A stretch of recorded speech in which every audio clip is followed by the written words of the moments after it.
Palestine, a Socialist Introduction. Edited by Sumaya Awad and Brian Bean. Narrated by Jeet Sadi. Introduction. About this book. Sumaya Awad and Brian Bean. The Palestinian cause is not a cause for Palestinians only, but a cause for every revolutionary, wherever he is, as a cause of the exploited and oppressed masses in our era. Ghassan Kanafani. This book is born in the midst of a highly polarized political movement in the long historical struggle for the liberation of Palestine. The winds of sympathy for the Palestinian people blow among the peoples of the world, and a solidarity movement, with boycott, divestment, and sanctions as the key components, blossoms. At the same time, repression carried out by states and governments against Palestine activism has been fierce. In Palestine, the situation is dire, with the expansion of settlements, possible annexation in the West Bank, and the unlivable conditions of the open-air prison of Gaza. The political movement is trapped at an impasse of never-ending peace talks over the terms of oppression and occupation that has been the status quo since the 1993 Oslo Accords. Donald Trump's so-called deal of the century, which amounts to official adoption of apartheid, is the grim culmination of this process. At the same time, there is new hope in the waves of mobilizations like the Great March of Return in Gaza, but also beyond Palestine, across the Arab world, from Iraq to Lebanon to Iran. All of this is situated in a Middle East and North Africa region that continues to erupt in revolts and uprisings against unjust economic conditions and undemocratic governments. These are local and regional expressions of a global economic and climate crisis that has produced a worldwide refugee crisis of staggering proportions. A rise internationally of far-right forces and governments, and looming military tension between the major world powers. The future of Palestine is woven into this fabric of despair and resistance. The liberation of Palestine is bound to the struggle against the global capitalist system, its local governments, states, and imperialist forces. The growth of the current movement must be seen as part of the broader radicalization against systems of oppression, inequality, and racism, and for refugee rights. This process can in some ways be traced to 2008, when a deep crisis gripped the global capitalist system. The shock of the first major global economic crisis of the neoliberal period tore down the curtain of illusory progress to reveal how far-reaching and ugly are the structures of global capitalism. This epochal change occurred alongside the futile perpetuation of U.S. wars in Iraq and Afghanistan, and in the same year as decimation was unleashed on Gaza by Israel in the first of its 3 deadly wars over a 6-year period on the besieged area. The brutality of Operation Cast Lead, as Israel called it, was displayed around the world via social media, inspiring outrage and street demonstrations. This confluence of factors created space for a resurgence of activism around Palestine, first with campus activism, and a broader solidarity movement reflected in the call for boycott, divestment, and sanctions, BDS, against Israel.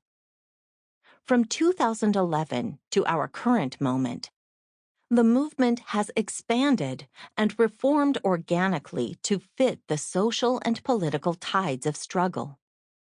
This unfurling can be understood in the context of mass struggles against austerity and racism. The Occupy movement, Black Lives Matter, the teachers' strike wave, the wildcat strikes of essential workers during COVID-19, and the rebellion against anti-Black racism and police terror. Together, these struggles have played a critical role in buoying mass sympathy with Palestine and creating the sea change we find ourselves in today. A new political vision and path forward are being formulated amid a polarized situation of both great gains and fierce reaction. What to do? We hope this book is a contribution to the flowering sentiment of justice for Palestine that is blooming amid a political moment presenting massive challenges. A combination of the crisis of the world capitalist system, austerity measures, and the intensification of attacks on oppressed groups, including Palestinians, is producing this radicalization, more developed in some places than in others, and unevenly in all cases, in which we find ourselves. More than ever, these new activists see the wrongs they oppose as a common manifestation of a systemic problem: capitalism. The solution to this vampiric system is seen increasingly to be socialism. In the last 3 years, we've watched the idea of socialism go from being taboo to a recurring term debated in the mainstream news, in angry right-wing tirades, and in popular magazines like Teen Vogue. Numerous opinion polls reflect that, especially among people under 35, socialism is as popular as capitalism, an astounding development in a country that is the capital of capitalism. This red flowering has progressed along a post-2008 timeline similar to the arc of the sentiment around Palestine. It is this connection between the cause of Palestine and the struggle for socialism that we argue is necessary. The recurring themes and concepts rooted in the foundation of this book are socialism and imperialism. As buzzwords can often be the bane of leftist political movements, we want to briefly clarify what we mean and what we don't mean by the terms that we use. Socialism.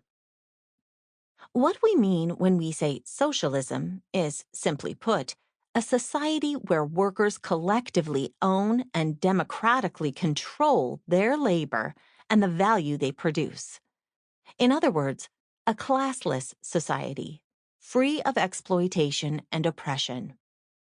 Its essence is evoked in two common phrases of Marx, who described socialism as a world from each according to their ability and to each according to their need, which comes into realization through the self-emancipation of the working class. This is different from conceptions of socialism like the social democracy of the Scandinavian mixed economies, and different from the former USSR and North Korea, often referred to as Stalinist countries, or the current Chinese state, which can be generally described as a capitalist dictatorship with certain sectors of the economy owned by the state, whose role is to integrate the private sector into the world economy. All of these forms can be described as socialism from above, state control of some part of industry through a top-down, bureaucratic, and more often than not, authoritarian stratum of society.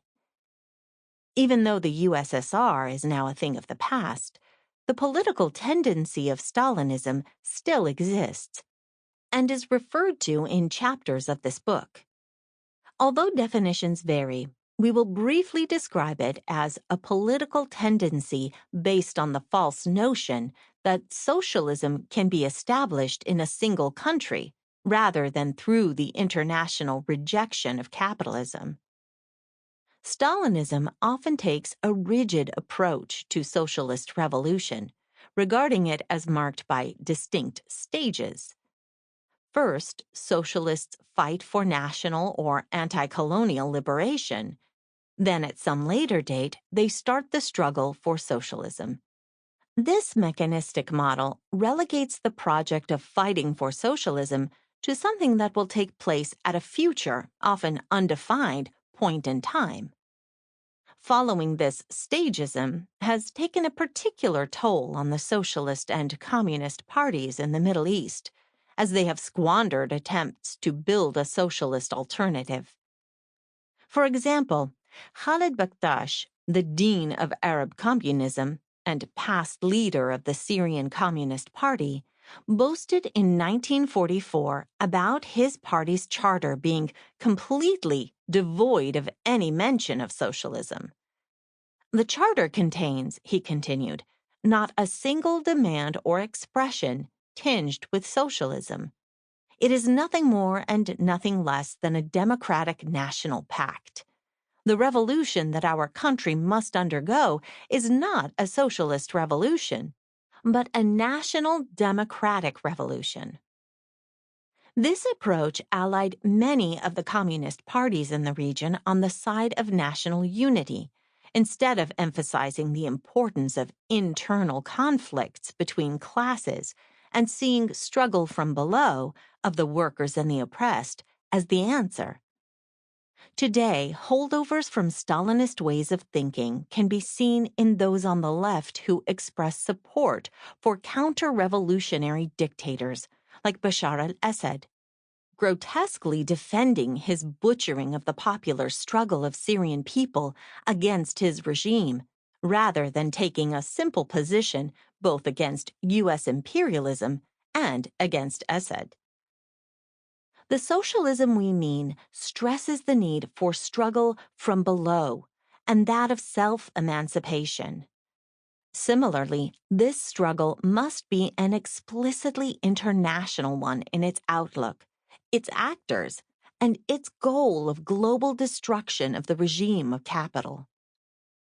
Some in this book describe this approach as internationalist. This vision of socialism has been succinctly described by American socialist Hal Draper as socialism from below.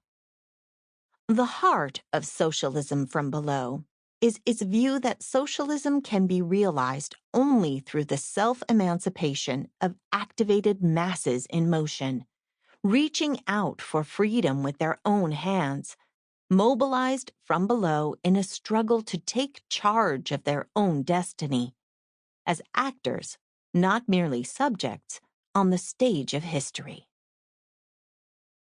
Imperialism. The word imperialism is commonly used as a synonym for a foreign policy of military might, war, and domination. Our definition is slightly different. We view imperialism as the unrelenting process of competition and conflict between the world's capitalist classes of different states, who are vying for domination and exploitation of the globe's people, wealth, and resources. We see the major capitalist states as competing with each other and subjugating less powerful states and peoples to their rule. Our understanding of imperialism is rooted in the theories originally formulated by Marx, Lenin, and Bukharin, which see imperialism not as a policy chosen by states, but as a system rooted in economics that dictates the policy of states. As Bukharin writes, as war is nothing but the continuation of politics by other means, so is politics nothing but the method of the reproduction of certain conditions of production. While military might and conquest are the sharpest edge and most visible expression of this competition and subjugation, imperialism is not only carried out through the barrel of a gun. Economic tools are in some ways the preferred, less messy method implemented by institutions like the International Monetary Fund and the World Bank, and the policies of trade deals, zones, tariffs, and the like are also weapons the ruling classes use for domination. The ruling classes pursue this economic and military violence, to quote Lenin, not out of particular malice, but because the drive for expansion occurs in a world already divided up by capitalism and colonialism, one that makes it imperative that they adopt this method in order to get profits.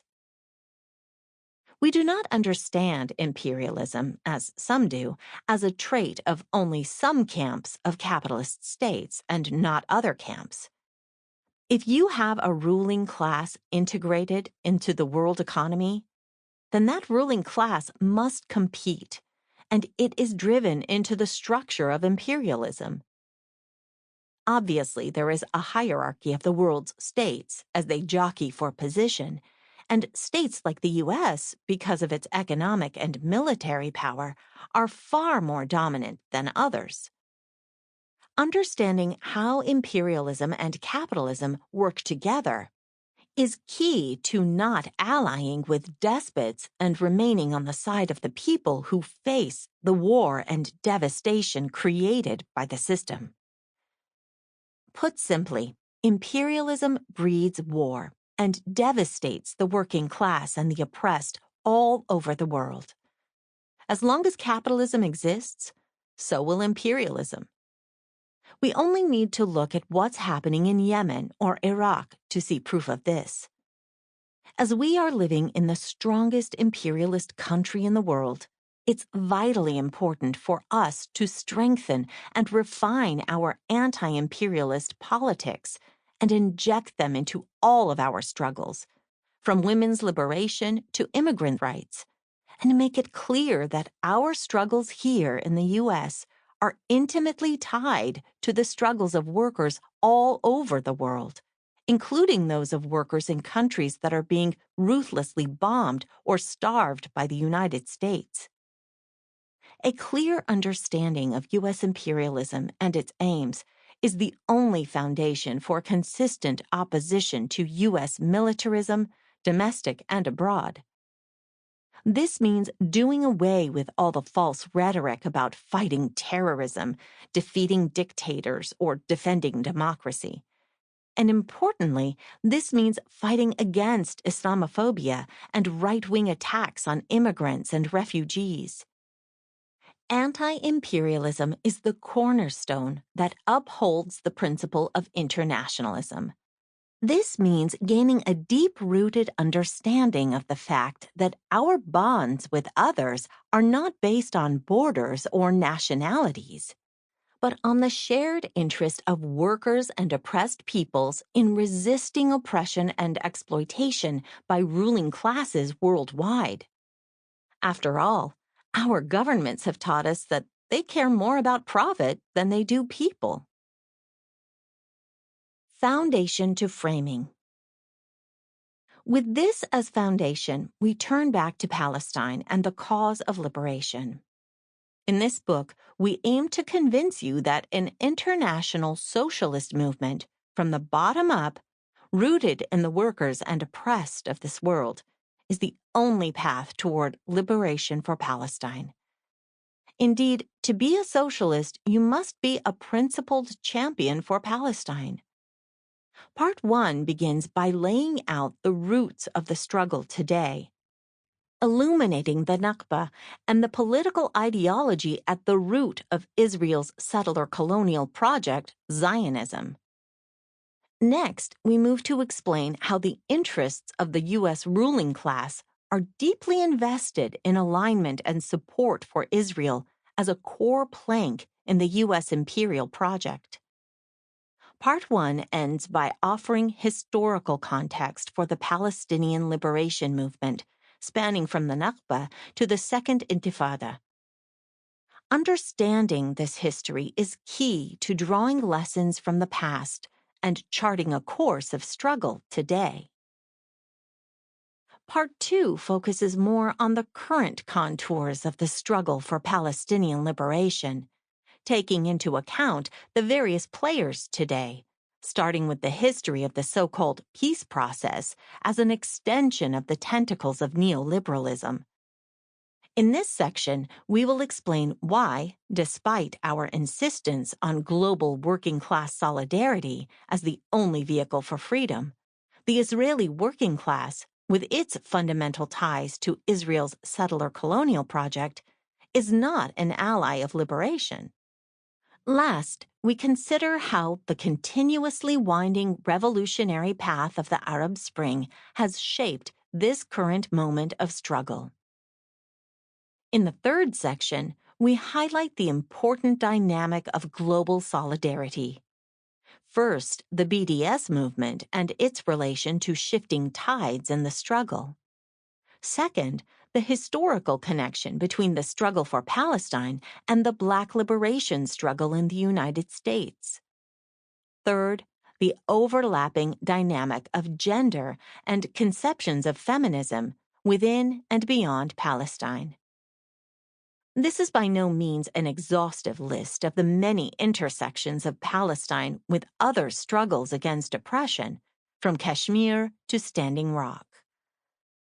In our conclusion, we attempt to draw these strands together to make the case for the need to connect the liberation of Palestine with a struggle against imperialism and global capitalism, both in a diagnosis of the situation and in a prescription for freedom. The tremendous force that will be needed to win that goal must not be constrained by the narrow confines of the bourgeois state under the capitalist order. In this, we look toward regional uprisings and global movements as the hope for the international working class to win freedom for Palestine, and indeed freedom for us all, from the river to the sea and across the entire world. Spring 2020. Part 1. Circumstances given and transmitted from the past. 1. Roots of the Nakba. Zionist settler colonialism. Sumaya Awad and Annie Levin. Palestine before 1948. Olive groves stretching across rolling hills, dotting the land between mountains and the Mediterranean Sea. Orange groves, too, sprinkled by the hundreds around Jerusalem and Jaffa, weaving through smaller villages and towns where agriculture kept entire Palestinian communities economically self-sufficient. Cinemas and theaters featuring new entertainment that rocked the world at the time. Cafes and bakeries where Palestinians and people in transit from across the region filtered through on a daily basis on their way to school, a meeting, or a doctor's appointment with some of the finest physicians in the region. Each Palestinian city and town had an identity, a rich history and tradition, perhaps best reflected in unique tatriz patterns or embroidery stitches attributed to different regions. Traditions of 3 different faiths existed side by side. A railway system connected Jerusalem to Damascus and Haifa to smaller towns and villages on the Palestinian coast, where workers traveled in droves to fill factories at the turn of the 20th century. A vibrant trade port in Haifa welcomed ships crossing the Mediterranean with supplies and sent them off laden with produce and other goods. To the south, Palestine served as a direct route to North Africa, where, in the decades to come, revolutionaries would begin their struggle for independence from British, French, Spanish, and Italian colonizers. It's easy to romanticize what existed before Israel was established and before systematic ethnic cleansing campaigns were organized to erase any semblance of Palestinian history, culture, and identity. What is today the Levant was not yet spliced into separate countries with outlined borders. That would come later, with pacts made with European imperialists staking their claims on the Middle East, mainly through the Balfour Declaration and Sykes-Picot Agreement. Prior to these, borders differentiating Syria from Lebanon and the east and west banks of the Jordan River were porous, though not entirely ineffectual. Still, one thing is abundantly clear from historical accounts of Palestine before 1948. Palestinians existed. They thrived politically, culturally, and socially. And, like others across the global South, they were immersed in a sustained struggle for independence. What is the Nakba, and how must we talk about it? The Nakba refers to the ethnic cleansing of Palestine in 1948, when, over a period of several months, Jewish militia groups known as the Irgun and Haganah conducted raids, massacres, and depopulation campaigns across Palestine, all under orders from Zionist leadership, which aimed to drive Palestinians out en masse. The Irgun and Haganah would later form the basis for Israel's military, the Israel Defense Forces. Through the Nakba, Israel established itself as a sovereign state on Palestinian land, and the world's largest refugee population to date was born. In a period characterized by independence and decolonization across the global South, Israel was founded as a settler colonial state on occupied land. In 1947 to 48, 400 Palestinian villages were completely destroyed, replaced in many cases by illegal settlements, resorts, and parks, all of which Palestinians are barred from entering. The term catastrophe, the literal translation of the word Nakba, cannot do justice to the aftermath of ethnic cleansing. When remembering the Nakba became a punishable crime, Palestinian became synonymous with terrorist, and history was written to erase not just the identity of Palestinians, but their humanity as well. Crucial to the understanding of these events are the 3 decades of colonial expansion in Palestine and the broader Middle East following the First World War. In the early 20th century, as the Yishuv began to grow and the Balfour Declaration of 1917 was signed, legitimizing the Zionist project and its claim to Palestinian land, tensions began to fester. The following years saw the Zionist seizure of indigenous land, and the struggle for Palestine began. The British, after giving Zionist leaders approval and supporting the building of an exclusionary Jewish state, could not mediate a constructive plan or gain the trust of the Palestinians or the Arabs at large, whose lands had been carved up by Britain and other European colonial powers after the dissolution of the Ottoman Empire. In the late 1940s, the United Nations intervened with the 1947 Partition Plan, which divided Palestinian land into areas designated for Jewish settlement and areas for Palestinians, legitimizing the Zionist claim to control over the land. Plan Dalet, commonly referred to as Plan D, was the Haganah's initiative to forcibly take over not only all areas allocated to the Jewish community by the United Nations Resolution of 1947, but also any areas the Yishuv deemed critical to ensure the further expansion of the Jewish state on Palestinian land.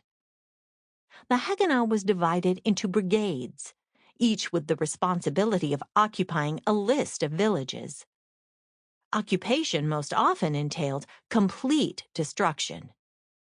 Few villages were left intact after Plan D had run its course. This was a deliberate campaign to raze all Palestinian homes, schools, and hospitals to the ground, so there would be nothing left for Palestinians to return to. One of the most notorious of the Haganah militias was the Alexandroni Brigade. The brigade was given a list of 64 villages sprinkled between Upper Haifa down to modern-day Tel Aviv. On this list was the village of Tantura. In the 1940s, the village of Tantura was a Palestinian coastal community on the shores of the Mediterranean. Its proximity to the sea tied the village's economy to trade and commerce with neighboring Lebanon, and railroads integrated the village into the industry and agriculture of nearby Haifa. On May 22, 1948, Tantura joined the approximately 400 other villages to be occupied, depopulated, and destroyed by the Haganah. Teddy Katz, an Israeli student at Haifa University, chose to write about Tantura for his master's thesis in 1998. The conclusion of Katz's project illuminated the mass execution of men, women, and children, predominantly between the ages of 13 and 30, at the hands of the Zionist militia, for no apparent reason other than their presence on land Israel sought to control. All of the men of Tantura were taken to the cemetery of the village, and they put them in lines, and they ordered them to begin digging. And every line that finished digging just was shot and fell down to the holes. Which I guess reminds at least a few of you something that had to do with Germans 3 years after the end of the Second World War. The events in Tantura amounted to the ethnic cleansing of an entire village and the murder of hundreds of innocent civilians. For his findings, Katz was punished by his university and sued by Haganah veterans. In the end, his research was removed from all Haifa University libraries and records. Of course, long before Katz, Palestinian historians have shed light on these atrocities, but their scholarly work has been cast aside, deemed too subjective and thus not credible, because rarely does history rely on the oppressed for truth. After Katz's trial, many of the Israeli army archives he had accessed for research were sealed from the public under the pretext of security. Although Nakba is often translated as catastrophe, truthfully, there is no accurate translation of the word. After all, how does one translate the attempted murder and destruction of an entire people? Whole families, homes, villages, and towns erased, gone. How does one translate massacres like Tantura's, where Palestinian children watched as their fathers were lined up and shot before being thrown in a large pit, a pit the men were forced to dig hours before their death? How do you translate Deir Yassin, where nearly every Palestinian was killed, women raped, and then burned in their homes? Or Palestinian villages where Israeli commanders placed a bomb next to every home and then detonated the bombs all at once? Major General Reserve Elad Peled recounted the events of the day to Israeli historian Boaz Levtov. What happened there? We entered the village, planted a bomb next to every house, and afterward, Homesh blew on a trumpet, because we didn't have radios, and that was the signal for our forces to leave. We're running in reverse. The sappers stay. They pull. It's all primitive. They light the fuse or pull the detonator, and all those houses are gone. Golda Meir, one of the prominent Zionist leaders and architects of the 1948 ethnic cleansing, walked into the city of Haifa only days after Jewish militia raided the city and within hours expelled its inhabitants under threat of death. She recounted in her journal the horror and destruction she witnessed. In his book, The Ethnic Cleansing of Palestine, Ilan Pappé details Meir's reaction. She at first found it hard to suppress a feeling of horror when she entered homes where cooked food still stood on the tables. Children had left toys and books on the floor, and life appeared to have frozen in an instant.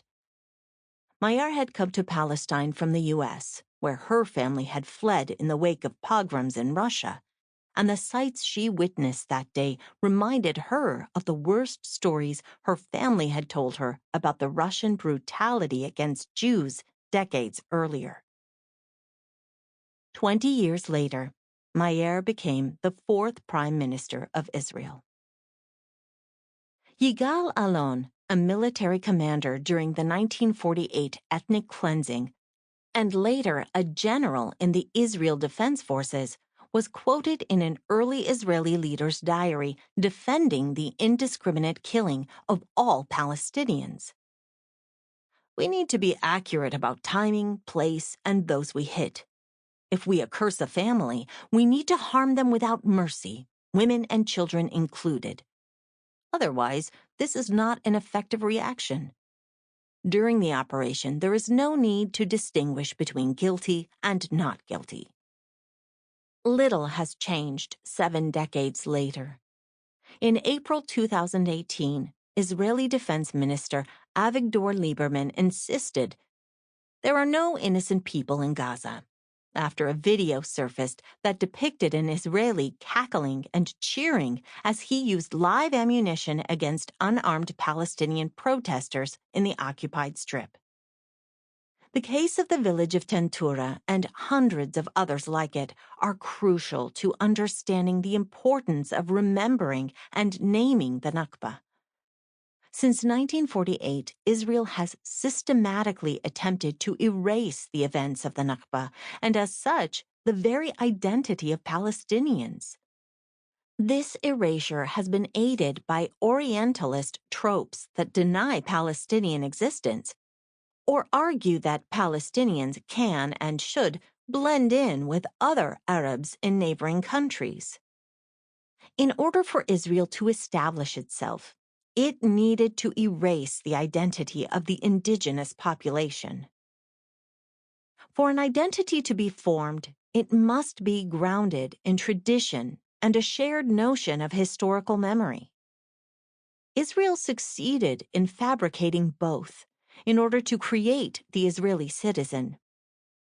In order for Israel to establish for itself a new and legitimate national identity, the other, the Palestinian, had to be excluded, and its history reformulated, either to fit into the Israeli narrative or to be absorbed by surrounding Arab states. Palestinians have been robbed of the right to narrate their own past. This right to remember is made impossible by the Israeli state through its censorship of textbooks, criminalization of Nakba commemoration, and refusal to acknowledge Palestinian self-determination and sovereignty. In fact, many critical documents from the period are under lock and key, accessible only to Israelis, if at all. Defenders of Israel's version of history continuously seek to delegitimize Palestinian historians by claiming their work is too attached to the subject matter and too weak because of its reliance on oral narratives. What Israel does is to mobilize history in such a way that deviates from any intention to narrate what really happened, and instead to appropriate only those memories that serve its expansionist agenda. Erasing the Nakba is a key component of Israel's adamant refusal to allow Palestinians their internationally recognized right of return. Many mainstream history books portray the Nakba as a war between two equal sides, and either justify or ignore the massacres and displacement that accompanied the founding of the Israeli state. This argument on its own should give readers pause. No massacre, no displacement of an entire people should ever be justified, regardless of the context under which it occurred. Yet even in following this skewed rationale, the argument falls flat. There were not two warring sides. There was an occupying foreign power and an indigenous population defending itself. There were two sides only insofar as there was an oppressor, a colonizing army, and an oppressed, a native population defending their homes, their families, and their land. Not only were the Zionist militias better armed, but in the early 1940s, they also received tactical and military training from British troops. Thus, the absurdity of the Zionists saying that Palestine was a land without a people for a people without a land. Every Zionist knew that the main obstacle to founding their state was that the land they wanted for themselves was already inhabited. Arab Palestine was a flourishing society with a long-standing history and culture. There were more than 1,000 villages, thriving towns, abundant citrus and olive groves, irrigation systems, crafts, and textiles. Zionists had to obliterate all traces of this society if they were to build a new one. As the Israeli Defense Minister Moshe Dayan admitted in a speech to Israeli students in 1969, "We came here to a country that was populated by Arabs, and we are building here a Hebrew Jewish state. Instead of Arab villages, Jewish villages were established. You do not even know the names of these villages, and I do not blame you because these geography books no longer exist. Not only the books, but all the villages do not exist. Nahalal was established in place of Mahalul, Givat in place of Jibta, Sarid in the place of Hanifas, and Kafr Yehoshua in the place of Tel Shemam. There is not a single Jewish settlement not established in the place of a former Arab village." The Palestinian Nakba is not only the compilation of the massacres of 1948 and the subsequent establishment of an Israeli state, it also comprises the occupation of Palestine's land, the erasure of its people, and the physical and cultural attempt to destroy its history and identity. In this sense, the Nakba is reminiscent of the United States' dispossession and erasure of indigenous Americans, from the colonization of New England to the Trail of Tears and until today. The Palestinian Nakba is neither a distant occurrence nor a completed history, and treating it as such only reproduces the Israeli contention that Palestine and Palestinians are romanticized representations of the past. The Nakba is not situated fully in the past, nor is it fully in the present. It transcends the notion of linear, progressive, and positivist history. It is a continuous and complex struggle against occupation, against apartheid, against erasure. It is the daily physical and abstract dispossession of land, identity, culture, and history. It is not ended. And for precisely this reason, the Israeli state has sought to penalize the remembrance of the Nakba. In 2011, Israel introduced the Nakba law, which authorized the state to withhold funding from any public institution that mourns or commemorates the Nakba. The looming threat of yet another mass expulsion of Palestinians from their homeland is ever present, especially today. The Nakba is just as present and significant as it was in 1948.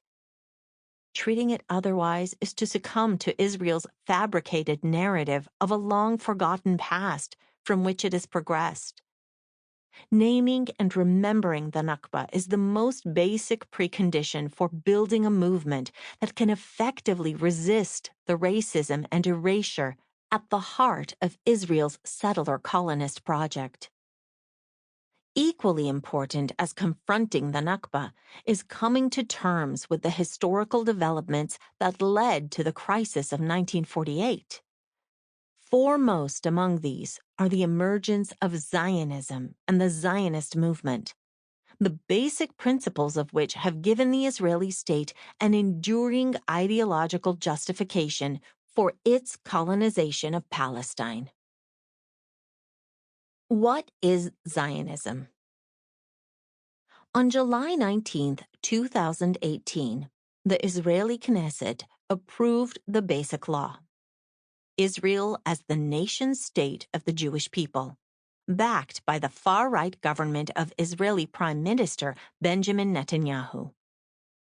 The so-called Basic Laws in Israel serve as the country's constitution and have never been overturned by the Supreme Court. The 2018 law enshrines at least three important tenets of Zionism. First, that the right to exercise national self-determination in the State of Israel is unique to the Jewish people. In other words, that the right to self-determination does not apply to Palestinians. Second, that the state language is officially Hebrew, downgrading Arabic to a language with special status. Third, the state views the development of Jewish settlement as a national value and will act to encourage and promote its establishment and consolidation. Israeli Marxist and anti-Zionist Moshe Machover described these laws in this way. Very simply, it is about legitimation.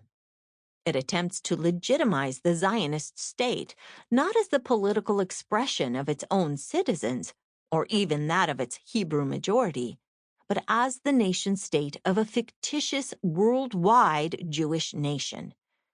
It implies that the nation-state of Jews anywhere is not determined by their place of birth, or long residence, or citizenship, or personal choice, but willy-nilly is the Zionist state, which claims to represent all Jews and act on their behalf, whether they like it or not.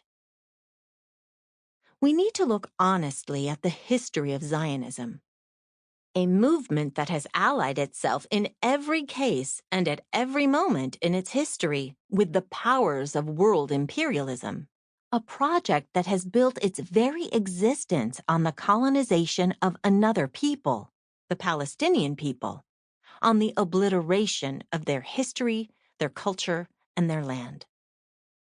Vladimir Jabotinsky, one of the founding fathers of the Zionist movement, wrote in 1923, "Zionism is a colonizing adventure, and therefore it stands or falls by the question of armed force. It is important to build. It is important to speak Hebrew, but unfortunately, it is even more important to be able to shoot, or else I am through with playing at colonization." In recent years, we have seen a more robust Jabotinsky defense of Israeli expansion and the abandoning of pretense to being a democratic state. The 2018 Basic Law reflects this, as do the facts on the ground. The aggressive moves to destroy the Palestinian population, the murders of children by settlers, the repression against the Great March of Return, the war crimes as well as the persistent organizing of campaigns to boycott Israel, operating alongside groups like Students for Justice in Palestine, SJP, have begun to turn a new generation of young Jews around the world, and especially in the United States, against the idea that Israel is a Jewish homeland. We have seen young Jews criticize and reject the racist birthright tours, which guarantee a free trip to Israel for any Jew in the world to enjoy their birthright, while Palestinians who have lived in exile from the land of their birth are denied the right to return. The roots of modern-day Zionism. Zionism is not a historic yearning to return to Zion, but a modern movement that was born in the last quarter of the 19th century. The development of Zionism as a political movement was entirely a product of European society in the age of imperialism, and it is impossible to understand outside of this context. Modern Jewish history begins with the French Revolution. In the wake of its revolutionary ideals of liberty, equality, and brotherhood, Jews won emancipation throughout Western Europe. The old ghetto walls were torn down. Jews gained new civil rights and were able to join professions that had been closed to them for generations. The vast majority of European Jews welcomed emancipation. They wanted to be able to assimilate and participate as equal members in society. But emancipation never reached Eastern Europe, where the majority of the world's Jewish population lived. In the Tsarist Empire, Jews lived in poverty and isolation, confined to industrially undeveloped areas in Poland and the Ukraine, called the Pale of Settlement. There was no heavy industry in the Pale, so most Jews worked in small shops or were part of the permanently unemployed. Life in the Pale was punctuated by the bloody pogroms, violent riots against Jewish communities that were stoked by government officials and local police. The Russian revolutionary Leon Trotsky described the pogroms of 1905. 100 of Russia's towns and townlets were transformed into hells. A veil of smoke was drawn across the sun. Fires devoured entire streets with their houses and inhabitants.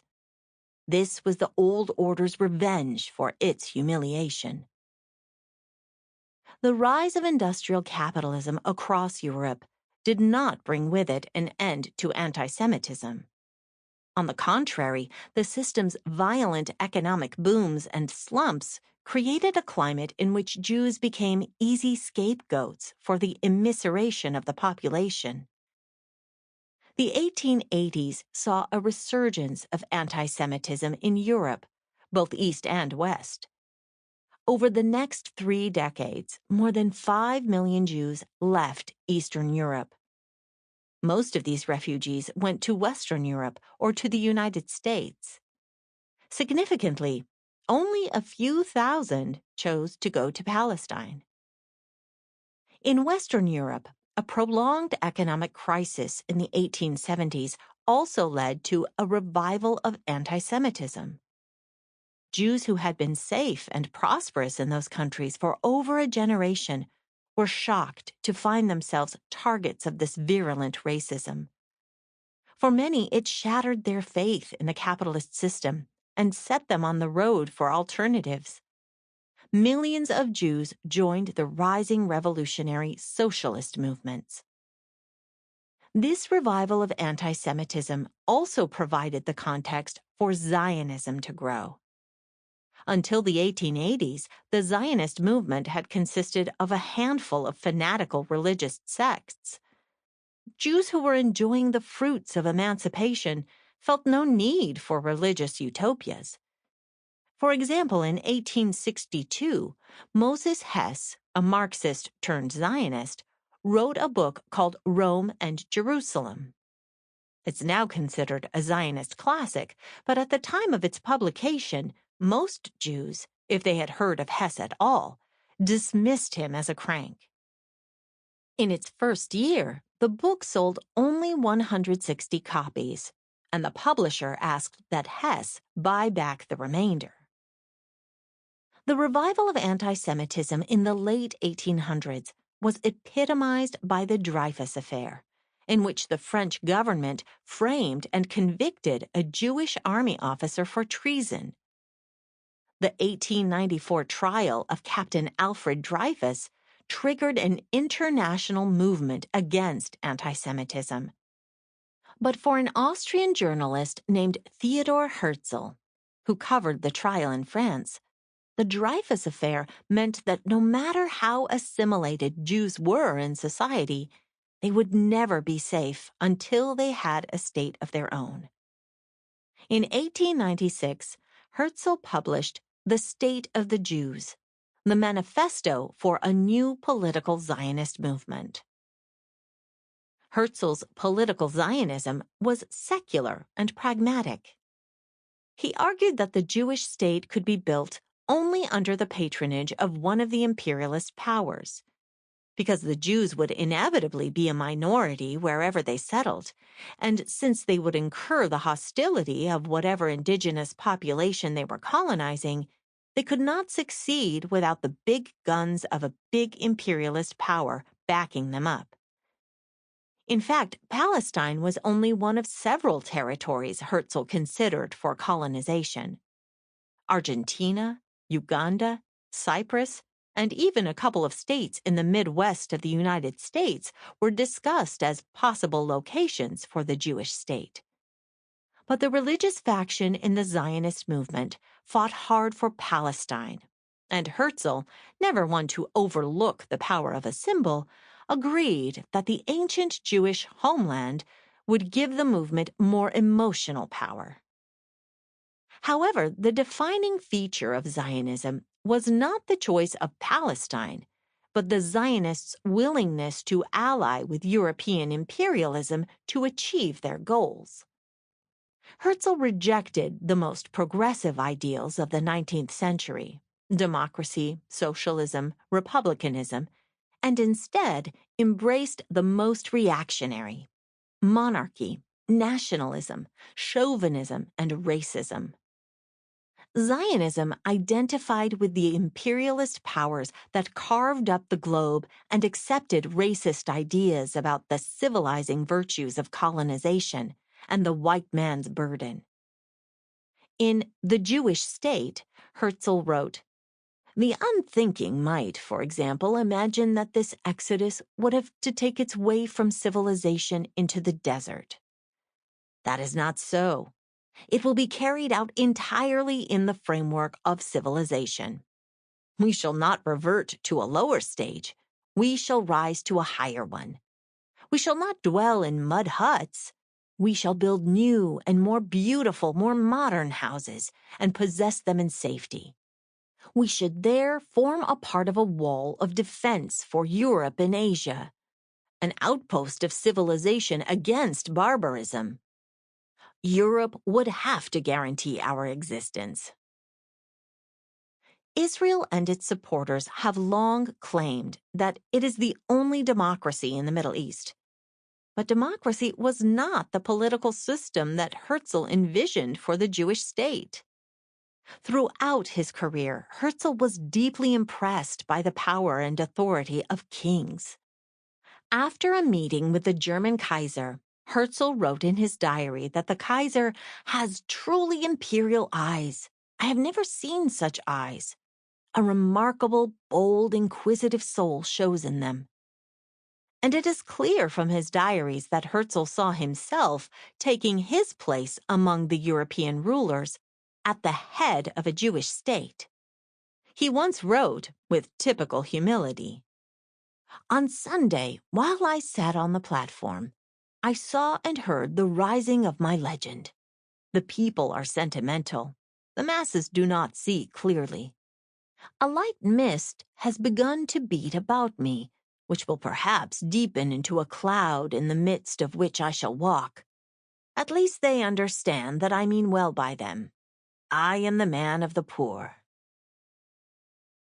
Zionism and the Jews. If one of the defining features of Zionism was its identification with imperial power, another was the way Herzl and founders of the movement viewed the very Jews they claimed to represent. The writings of Herzl and his colleague Max Nordau are littered with descriptions of European Jews as parasites, social diseases, germs, aliens. They were frustrated and bewildered that most Jews wanted to assimilate and live in their countries of birth. To these men who worshipped power and privilege, the desperate poverty of the Jews of Eastern Europe was a sign of weakness in the Jewish character. Nordau wrote, "I contemplate with horror the future development of this race of assimilated Jews of Europe, which is sustained morally by no tradition, whose soul is poisoned with hostility to both its own and to strange blood, and whose self-respect is destroyed through the ever-present consciousness of a fundamental lie." This is the picture of the Jewish people at the end of the 19th century. To sum up, the majority of Jews are a race of accursed beggars. Nordau's repulsive views flowed quite logically from Zionism's basic assumptions about Jews. Zionists accepted the 19th century view that anti-Semitism, in fact, all racial or ethnic animosity, was a permanent feature of human nature. For this reason, it was pointless to struggle against it. In their view, the solution for Jews was to form a state and convince the European world that Jews belonged to the class of the superior colonizers, not that of the colonized. It was a very short jump from this belief to concluding that Jews themselves were the cause of anti-Semitism. Herzl accepted the idea that Jews were an economic burden on society, that their very presence provoked violence from the rest of society.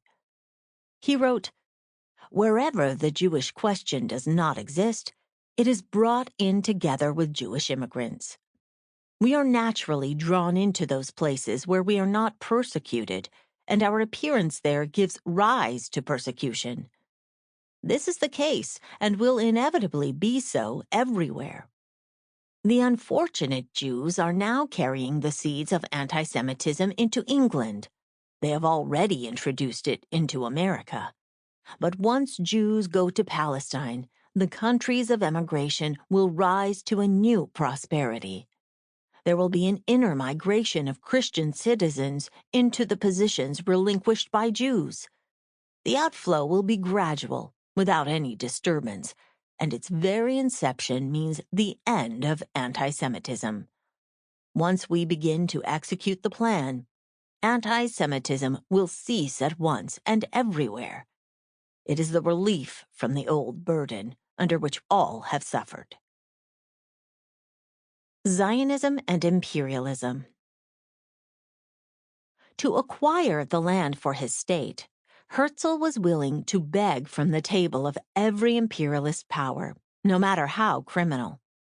He courted them all: the German Kaiser, the Turks, the Russian Tsar, and the British Empire.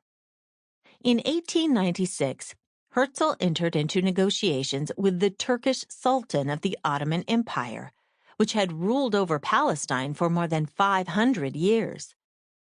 Herzl offered the Sultan a deal. In exchange for giving Palestine to the Jews, the Zionist movement would help soften world condemnation of Turkey for its genocidal campaign against the Armenians.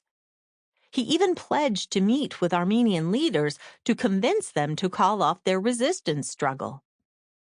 As it turned out, the Sultan rejected the offer. But, as historian Lenny Brenner notes, it would have occurred to no one else in the broad Jewish world to have tried to hinder or interfere with the Armenians in their struggle, nor would anyone have thought to support Turkey in any of its wars. And in the end, Zionism gained nothing by its actions.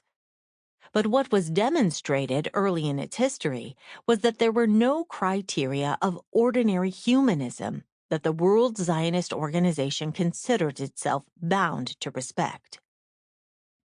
Herzl never met a butcher he didn't like, even if it were guilty of slaughtering Jews. In 1903, he went to the Russian Tsar to see if he could convince Russia to pressure the Ottomans into handing over Palestine.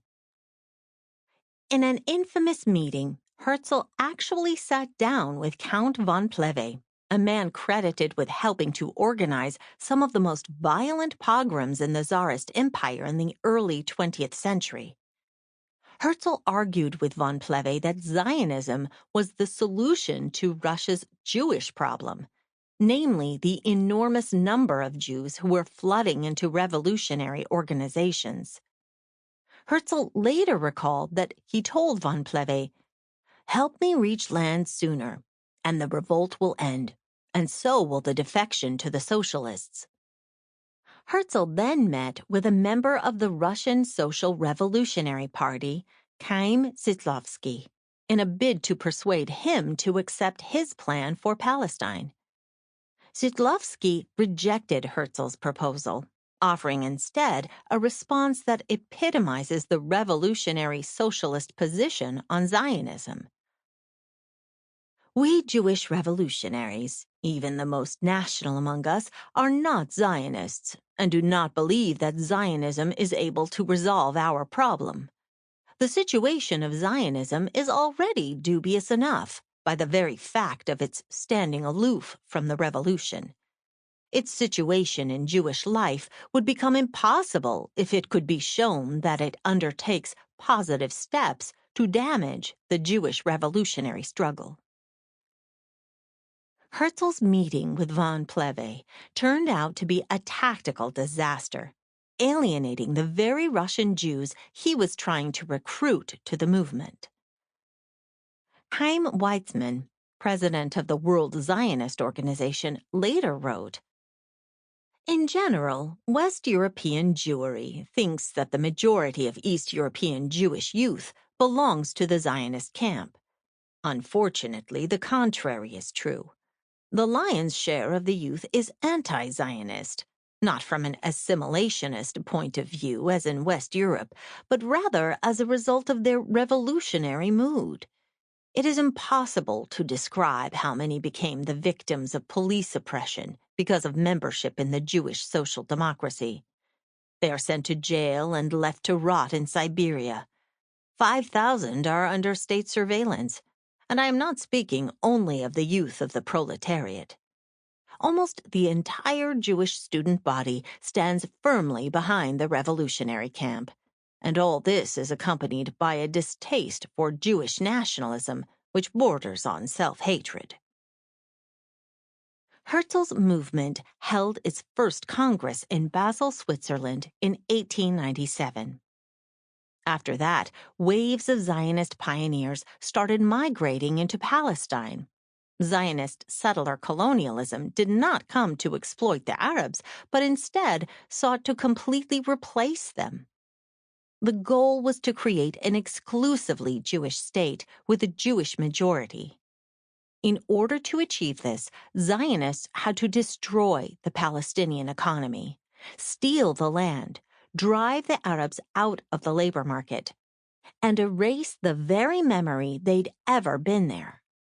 This meant carrying out a war on a number of fronts, reflected in the three slogans of the pioneer Zionists: conquest of land, conquest of labor, and produce of the land. By conquest of land, they meant to buy and steal as much Arab land as possible. By conquest of labor, to force Jewish landowners to employ Jewish-only labor, and to organize Jewish-only trade unions to dominate the labor market. And by produce of the land, to boycott and physically harass Palestinians' farms and businesses to drive them out. The Iron Wall of English Bayonets.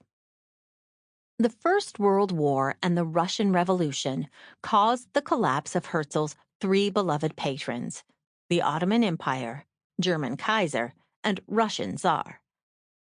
Though the Zionists played all sides covertly during the war, the more far-sighted leaders anticipated that Britain would emerge from the war as the dominant imperialist power. When the war ended, Palestine became a British colony, and the Zionists found they shared many interests with their new colonial masters. In 1917, Britain issued the Balfour Declaration, the first official recognition of the Zionist settlements in Palestine.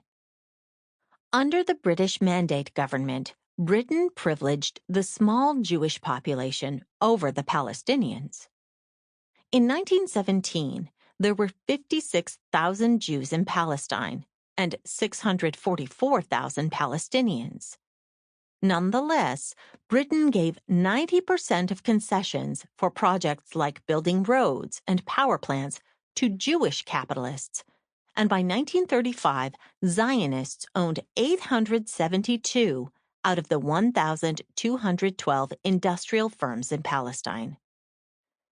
The British ruling class, which was rabidly anti-Semitic, had its own reasons for this support. Out of the First World War, Arab nationalism had emerged as a major threat to British domination of the Middle East, and Britain hoped that Zionists could be a useful force for policing the Arabs. But Winston Churchill gave another reason for supporting Zionism: defeat of the left wing international Jews.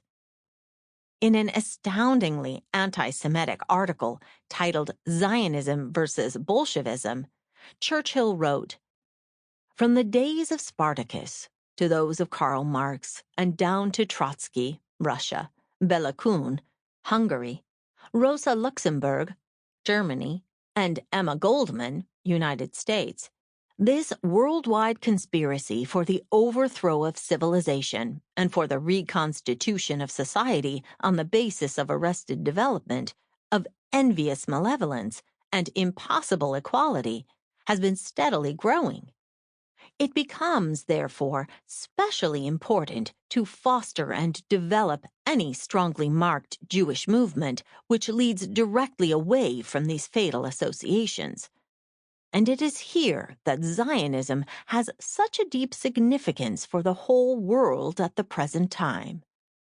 Should there be created in our own lifetime by the banks of the Jordan a Jewish state under the protection of the British Crown, which might comprise 3 or 4 million of Jews, an event would have occurred in the history of the world which would, from every point of view, be beneficial, and would be especially in harmony with the truest interests of the British Empire." In 1936, the Palestinians began the Great Arab Revolt against British and Zionist colonization. The revolt lasted 3 years and was only defeated by savage British repression, drawing in at some points half the British military. Zionists organized armed militias, called the Haganah, and paramilitary units, which played an important supporting role in crushing the revolt. They also took advantage of the Palestinian general strike to gain control of new sectors of the economy, replacing more Palestinian owners and workers with Jews. The British military repression was so severe that it left the Palestinian population demoralized and exhausted for many years. This cleared the field for the Zionists to focus on the last remaining obstacle to a Jewish state, the British Mandate itself. After all, the Zionists were colonizers and had no intention of remaining subjects in someone else's colony. In 1945, they declared war on the British with the intention of seizing full control over the Mandate territories. In 1947, the United Nations imposed its criminal partition of Palestine, which granted the majority of the land to the minority of Jewish settlers.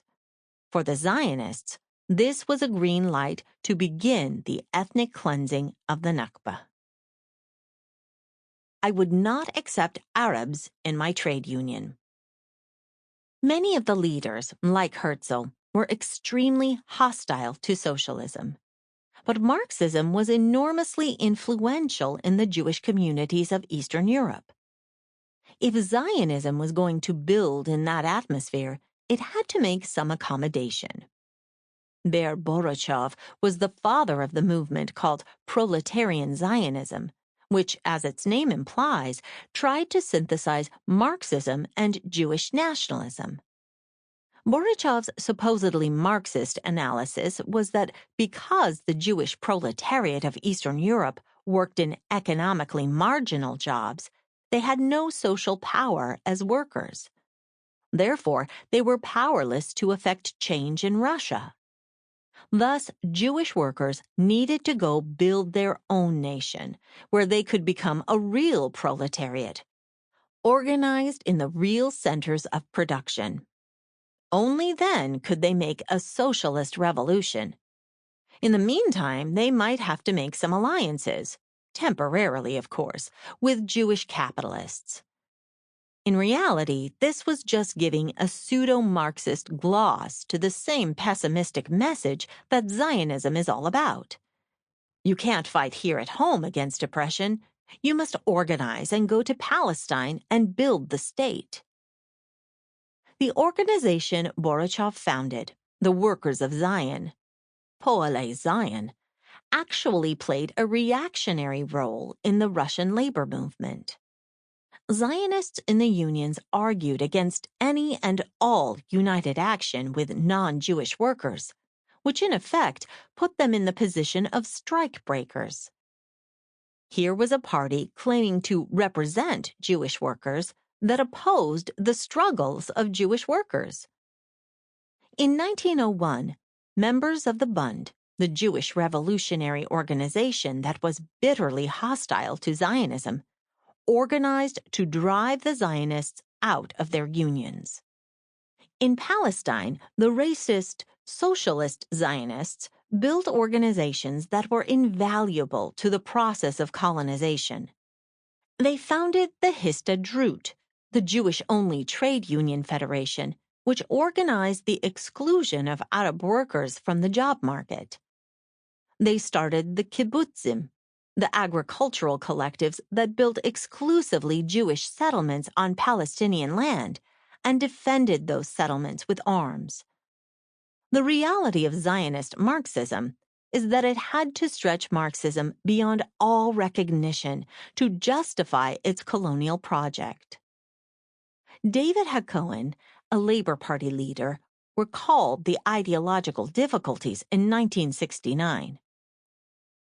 I had to fight my friends on the issue of Jewish socialism to defend the fact that I would not accept Arabs in my trade union, the Histadrut, to defend preaching to housewives that they not buy at Arab stores, to defend the fact that we stood guard at orchards to prevent Arab workers from getting jobs there, to pour kerosene on Arab tomatoes, to attack Jewish housewives in the markets and smash the Arab eggs they had bought.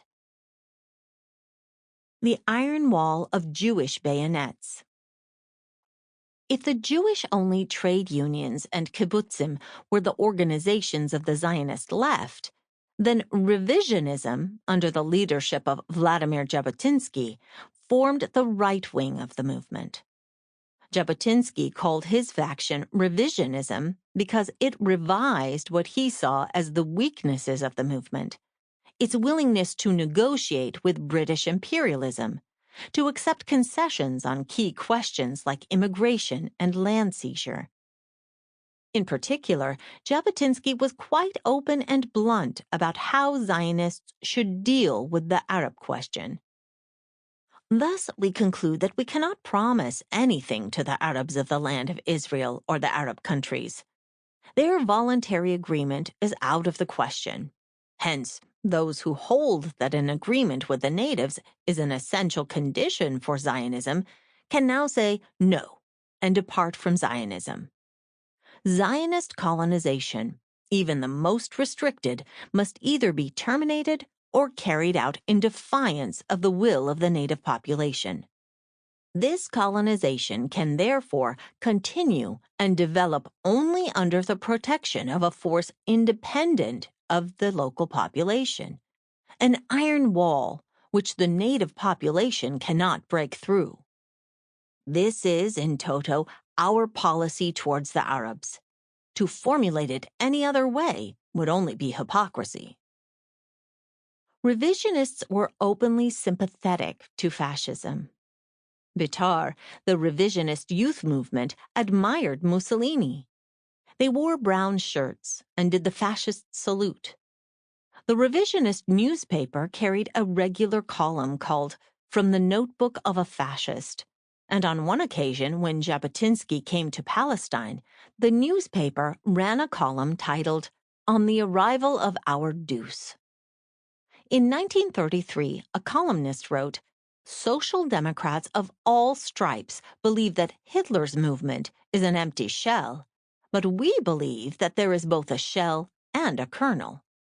The anti-Semitic shell is to be discarded, but not the anti-Marxist kernel." The labor Zionists tried at times to distance themselves from the actions of the extremist paramilitaries. But when the time came for united action, they showed that their squabbles were all in the family. As Jabotinsky put it, force must play its role, with strength and without indulgence. In this, there are no meaningful differences between our militarists and our vegetarians. One prefers an iron wall of Jewish bayonets, the other an iron wall of English bayonets. It was Jabotinsky who founded the Haganah and the revisionists who formed the paramilitary organizations, the Irgun, as well as the fascist Stern Gang. In 1945, the revisionists and the labor Zionists united to form the resistance movement to wage war against the British and then the Palestinians. The Irgun and the Stern Gang were responsible for the infamous massacre in the village of Deir Yassin in 1948. At least until the 1980s, veterans of the Irgun still returned to Deir Yassin to commemorate their heroism. Zionism and the Holocaust. Zionism's most powerful claim to legitimacy is that the State of Israel is necessary to prevent another Holocaust. The legacy of the Holocaust is invoked to justify every atrocity committed by Israel, but it is precisely the record of how the Jewish Agency, the Zionist leadership governing Jewish settlements in Palestine before the establishment of Israel in 1948, responded to the Holocaust that provides the most damning evidence against Zionism.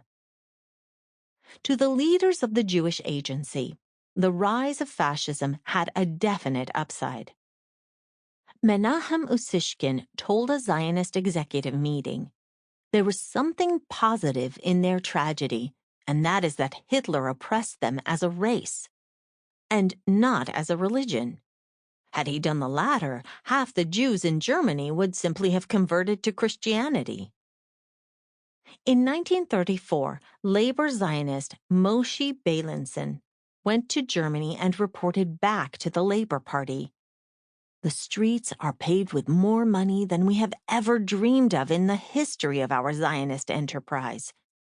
Here is an opportunity to build and flourish like none we have ever had or ever will have." Specifically, the opportunity meant the potential for thousands of new immigrants and their assets to come flooding into Palestine.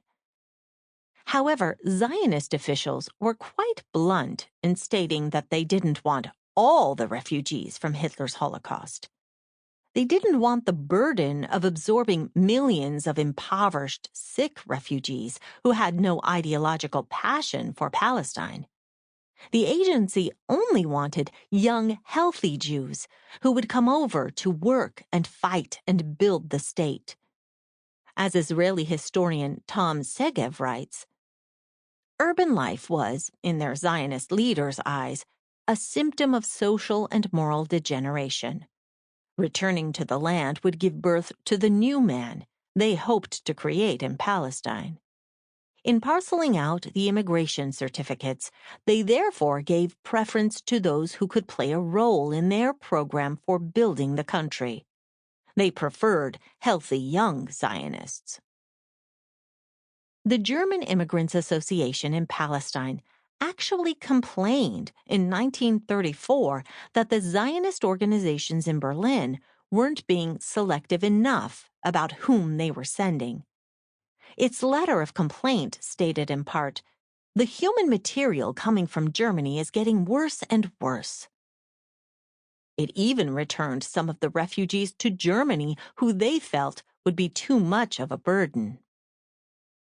The Rescue Committee of the Jewish Agency wrote a private memorandum in 1943 about the prospects for their work.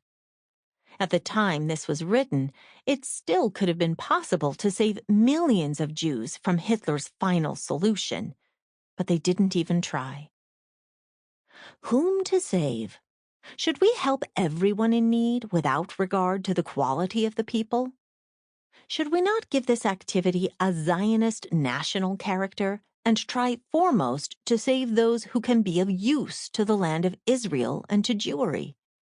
I understand that it seems cruel to put the question in this form, but unfortunately, we must state that if we are able to save only 10,000 people from among 50,000 who can contribute to build the country, as against saving 1 million Jews who will be a burden, or at best an apathetic element, we must restrain ourselves and save the 10,000 that can be saved from among the 50,000, despite the accusations and pleas of 1 million. Was this position unethical?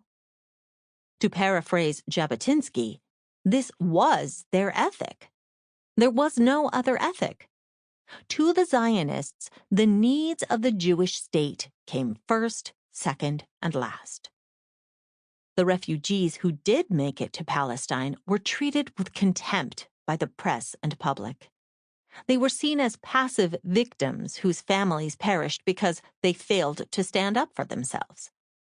One German immigrant wrote to the German-language press, "We have seen Germany's nationalism gone mad, and we trembled. We are on the road to a similar situation here."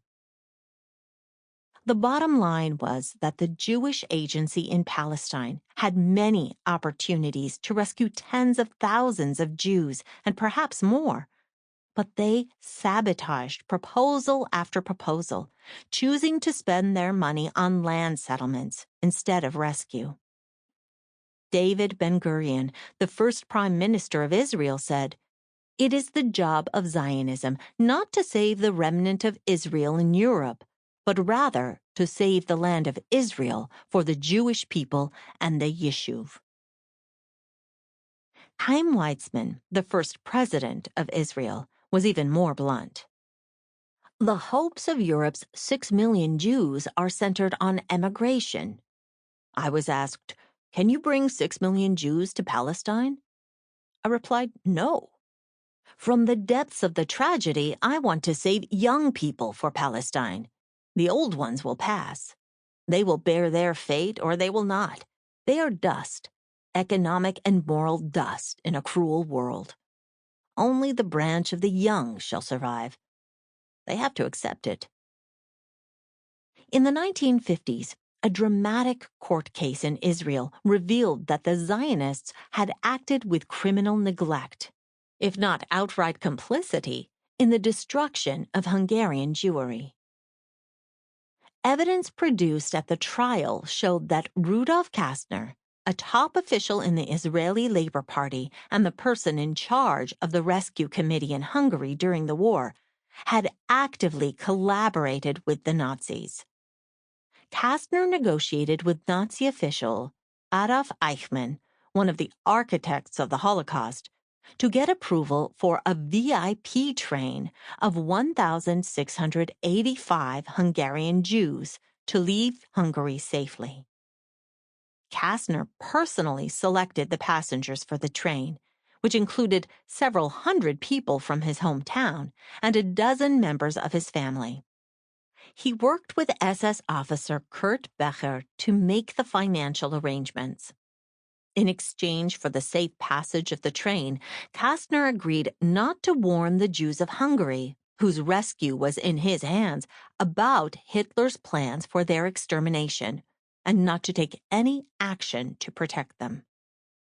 Worse, he helped to deceive Hungarian Jews, convincing them that they were simply being relocated. After the war, Kastner testified at the Nuremberg trials on Becher's behalf, which resulted in Becher, murderer of 500,000 Hungarian Jews, going free. Most damning of all, it became clear that Kastner had not acted alone, but that his plan for the VIP train had the support of the highest leaders of the Jewish Agency. Toward the end of the war, a staunch anti-Zionist, Rabbi Dov Michael Weisselman, met with high-level Nazi officials to make a desperate deal. The Nazis knew they were losing the war and needed cash. They told Weissmandel that the remaining Jews could buy their freedom for a large sum of money.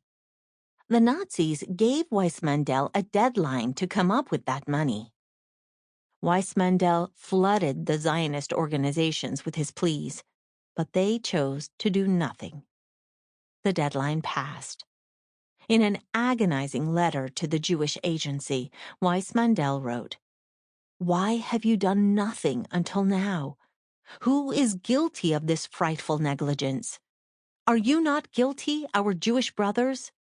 You who have the greatest good fortune in the world, liberty?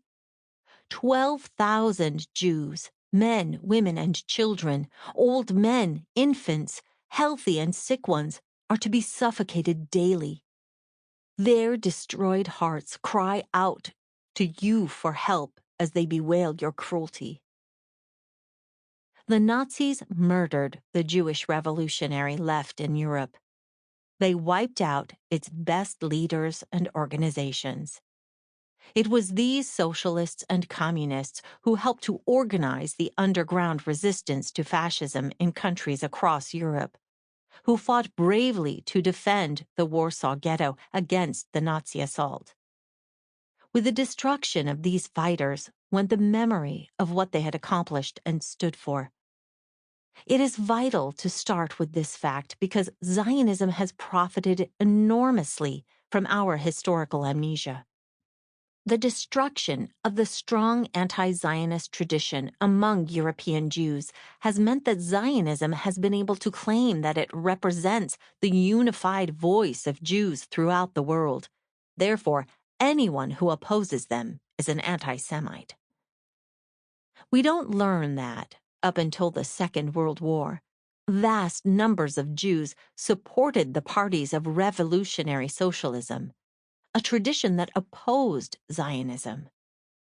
In 1905, the Anti-Zionist Bund, the revolutionary organization of Jewish workers, condemned Zionism both for its solution to anti-Semitism and for its colonization of Arabs. In 1910, the Jewish socialist Karl Kautsky wrote, "It is labor that gives people a right to the land in which it lives. Thus, Judaism can advance no claim on Palestine. On the basis of the right of labor and of democratic self-determination, today, Palestine does not belong to the Jews of Vienna, London, or New York, who claim it for Judaism, but to the Arabs of the same country, the great majority of the population."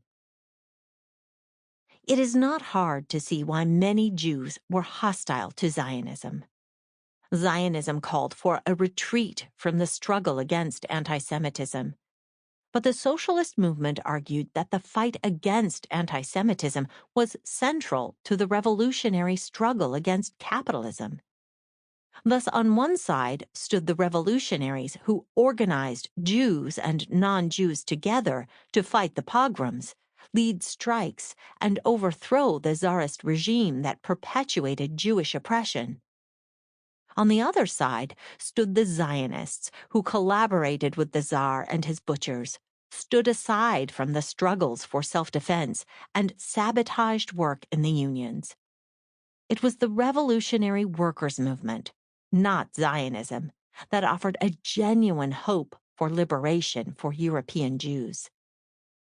Lenin and the Bolsheviks took an uncompromising position against anti-Semitism, seeing it as a source of weakness in the Russian working class. Lenin argued that socialists must be the tribune of the oppressed, willing to fight every instance of anti-Semitism, regardless of what class of Jews were affected. After the Russian Revolution of 1917, the Bolsheviks abolished all racist laws against Jews and severely punished incidences of anti-Semitism. During the Civil War, the imperialist-backed White Army in the Ukraine murdered as many as 60,000 Jews, while the Bolshevik Red Army became the protector of the Jewish communities in Poland and the Ukraine. Today, the inherent racism and violence of the Zionist project is very much alive today. The number of right-wing governments and parties closely allied with Israel today is astounding. From Jair Bolsonaro's neo-fascist government in Brazil to Narendra Modi's ethno-nationalist regime in India. It is a fact that Israel is at the forefront of the international far right, forming alliances with European political figures who themselves at times invoke anti-Semitic tropes or sit silently as virulent racist mobs rally in their streets. Italy's Matteo Salvini and Hungary's Viktor Orban are just two examples. Israel has even provided arms to neo-Nazi militias in Ukraine. Zionism is no longer affiliated with Judaism alone. In fact, today, groups like Christians United for Israel, an organization with more than 5 million members, represent the largest drivers of U.S. support for Israel. Just as almost a century ago, Zionist leaders remain largely silent in the face of attacks against Jews by the allies of Zionism. On August 14, 2019, a prison guard working for U.S. Immigration and Customs Enforcement, ICE, drove a truck through a crowd of Jewish protesters, organized by Never Again, calling for an end to the unlawful detention of immigrant children in ICE concentration camps on the U.S.-Mexico border.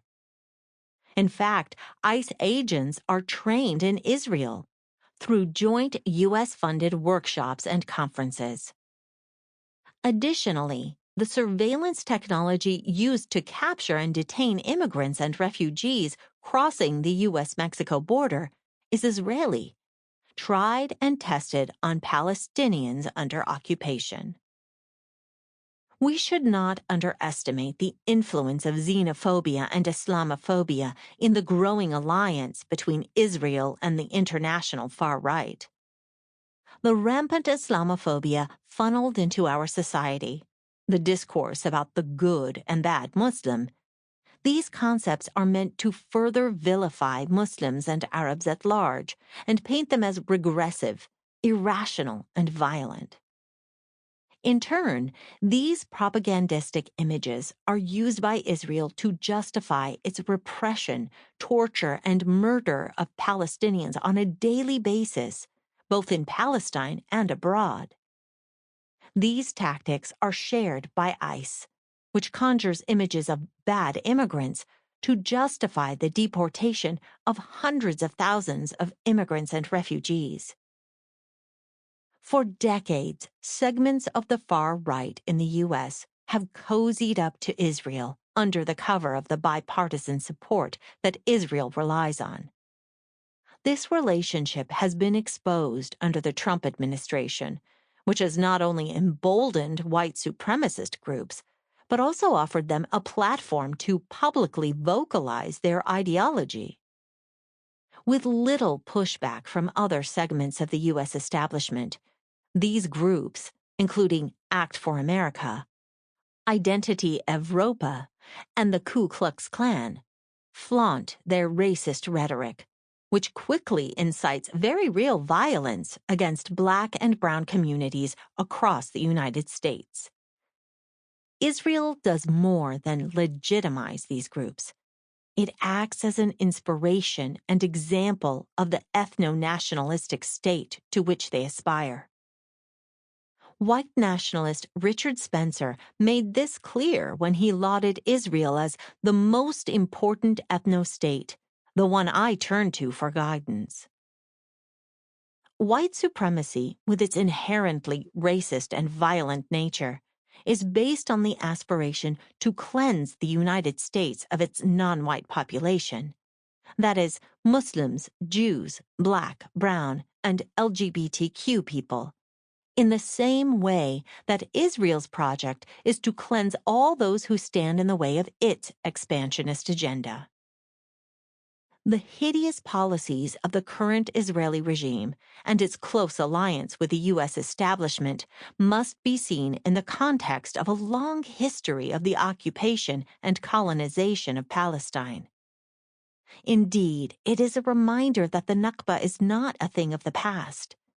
Its impact is felt by every single Palestinian, and its memory shields against the systematic attempt to whitewash the violence and bloodshed that characterized Israel's birth 70 years ago, and sustains its apartheid regime today.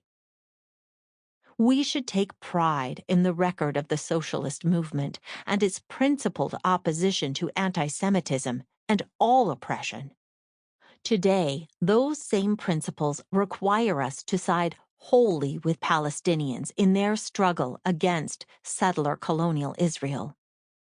Next to the treacherous counter-revolutionary record of Zionism, we must counterpose the best traditions of the workers' movement of struggle and solidarity. 2. How Israel became the watchdog state. U.S. imperialism and the Middle East. Shireen Akram Boshar. There is another mighty aircraft carrier of our common civilization. It's called the State of Israel. Benjamin Netanyahu, July 3, 2017.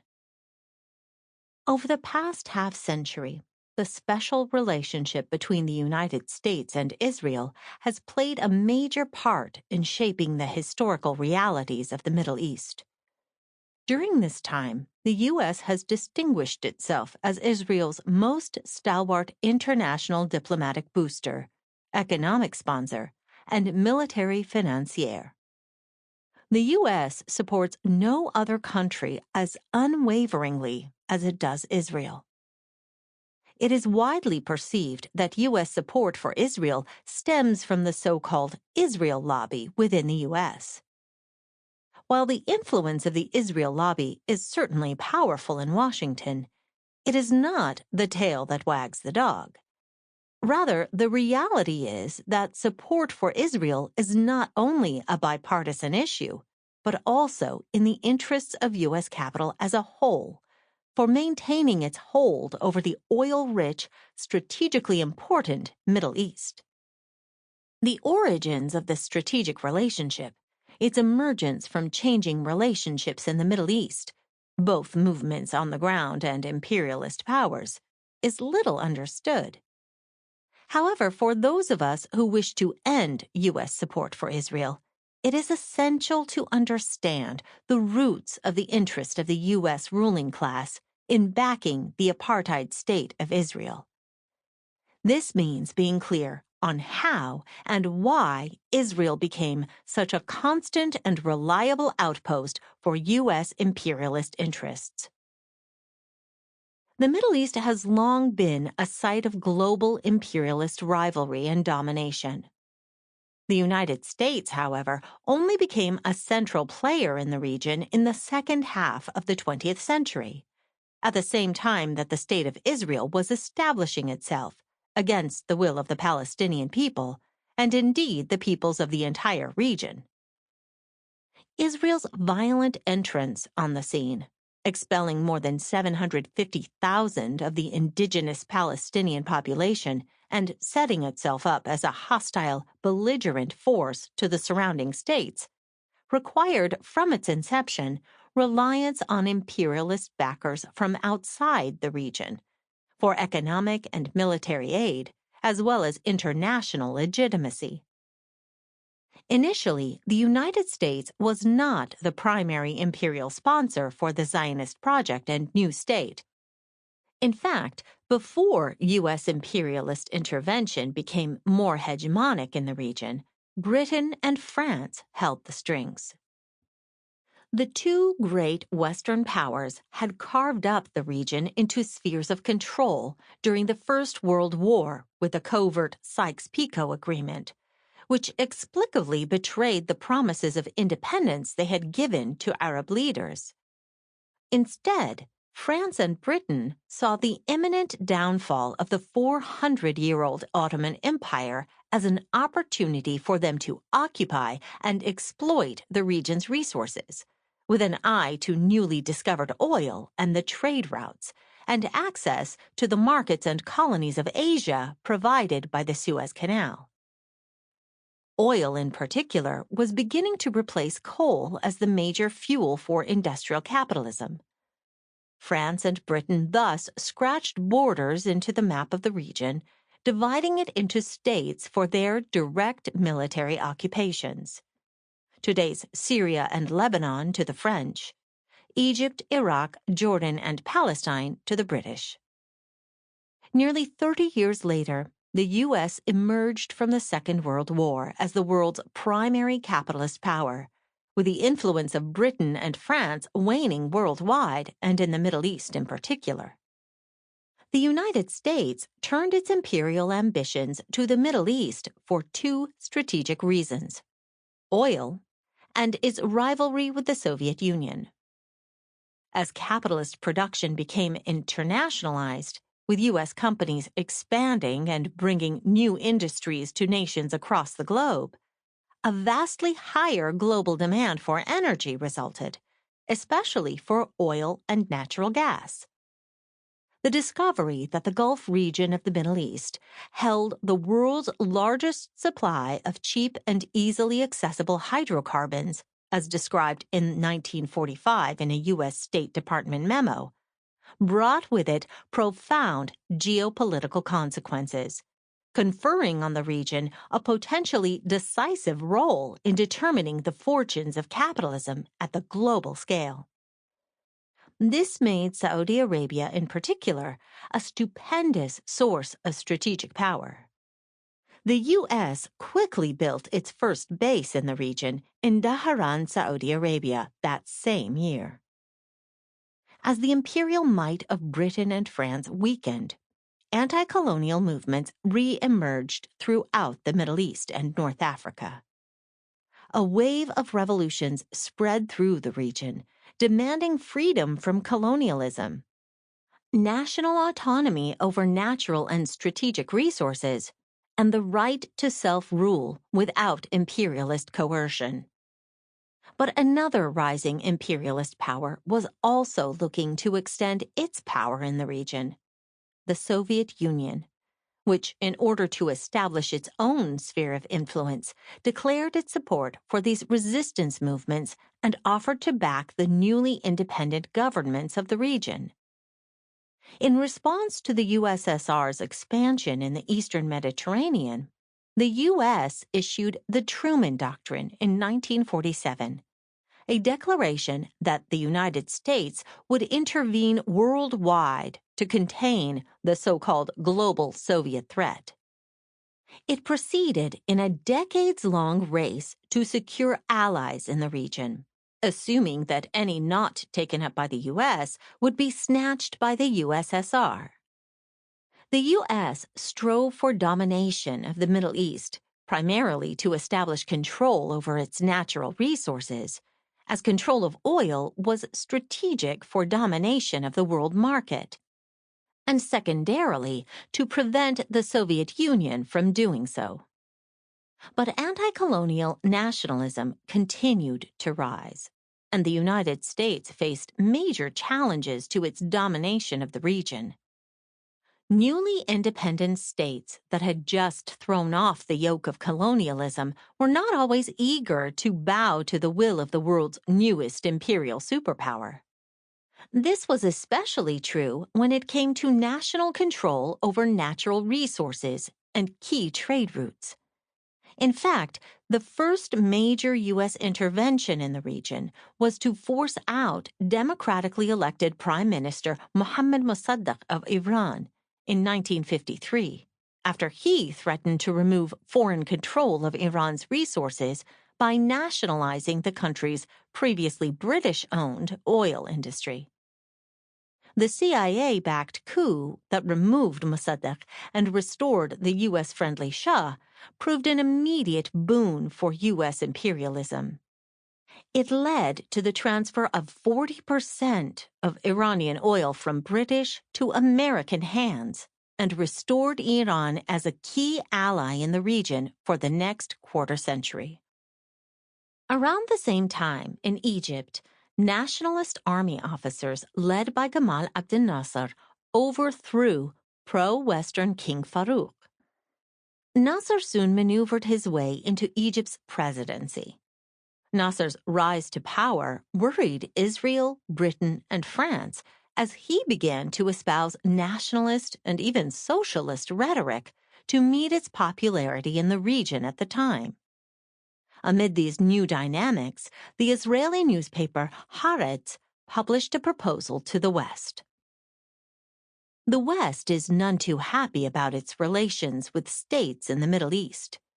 The feudal regimes there have to make such concessions to the nationalist movements that they become more and more reluctant to supply Britain and the United States with their natural resources and military bases.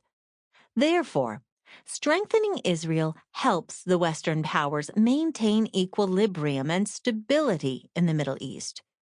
Israel is to become the watchdog. There is no fear that Israel will undertake any aggressive policy towards the Arab states when this would explicitly contradict the wishes of the U.S. and Britain. But if for any reason the Western powers should sometimes prefer to close their eyes, Israel could be relied upon to punish one or several neighboring states whose discourtesy to the West went beyond the bounds of permissible. Israel first appealed to France, which became the main weapons supplier to Israel in the 1950s until its withdrawal from Algeria in 1962. France and Israel both saw Egypt's Nasser as a threat, holding him responsible for encouraging resistance against colonial rule in Algeria and Palestine. France, desperate to maintain its colonial grip on Algeria, and insisting that Egypt's leadership posed an imminent danger, supplied Israel arms against Nasser, while Israel provided France with intelligence. Israel was eager to play its part. As Shimon Peres, head of Israel's nuclear program and future Israeli prime minister, explained in 1955, every Frenchman killed in Algeria, like every Egyptian killed in the Gaza Strip, is a step towards strengthening the ties between France and Israel. But Algeria's independence struck a serious blow to France's imperial reach in the region, thus ending France's motivation to act as Israel's primary backer. The U.S., on the other hand, was initially ambivalent about both Israel and Egypt's Nasser. It hoped to win over the emerging nationalists as allies against the communists, who were also gaining strength across the region. To do so, the U.S. had to play a balancing act. Placating the nationalist movements by refraining from supporting outright the despised colonial powers of the day, Israel, Britain, and France. But Israel was determined to push the West to take action against Nasser. Israeli officials planned a series of bombings of U.S. and British-owned institutions in an attempt to frame Nasser. Egyptian intelligence uncovered the details of the plot in time and later executed two of the conspirators. In response, Israel attacked the Gaza Strip, then under Egyptian control, killing 37 Egyptian soldiers. The U.S. refused to provide Nasser with weapons that could be used against Israel, so Nasser turned to the USSR. In September 1955, he made the first arms deal that any Arab country had ever made with the Soviet Union. The U.S. retaliated by withdrawing funds from Nasser's planned Aswan High Dam. But Nasser continued to radicalize, and in July 1956, he nationalized the Suez Canal, a move wildly popular across the Middle East and North Africa, and a major affront to Britain and France.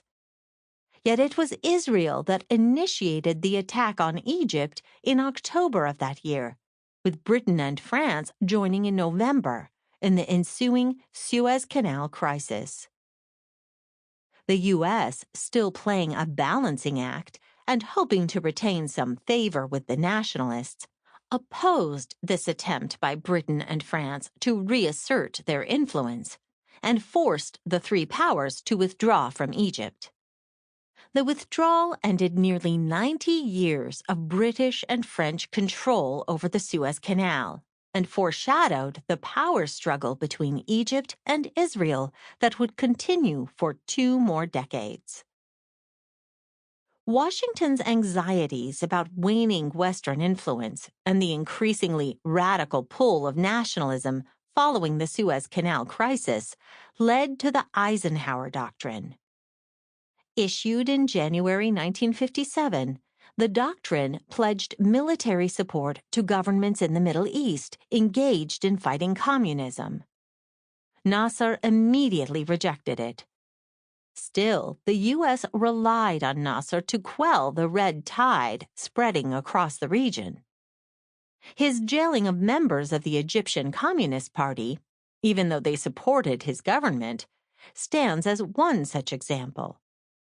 But the situation became even more uncertain for the West the following year. Egypt and Syria united to form the United Arab Republic. Nationalists overthrew a pro-Western government in Iraq, and the regimes in Lebanon and Jordan faced nationalist revolts, which the U.S. and Britain quickly intervened to crush. Nasser's nationalism, now spread throughout the region, prompted Saudi Arabia to force the U.S. to evacuate its base in Tehran in 1961. In 1962, Nasser issued a national charter defining his regime as socialist, and nationalists and communists revolted in Yemen. And in the mid-1960s, struggles in the Gulf region, led by communist and nationalist leaders, fused agitation against the ongoing British presence in the Gulf with demands around worker and social issues. Anti-imperialism was at its height, threatening to expel the Western powers from the region entirely. Socialist politics and ideas remained a vital part of this radicalizing moment. However, although the nationalists posed challenges to Western imperialist interests in the region, Arab nationalist governments pursued a program of Arab socialism that, while using socialist rhetoric, promoted a top-down, state-run economy with no semblance of actual workers' control. Arab nationalist ideology itself downplayed the issue of class in the name of Arab unity, while nationalist governments like Nasser's issued some welfare policies and enacted land redistribution to allow certain temporary gains for their radicalizing working classes. They ruled using increasingly authoritarian methods that enforced one-party rule and narrowed the possibilities for democratic organizing. Their policies enabled a gradual capitulation to capitalist and eventually neoliberal policies, sidelining and even crushing communist and Marxist parties. In December 1958, Nasser responded to Communist Party criticisms of his regime by arresting hundreds of communist activists. He continued to arrest thousands of left-wing opponents in the next year, relegating the Communist parties to activity within Egypt's prisons and leading to their dissolution in the 1960s. In fact, it did not take long for nationalists to brutally crush the communists in Syria, beginning in 1958 to 59, and in Iraq from 1959 to 1963, to Washington's relief. For the U.S., the relief was all the greater because the communist parties in both Syria and Iraq had grown to the point that they could aim at seizing power.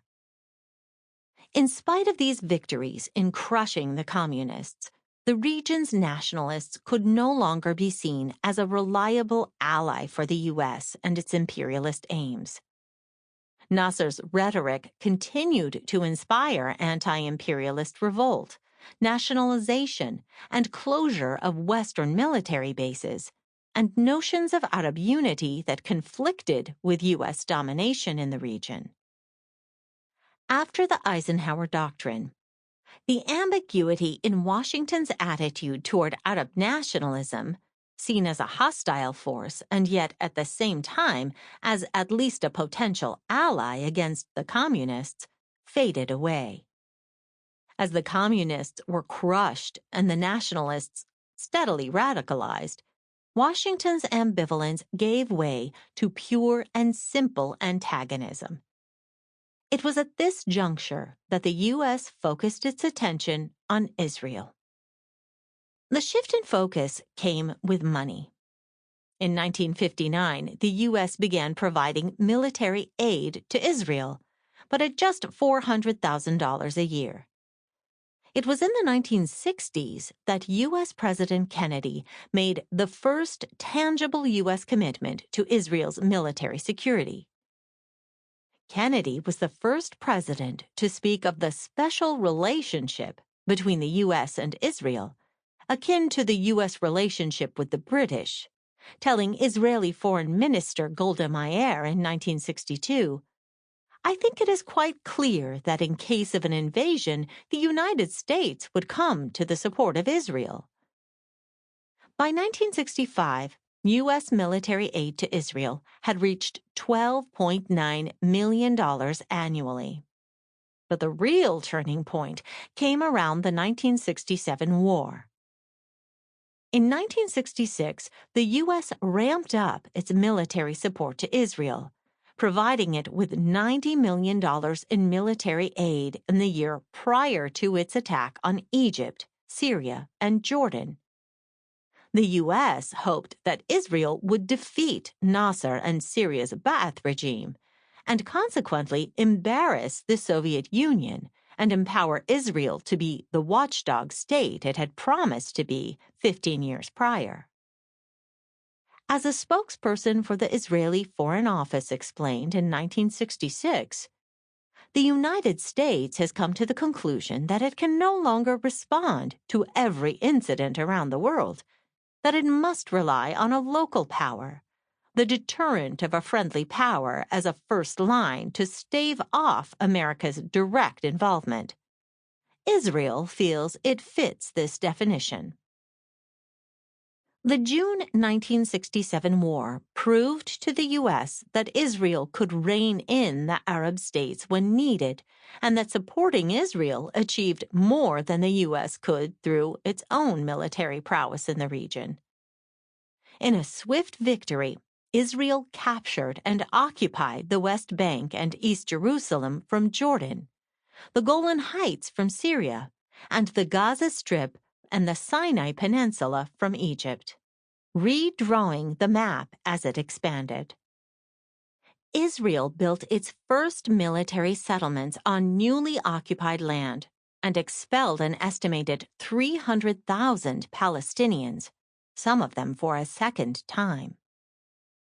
Israel's massive defeat of the Arab armies dealt a blow to the nationalist regimes and to Arab nationalism as a political project that surpassed even the U.S.'s expectations.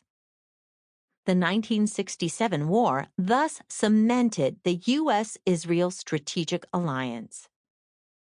As Nasir Aruri explains, the Israeli victory in 1967 spared the U.S. the trouble of direct intervention to contain Nasserism.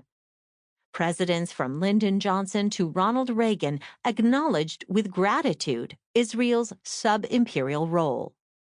If there were no Israel with that force, we'd have to supply that with our own.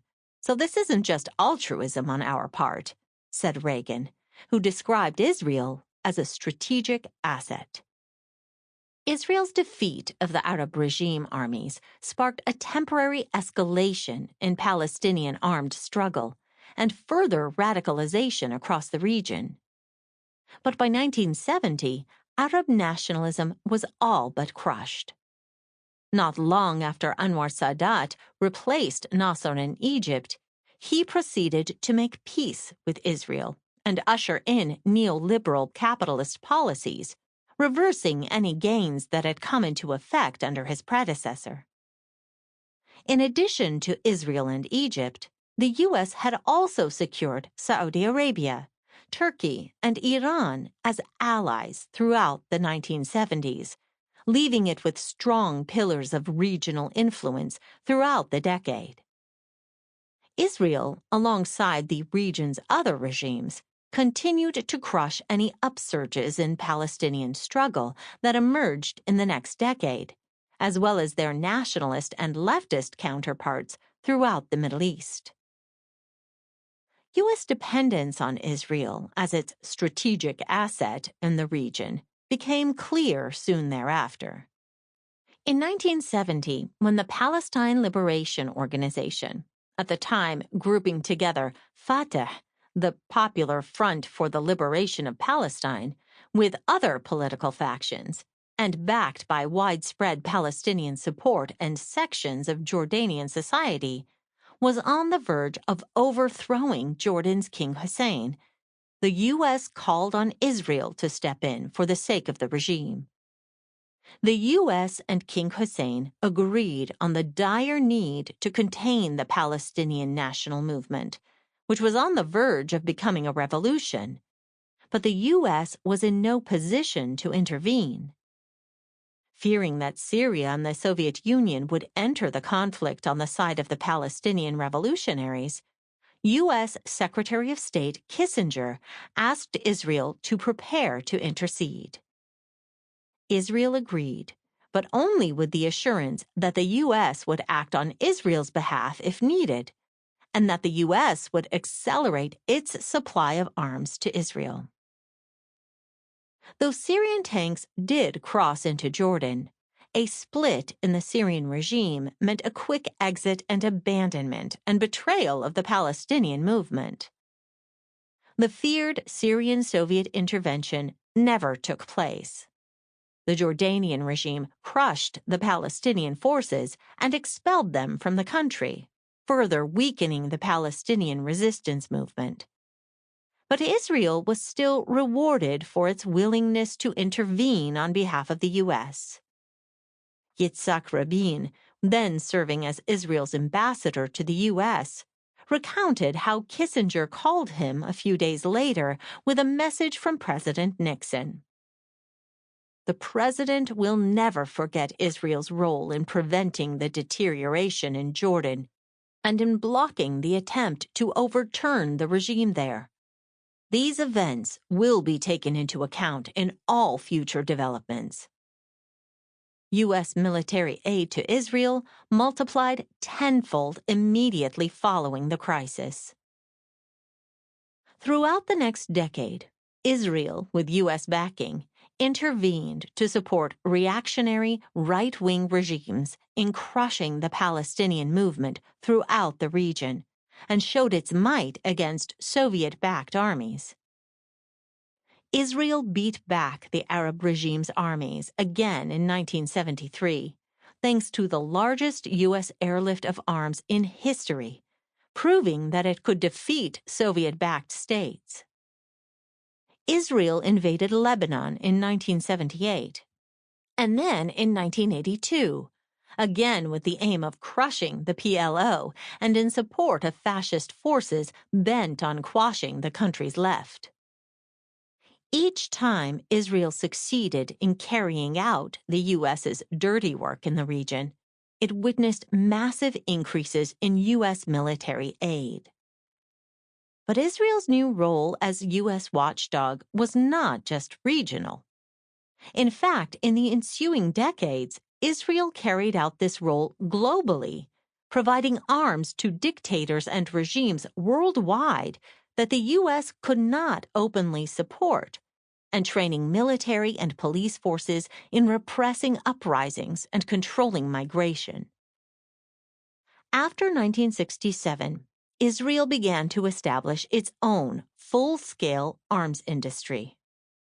Throughout the 1970s and 80s, Israel covertly and overtly supported Latin American dictatorships, apartheid South Africa, and the Iranian Shah with arms and paramilitary training.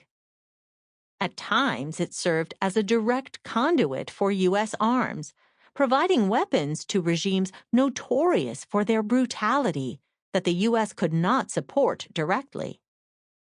Israel supplied the vast majority of arms imported by the right-wing military government of El Salvador, and its paramilitary death squads gave millions to the Salvadoran regime.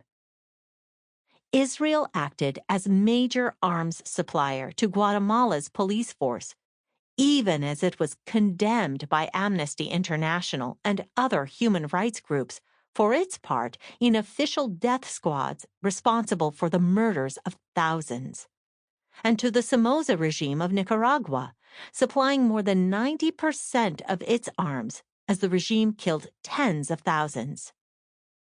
Somoza bombed the slums of Nicaragua, mainly with Israeli-made Arava and West Wind planes. This pattern was widespread, as Israel also supplied arms to dictatorial regimes in Ecuador, Chile, Paraguay, and Argentina. All these regimes killed and disappeared thousands in their dirty wars.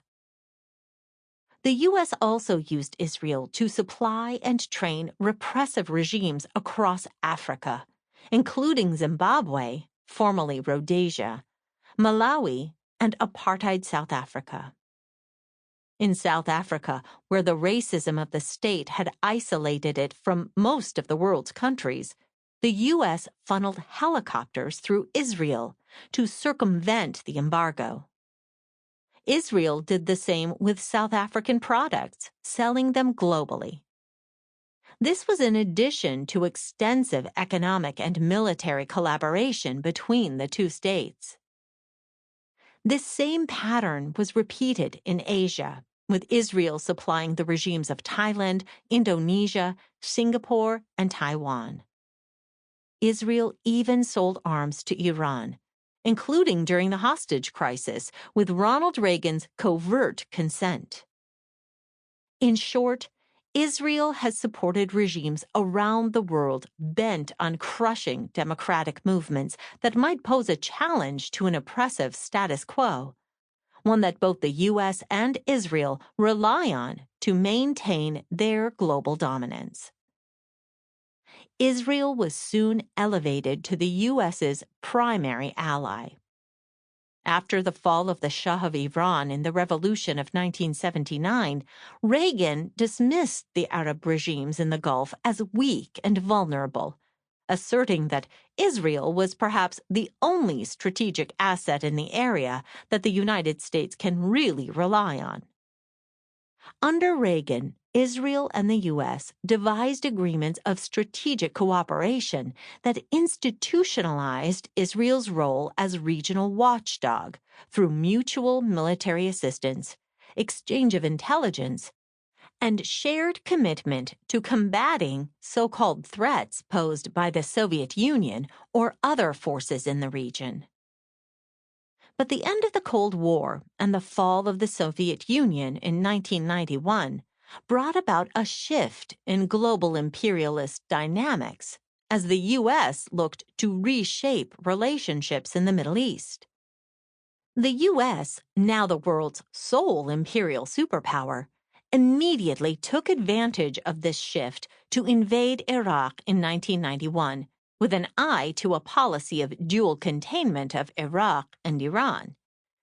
At the same time, the U.S. also sought to use its new superpower status to become the primary mediating power for Israel, pushing forward a peace process that entailed a complete subjugation of the Palestinian population.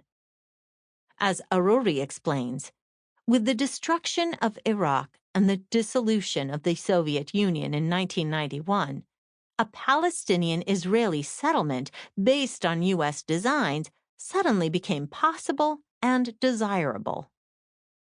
The lack of a peace process had proved to be a serious obstacle to both the U.S. and Israel, as regional stability, on their terms, was desirable for hegemony. A peace process prioritizing economic cooperation and liberalization, while quashing possibilities for Palestinian resistance, would lead to normalized relationships with regimes across the region and allow the U.S. to penetrate those markets it had previously been unable to access. This took the form of the 1993 Oslo Accords.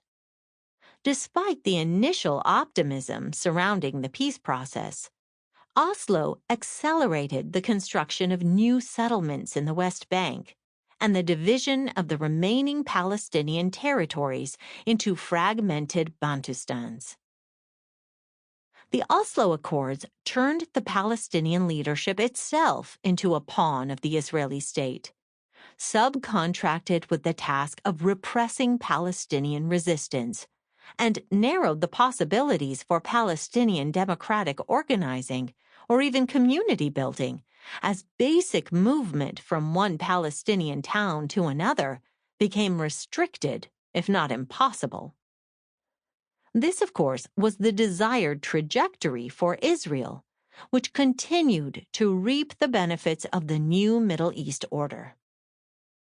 The 1990s also brought about shared U.S.-Israeli military ventures, commitments to fighting so-called Islamic terrorism and fundamentalism, and the promotion of Israel to partner rather than subordinate.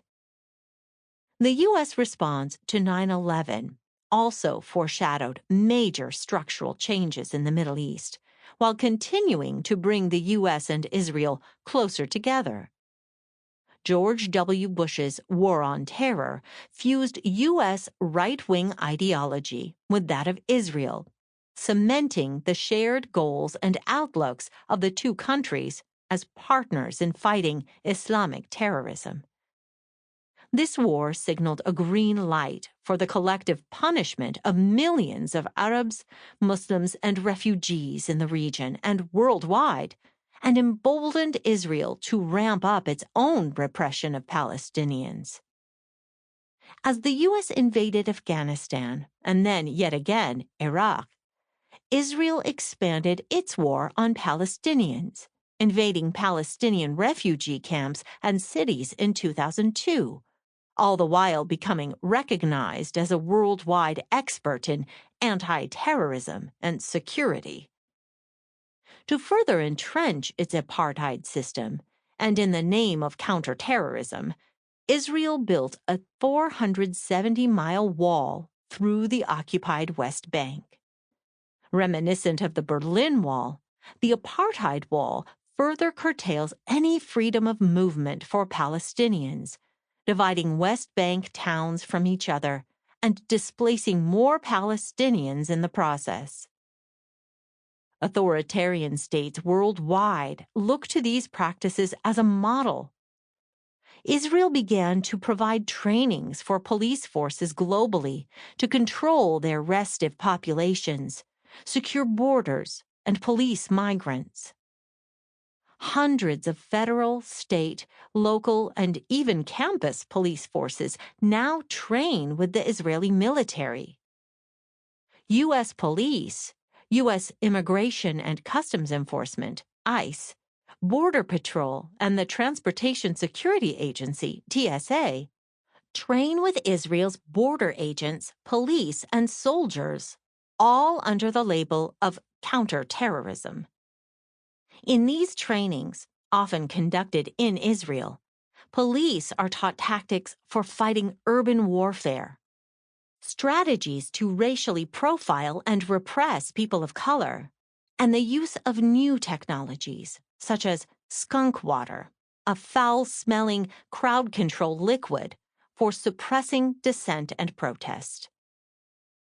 In 2014 and 2017, Israel's largest private military company, Elbit Systems, founded in 1967 and considered one of the world's top security and defense companies, was awarded contracts by the U.S. Department of Homeland Security to militarize the U.S.-Mexico border.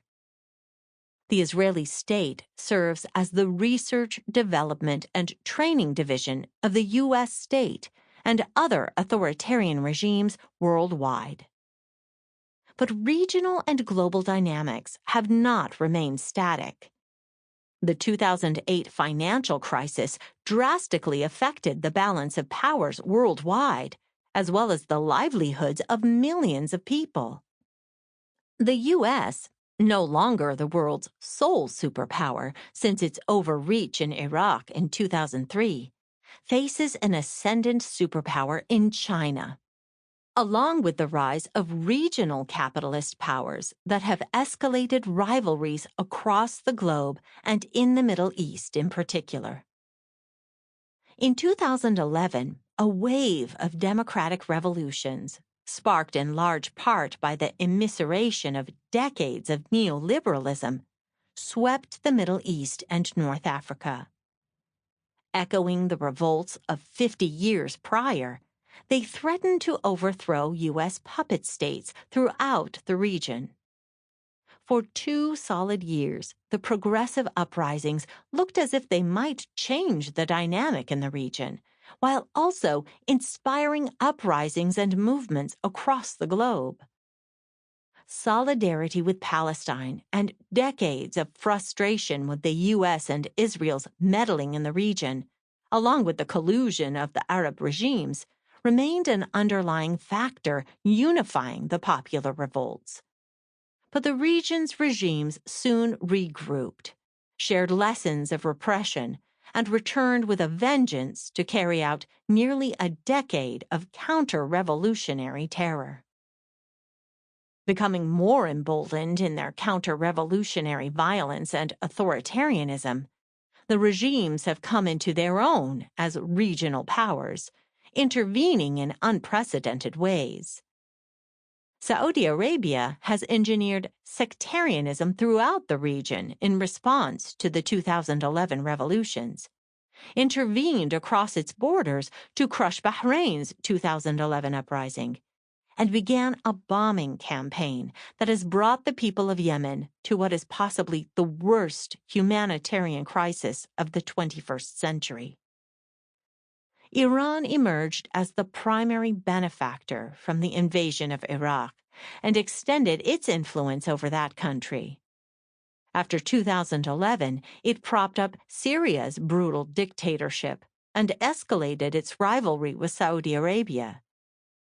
Each of the region's states works with the others in various ways, using unprecedented levels of violence to ensure the crushing of the democratic movements that emerged in 2011. Israel and the U.S., always the enemies of progressive movements that might challenge their grip on power or their access to oil, supported the counter-revolutions, deepening their ties to Saudi Arabia and Sisi's Egypt. While the current conditions of the Middle East, in which authoritarian states collaborate more closely than ever to stave off mass dissent, are untenable, Israel remains a reliable constant, unlikely to be swayed in its role by regional upheaval. With the rise of global rivals like China, which also aims to extend its influence in the region, the U.S. state is likely to rely even more heavily upon allies like Israel. The counter-revolutionary crackdown carried out in the name of anti-terrorism gives further cover for Israel and the U.S. to use greater levels of violence against Palestinians and across the Middle East. The United States' backing of Israel for the past half-century has not been, as some have argued, due to the whims of certain U.S. presidents or the influence of the Zionist lobby. Though the Israel lobby, including institutions like American Israel Public Affairs Committee, does impact U.S. politics, particularly in the encouragement of the anti-BDS legislation and the scapegoating of Arab and Muslim students and activists, it is by no means the driving force behind bipartisan support for Israel. Both Republicans and Democrats have unconditionally supported Israel. Obama vastly increased funding for Israel, even as it carried out 3 major assaults on Gaza under his watch. U.S. support for Israel is in service of the interests of the U.S. ruling class, which needs an unconditional ally to retain its imperialist power in the Middle East and worldwide. Any serious challenge to Israel's apartheid regime, then, must also challenge U.S. imperialism and its backing of the Israeli state. So, too, must it challenge regional capitalist powers and the system of imperialism that, as a whole, prevents democratic movements from taking shape wherever they might emerge. While the U.S. may be in relative decline as a global superpower, it shows no sign of loosening its grip on the Middle East or retreating from its strategic alliance with Israel.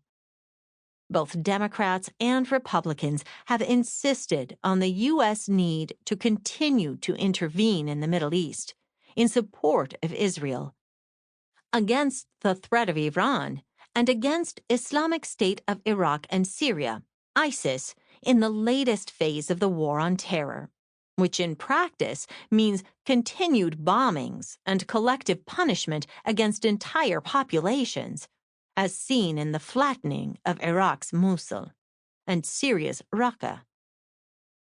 Israel, too, remains a violent force opposed to democratic and popular change in the Middle East and worldwide.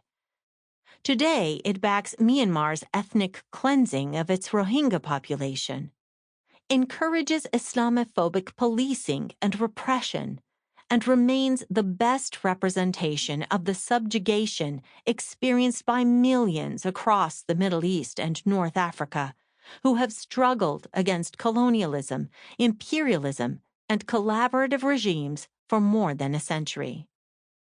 A fundamental challenge to the U.S.-Israel strategic relationship will thus necessarily come with a transformation of global relationships of domination, an end to the role of the U.S. as an imperialist power, and an end to imperialist domination and rivalry over the Middle East.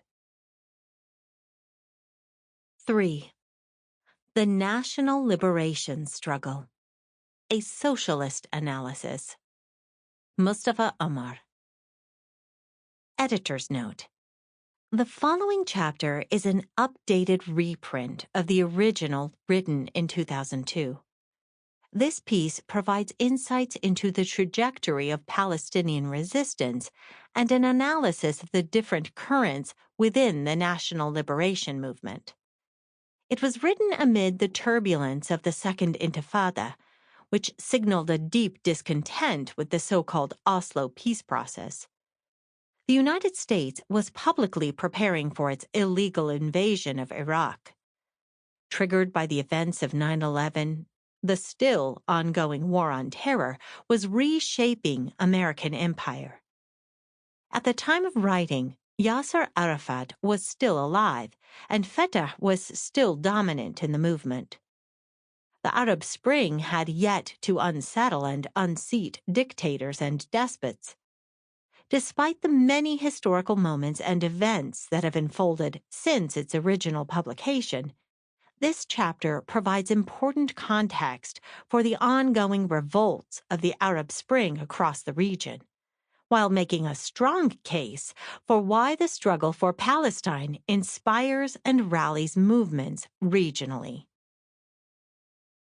Since the Oslo Accords were signed in 1993, endless rounds of negotiations between the Palestine Liberation Organization, PLO, and Israel have failed to secure an end to the Israeli occupation of the West Bank and Gaza, a Palestinian state, or the right of return for 5 million Palestinian refugees.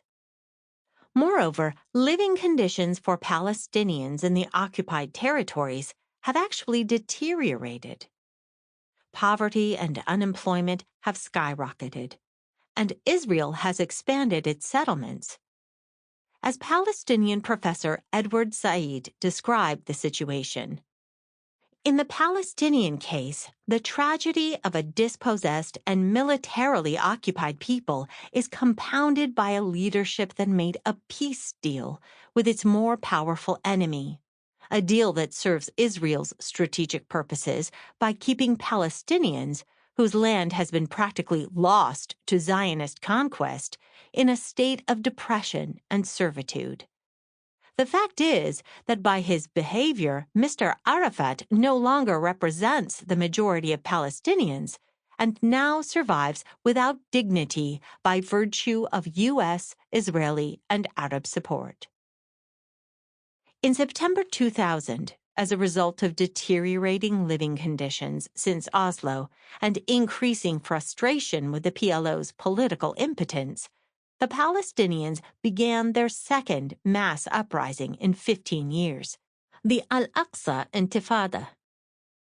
Since then, hundreds of thousands of Palestinians have taken to the streets of the West Bank and Gaza to confront the Israeli army and settlers directly. Despite brutal repression by Israel and repeated attempts by Arafat to rein in Palestinian anger, the Palestinians have shown, once again, tremendous courage and willingness to make huge sacrifices to win their freedom. Unfortunately, the heroic struggles of the Al-Aqsa Intifada are insufficient to stop Israel. The Palestinians simultaneously face a number of difficult obstacles.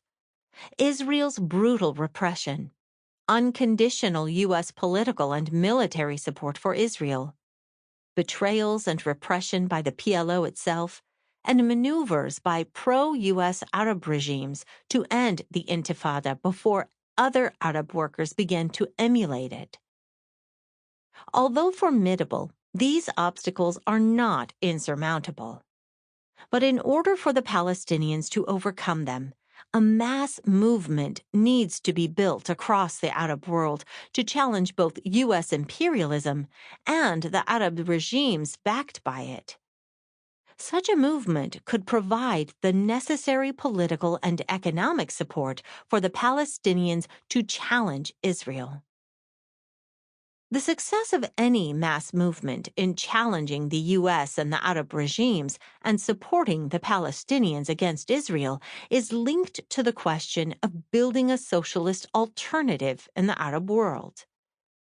The case for this alternative starts from the realization that Arab workers, who produce all the oil and wealth in the area, have to fight for real democratic control over society in order to rid themselves of the miserable conditions imposed by the ruling Arab regimes and the United States. But a socialist alternative in the Arab world would have to learn from the mistakes of an older generation of radicals that looked to Stalinist Russia and certain progressive Arab regimes, such as Syria and Iraq, as models for social change. This means rejecting the compromises with Zionism of the PLO, looking to the struggles of ordinary people in Palestine against Israel, recognizing that solidarity with the Arab working classes, not negotiations, is the way to stop Israel, and fighting for a secular and democratic Palestine based on equality between Arabs and Jews. Building a socialist alternative in the Arab world, especially in Palestine, requires clarity on a number of key political questions. Why did the PLO surrender to Israel and Washington? Whose class interests does the PLO represent? Why did many Palestinians turn to Hamas? What happened to the Palestinian left, the popular and the democratic fronts for the liberation of Palestine? Why does the left tail Arafat's policy?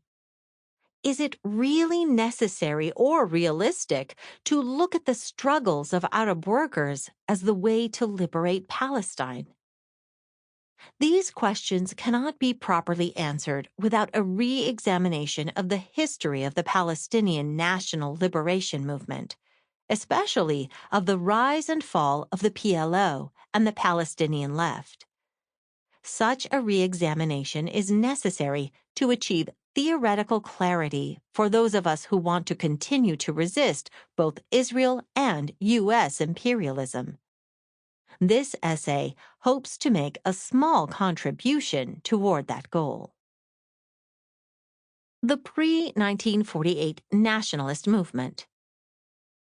In the 3 decades that preceded the 1948 Nakba catastrophe, the Palestinians carried out a brave struggle to resist the Zionist project of building a Jewish state that would serve as an outpost for Western imperialism in the Middle East.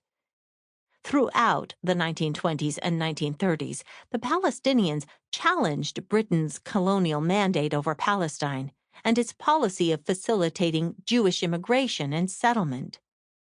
In 1929, Palestinians organized demonstrations and protests against Jewish settlements and businesses in what became known as the Barak Rebellion.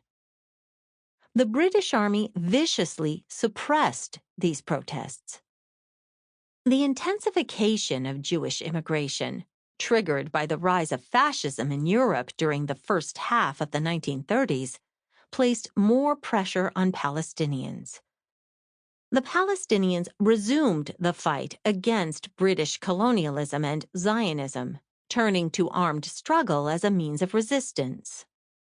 Led by the Muslim Brotherhood's Sheikh Izz-ad-Din al-Qasim, a network of militias drawn primarily from peasants and urban intellectuals attacked British and Zionist interests all over Palestine. Mandate police killed al-Qasim in a gun battle in 1935, but the armed struggle continued. In 1936, a mass social struggle joined with the armed struggle. In April, following weeks of clashes between Palestinian protesters and Jewish settlers, Arab dock workers at the port of Jaffa struck to protest British support for Jewish immigration. Under mass pressure, the Palestinian elite, under the leadership of Jerusalem's Mufti, Hajj Amin al-Husseini, was forced to call a general strike. Within days, the strike spread to other major Palestinian ports, cities, and villages. All sections of Palestinian Arab society, including workers, peasants, small businesses, and even sections of large business, joined the strike. The strike demanded an end to Jewish immigration, a ban on the sale of land to settlers, and the replacement of the British mandate by a government drawn from the majority population. Palestinians organized a mass civil disobedience campaign and stopped paying taxes to British authorities. Meanwhile, al-Qasim's militias attacked British and Zionist interests all over the country. The general strike lasted for 6 months before the British managed to end it with brutal repression. Armed struggle continued for 2 more years. Eventually, the British Army and Zionist militias managed to crush the armed struggle. In total, this mass rebellion, which became known as the 1936 Great Arab Revolt, lasted for 3 years. Despite the Palestinians' heroic struggles and sacrifices, the 1936 revolt failed. This was attributable to 2 main factors. First, the poorly armed Palestinian militias were no match for the overwhelming military superiority of the combined British and Zionist forces. Moreover, Zionist displacement of Palestinian workers in strategic workplaces throughout Palestine helped the British to block Arab nationalist efforts to spread the general strike and fully paralyze the country's economy. Second, fearing a total loss of control over the Palestinian masses, the Palestinian elite, backed by reactionary Arab regimes close to Britain, weakened the rebellion through its compromises with Britain and its constant maneuvers to end the revolt. Indeed, the conservative role the Palestinian elite played during the 1920s and 1930s presented many obstacles to the development of a successful struggle against Zionism. This elite, composed of big landowners and merchants, generally opposed British colonialism and the establishment of a Jewish state. However, two factors mitigated this elite's opposition to colonialism. On one hand, different wealthy Palestinian families competed for support from British authorities to edge out their rivals. On the other hand, economic ties between the Palestinian elite as a whole and the other pro-British Arab ruling classes, such as those in Egypt and Jordan, prompted the Palestinian elite to avoid confrontation with Britain. This explains, for example, why some members of the elite called for an end to attacks on Zionist interests during the Barak Rebellion in 1929, or argued for a disastrous policy of strengthening relations with Britain to win the latter away from supporting Zionism. Some Palestinian notables even went so far as to argue that Britain should maintain its mandate over Palestine as a last line of defense against Zionism. Indeed, some wealthy families, such as the al-Nashashibis and al-Husseinis, organized different nationalist parties. However, these families aimed to use the nationalist struggle as a way to advance their own narrow commercial and political interests. Their animosity toward each other and their fear of the masses of Palestinian peasants and workers always outweighed their opposition to British colonialism and Zionism. In other words, the Palestinian elite was more interested in maintaining its wealth and its ties with Arab regimes than it was in leading a fight against British colonialism and Zionism. In contrast, throughout the same period, Palestinian workers and peasants made enormous sacrifices in the nationalist struggle. In the cities, workers organized numerous strikes and street protests. In the countryside, peasants fought bravely, despite years of British terror. The heroism of these workers and peasants was insufficient to overcome the conservative influence of the Palestinian elite in the nationalist struggle. In pre-1948 Palestine, the working class was still a tiny minority of the population, without much union or political organization. The peasants, on the other hand, lacked the social cohesion necessary to play an effective political role.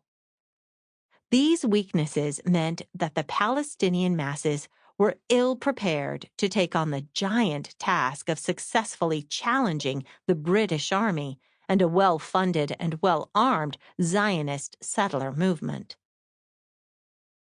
The Palestine Communist Party, a false start. Divided between rival factions in the Palestinian elite, the nationalist movement remained fragmented and weak. Under these circumstances, there was a clear need for a progressive left alternative. Unfortunately, the Palestine Communist Party, PCP, the only socialist organization in Palestine prior to 1948, suffered from serious political weaknesses that prevented it from challenging the leadership and control of the conservative Palestinian elite. Founded in 1924 with help from the Communist International, Comintern, the PCP aimed to unite Arab and Jewish workers in a struggle to build a socialist Palestine. However, the PCP, like other communist parties around the world, ceased to be a revolutionary organization by the early 1930s, following Stalin's ascendancy to power in Russia. Thus, the PCP formulated its policies based on the needs of Russian foreign policy in the Middle East, not on those of workers' struggles against colonialism. This meant that the PCP followed orders from Moscow. even those that led to its isolation from the Arab masses. Throughout the 1920s and 1930s, party membership remained almost wholly Jewish, owing to its origin in a split from the left Zionist Socialist Workers' Party. The PCP did not produce its first Arabic publication until 1929. The Barak Rebellion that year caught the party unprepared. Party publications and spokespeople simultaneously initially characterized the rebellion as an anti-imperialist uprising and an anti-Jewish pogrom. In 1935, it adopted a policy of revolution in stages, calling for its members in oppressed countries to unite with the progressive bourgeoisie in an anti-imperialist People's Front. In Palestine, this policy translated into an uncritical tailing of the traditional Arab leadership. In 1943, the PCP split on national lines. Jewish members, accusing the party leadership of ultra-nationalist politics, reorganized the PCP as a party accepting the Zionist idea that the Yishuv, the Jewish community of Palestine, constituted a national group entitled to self-determination. The PCP's decision to abandon the goal of fighting for a united socialist Palestine drove most of the Arab cadre to quit the party. Later that year, some of these cadres, such as Bolas Farah, regrouped in the National Liberation League, NLL. A final blow to genuine socialist politics in Palestine came when the USSR decided to back the United Nations partition plan for Palestine in 1947. Until then, the PCP had opposed partition, despite its softness on Zionism. When the Soviet Union announced its support for the formation of Israel, a state it hoped to turn into a Soviet ally in the region against the U.S. and Britain, the PCP followed suit. Jewish PCP members joined the Haganah to fight Arab resistance to the formation of the State of Israel in 1948. Meanwhile, the Soviet Union's support for partition threw the NLL into disarray, with some leaders supporting partition and others opposing it. In the end, the NLL was too small and politically confused to play any significant role in preventing the catastrophic destruction of Palestinian Arab society that ensued. Rebirth of a national liberation movement. The 1948 Nakba set back the Palestinian nationalist movement for years. In the immediate aftermath of the war, the destruction of Palestinian Arab society, and the transformation of 70% of the population into refugees living under authoritarian Arab regimes made it very difficult to organize resistance. But by the mid-1950s, as Palestinians became embittered with the unwillingness of the Arab regimes to solve the refugee problem or to challenge Israel, the Palestinian national movement started to revive. A group of Palestinian intellectuals and professionals who lived and studied in Arab countries, among them Yasser Arafat, formed the Palestinian Liberation Movement, Fatah, in 1958. Drawing on the experience of the Algerian War of Independence against France, Fatah advocated armed struggle, guerrilla warfare, to liberate Palestine. Fatah grew in size and popularity. In the aftermath of Israel's victory over Egypt under President Gamal Abdel Nasser and other Arab regimes in the June 1967 war, Fatah's armed struggle gave millions of people across the Arab world hope in the possibility of fighting back. Fatah's 1968 Battle of Karama, where under-equipped Palestinian guerrillas held off the Israel Defense Forces near the Jordanian town of Karama, inspired thousands of Palestinians and others from all over the world to join its ranks. In 1969, Fatah succeeded in taking over the PLO, an organization that Arab governments had founded in 1964. As originally conceived, the PLO allowed the Arab governments, most notably Nasser's Egypt, to pay lip service to the Palestinian struggle, while keeping control over its activities. Under its chair, Ahmed Shukeri, a Palestinian lawyer, the PLO was a weak and undynamic organization. By 1969, Fatah's prestige put it in a position to take the PLO's reins as Nasser pushed Shukeri aside. Fatah turned the PLO into a mass organization that included all the newly formed left-wing and revolutionary organizations. The Palestine National Charter, revised in 1968, showed the influence of the guerrillas on the Palestinian movement. The PLO continued to identify Palestine as the indivisible territorial unit within the borders of the pre-Israel British Mandate. Moreover, it asserted armed struggle is the only way to liberate Palestine. Thus, it is the overall strategy, not merely a tactical phase. Commando action constitutes the nucleus of the Palestinian Popular Liberation War. In addition, the Charter stated that Palestinians reject all solutions which are substitutes for the total liberation of Palestine.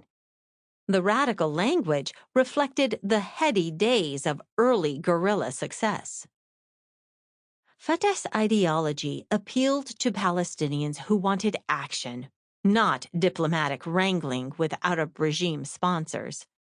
But Fatah didn't want to answer the question, whose Palestine?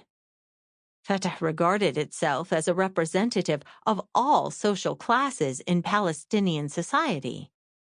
It argued that any class differences among Palestinians must be put aside in order to wage a successful struggle. Fatah's nationalist ideology ignored the irreconcilability of class antagonisms among Palestinians. The 1948 catastrophe affected wealthy and poor Palestinians in different ways. While a large number of wealthy Palestinians were able to transfer their assets to neighboring Arab countries in the months leading up to the catastrophe, the vast majority of Palestinian peasants and workers ended up in UN refugee camps. So while wealthy Palestinians were able to regroup and eventually play a central economic role in Arab countries, the majority of refugees lacked any social, economic, or political rights. Fatah's nationalist ideology suited the interests of the Palestinian bourgeoisie. This group, on one hand, needed a movement such as Fatah to achieve the goal of building its own state. But on the other hand, the Palestinian bourgeoisie needed to ensure that poor refugees would not rebel against its oppressive Arab allies. Fatah promised to fulfill both of those needs, mobilizing the Palestinian refugees to fight Israel while avoiding confrontation with Arab governments. Fatah adopted a principle of non-intervention in the internal affairs of Arab countries. The PLO under Fatah received billions in aid from Arab regimes, including the Gulf monarchies. In exchange, the PLO refused to take stands on political and social questions affecting the Palestinians and other populations of its Arab sponsors. In the oil-rich Gulf monarchies, Palestinian workers toiled for 50 years to build the economies of these states, while they were denied basic economic and human rights. Still, Fatah failed to support the struggles of Palestinian oil workers in the 1950s against the giant American oil company Aramco. It also failed to challenge the policies of the Arab regimes, such as Egypt and Jordan, that jailed and tortured Palestinian activists, not to mention thousands of other Arab trade unionists and radicals. The non-intervention principle meant that Fatah compromised, time and again, with regimes that oppressed Palestinian refugees and lacked any interest in challenging either Israel or Western influence in the area. Despite its initial successes, the PLO paid for the principle of non-intervention with a number of serious political and military setbacks. The organization's crushing defeat in Jordan during the events of September 1970 was the most prominent of these. In the late 1960s, the PLO had established itself as the main political and military force in Jordan, virtually eclipsing the hated regime of King Hussein. It had the political support of Palestinian refugees, who made up 70% of Jordan's population. Time and again, however, Arafat turned down appeals from Palestinian activists and even some Jordanian army officers to depose the king and replace his regime with a democratic one.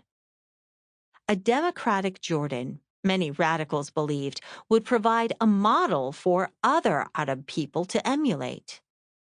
It could also unleash the potential of mass struggle that would be needed to fight a strong military regime such as Israel.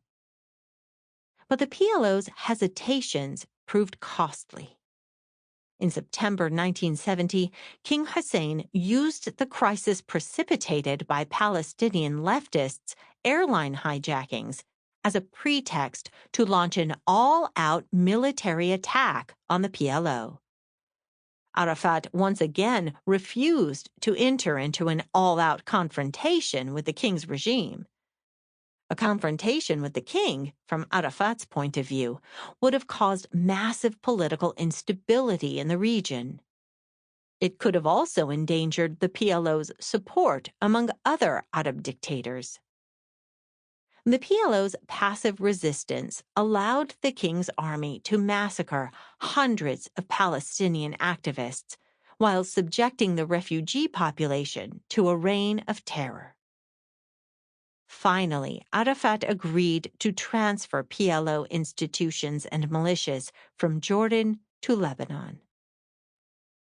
The PLO was never able to recover from its defeat in Jordan. If the Arab defeat in the 1967 war showed the impotence of the Arab regimes against Israel, Black September convinced the PLO leader Saleh Khalaf that it was only too evident that the Palestinian Revolution could not count on any Arab state to provide a secure sanctuary or an operational base against Israel.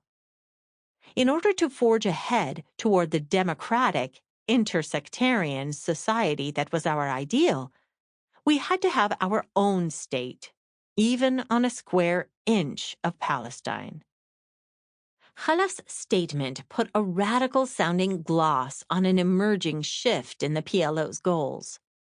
In the immediate aftermath of the 1973 Arab-Israeli War, the U.S. launched the peace process of negotiations between Arab states and Israel. The U.S. aimed to win Arab recognition of Israel in exchange for Israel's return of Arab land it occupied in 1967 and 1973. Arab regimes, yearning to establish closer relations with the U.S., pressured the PLO to abandon its radical goals. And PLO leaders increasingly looked to international diplomacy to win the mini-state they desired. Phil Marshall spells out the political impact of Fatah's decision. Fatah accepted, dropping its principal aim, the liberation of the whole of Palestine, in favor of the prospect of a mini-state, which was to be pressed on Israel by the U.S. Although the Fatah leadership had long debated the character of the Palestinian entity for which it struggled, the extent of its territory, whether it should coexist with Israel, and whether it should give citizenship to Israeli Jews, it had never publicly conceded the Zionist movement's right to control any area of Palestine.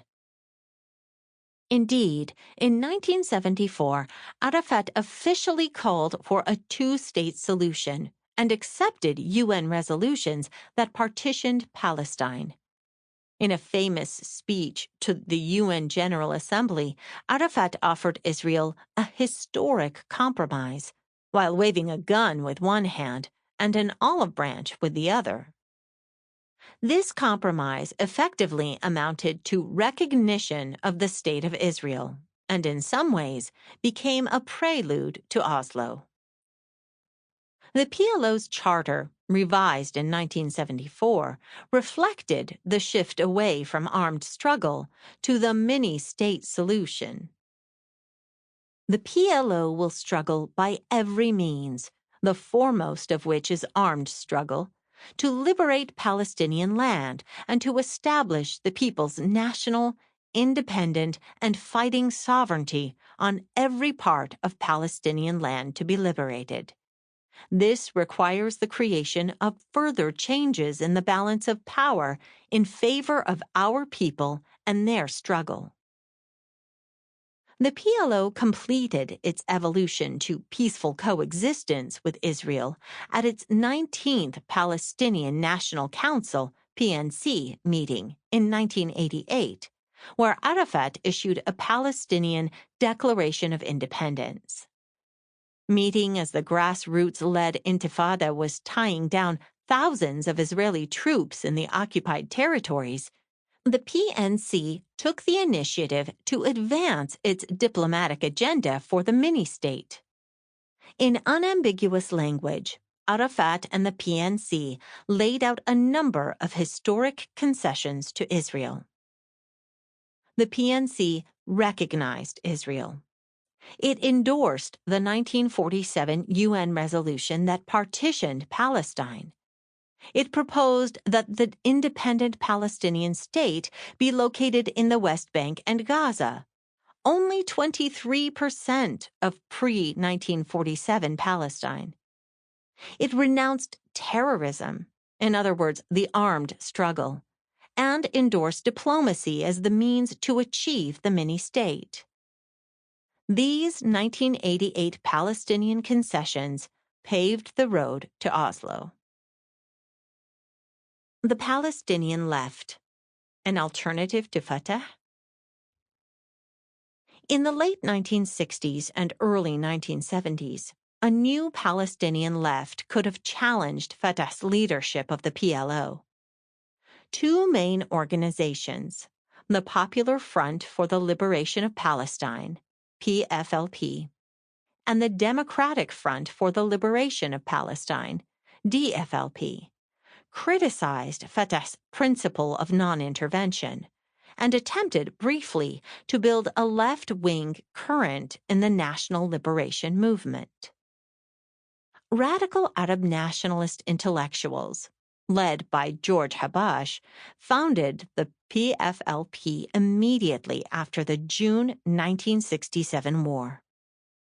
The inability of self-proclaimed socialist Arab regimes, such as Nasser's Egypt, to live up to their promises of fighting Israel and U.S. imperialism, pushed these activists to search for more radical means to liberate Palestine.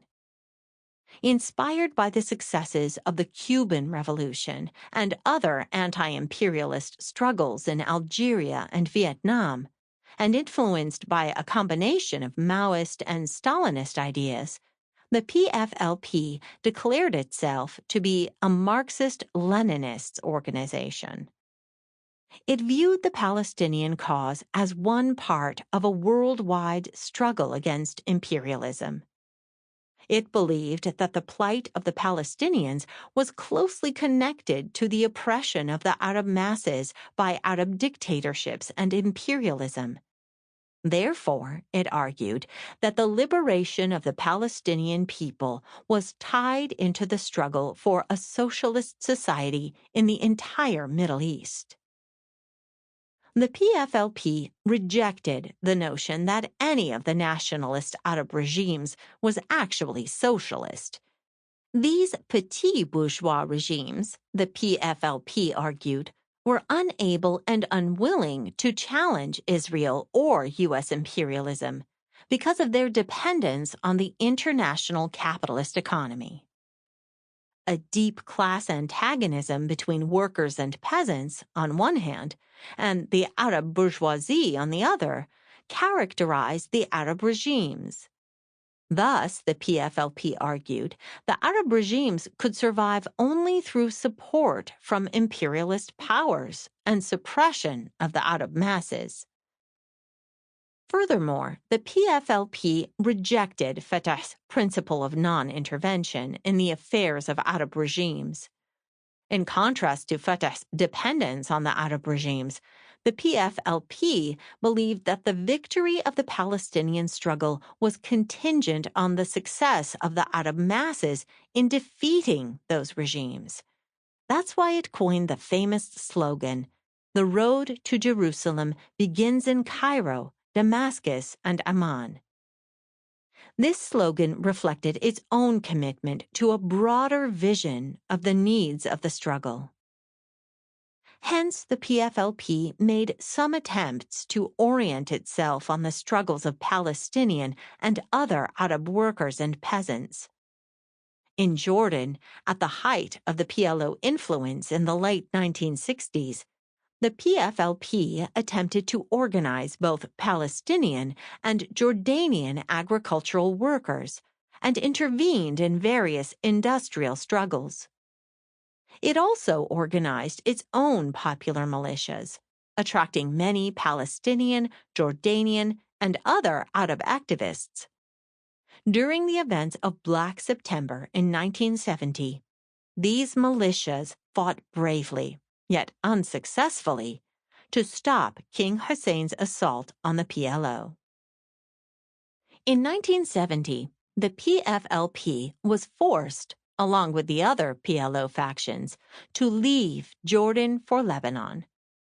During the 1970s and 1980s, it tried to maintain its commitment to the liberation of Palestine. During the Lebanese Civil War, for example, the PFLP fought on the side of other Lebanese leftist and Islamic militias against the Israel-backed pro-fascist Maronite militias. Its members helped to defend Palestinians and the PLO against the Israeli onslaught in the 1982 Lebanon War.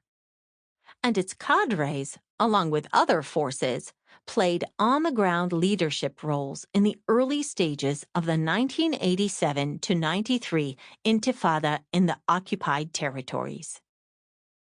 The PFLP led a rejectionist front of Palestinian organizations against the PLO's adoption of the mini-state formula in 1974. Despite its radical critique of PLO strategy, the PFLP suffered from a series of major contradictions and weaknesses. These problems prevented it from building a revolutionary alternative to Fatah. First, while it rejected, correctly, the notion that some Arab regimes were socialist, the PFLP made a false distinction between reactionary regimes that accommodated to imperialism and progressive nationalist ones that were forced to fight against it.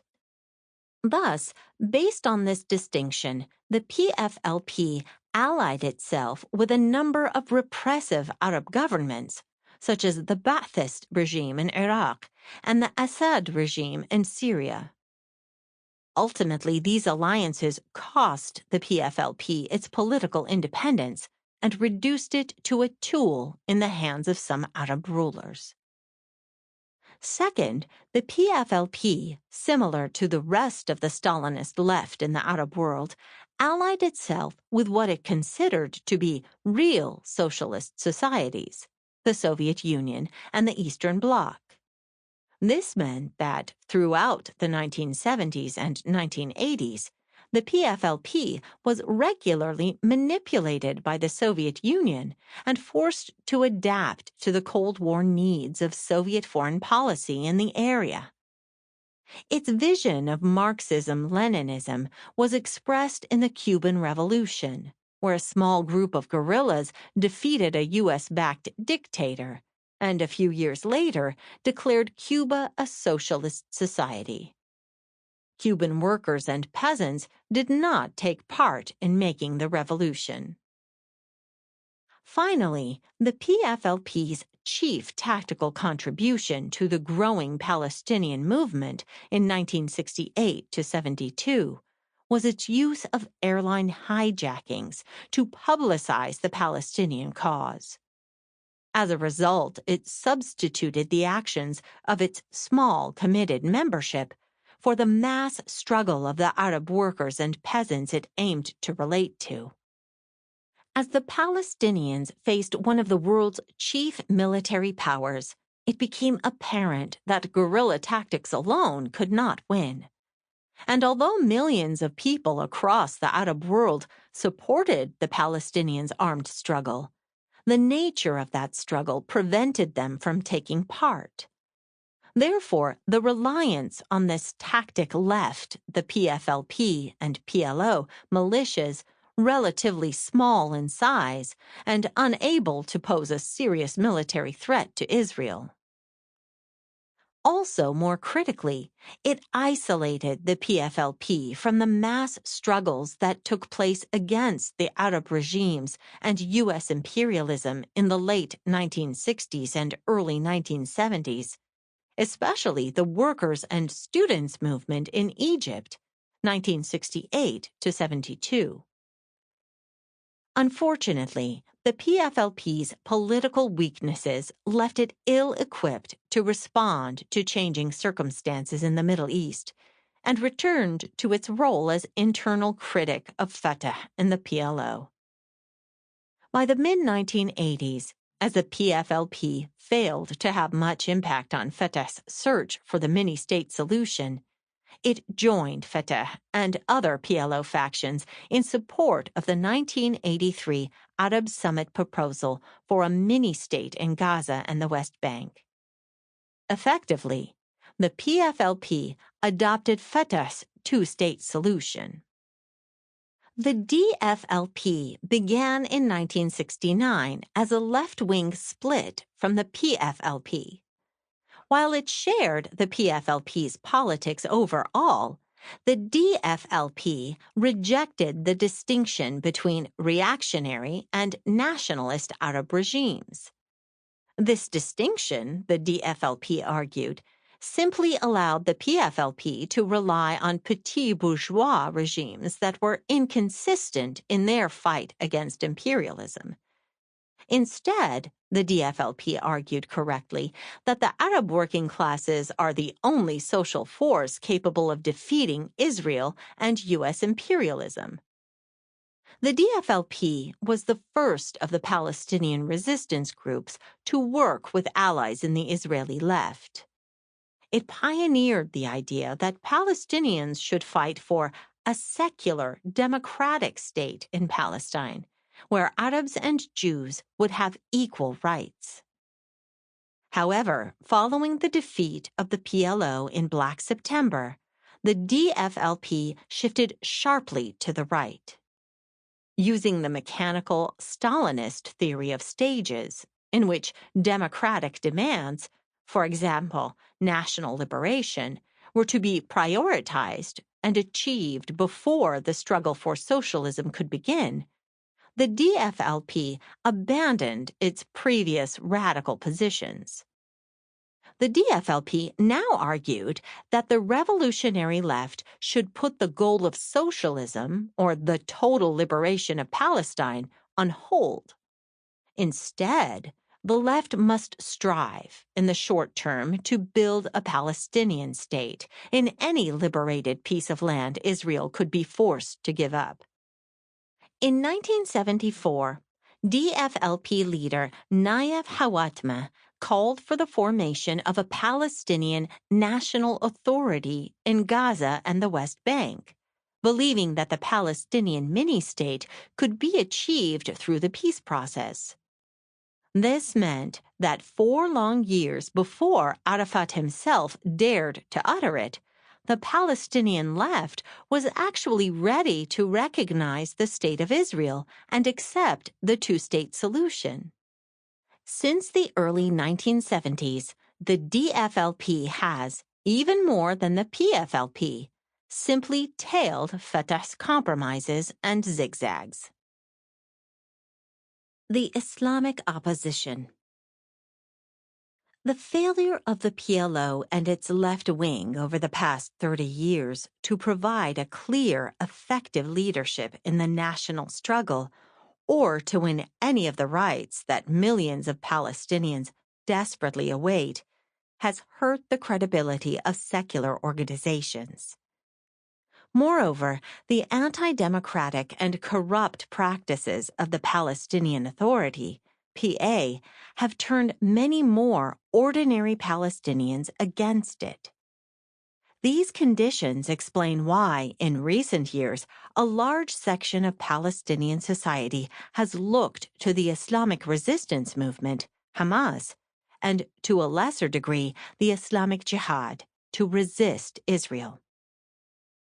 Hamas's formal opposition to the Oslo Accords and Palestinian negotiators' endless concessions resonated with people who recognized the futility of negotiations. Its insistence on the liberation of the whole of Palestine connects with the aspirations of Palestinian refugees to return to their country. From 1967 until the outbreak of the First Intifada in 1987, the Muslim Brotherhood dominated the Islamic movement in Palestine. The Brotherhood attracted a considerable number of people who were alienated by the miserable conditions under Israeli occupation. However, the Brotherhood refused to play any active role in resisting Israel. Instead, it focused on missionary work, such as the construction of mosques and providing various social and health services to needy Palestinians. The organization's non-political position increasingly frustrated many of its younger cadres. As a result, in the late 1970s, some of these cadres began to look to the more radical Egyptian Islamic Jihad. This younger generation admired the political activism of the Egyptian organization, known predominantly for its role in the assassination of the pro-Israel President Sadat in 1981. Eventually, these disgruntled elements broke with the Muslim Brotherhood to form the Palestinian Islamic Jihad. Islamic Jihad rejected the non-political stance of the Brotherhood, as well as the PLO's two-state solution compromise. It maintained, as the PLO and its left did at one point, that an armed struggle, this time by an Islamic vanguard, was still necessary to liberate the whole of Palestine. Therefore, throughout the 1980s, Jihad carried out military attacks on Israeli targets, though Israel's overwhelming military superiority kept Islamic Jihad's influence relatively limited. The outbreak of the First Palestinian Intifada in 1987 fundamentally changed the fortunes of the Islamic opposition. Under the pressure of the First Intifada, the Muslim Brotherhood realized that it either had to drop its non-political approach or risk losing all credibility among Palestinians. Therefore, in 1988, the Brotherhood formed a political wing, Hamas, to organize resistance to Israel. Hamas's own original charter reflected the Palestinians' disappointment with the failure of the PLO's diplomatic efforts and maneuvers to secure any of their lost rights. Sections of Hamas's charter express this sentiment. There is no solution to the Palestinian problem except by jihad, holy struggle. The initiatives, proposals, and international conferences are but a waste of time, an exercise in futility. The Palestinian people are too noble to have their future, their right, and their destiny submitted to a vain game. It rejected Arafat's decision to recognize the State of Israel at the 1988 session of the PNC in Algeria. And while the PLO was busy preparing to use the Intifada as a bargaining chip to force Israel to the negotiating table, Hamas began to gain more popular support by playing a leading role in street protests and confrontations with the Israeli army. As millions of Palestinians grew impatient with the continued arrogance of Israel and Arafat's endless compromises, Hamas gained more popular support.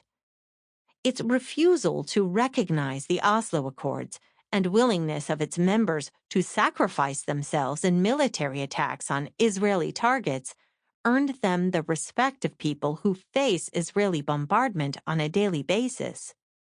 By early 2002, Palestinian opinion polls showed support for Islamist groups drawing even with, or even exceeding, support for Arafat's secular Fatah movement. The increased support for Hamas currents does not mean that they offer any solution for Palestinians. Hamas believes in the sanctity of private property and supports a market-based economy. This belief leads it to have a contradictory position toward U.S. imperialism. On one hand, it finds itself pitted against the U.S. due to U.S. support for Israel. On the other, Hamas tends to adopt the market ideas pushed by the U.S. and its financial arms in the area, the International Monetary Fund, IMF, and World Bank, that are responsible for the misery of millions of Arab workers and peasants. Furthermore, due to its conservative ideology, Hamas is unable to challenge the Arab regimes that ally themselves with the U.S., especially the right-wing monarchies in the Gulf, such as Saudi Arabia. In this way, Hamas agrees with Fatah's costly principle of non-interference in the affairs of Arab countries. Hamas's leadership is drawn primarily from middle-class elements. Therefore, it tends to sympathize with the goals of the Palestinian bourgeoisie. Like Fatah, Hamas also believes in the necessity of an alliance between all classes in Palestinian society. In practice, this means that the interests of Palestinian refugees and workers must be subordinated to those of Arafat and the bourgeoisie. On more than one occasion, Hamas leadership has indicated its readiness to accept Oslo and live with the State of Israel. As early as 1993, Sheikh Ahmed Yassin, the political leader of Hamas, indicated that the movement could accept a two-state solution.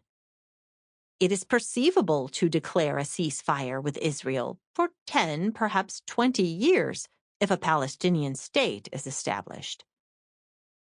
Despite Hamas's critique of the PLO's insistence on a strategy of compromise, it continues to defer to the PLO and Arafat as the legitimate leader of the Palestinian nationalist movement. Hamas regards itself simply as one component of that movement. The PLO is among the closest to the Hamas, for it constitutes a father, a brother, a relative, a friend. Can a Muslim turn away from his father, his brother, his relative, or his friend? Our homeland is one. Our calamity is one. Our destiny is one, and our enemy is common to both of us. While the PA imprisoned and tortured its members, Hamas insisted on the need to maintain open dialogue with Arafat and cooperation with the PA in all areas of self-autonomy. This conciliatory approach toward the PA has angered many rank-and-file cadres of the organization. Oslo and the Crisis of Perspectives. 3 decades ago, millions around the world regarded the PLO as one of the main national liberation movements in the world, on par with the Vietnamese National Liberation Front and the African National Congress of South Africa. Tragically, today the PLO is a shadow of its former self.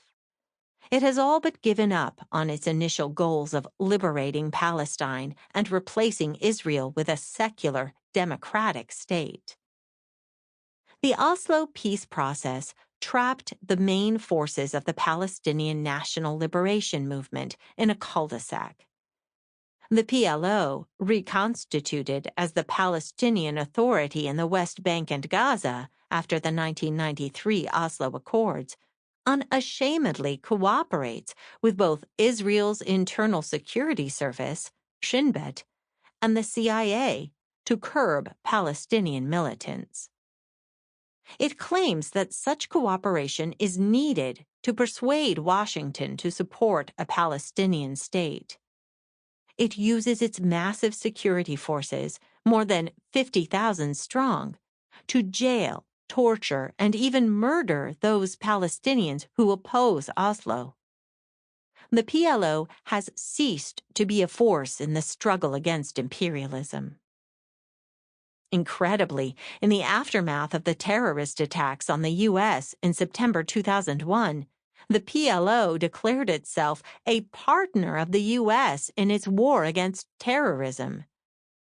Not only did the PLO support the bombing of Afghanistan, one of the poorest countries on earth, but its security forces shot and killed Palestinians who protested against the war. Large numbers of Palestinians view Arafat as safeguarding Israel's security, not conducting a struggle for liberation. Many are angry, since years of negotiations have failed to end the occupation, stop the expansion of Israeli settlements, or secure the refugees' right of return. They are also angry because poverty and unemployment levels for ordinary people have worsened, while Arafat and his cronies have made fortunes through corruption and monopolies. Many people view the PLO's surrender to Israel and the U.S., as well as its internal brutality, as a case of selling out. This view, however, overlooks the real reason behind the PLO's capitulation to the U.S. and Israel: the class interests that have always informed the organization's policies. The PLO claimed that it represented the interests of all Palestinians. In reality, it has always served the interests of the Palestinian bourgeoisie, especially this class's desire to form its own mini-state through negotiations and compromise with the U.S. and Israel. It has never wanted to rely on power struggles of Palestinian or Arab masses, which could endanger the stability of both it and its Arab allies. This fear of mass rebellion from below, which is characteristic of all ruling classes, explains why the PLO has always had a contradictory attitude toward mass struggles. The PLO needs some form of struggle to pressure Israel into making concessions, but it constantly has to try, sometimes unsuccessfully, to keep any such struggles, especially the intifadas, under its own control. It also explains why the PLO always supports its Arab allies when they are faced with a threat from their own working classes. In 1970, for example, the PLO chose to leave Jordan rather than challenge and destabilize the authoritarian regime of King Hussein. In 1988 and 1989, it chose to support the Algerian and Jordanian governments against two popular uprisings that the First Intifada inspired. In response to the Oslo Accords in 1993, The established Palestinian left harshly criticized Arafat for signing a treaty that only benefited Israel and failed to guarantee any of the Palestinians' fundamental rights. The two organizations joined with 8 other radical Palestinian organizations to boycott the PA. In 1996, the PFLP formally withdrew from the PLO. But after 1994, the PA increasingly shaped Palestinian politics. PFLP and DFLP leaders opposed participation in the 1996 Legislative Council elections.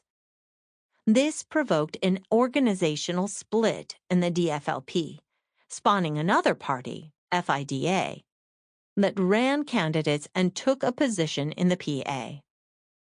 Supporters of the PFLP in the electorate largely ignored the leadership's calls for boycotts, and many party members ran as independents without official PFLP backing.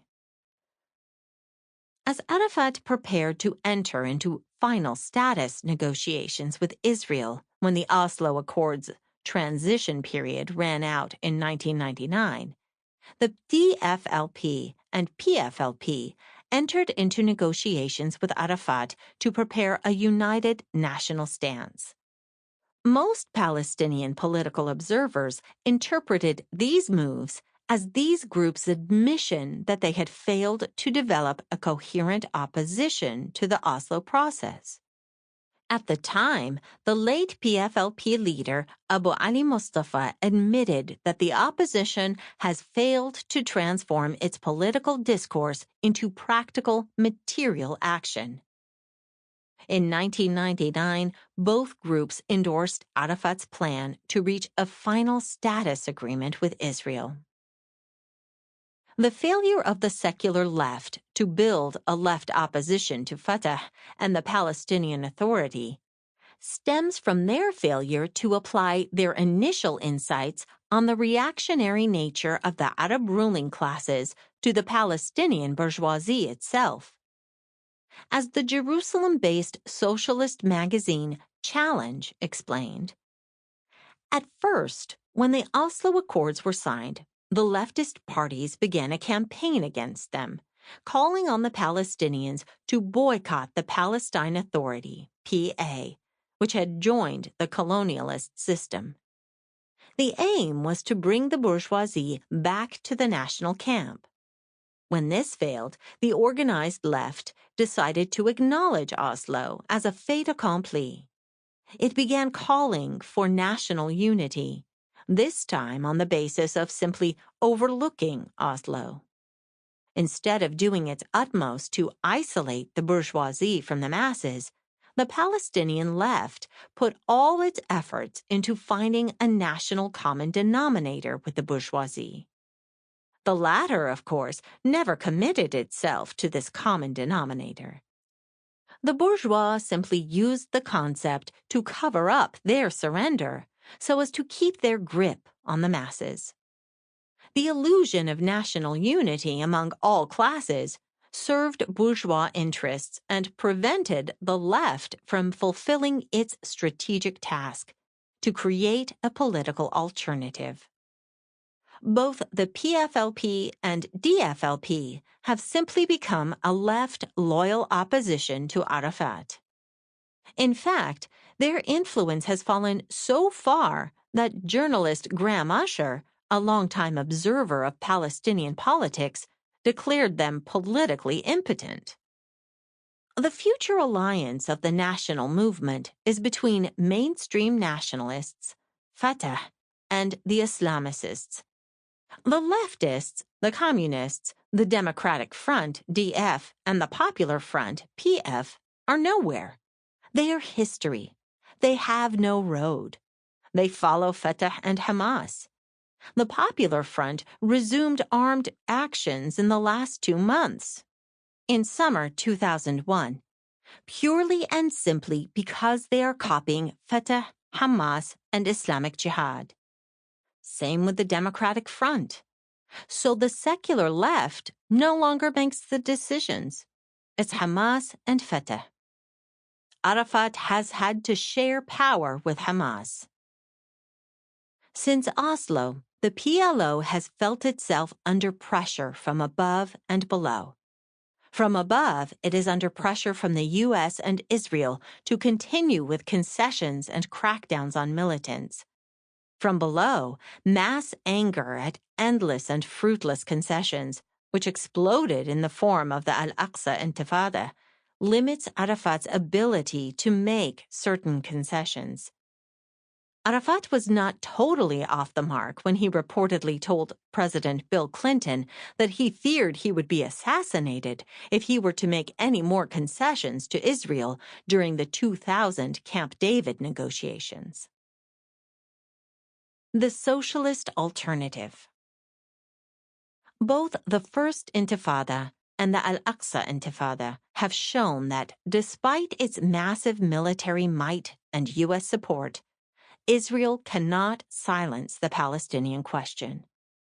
However, they have also shown that the struggle of the Palestinians alone cannot defeat Israel. In its initial stages, the Al-Aqsa Intifada combined mobilization of the Palestinian population with military attacks on Israeli soldiers and settlers. Because the Arafat regime saw the Intifada as a bargaining chip to restart negotiations with Israel, it wound up the popular aspects of the uprising and increasingly turned the conflict into sporadic military confrontations. Following the September 11, 2001 terrorist attacks in the U.S., the Sharon government stepped up its military assault on the Palestinians. Sharon declared his intention to use the war on terrorism to crush all resistance and to impose an apartheid system on Palestinians. This raised the stakes in the liberation struggle. Only a strategy that involves the mass of Palestinians, not one that vacillates between isolated guerrilla actions and negotiations that simply reinforce Israeli domination over Palestine, can defend the liberation movement. In the near term, a strategy of a mass intifada, combining military tactics with mass actions of Palestinian civil society, such as trade unions and popular committees, can move the struggle in a direction more favorable to the Palestinians.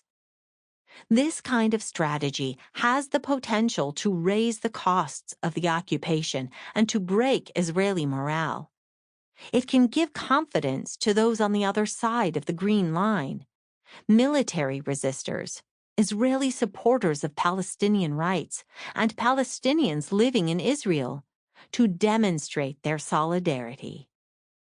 This kind of strategy would also shift the balance in Palestinian society toward ordinary Palestinians and democracy, and away from the Arafat cronies and corrupt PA officials who sought to rule an Oslo-imposed Bantustan in collaboration with Israel. Even if the Palestinians drove Israel out of the territories occupied in 1967, this achievement would not amount to the liberation of Palestine. The Zionist state would still exist, and Palestinians would not have won their right to return to their historic homeland.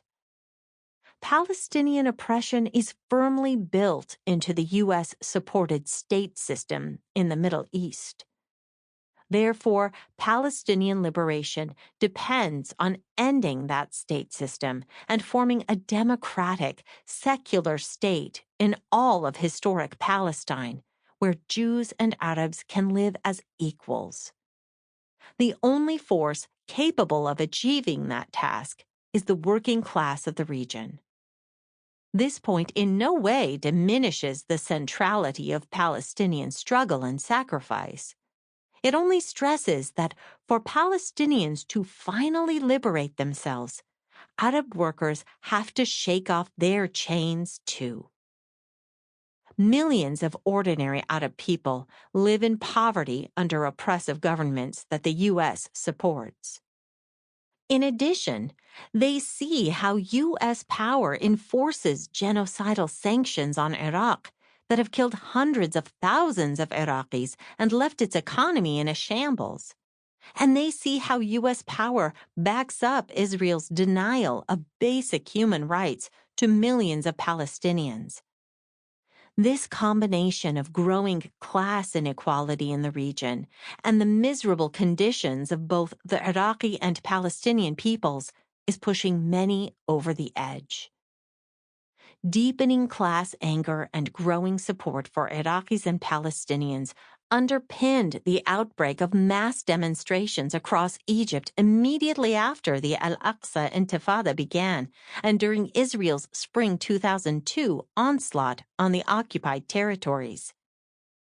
Tens of thousands of workers, lawyers, and students, from the college to the elementary level, took to the streets of major cities and even villages to show their solidarity with the Intifada. The demonstrations demanded that the Mubarak government cut diplomatic relations with Israel. These solidarity demonstrations quickly turned into protests against the Mubarak government itself. The demonstrators very quickly raised slogans and chants denouncing widespread corruption, lack of political freedoms, and austerity measures imposed by the government and the IMF. The neoliberal reforms are fueling a rising militancy among workers that has made the Egyptian government very nervous. In Jordan, for many years, Palestinian refugees and the majority of ordinary Jordanians have suffered due to harsh economic conditions caused by the sanctions against Jordan's main trade partner, Iraq, as well as vicious austerity programs imposed by a corrupt monarchy.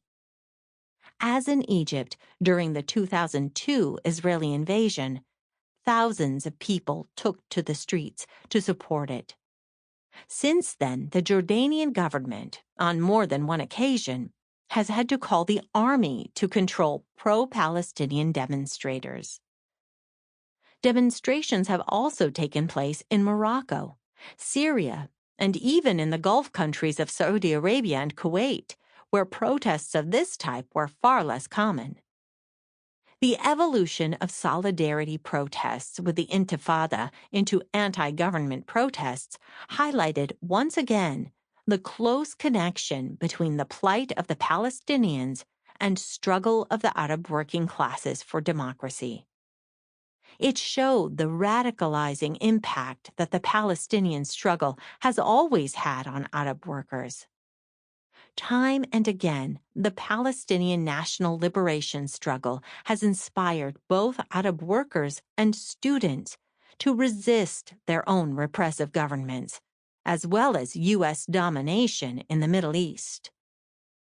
Millions of Arabs who were demoralized by Israel's 1967 victory over the Arab regimes drew hope from the armed resistance of the PLO. The PLO's resistance proved that it was still possible to fight both Israel and U.S. imperialism. The PLO's initial military successes against Israel, 1968 to 70, in turn gave confidence to ordinary Arabs to resist their own bankrupt and humiliated regimes.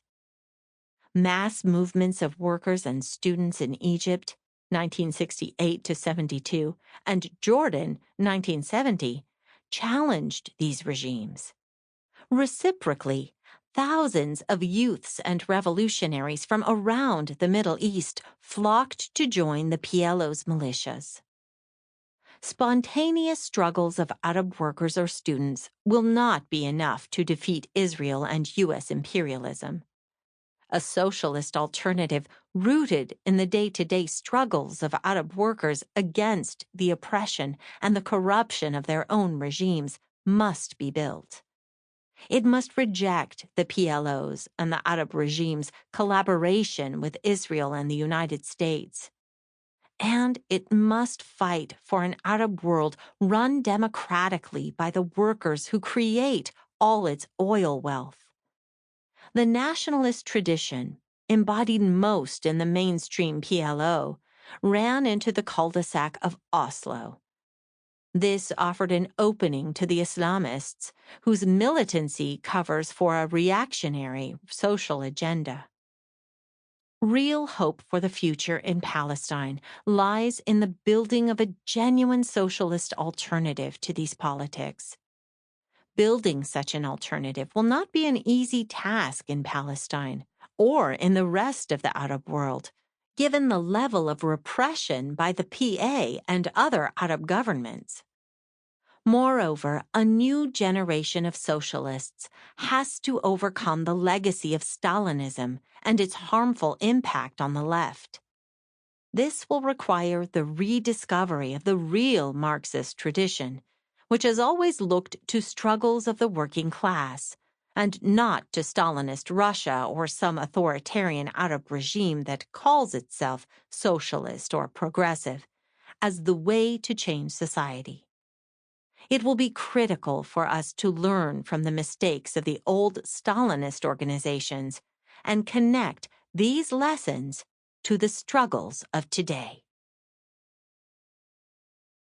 Part 2. The road to Jerusalem goes through Cairo. 4. Not an ally. The Israeli working class. Daphne Thier. The working class is the only class with both the interest and ability to overthrow capitalism. Though workers can harbor prejudices or act selfishly or even act against their own interests, they are ultimately the gravediggers of the system. In Karl Marx's Theory of Revolution, Hal Draper explained the material reasoning behind Marx's hypothesis. Workers are concentrated in workplaces and compelled to work together. They suffer similar conditions and must unite when negotiating better terms. But by negotiating for more, workers come up against the system itself. Their needs naturally conflict with the needs of capitalist profit-making. Because a worker creates wealth by producing profitable commodities for the capitalist, but does not enjoy this wealth herself, she is alienated from her own labor and, by extension, from the world she lives in. This makes the worker less attached to the way things are. More important, because workers are at the helm of production, performing indispensable services, they possess real power within the system. Draper wrote, "This class is at the levers of economic power, not by conscious decision, but by its objective conditions of existence." And for these reasons, socialists believe in the centrality of class struggle and in the working class as the only class with the ability to abolish the old order and build society anew. Is the Israeli working class an exception to this rule? And if so, what makes it one? Whether or not the working class is revolutionary becomes critical when determining which strategies will advance revolution in the Middle East and which will not. Since the founding of Israel, its workers have embraced racist ideas, nationalist sentiment, consistent opposition to democracy, and support for counter-revolutionary regimes. Can this be otherwise? Some socialists believe that the Israeli working class is part of the solution in the Middle East.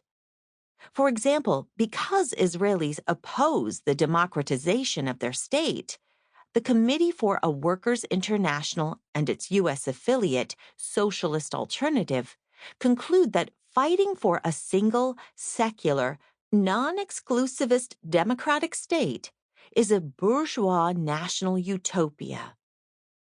Similarly, the International Marxist Tendency says that the international campaign of boycott, divestment, and sanctions, BDS, against Israel is counterproductive and a campaign that strengthens bourgeois Zionism. These views start from the assumption that the Jewish Israeli working class can be won to a revolutionary perspective and class solidarity with Arab workers, and so we must avoid alienating them by fighting for democratic reform.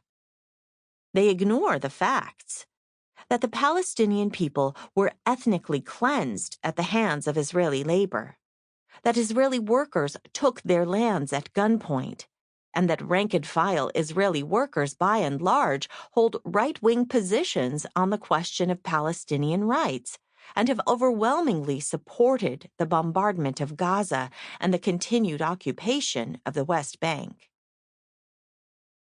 The class character of Israel. A seminal socialist analysis of the class character of Israel grappled with this question almost 50 years ago. Writing in 1969, two Israeli anti-Zionist socialists, Moshe Machover and Akiva Or of the Israeli Socialist organization, commonly known by the name of its newspaper, Matzpen, argued that the Israeli working class had a vested economic interest in maintaining racist divisions, that a material reality prevented Jewish class solidarity with Palestinians. The authors argued that even though Israel is a class society with class conflicts, there is an overarching conflict between Zionism and the indigenous population. They argued that the external conflict isn't a derivative of the class conflict.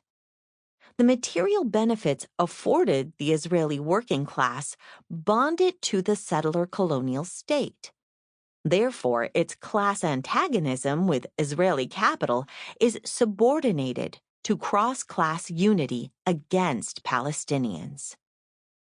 Rather, it blunts the class conflict because Israeli workers support the colonial state and uphold imperial interests. Why does this matter? Because if revolution requires the overthrow of the state, but the Israeli working class is invested in the existence of the Zionist state, then it is an obstacle rather than an agent of revolution. Much of the original Matzpen argument rested on the observation that foreign capital subsidized and bought off the Israeli working class in the form of governmental social spending. Since 1969, much has changed, and their analysis must be reassessed and updated. Israeli workers' living standards have eroded, and real wages have steadily declined. Today, the bulk of foreign support is military funding. Finally, American aid, steadily $3 billion annually for the last couple of decades, is proportionately less of an influence on the Israeli economy, as it had been into the early 90s. So the basis of the argument that the Israeli working class's high living standards rest on imperialist social subsidies is weakened. Machover and Or wrote with remarkable insight. The experience of 50 years does not contain a single example of Israeli workers being mobilized on material or trade union issues to challenge the Israeli regime itself. It is impossible to mobilize even a minority of the proletariat in this way. On the contrary, Israeli workers nearly always put their national loyalties before their class loyalties. Although this may change in the future, this does not remove the need for us to analyze why it has been so for the last 50 years. Another 50 years have passed, and still, there are no real examples to contradict this assessment. The Israeli working class stands apart from others for three reasons.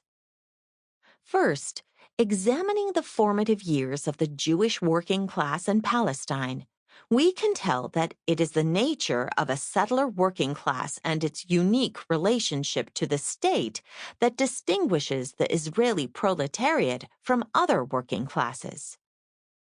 Second, The 1967 occupation served to deepen the connection between the working class and the colonial state. Finally, the Palestinian national liberation struggle negates the privileges of, and therefore is opposed by, the colonizing working class. A settler colonial working class. Many modern working classes, such as those in the U.S., Australia, or Canada, have their origins in settler colonies. The Israeli experience presents a variant of this. Sociologist Gershon Shafir identifies 5 different forms of settler societies: the military occupation, the plantation, the ethnic plantation, the mixed settlement, and the pure settlement. The occupation strives to exploit and intensify the existing economic order rather than seeking direct control of local land and labor, meaning that it does not replace the existing society, but merely exploits it. In the plantation settlement, the European settlers imported indentured or slave labor and constituted themselves as the local ruling elite. In the ethnic plantation settlement, the mixed settlement, and the pure settlement, the goal is to erect a society to be dominated by a European national identity. In the ethnic plantation settlement, local labor is employed, but the settlement possesses a European identity, which rejects ethnic mixture. In the mixed society, some form of caste system is established, coercing local labor to comply, along with a certain degree of interracial relations. The pure settlement establishes an economy based on European labor, removes the native population, and establishes a sense of cultural or ethnic homogeneity, identified with a European concept of nationality. That is, European societies consciously replace indigenous ones with an exclusive society. Significantly, what we will discover is that this form of settlement requires an integral laboring class committed to the nation-building project. Marxists should not identify these examples as fixed realities, rather as a spectrum over which a settlement can evolve. The South African model evolved in the 1800s from a plantation settlement to an ethnic plantation settlement, where white labor existed alongside black labor in a strict caste system that was later codified as apartheid. By 1910, white labor had won the right to reserve skilled positions, and in 1948, black workers were forced into Bantustans and formally stripped of civil rights. Like in Israel, the dispossession of the indigenous population went hand in hand with a welfare state benefiting the oppressor working class. Unlike in Israel, this settlement never sought to eliminate indigenous workers. At its core, the settler colonial society is based on what Australian historian Patrick Wolfe called a logic of elimination, whereas an immigrant joins the society found upon arrival. Settlers carry their own sovereignty with them, challenging and, if successful, displacing the indigenous society. Wolfe argues that a settler movement aims to build something new, which, in the negative, necessarily implies eliminating the existing society. Elimination can be achieved through expulsion, death, or assimilation. Where elimination is impossible, separation is the next viable option to settlers. In either case, the result is the same: one society displacing another. The first Zionist immigration wave, the first Aliyah, fits best within the ethnic plantation category. Zionists established settlements for agricultural cultivation with a capitalist benefactor and employed local indigenous labor. After 1904, the project developed into its pure form when Zionists arrived and rejected the elitist use of indigenous labor, emphasizing the development of a new, stronger Jew who could work the land himself. With time, the Zionist plan evolved into the complete dispossession of Palestinians. But in 1947 to 48, the logic of elimination and the Zionist goal to create their own sovereign state led them to accept a sort of territorial compromise, separation. In 1948, they preferred to forego historic Palestine in its entirety in order to maintain a demographic majority and an economy protected from Arab labor and production. In the pure settlement, expansion rests on the commitment of a laboring class. This is because land settlement requires labor and large numbers of people.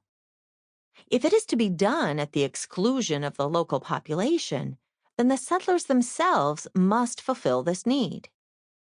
The commitment of a laboring class to colonization can only be expected when it is offered a stake in the settlement, an incentive to sacrifice and to struggle against the indigenous population. In Palestine, this incentive was given through direct capital investment in the Jewish working class. It was implemented through institutions historically associated with the labor alignment in Israel, the Labor Party and the kibbutz. Primitive accumulation at the expense of the native population, in this case, benefited Jewish workers directly, such as the examples described next of giving away or selling cheaply land taken from Palestinians. Ultimately, the working class was intimately involved in replacing Palestinian society, thus excluding Palestinian labor. The process of colonization in Palestine is still very much unfolding. The state is expanding settlements into the West Bank, the Al-Naqam Desert, where it continues to displace Bedouin villages, and it maintains the potential to settle other nearby territories, for instance, Gaza. There also continues to be a large diaspora of Palestinians, roughly 10 million people, scattered around the region and the world. Many wish to return, and all of them are owed reparations. Ethnic cleansing, Zionism's original sin. True to the nature of settler colonialism, the foundation of the Israeli state was completed through the near total destruction of Palestinian existence. And the major perpetrators of the ethnic cleansing came from the left wing of the labor movement, particularly from members of the United Workers' Party, Mapam. Joel Benin writes, most of the officers of the Palma, Haganah, and subsequently the IDF were Mapam members. Mapam assumed political and operational responsibility for conducting Israel's War of Independence. Mapam kibbutzism and other Jewish settlements drove Palestinians off their lands and harvested their crops.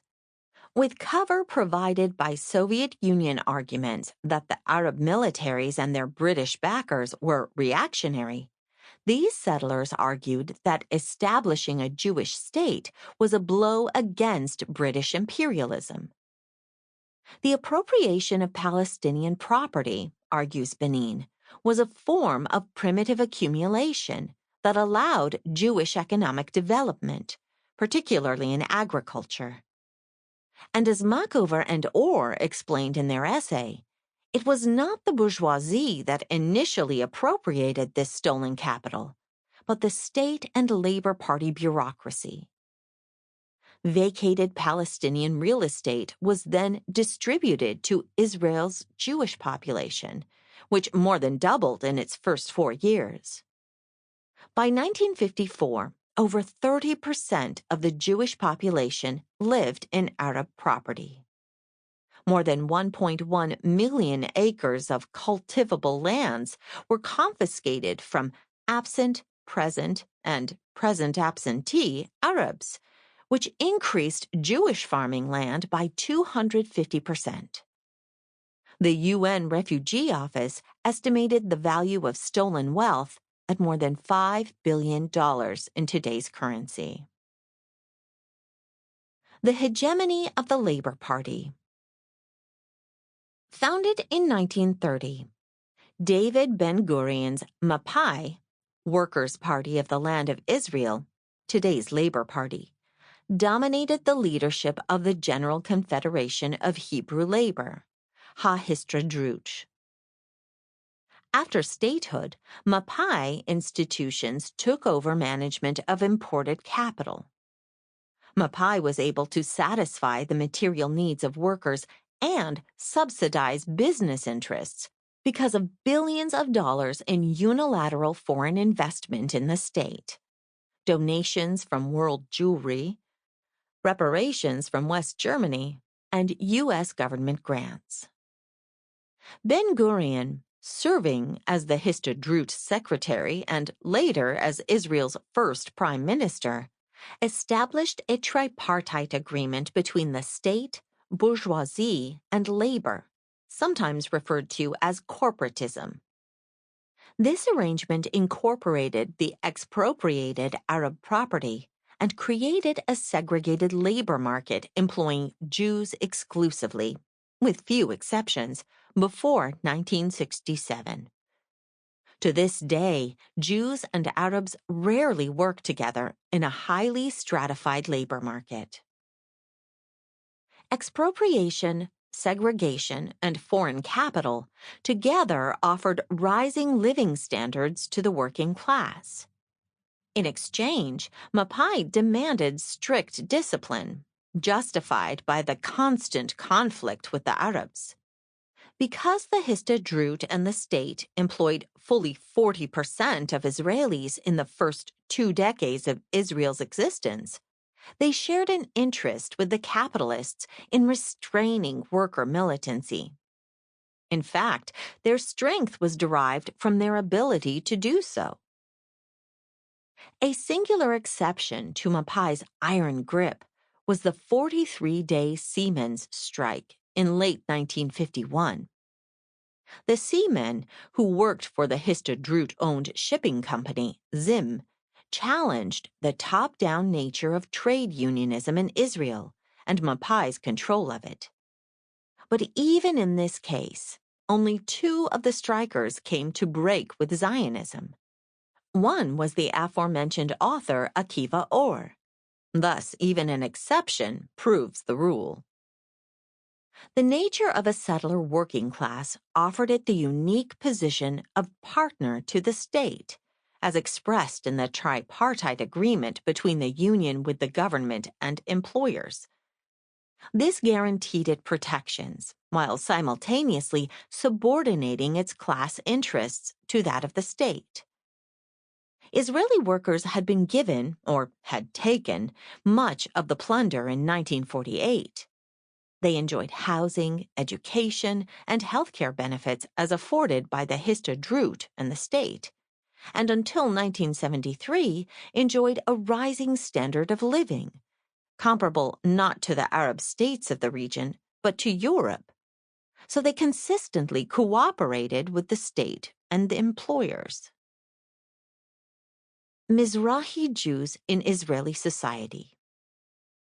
In the early years of the Israeli state, Mizrahi Jews, immigrants from countries around the Middle East and North Africa region, filled the unskilled positions that veteran white Jews no longer cared for.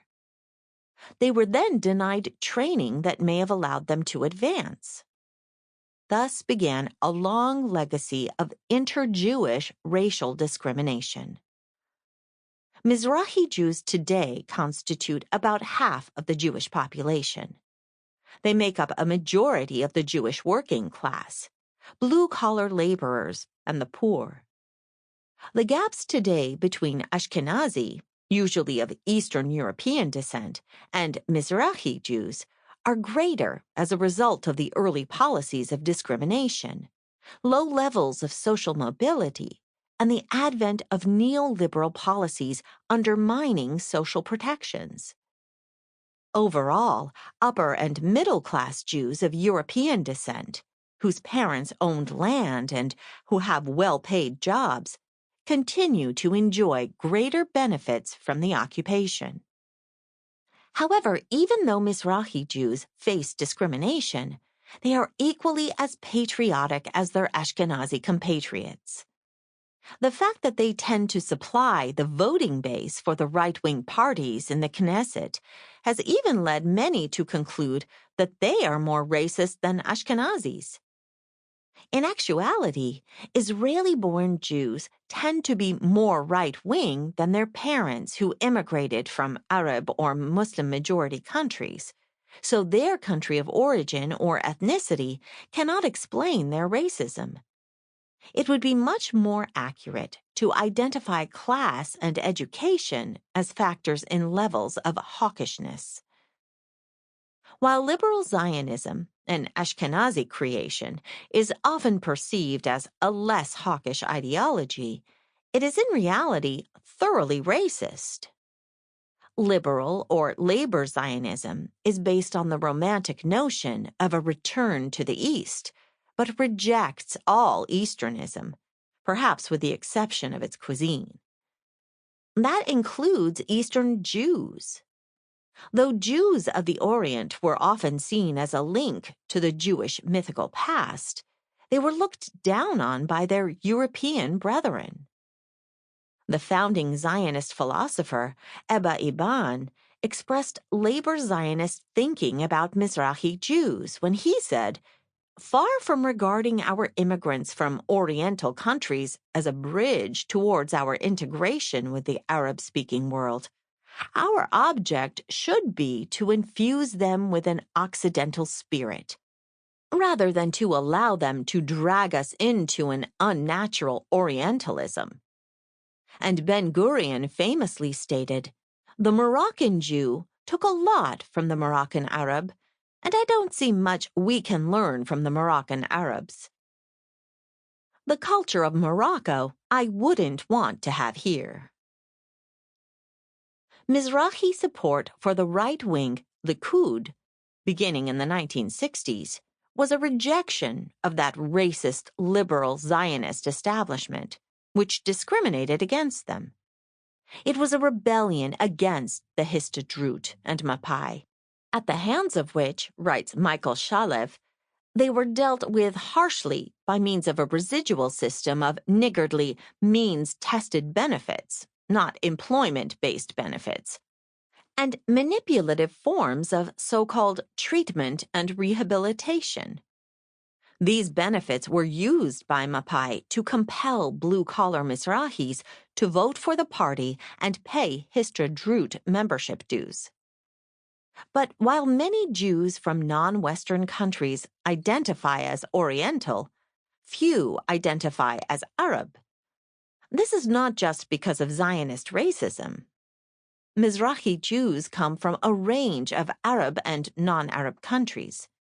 Libyan, Egyptian, Kurdish, Iraqi, Iranian, and Indian Jews all identify as Mizrahi, and they are not all Arab. Moroccan Jews constitute a majority of the Mizrahi population, and they too usually do not identify as Arab. While Jews inhabited Morocco, they identified, like other Moroccans, as Moroccan, not Arab. Even for those who identify as Arab, often through the experience of discrimination, Mizrahi's material conditions differ from that of Palestinians and Arabs in the region. All Jewish citizens enjoy civil and human rights, land and homes, and social benefits that Palestinians are denied. We should not underestimate the importance of Jews of any ethnicity to the Israeli state. Unlike Palestinians who are under constant threat of ethnic cleansing, Mizrahis are Jews, and as such are critical to maintaining a Jewish majority. And we cannot underestimate their commitment to Israel. When fighting for their right to equality and upward mobility within Israeli society, Mizrahis fight for rights that are necessarily gained at the expense of Palestinians. The fact that the lower income bracket in Israel tends to be more right-wing is testament to the bitterness of their battle for Palestine's resources. The labor struggles and political strikes in Israel that have challenged settler colonialism and anti-Palestinian racism have been Palestinian. Occupation and neoliberalism. Today, it is hard to dispute that Israel is a capitalist society. However, Israel's early development was based on substantial state ownership in the economy and an extensive welfare state that masked its true character. This led many to label it a socialist or social democratic state. However, even in those early days of labor dominance, the foundations of a powerful, highly concentrated capitalist class were forming. Until the late 1950s, the system, aided by mass immigration, worked effectively, and the economy consistently expanded. In the 1960s, however, immigration and foreign investment both dropped, resulting in diminished economic growth and, finally, stagnation. Meanwhile, the near full employment economy weakened the labor bureaucracy. An upsurge of rank-and-file activity and wildcat strikes challenged the Histadrut and government's authority, and Mapai's legitimacy as mediator between the working class and private employers. So, ironically, full employment undermined the Labor Party and the nominal trade union.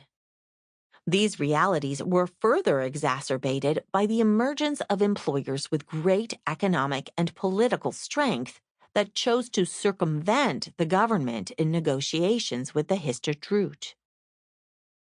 Hoping to weaken labor militancy and to rid itself of non-profitable and less competitive capital, the government initiated a major recession in 1966. This caused a wave of bankruptcies and mergers, wiping out many smaller firms and hastening a process of consolidation of private capital. But it did not spur growth. The 1967 occupation of the West Bank and Gaza significantly increased Israel's domestic market, while providing cheap and highly exploitable Palestinian labor. By the mid-1980s, Palestinian workers made up 7% of the Israeli labor force. Introducing this pool of marginal labor tempered Jewish workers. It offered a new sector of blue-collar workers opportunities to advance. David Hall Cathala, who studied the Israeli peace movement between 1967 and 1987, wrote, "To begin with, the occupation of the territories opened up new markets and provided a vast, cheap labor reserve.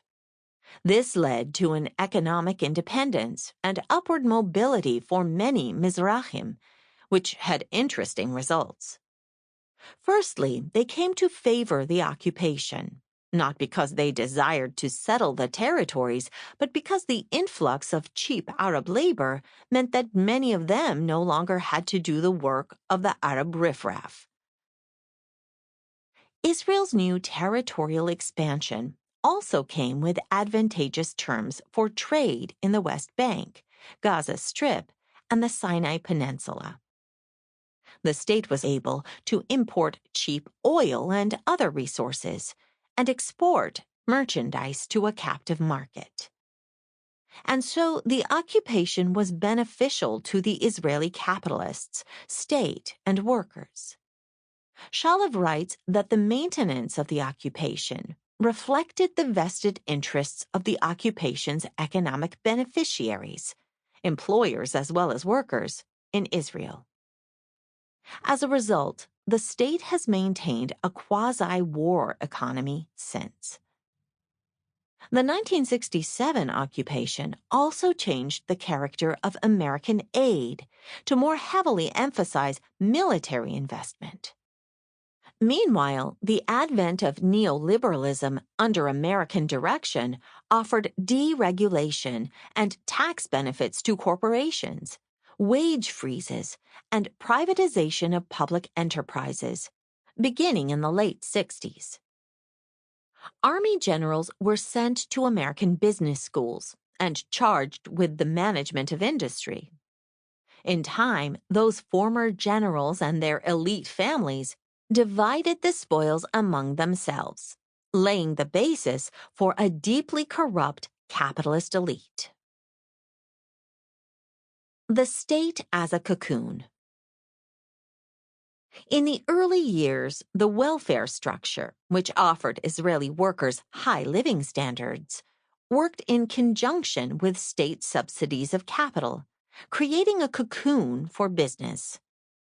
Political economists Jonathan Nitzan and Shimshon Bishler formulated the concept of the state as cocoon.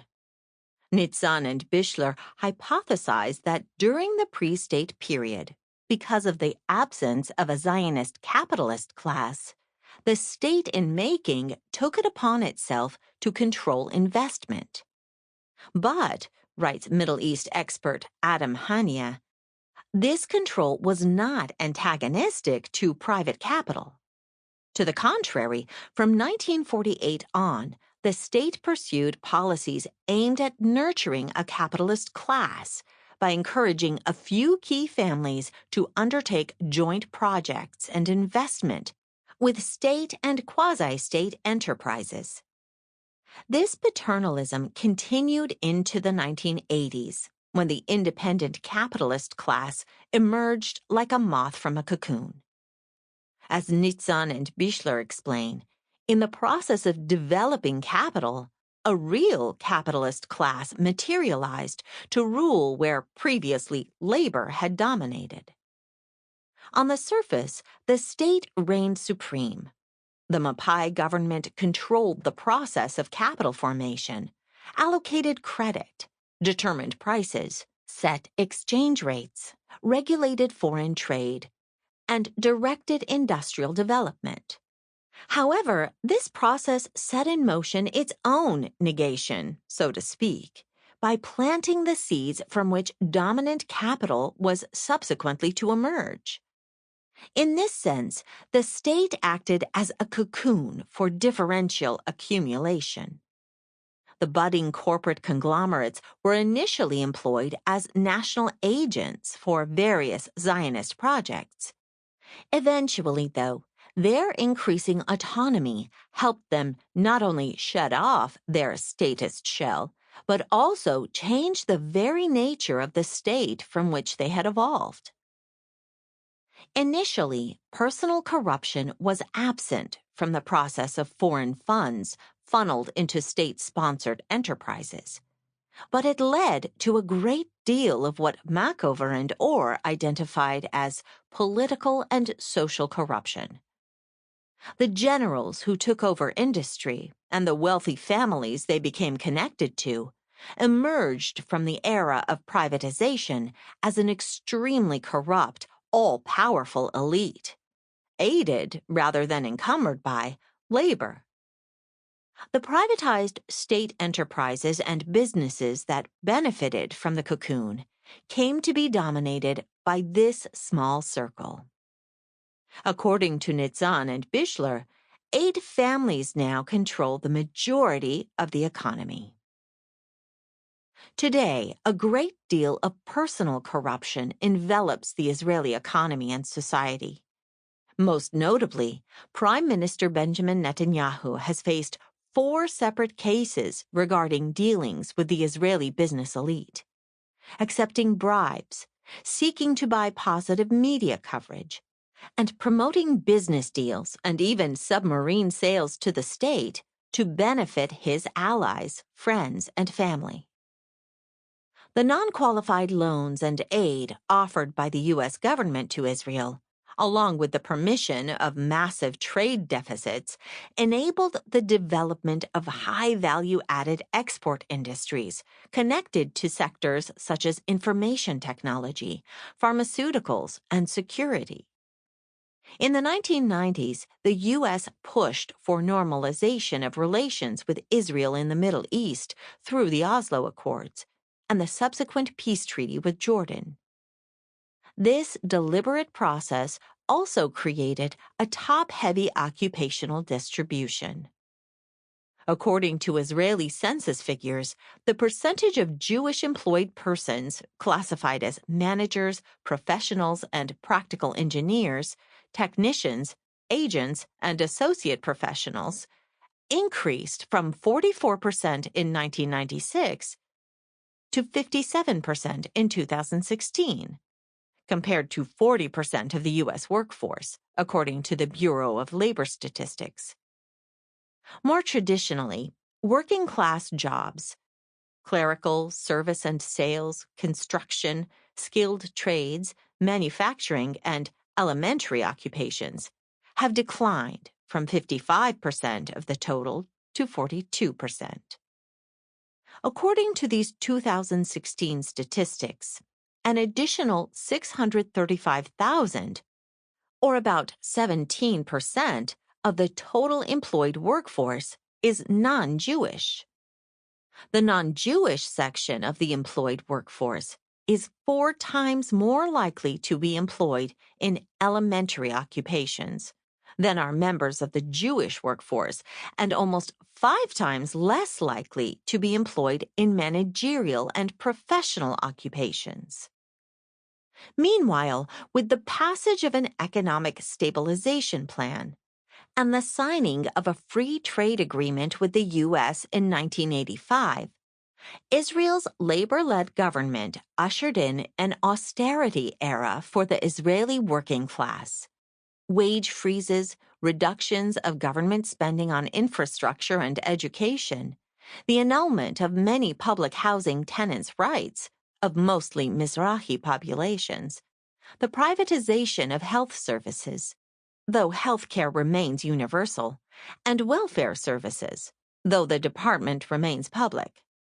So simultaneously, economic and geopolitical forces have polarized the Israeli Jewish workforce into a managerial, professional, technical majority and a shrinking core of the traditional working class that is bearing the brunt of neoliberal restructuring. Here, an interesting comparison between Israel and another settler state, South Africa, is worth considering. Under apartheid, the South African economy combined state support for welfare benefits and full employment for white families, but with the super-exploitation of black workers. Andy Clarno writes that both Israel and South Africa employed violence to dispossess the colonized, exclude them from political participation, and suppress resistance. Both states also managed racial Fordist economies. They both survived waves of decolonization that transformed Africa and the Middle East from the 1950s through the 1970s. In the 1980s, South Africa and Israel each confronted economic crises that threatened to undermine their regimes. They both introduced neoliberal measures. In Israel, this undermined the Jewish workers. In South Africa, this advanced the end of formal apartheid, because the South African economy depended on black labor, much more so than the Israeli economy did on Palestinian labor. The South African ruling class was forced to scrap its system of rule in the early 1990s. Instead, wealth gaps today create what Klarno terms neoliberal apartheid. In Israel, wealth inequality is greater than ever, and second only to the U.S. among developed nations. But statistics that calculate those gaps take into account Palestinians, who are 3 times as likely to be poor, but are denied the same level of social spending Jewish citizens enjoy. So the state spends 35% more on Jewish citizens and their standard of living, even of lower-income Jewish populations, continues to be higher than that of Palestinians. And while 1 in 3 families required welfare assistance in 2011, an increase of about 75% from the year 1998, according to Haaretz, a majority of Jewish applicants needed help with aging parents or disability and medical issues, whereas only 16% applied due to poverty. State-led economic development in Israel's formative years helped to build a private corporate capitalism that shaped the Israeli political economy. Since the mid-1980s, orthodox, free market policies have changed the relationship of Israeli workers to the Zionist welfare state. Israeli workers have suffered attacks on their social rights and benefits, but they continue to enjoy benefits at the expense of Palestinians. Many have enjoyed a social mobility that is de facto denied to Palestinians. At the same time, a political economy based on war and occupation provides new ways of integrating the Israeli working class into the Zionist project. Arms economy.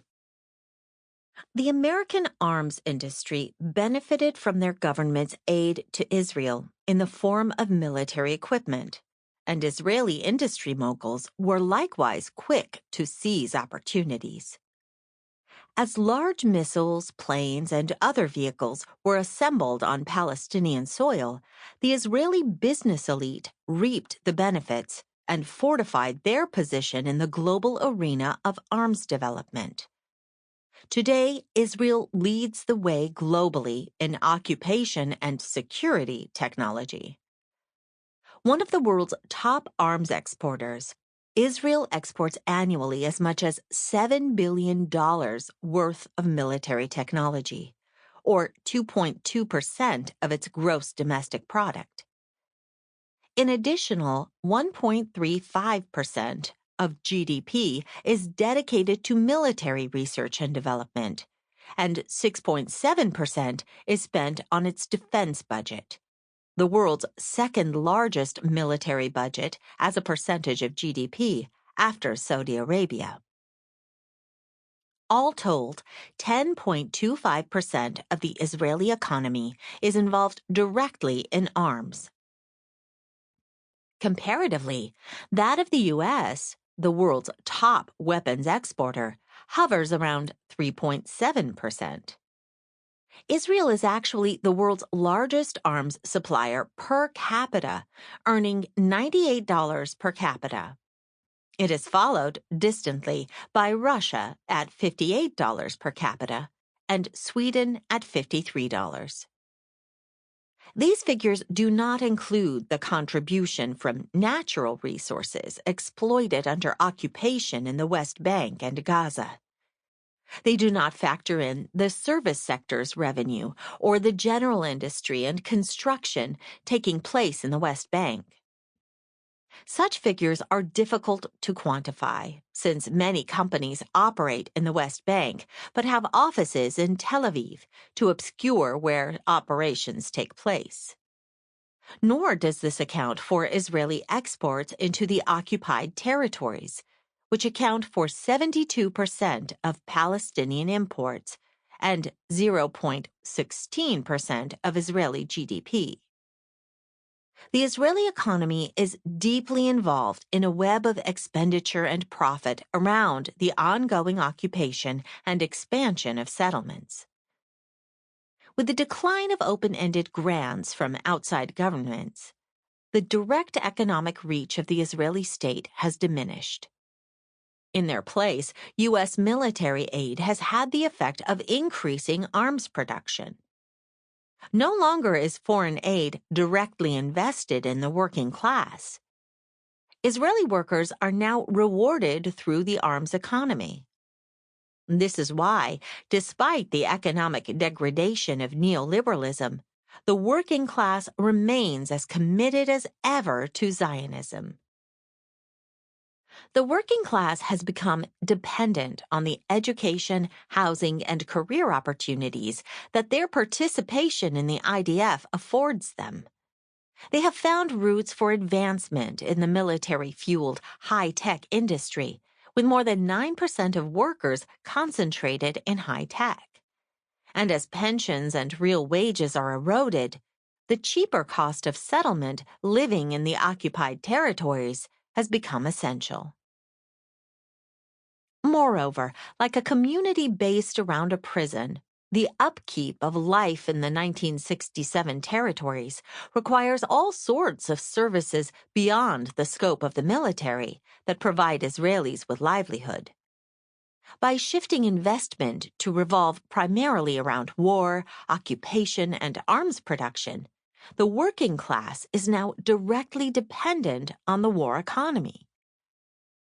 So long as Israel continues to expand, evict Palestinians from lands repurposed for Jews, and retain the lands and wealth stolen in 1948, the Israeli working class constitutes a colonizing force and an enforcer of occupation. Even its most oppressed sections demand not democratic rights and equal distribution to all, but rather their own fair share of Zionist plunder. In an era of neoliberalism, when living standards are declining, the Israeli working class aspires to return the wealth to itself. The lower the rung in society, the more bitter is this battle. And much like prisoners, Palestinians will not likely find allies in the guards and the communities whose livelihood depend on the prison. The denial of freedom to one is the precondition of the livelihood of the other. National self-determination and the democratic question. The nation that opposes another nation forges its own chains, wrote Marx. Socialists believe that the working class of an oppressor nation can't be liberated while oppressing another. But what if it also can't exist otherwise? What freedoms, rights, or benefits would it give up to protect its own existence? Socialists have a rich history of supporting national movements and struggles for democratic freedoms, insofar as they deal a blow to imperialism and oppression. We support national struggles that advance the interests of the working class, where the successes of that struggle means the elimination of the common enemy, the oppressor nation. But Zionism didn't dispose of a common enemy for the Jewish working class and their bourgeoisie. In fact, it created the perpetual Arab and Palestinian enemy. Socialists do not support self-determination in the abstract. We analyze the concrete situation in which the struggle for self-determination takes place. For example, Marx opposed the self-determination of the Confederate States of America because it was clear that the demand for a separate state was raised to preserve chattel slavery. Israel today is an active, subtler colonial project that relies on the continued dispossession and suppression of the will and rights of indigenous people. Palestinians are denied entrance to Israel, cannot return to their homes and lands, and are denied citizenship, equal rights, voting rights, and basic democratic and civil liberties. Zionism hasn't advanced the international working class movement. On the contrary, it blunted class struggle within Israel. aided and abetted imperialist nations and ruthless dictatorships across the world, and committed countless atrocities against the Palestinian people in the name of its sovereignty. Palestinian nationalism, including the demand for a single state in which all have equal rights, advances democracy in the region by opposing a regime that supports dictatorships and imperialist policies around the world. Democratic movements against Israel play a role in advancing the liberation of the international working class. It's hard to envision a socialist revolution that wouldn't stem from an international, anti-imperialist, and democratic movement. Because Palestinian rights to full citizenship, the right of return, and an end to Israeli military occupation of their land, sea, and air would end the demographic dominance of Israeli Jews, and thereby the Jewish ethnocracy, a democratic revolution would undermine the Israeli working class's existence as a Jewish working class per se. A democratic solution would overturn the numerous benefits and the wealth that undergird its standard of living. In the West Bank and Gaza, per capita GDP is around $4,300. In Israel, it is roughly $35,000.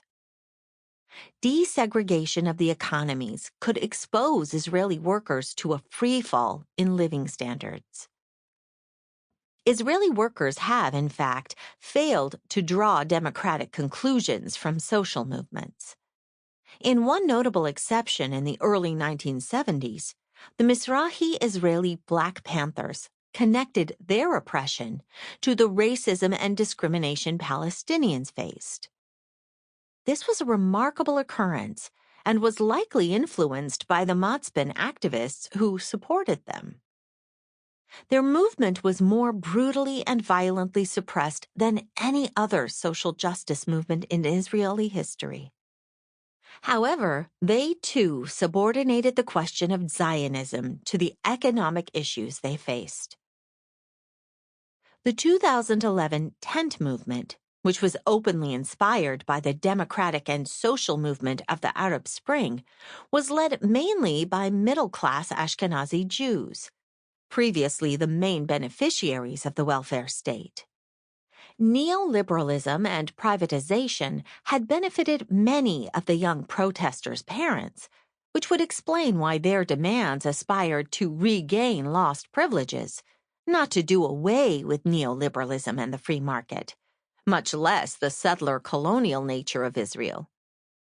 Longtime Israeli socialist Tikva Honing Parnas writes that, despite the call for social justice, any calls for democratic change in Israel were unequivocally rejected by the vast majority of the movement. A socialist revolution can't depend on a political class struggle.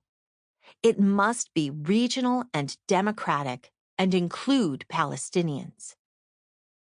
In early December 2017, two large protest movements developed in parallel, one in the West Bank and Gaza, the other in Tel Aviv.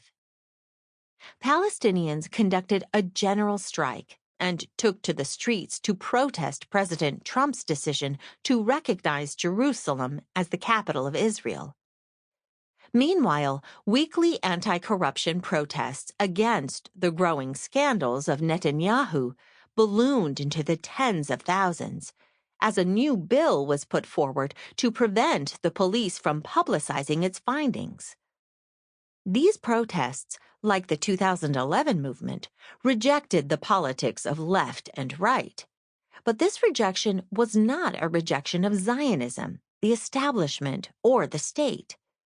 In fact, what this rejection signaled was the conservative character of the demonstrators and their demands. Large Israeli flags and chants, such as "Long live the Israeli nation," were a regular part of the rallies. Eldad Yaniv, a leading figurehead of the protests, consistently called on all those who are patriots and love their country. Even far-right coalition members Naftali Bennett and Ayelet Shaked, to reject Netanyahu and those who have wronged the Israeli people. A small handful of Israeli BDS activists who attended one protest with 3 large letters of B, D, and S were attacked and their signs torn apart by a mob of other protesters. In fact, not 2 days after Trump's announcement, there were large groups of protesters singing Jerusalem Forever in these marches. Some socialists argue that the struggle for a democratic Palestine is not a feasible goal because of Israeli working-class opposition. They contend that because Palestinians, unlike Black South Africans, are a minority and do not have economic leverage, they cannot overthrow the regime. Their conclusion is that the only solution is a region-wide socialist revolution. While it is true that the Palestinian question is tied to a regional solution, the assumption that the Zionist regime can only be overthrown through socialism, and that therefore we must not call for a single non-exclusivist democratic state, disregards the existing Palestinian national liberation movement and its struggle for democracy. Furthermore, a regional democratic revolution, encompassing dictatorships explicitly or implicitly allied with the U.S. and Israel, the potential of which we witnessed most clearly in the 2011 Arab Spring, would certainly exceed the power of the Israeli working class. A democratic revolution will not inevitably lead to a socialist revolution, given the weakness of the socialist left in the Middle East today. However, we also cannot expect to engage the masses of Arab workers in a socialist revolution without starting with a democratic call in a region long struggling against repression, dictatorship, and imperialism. Arab workers made clear during the Arab Spring of 2011 that they yearn for democracy, and that this is directly tied to their struggle as a class.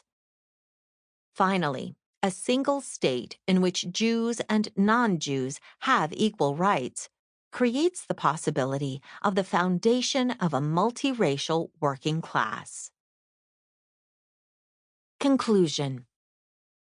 This chapter has argued the following. First, a settler colonial working class relates to the state in a fundamentally different way from a traditional working class. Given incentives to promote colonization, it acts as a collaborator with its own ruling class. Second, the ethnic cleansing of Palestine as a form of primitive accumulation and decades of directly benefiting from foreign funding have allowed the Israeli working class to acquire a standard of living it is unwilling to relinquish.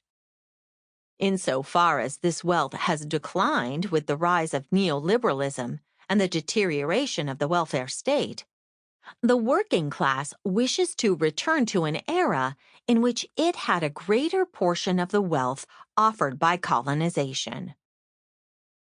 I've further concluded that shifting from a welfare state to a warfare economy has deepened Israeli workers' reliance on the occupation as a prison guard tied to the prison for livelihood.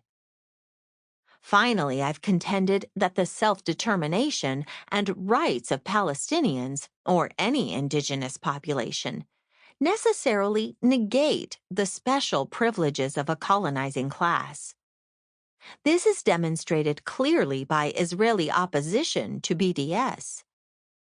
The call for equal citizenship rights and the right of return, which are the central demands of the boycott movement, have been rejected by the Zionist left as well as by the Israeli working class. However, the fact that the boycott may alienate Israelis is not an argument against it. On the contrary, the struggle for a democratic Middle East, of which the BDS movement is a central part, has the most potential to change the character of the Israeli working class from a counter-revolutionary force to a potentially revolutionary one. It should be obvious that Israeli workers aren't incapable of solidarizing with Palestinians from a human perspective, but because of their material conditions. Were those to change through revolutionary upheaval, democratic or socialist, the Israeli working class could potentially be won to an internationalist perspective, which is fundamental to socialism. We can argue that by fighting for democracy in Palestine and changing the material realities there, we stand a chance to cut the Jewish working class from its ties to the state and free the way for socialist revolution to the benefit of all. Our efforts should focus on democratic change and solidarity with those naturally allied to the international working class, the Arab working classes. We should develop real connections to the Palestinian national liberation struggle wherever it arises. We must sharpen our understanding of the left in the Middle East, the forces organizing, often underground, and support them as they face counter-revolution in the region. Machover and Orr predicted that a revolutionary movement of the Arab working classes would completely upend the status quo of the Middle East today and Israel's role within it. They wrote, "By releasing the activity of the masses through the Arab world, it could change the balance of power. This would make Israel's traditional political military role obsolete and would thus reduce its usefulness for imperialism. At first, Israel would probably be used in an attempt to crush such a revolutionary breakthrough in the Arab world. Yet once this attempt had failed, Israel's political military role vis-à-vis the Arab world would be finished. Once this role and its associated privileges had been ended, the Zionist regime, depending as it does on these privileges, would be open to mass challenge from within Israel itself." The waves of the Arab Spring of 2011 and 2019 were a beacon of hope in a region fraught with imperialism, autocracy, and repression. The victories of these struggles, however temporary, were a glimmer of what is possible. May the next uprising sweep away all the old ethnocracies and autocracies, sectarianism and oppression, suppressing the will of the workers today. 5. The price of peace on their terms. Tawfiq Haddad. So we came to be seen less as revolutionaries than as politicians.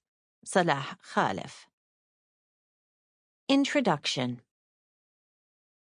This essay bases itself on the premise that global, regional, and local developments are creating the opportunity for a more effective Palestinian political movement to emerge.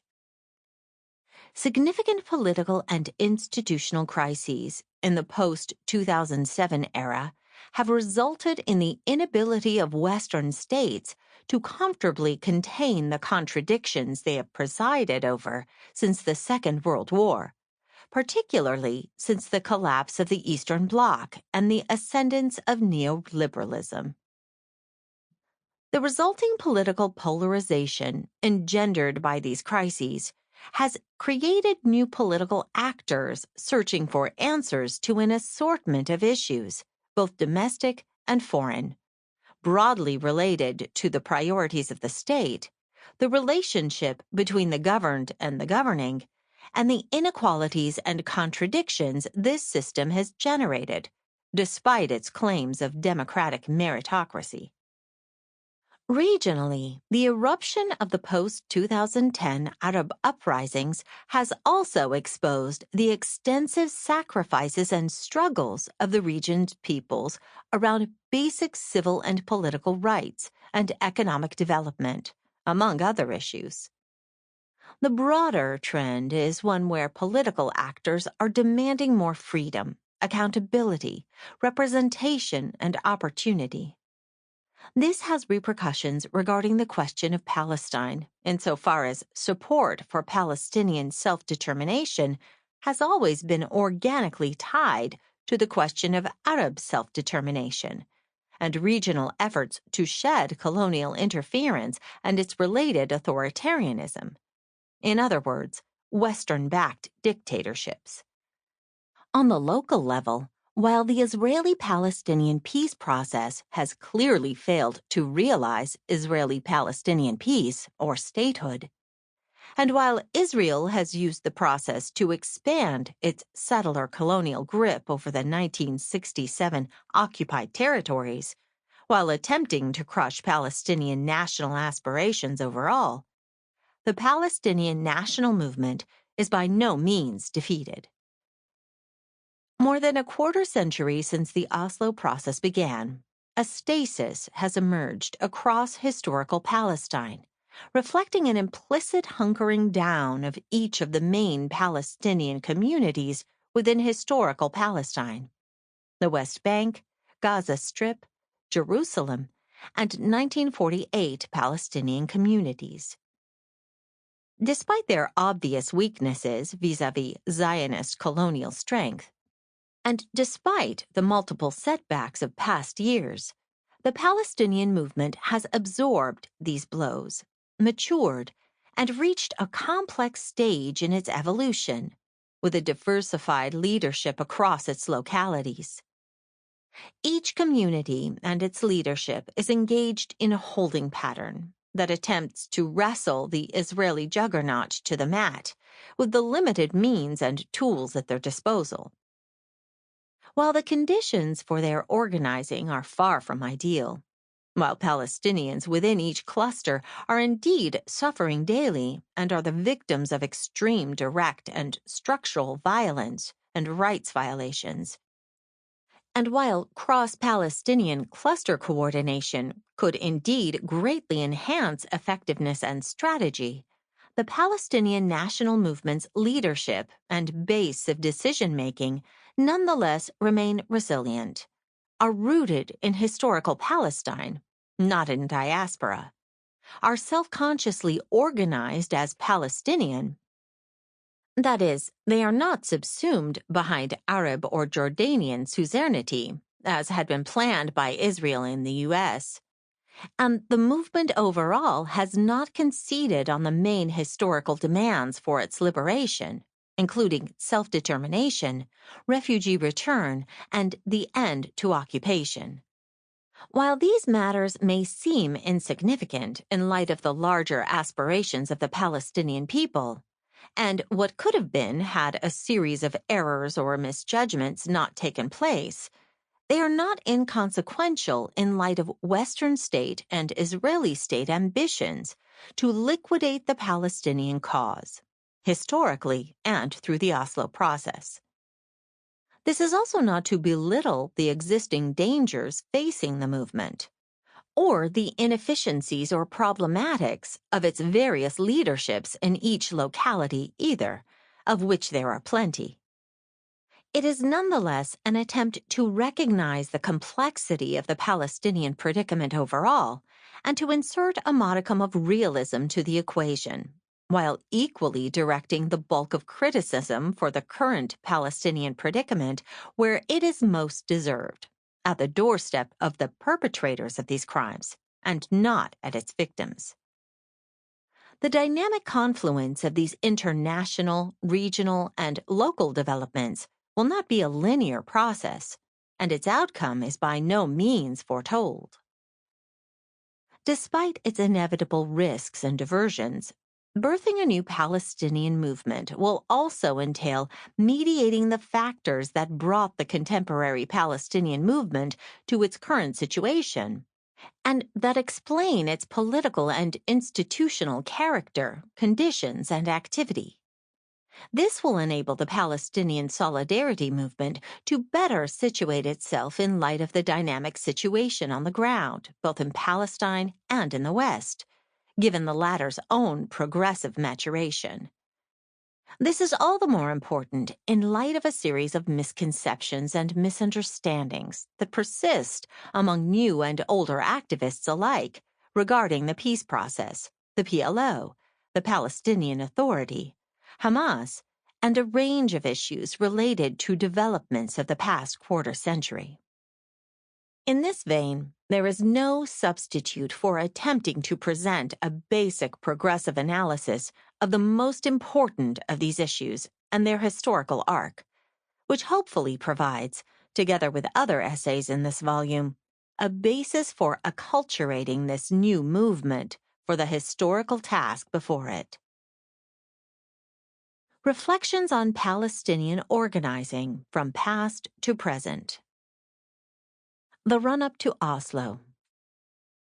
Let us begin with the Oslo process itself and the need to definitively debunk the prominent mythologies that continue to surround what this agreement was, and indeed wasn't. The representation of the Oslo peace process as a bona fide peace agreement between the Israeli government and the PLO that simply soured under the misfortunes of terrorism and irrational religious intransigence and mistrust belies the historical record and, quite simply, is intellectually disingenuous. While the Oslo process had its critics from the very beginning, more than a quarter century after its passing, a great deal more evidence has surfaced to prove that what was at play was anything but a form of historical reconciliation between Israel and the Palestinian people intended to lead toward peace or Palestinian statehood. On the contrary, a peace process mythology was deliberately cultivated to obfuscate clear shortcomings of the accords themselves, the context in which they were reached and implemented, and the ends towards which these agreements were employed. Analysis of these dimensions ultimately discloses far more problematic, in fact, sinister agendas, not only of Israel and the U.S., but the entire Western bloc of states that politically and financially backed and continue to back the peace process. One would expect that a bona fide peace process would work to at least nominally address and amend the historical sources of conflict between the parties, ending the atrocious human rights situation the Palestinian people have lived in since 1948 within historical Palestine and beyond. But the Declaration of Principles signed between the PLO and Israel, known as the Oslo Accords, does not even mention the word occupation, let alone indicate that a Palestinian state is to be its endgame. These suspicious elisions should be read in parallel with the failure to adequately address political critiques of the accords themselves, which were voiced most eloquently at the time by prominent Palestinian intellectual Edward Said. In fact, whole strata of Palestinian intellectuals and elites from the most political factions, including within Fatah, opposed the accords, as well as understood they were taking place within a context of gross power asymmetry. It was also well known that the PLO was politically and financially cornered at the time. The movement's main international political allies, the Eastern Bloc and the non-aligned movement, had collapsed by the time of their signing. In this regard, the Oslo process was very much a move on behalf of U.S. imperialism to consolidate the Middle East component of its push for global hegemony, taking advantage of the historical opportunities that had arisen. This was all the more important after the 1990-91 Gulf War, when the main Arab funders of the PLO stopped supporting the movement, blaming it for having sided with Iraq, a characterization that wasn't accurate, but one most Arab states used to rid themselves of their responsibilities vis-à-vis the Palestinian issue, and which they had long sought. The PLO was financially bankrupt at the time of Oslo's signing. Abu Ala, Ahmed Quray, a top negotiator and the chief financial officer in the PLO, recounts in his biography that the organization had less than 2 months' funding before it was penniless. The PLO had already cut 70% of its budget for its state in exile and was teetering on the verge of collapse. This financial pressure would also come on the backdrop of a larger historical decline of the movement, whereby the PLO had transitioned from a more emancipatory political agenda in its earlier days towards a pragmatic alignment within the international consensus by the late 1980s.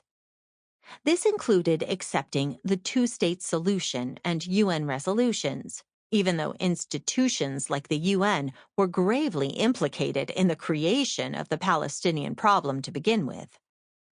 Thus, the rightward shift in Palestinian politics, starting in the early 1970s, reached its apex around the time of Oslo, where the PLO was desperate for options that could ensure the movement's survival.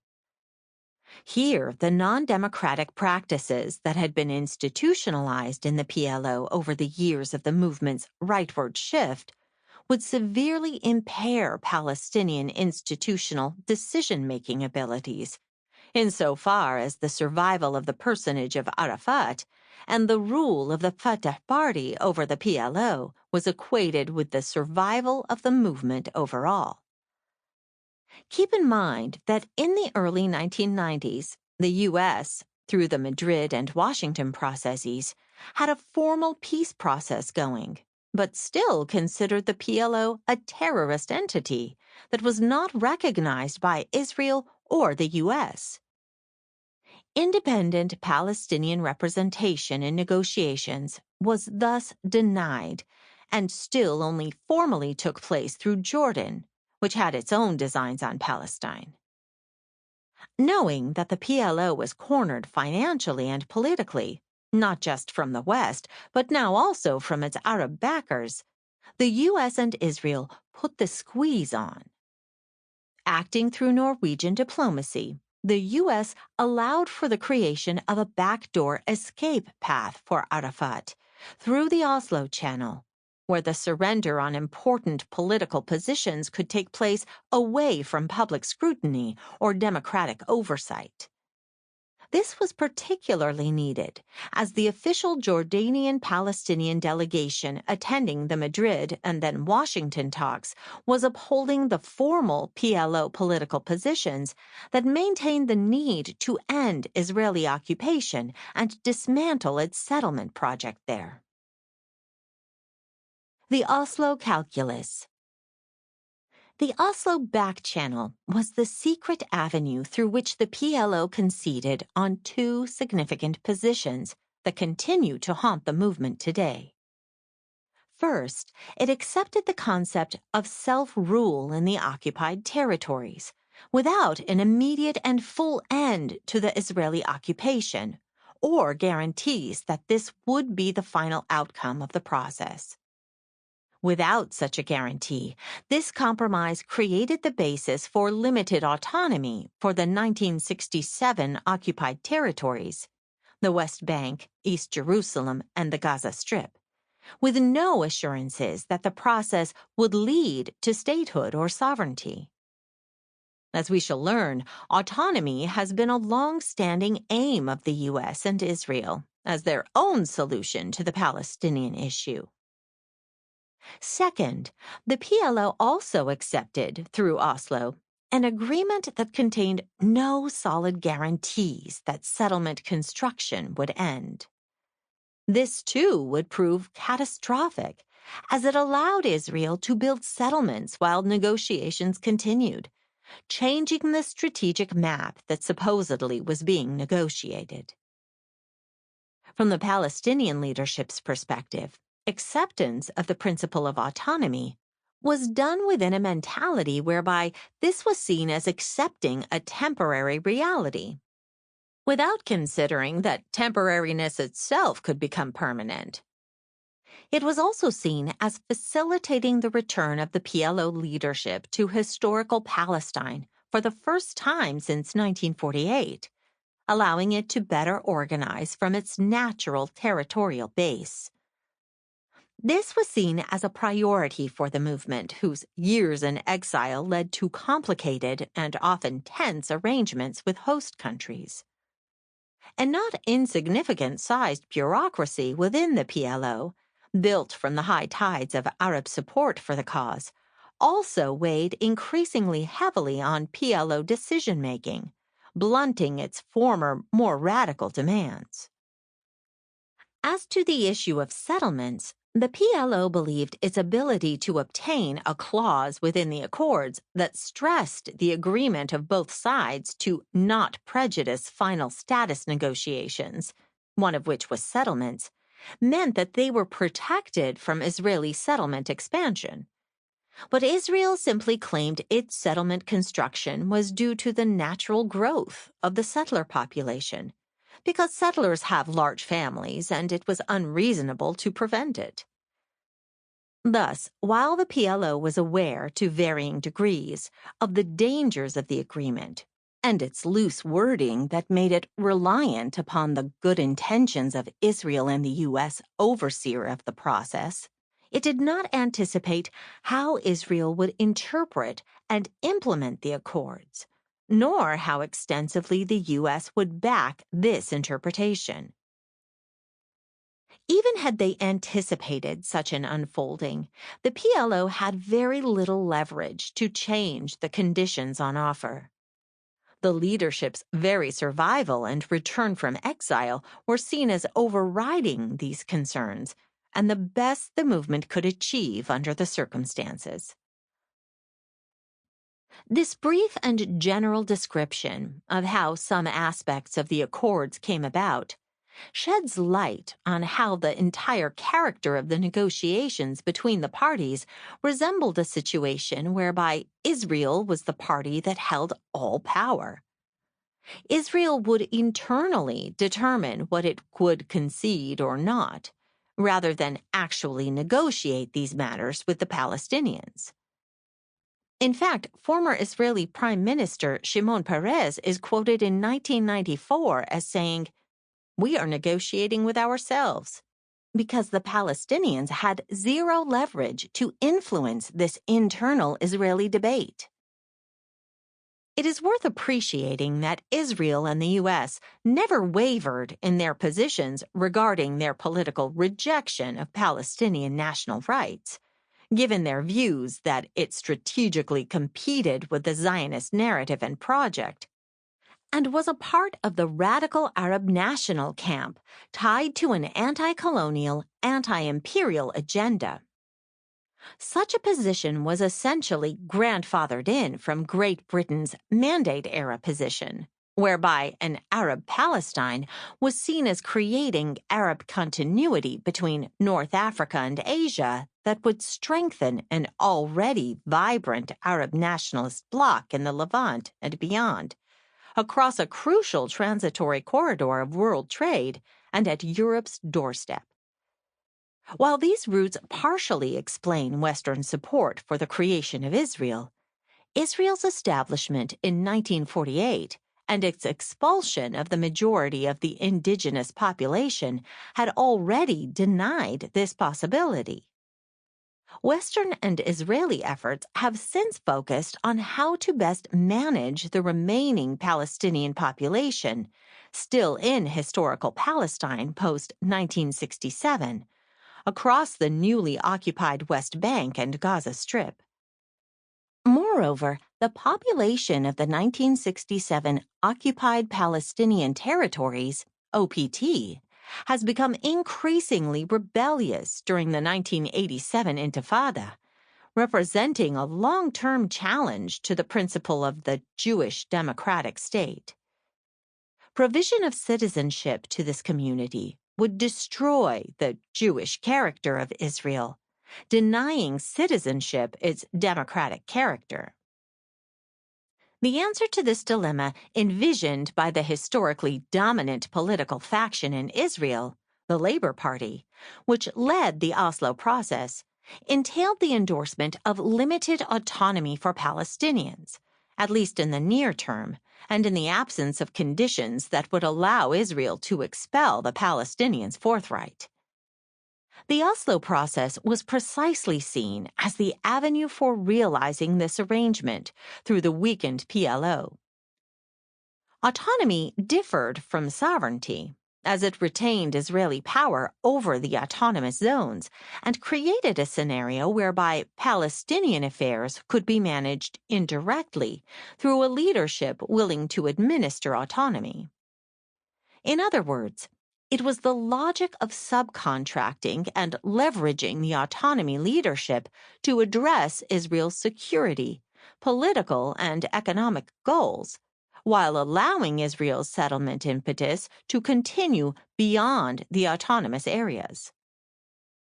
This would allow Israel to continue its long-standing policy of attempting to unite the conquests of 1948 with those of 1967, with no Israeli leadership in history ever having advocated a sovereign Palestinian state. Instead, autonomy allowed for Israel to nominally get the Palestinians off the Israeli books, and if the Palestinians didn't like it, they could simply leave, or might be encouraged to do so. It is important to recognize here that a contradiction nonetheless structures Israel and U.S. policy vis-à-vis the Palestinians. On the one hand, Israel and the U.S. want the Palestinians off Israeli books and out of their direct control, financially, demographically, security-wise, and so on. On the other hand, these powers are unwilling to let go of the Palestinians because doing so creates the basis for the nucleus of a national project and is organizing and strengthening. U.S., Israeli, and Western donor approaches to Palestine have thus constantly been structured by this tension of separation and control. This has had repercussions for the nature of the entity created through the Accords, the Palestinian Authority, PA, and indeed upon its animating political force, the Fatah movement. It has meant that the PA has been shaped by contradictory forces that on the one hand are designed to provide a singular body to cater to Israeli subcontracted needs, vis-à-vis the 500 villages and cities of the West Bank and the 2 million people in Gaza. On the other hand, allowing this singular body to have too much power creates problems for Israel and the U.S. insofar as it serves the basis of continued Palestinian national aspirations and organizing. Fatah understands this and has sought to benefit from this contradiction, exploiting, where possible, efforts that allowed it to centralize power and resources, while not abandoning larger claims for Palestinian rights. Overall, it should go without saying that the Oslo Accords were to be interpreted according to U.S. and Israeli prerogatives, and not according to international law or UN resolutions. Moreover, the accords themselves contained no forms of independent arbitrage within them, through which Palestinians could petition for changes. The accords outlined that any disagreements between the parties were to be deferred to the U.S., or a committee that Israel also had to agree to. This functionally created a self-referential system, where the Palestinians had no effective leverage to have their concerns independently adjudicated according to international legal norms. In this respect, the entire process reproduced all the power asymmetries of the situation on the ground and around the negotiation table, with this pattern reproduced in all domains: security, economically, civil affairs, water, and others. All this took place beneath a deliberately constructed mythology built around the Oslo process, which attempted to characterize it as a bona fide peace process, entailing performative handshakes on the White House lawn and the provision of Nobel Peace Prizes to Peres, Rabin, and Arafat.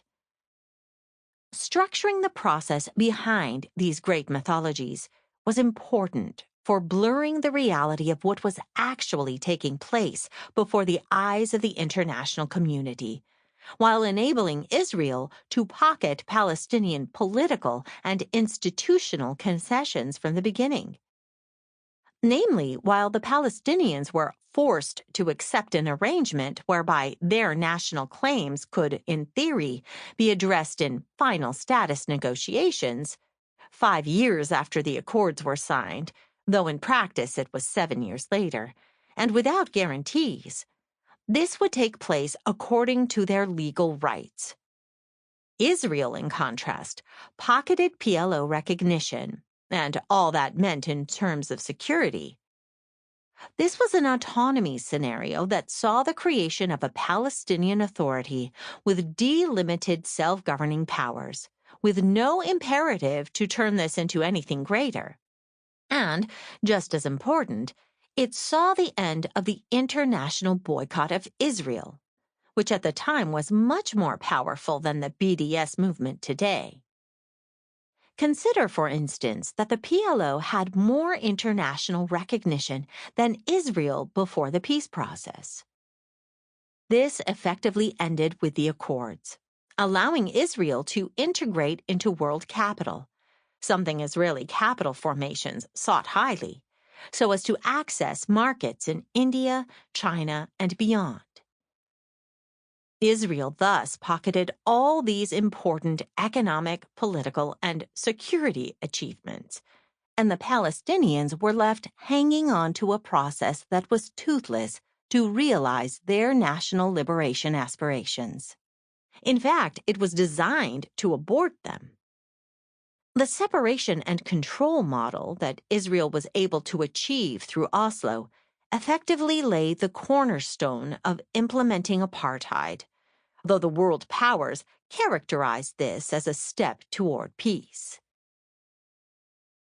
Lock-in: the role of Western aid. The previous reading of the Oslo process establishes its de facto drivers and aims, and the context that structures the Palestinian people and leadership's predicament up until the present. Once Israel had ensured its main achievements through Oslo, the history of political developments can essentially be read as a history of Israel's attempting to lock this arrangement into place on the ground, institutionally, politically, and economically, and security-wise, with Western donor support, while eliminating residual pockets of resistance to these endeavors generated by Palestinian nationalism, or even simply Palestinians' efforts to remain on their land. Israel, with Western donor states in tow, would essentially act from a perverse interest to freeze the process overall, as none of these powers were interested in realizing rights to statehood, refugee return, or the package of Palestinian rights associated with national self-determination. Western donors turned a blind eye to Israel's continued settlement construction during the interim period and failed to uphold any international principles related to the rights of populations under occupation. Instead, they used aid to entice Palestinians into accepting the arrangement beneath a broad neoliberal peace-building paradigm. Large development projects written into the Declaration of Principles were marketed as profitable business opportunities for senior PLO and Fatah officials, tying them financially to the flawed political process. This class came to quickly dominate the main economic opportunities created by the peace process overall, given the privileging of the private sector within the neoliberal paradigm and the latter's proximity to PA bureaucrats, Western donors, and Israeli political and security negotiators. These arrangements served to create new political business and security elites who were institutionally and materially tied to the status quo and who opposed destabilization of the situation. Western donor aid would also be used to neutralize significant sections of Palestinian leftist political opposition through the support of NGOs. The latter served to professionalize their previous community work and service provision in above-ground, transparent, audited activity that made these entities accountable to donors and not to their bases. It also entangled them in political parameters and financial arrangements that further removed them from political party activism and mobilization. The Israeli dimension.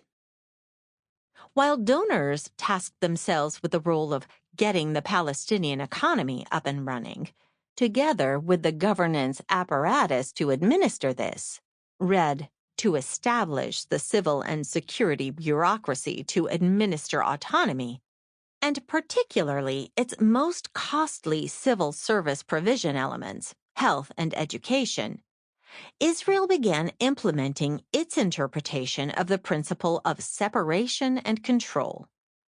It came in the form of closure and checkpoint policy around Palestinian localities, allowing for Israel to control access to and from PA-administered areas, while utilizing a security pretext. Israel's control of the Palestinian economy was thus strengthened, as the Orwellian division of the 1967 OPT would fracture the integrity of these terrains and enable Israel to continue building settlements in between. Israel's implementation of closure behind a security pretext, while also freezing negotiations, was justified on the backdrop of the Palestinian suicide bombing campaigns of the mid-1990s. But this was disingenuous, as an equal argument could have been made by the Palestinians, who were dying in far larger numbers at the hands of the Israeli army and settlers. Moreover, Israel dramatically escalated tensions during sensitive moments of the peace process, assassinating top Palestinian political and grassroots figures, including some from Fatah. These moves sent clear messages that Israel intended to do what it wanted on the ground, irrespective of the accords and the nominal peace it pursued. When some Palestinian factions responded to these provocations and attacks, it allowed Israel to put the brakes on the process overall, under the guise of security, and with Western states backing them in this freeze. This, of course, generated even more explosive conditions on the Palestinian side, because these acts paralyzed the Palestinian economy, while reinforcing pre-existing factional and elite doubts regarding the extent to which Oslo was a trap. Alternatively, Israel used the security pretext to pursue scenarios whereby it argued it needed to negotiate new agreements to implement already existing agreements, essentially further baiting and switching the Palestinians. The political return for Palestinians engaging in the process was decreasing, while Israeli leverage over the Palestinians was increasing. When things finally came to a head in the summer of 2000 at the Camp David summit, Arafat was effectively put before a fait accompli by Israeli Prime Minister Ehud Barak and U.S. President Bill Clinton. The latter pressured Arafat to accept the parameters of a final solution that negated all the main Palestinian demands, rejecting sovereign statehood, refugee return, Jerusalem as the capital of Palestine, and decolonization of Jewish settlements across the 1967 OPT. When Palestinian leadership rejected this, Israel and the U.S. effectively reverted to their pre-Oslo position vis-à-vis the Palestinian leadership, boxing it in and smearing it as not a partner to peace. The Israeli labor government in power then allowed one of Israel's greatest war criminals, Ariel Sharon, to enter the Al-Aqsa Mosque compound. This major provocation, which itself demonstrates cross-Zionist collusion on these matters, led to the killing of 7 protesters after hundreds of army and police personnel surrounded the compound after Friday prayers the following day and ignited the second Al-Aqsa Intifada in September 2000. Once the powder keg had ignited, the predictable explosion would provide Israel and donors the basis to lock in the Oslo apartheid straitjacket regime. Behind an anti-terror discourse, the pretense of negotiating political matters with the Palestinians was altogether removed, while the fragmenting, isolating, and destroying of recalcitrant nationalist elements within the occupied West Bank and Gaza and its leadership would begin. Here it is worthwhile to note the cunning of what took place when seen in historical perspective. Under the guise of a peace process, Israel and the Western donor community, led by the U.S., enabled Arafat to build the PA under extremely politically sensitive conditions for the Palestinians, based upon vague notions that it could lead to the achievement of Palestinian rights. In his weakness, Arafat accepted, even though the principle of self-governance under occupation had been rejected by the PLO since the 1970s and was seen as treasonous. For many Palestinians, Arafat's leadership, presence, and legitimacy served to insulate the process from fears that the process would lead to conceding on Palestinian rights and the PA transforming into a collaborator government. However, once Arafat rejected the political diktats of Camp David, Israel and Western donors no longer considered him a partner to peace, and he became an accomplice to terror.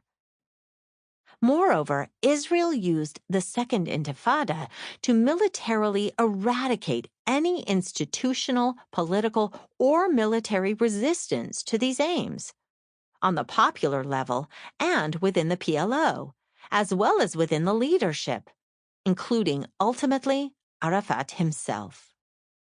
This is where a second wave of neoliberally inspired economic policies would emerge in the interventions of the World Bank and the International Monetary Fund in the Palestinian theater.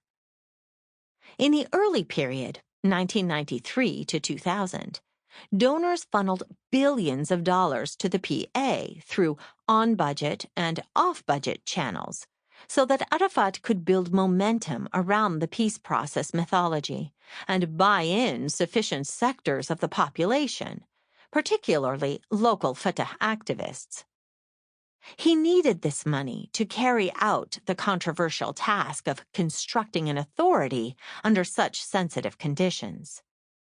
Once Israel reverted to framing him as an enemy, however, donors stopped funding him, and the World Bank and the IMF came to accuse Arafat of corruption and lack of good governance. In truth, it was the donors themselves who actually facilitated the corruption, because it was they who facilitated off-budget accounting and buy-in. The international financial institutions, however, would employ the neoliberal good governance template to accuse the failure of Oslo on the corruption and nepotism of the PA, which they themselves empowered. This enabled these actors to isolate Arafat and restructure the PA in a manner that would disempower the executive and expose all PLO and PA investments, revealing the movement's true state of financial dependency. Donors thereafter treated Arafat as politically expedient, and he would be killed. First politically, as not a partner of peace, then institutionally by the World Bank and IMF, and finally corporeally, making his return to political relevance impossible. While the latter is still shrouded in mystery, focusing on his actual death overlooks the significance of the elimination of Arafat historically, politically, and institutionally. Death through assassination simply ensured that this was permanent. The bludgeoning of the Palestinian movement and leadership during the Second Intifada is rarely recalled by commentators because it is superficially compared with its better organized predecessor, while being maligned for its messy, tit-for-tat cycle of violence nature. Instead, it should be regarded as a mass popular uprising by the Palestinian people and its institutions to stand up to the Oslo apartheid arrangement that Israel and donors were functionally attempting to lock into place. Israel's scorched earth campaigns would result in roughly 6,000 Palestinian deaths, 50,000 injuries, 11,000 prisoners, and countless others who left the country seeking a more stable life elsewhere. All this was done by a nuclear power to a population that was essentially defenseless, with no army and no real weapons, and that could not even move a box of tomatoes from one town to another without Israeli permission. The post-Arafat era. While Israel's military superiority was unquestioned, translating this superiority into political victory has nonetheless proven far more elusive. The U.S. believed that political victory lay in hosting democratic elections to usher in a more pragmatic, obedient PA leadership under Arafat's successor, Mahmoud Abbas, Abu Mazen, and within the IMF-reformed PA bureaucracy. CIA intelligence assessments and U.S. discussions with Palestinian security officials gave a false sense of security that Fatah and Abu Mazen would have no problems rising to power and would be compliant servants when they did. But the U.S. woefully miscalculated, resulting in an overwhelming victory to Hamas, Fatah's arch-rival and staunch opponent of the Oslo process. The U.S. would further miscalculate in its reaction, maintaining that Hamas needed to be countered at all costs and, if possible, overthrown. The U.S. thereafter aligned itself with the most corrupt and opportunistic military elements of Fatah to try to organize a coup against Hamas, to prevent it from taking over any of the ministries it was entitled to take over after winning elections. Hamas, which was more adept, organized, and in tune with the Palestinian street at the time, thanks to anarchy within post-Arafat Fatah ranks, suspected what was going on, repelled the coup, and killed or expelled the Fatah renegades who were behind it from Gaza. The resulting division between a Fatah-controlled West Bank and a Hamas-administered Gaza Strip would come to define the contradictory Palestinian context that persists to this day.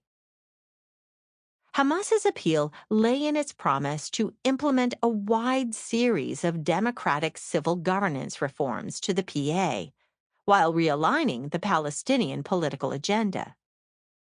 The latter included acknowledging that the Palestinians were still in a phase of national liberation and had the right to strive to recover their own rights and end the occupation using all means, including armed struggle. This agenda resonated with Palestinian society in a context of heavy disappointment with the structure and outcomes of the Oslo process, which had never been put to a national referendum. The disappointing performance of the Fatah-led PA during the 1990s, and the devastation wrought on Palestinian society in the wake of Israeli repression during the Second Intifada. Furthermore, after the failed 2007 U.S.-backed coup attempt and the full-blown siege of the territory by Israel and the international community, the hypocrisy and transparency of the Oslo process was laid bare. Palestinians were now caught in an Israeli Western donor state-imposed straitjacket, where neither of their leaderships could exercise any genuine policy space. Each became the subject of colonial manipulation efforts to leverage the Palestinian movement. Gaza, the seat of the new reformist tendency, would receive the stick to the West Bank's cynical carrot, as the Fatah leadership suddenly became awash with new streams of financial aid. Overall, however, both political projects would be contained and controlled through the combination of aid and military might, disempowering a collective Palestinian political positioning. Gaza in particular would suffer the burden of horrific military assaults combined with siege tactics in an effort to generate humanitarian, political, and financial crises that could tame Hamas, scuttling its ability to perform its political and reformist mandate. As it had done with Fatah previously, Israel sought to force Hamas to internalize compromises generated through the management of the crises of governance under impossible conditions of siege. Israel thus worked to divide the Palestinian front, splitting it between its Gaza and West Bank wings, ensuring that each individual territory was governed by Oslo or Oslo-like arrangements. Israel and donors thereby became the overseers of an indirect governance arrangement of Palestinian affairs, leveraged and managed through the self-preservation instincts of each of the two main political parties of Palestinian politics today, Fatah and Hamas. International donor aid subsidizes this arrangement at no cost to Israel, with Western funds used in the case of the West Bank, and Qatari Turkish Islamist funds, plus residual Western aid through UN bodies and NGOs, subsidizing Gaza. Each polity subsequently responds to these pressures by erecting its own set of elites, having less tolerance for internal democracy, and manipulating and controlling what exists of its economic opportunities in the service of its self-proclaimed guardianship model of Palestinian liberation. Through these means, Israel and donors effectively divide and rule the Palestinian polity and people, hamstringing its ability to form a collective position and its periphery. Israel is seemingly absolved from the responsibility to politically engage with the Palestinians in negotiations, thus freeing it to accelerate its settlement project without restraint. Concluding thoughts. This overarching framework generally describes the conditions within which the historical national movement of the occupied West Bank and Gaza Strip and the PLO operate. Of course, it says little of the political leadership and conditions of Palestinians inside Jerusalem or communities in 1948 Palestine, Palestinian citizens of Israel, whose particularities, though significant, are not addressed herein due to space considerations and the fact that they do not lead the historic national movement. Their individual struggles are nonetheless important, as the struggle takes place on different fronts, including across the regional and Western diaspora. In this light, it is worth recognizing that Israel has different interests in different parts of historical Palestine and implements different strategies accordingly to realize its goals. Palestinian political actors and mobilizations take on various forms as a result of these dynamics, making it difficult to generalize a common type of struggle, given that the means of oppression and control differ from locality to locality, and together with it, its resistance. Bearing this in mind, it is the Gaza Strip that is the most intense of the theaters because it is the least important for Zionist aspirations. Gaza is the territory that Rabin, the Nobel Peace Prize winner, wished would sink into the sea. However, the West Bank differs insofar as Israel maintains key strategic interests there, given the territory's far greater landmass, strategic high grounds, water reserves, and historically relevant sites for the Zionist movement's narrative and mythology of returning the Jewish people to the land of Israel. This ultimately explains why Israel chose to unilaterally disengage from the Gaza Strip in 2005, removing its 21 settlements there, while investing energies in massive colony construction projects across the West Bank, tripling the number of settlers since 1993. Israel ultimately aims to annex these territories after all, finally uniting the conquests of 1948 Palestine with those of 1967, and ideally without a significant Palestinian presence. The discrepancy between Israeli and international approaches concerning Gaza and the West Bank, together with the recurrent military conflagrations in Gaza, should not deceive observers into believing that the West Bank has been pacified, particularly in light of decreased donor aid following the 2010 Arab uprisings and with the uncertainty generated around Abu Mazen's eventual succession. The political situation in the West Bank remains extremely unstable. One must not forget that the West Bank is much larger territorially and in regards to population, and is more difficult to organize given direct Israeli presence on the ground, daily entering the hearts of Palestinian cities and towns to conduct arrest campaigns.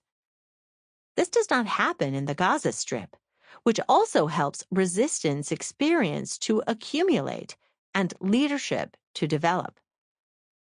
Israel currently holds around 7,000 Palestinian prisoners, with the overwhelming majority of these representing the political leadership of the West Bank.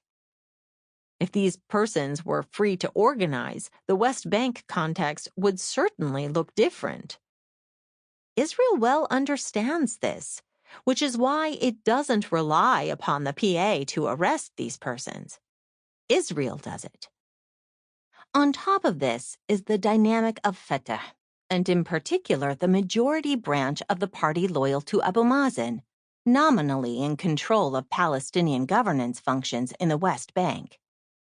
These actors see the West Bank as their last stronghold.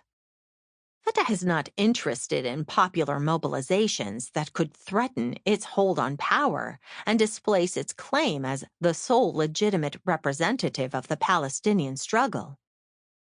It is interested in the maintenance of the status quo and demobilization. As far as Fatah is concerned, the Palestinian movement has tapped the gains of armed resistance, winning partial state recognition, and now should use current conditions to invest in its presence in the areas it was able to root itself in through Oslo, while avoiding a damaging frontal confrontation with Israel. Fatah believes this quietist approach will ultimately defeat Zionist ambitions, based on the notion that as long as Palestinians survive and remain in Palestine, organized as self-identifying Palestinians, they will remain present as the non-Jews within the Jewish democratic state, de facto annulling this central Zionist tenet. Fatah believes this contradiction will eventually force statehood or the collapse of Zionism. Thus, a debilitating, divided internal situation prevails across the Palestinian political sphere and within the West Bank in particular, where factional unity cannot be achieved on the ground, And with the Israeli occupation army doing its part to ensure that none of the Palestinian actors in the West Bank, including Fatah, gain much traction. Alternatively, in Gaza, we see the opposite. All factions, including most Fatah branches there, together with the left, are increasingly unified. There are even joint operations rooms and the exchange of military expertise and equipment. But this is hardly possible in the West Bank, where the Abu Mazen faction of Fatah dominates and will not allow alternative strategies and actors to gain momentum and potentially displace it and its strategy. We also must acknowledge that Abu Mazen and Fatah still have a fairly broad political and social constituency, with about 17% of employed persons working in the PA in the West Bank, with wages higher than the private sector, and a public sector driving at least 40% of consumer demand. The PA is the main economic player in the West Bank, and there are few opportunities besides it. Work in Israel's settlements, or the weak private sector, which struggles in a race to the bottom in mom-and-pop shops that barely get by. Israel's broader de-development policies can be thanked for this as well. The point here is to emphasize that in the post-Oslo world, the main clusters of Palestinian communities in historical Palestine, from the river to the sea, those in the West Bank, Gaza, Jerusalem, and Palestinian communities in Israel, all interact and experience Zionist settler colonialism differently, particular to the historical and local evolution of conflict dynamics and Israel's specific interests in each locale, together with other factors. While the Oslo process did indeed do grave damage to the Palestinian movement overall, it did not succeed in killing it. What it did do was fragment it and develop sophisticated means of controlling it, which in turn transformed the way the conflict was experienced collectively, and subsequently the relation of the Palestinian movement to itself and to its oppressor. The resulting diversification of national expression that emerged regionally and institutionally remains a process in flux, but it is not all negative. As these dynamics evolve on the ground, the role of diasporic activism in the Western theater will increase. In the U.S. in particular, Palestinian solidarity movement actors need to be aware and informed of these broad dynamics to situate themselves and efficiently manage their resources and priorities. Today, Trump's demagoguery and the very public association of his tenure with Israel set the stage for more organically integrating the question of Palestine within the vocabulary and actions of the broad progressive countercurrents opposed to his agenda, and for slowly making moves to gain traction against it. Moreover, we must be aware that the U.S. and Israel also have largely exhausted the traditional carrot-and-stick toolbox used to such effect against the Palestinians since the Oslo process began. Though these techniques have certainly chalked up important advantages in managing their Palestinian problem, the victory is Pyrrhic insofar as these methods have not been able to fundamentally alter or defeat Palestinian aspirations for national self-determination. The result is the diversification of Palestinian national activity and expression, politically, institutionally, and territorially. Palestinian national resiliency now manifests itself in resurgent ways across Palestine's fragmented landscape. While this poses coordination and communication problems, it nonetheless creates conditions to imagine the formulation of a genuine post-Oslo politics and movement emerging, locally, regionally, and internationally, unbeholden to the cynical buzzwords around peace and state building that derailed the movement and its supporters for the past quarter century. Moreover, especially after the launch of the popular movement of the Great March of Return in Gaza in March 2018, a defiant political movement is emerging that is influencing, and will continue to influence, the other theaters of conflict, doing so in dialectical fashion, according to its own time frame and according to the particular local structure and articulation of power therein. As these dynamics play out, it is incumbent upon progressive political actors in the West to inform themselves of the new and evolving dynamics of Palestinian politics and to find ways to integrate it into their politics and action.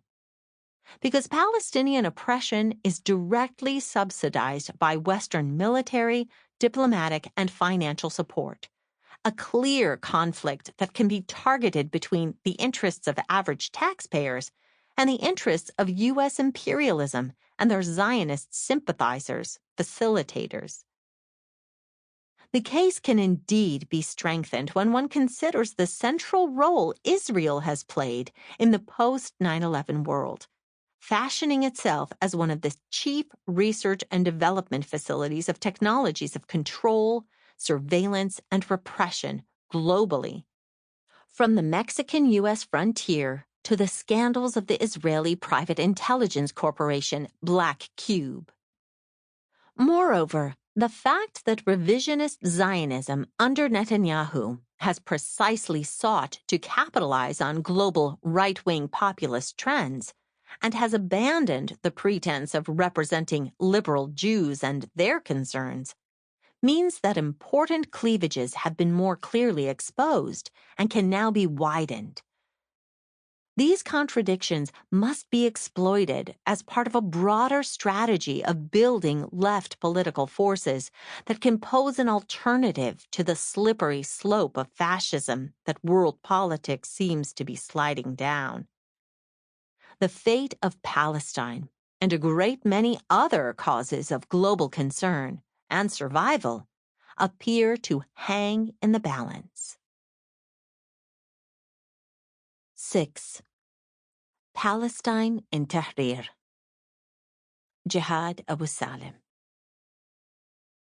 In everything, Ahmed found his opposite. For 20 years he was asking. For 20 years he was wandering. For 20 years, and for moments only, his mother gave him birth. In a vessel of banana leaves, and departed. He seeks an identity and is struck by the volcano. The clouds are gone and have left me homeless, and the mountains have flung their mantles and concealed me. I am Ahmed, the Arab, he said. I am the bullets, the oranges, and the memory. Mahmoud Darwish. It has been almost a decade since the first wave of uprisings erupted in a number of Arab countries. Although the uprisings differed in their trajectories, ends, and results, it is hard to think about their demands as radically different from each other. After all, the slogan, bread, freedom, and social justice, was the common denominator among all slogans of the Arab revolutions. As the Arab Spring unfolded, many observers and participants began to raise the question of Palestine and the Arab uprisings, an inquiry that took various forms. Some wondered whether the uprisings would affect the Palestinian struggle, either positively or negatively. And some posed the question as to whether the fever of the spring would reach Palestine, triggering a Palestinian spring. There are fundamental problems with this thinking. First, it assumes, whether maliciously or in good faith, that Palestine is somehow separate from the rest of the region's issues and concerns. Second, it projects a certain understanding of a revolutionary moment of mass mobilization that ignores what's unique about the Palestinian case. Palestinians aren't resisting their own rulers alone, but additional layers of oppression, settler colonialism, and occupation. As Wendy Perlman wrote, if any nation in the region had a tradition of people's power, it was the Palestinians.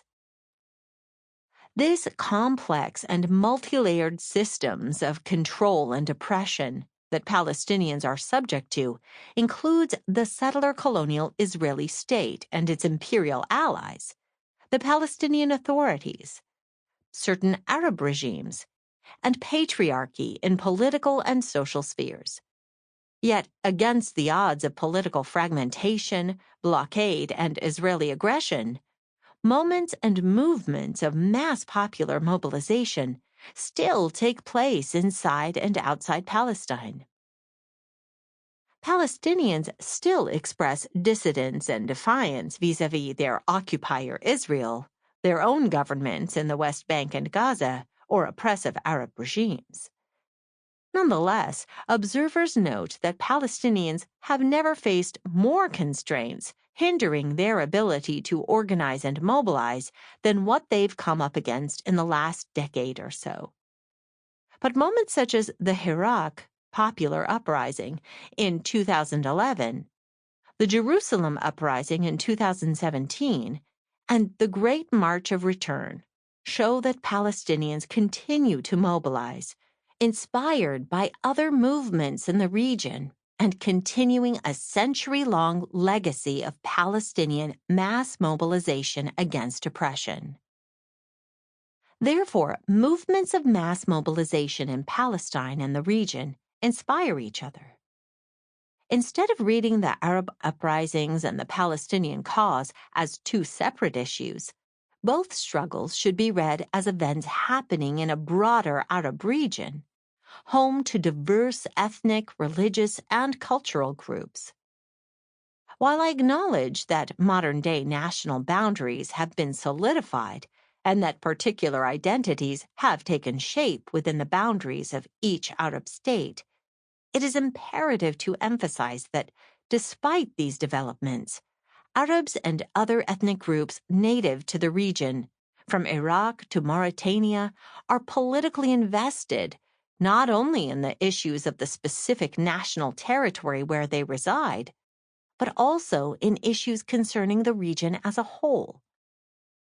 An uprising in Tunisia was able to trigger another in Egypt, then in Libya, Bahrain, and Syria.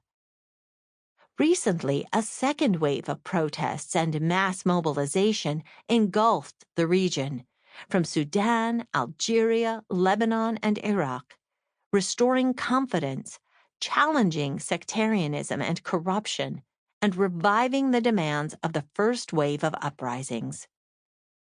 Therefore, while national boundaries exist with established local identities within them, the level of transnational Arab interest in different issues across these boundaries is unique. Despite national boundaries and the lack of any vision for geographic unity between Arabs in the near future, Arab people still view themselves as a nation.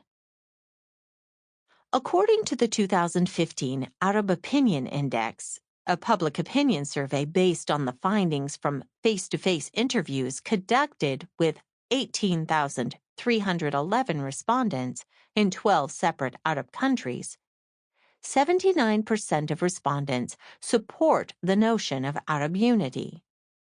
The same public opinion survey was conducted in 2017 and 2018, with 77% of a similar number of respondents supporting the sentiment that the various Arab peoples constitute a single nation. These results also show that 3/4 of the population of the Arab world agrees that the Palestinian cause concerns all Arabs, and not the Palestinians alone. Establishing this understanding is key to any discussion of Palestine and the Arab uprisings and Palestinian views of the uprisings. Such perceptions by Arabs of Palestine, or vice versa, before and after the uprisings are rooted in these broad sentiments shared by Arabs across national boundaries.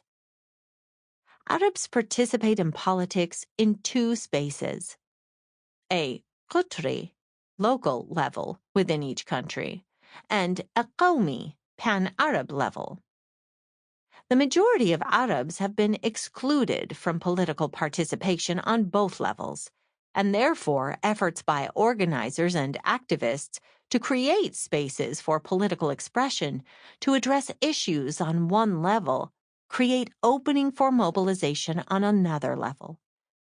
For example, during the lead-up to the Egyptian Revolution, waves of popular protest erupted in response to the Second Intifada and the invasion of Iraq.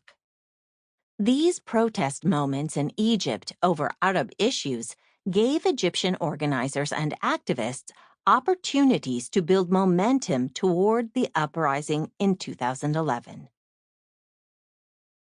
An Arab Spring is a Palestinian spring. Many decades before the Arab Spring, in 1972, the late Palestinian writer Ghassan Kanafani wrote a very important pamphlet entitled The 1936-39 Revolt in Palestine. While Kanafani is well known for his activism and literary work, his political and historical scholarship are no less important. They not only reflect Kanafani's complex reading of the Palestinian plight, but they also offer a framework that helps make sense of the different variables that affect the Palestinian situation. This framework appears in the very first paragraph of his study of the Great Revolt. Between 1936 and 1939, the Palestinian revolutionary movement suffered a severe setback at the hands of three separate enemies that were to constitute together the principal threat to the nationalist movement in Palestine in all subsequent stages of its struggle: the local reactionary leadership, the regimes in the Arab states surrounding Palestine, and the imperialist Zionist enemy. For Kanafani, it is important to understand the structures of the three separate forces and the dialectical relations that existed between them. Indeed, if one is to capture the Palestinian predicament in a single concept, the most salient would be the idea of a trap laid by these three forces, which have combined to stifle the Palestinian liberation struggle. According to Kanafani, during the 1936-39 Arab uprising in Palestine, the pan-Arab mass movement was serving as a catalyst for the revolutionary spirit of the Palestinian masses. But at the same time, the established regimes in these Arab countries were doing everything in their power to help curb and undermine the Palestinian mass movement. In other words, Palestinian revolutionary spirit was inspired by mass movements happening in the region. Yet from the standpoint of the ruling classes of these countries, especially those surrounding Palestine itself, the Palestinian struggle was viewed as a threat to the stability of their rule, a rule reinforced by the very same colonial powers Palestinians were resisting. To challenge the hegemony of the established powers in the nascent Arab states risked creating a revolutionary potential that their respective ruling classes could not afford to overlook. While Kanafani did not equate the three counter-revolutionary forces in Palestine in the intensity of their effects on the Palestinian people, acknowledging the primary responsibility of the settler colonial power, he nonetheless did not avoid identifying the local reactionary leadership, the regimes in the Arab states surrounding Palestine, and the imperialist Zionist enemy as part of one overall structure. The three forces need each other to survive, even if they show antagonistic attitudes toward each other. Israel was established in a context in which basically the entire Arab world was crushed by the burdens of colonialism.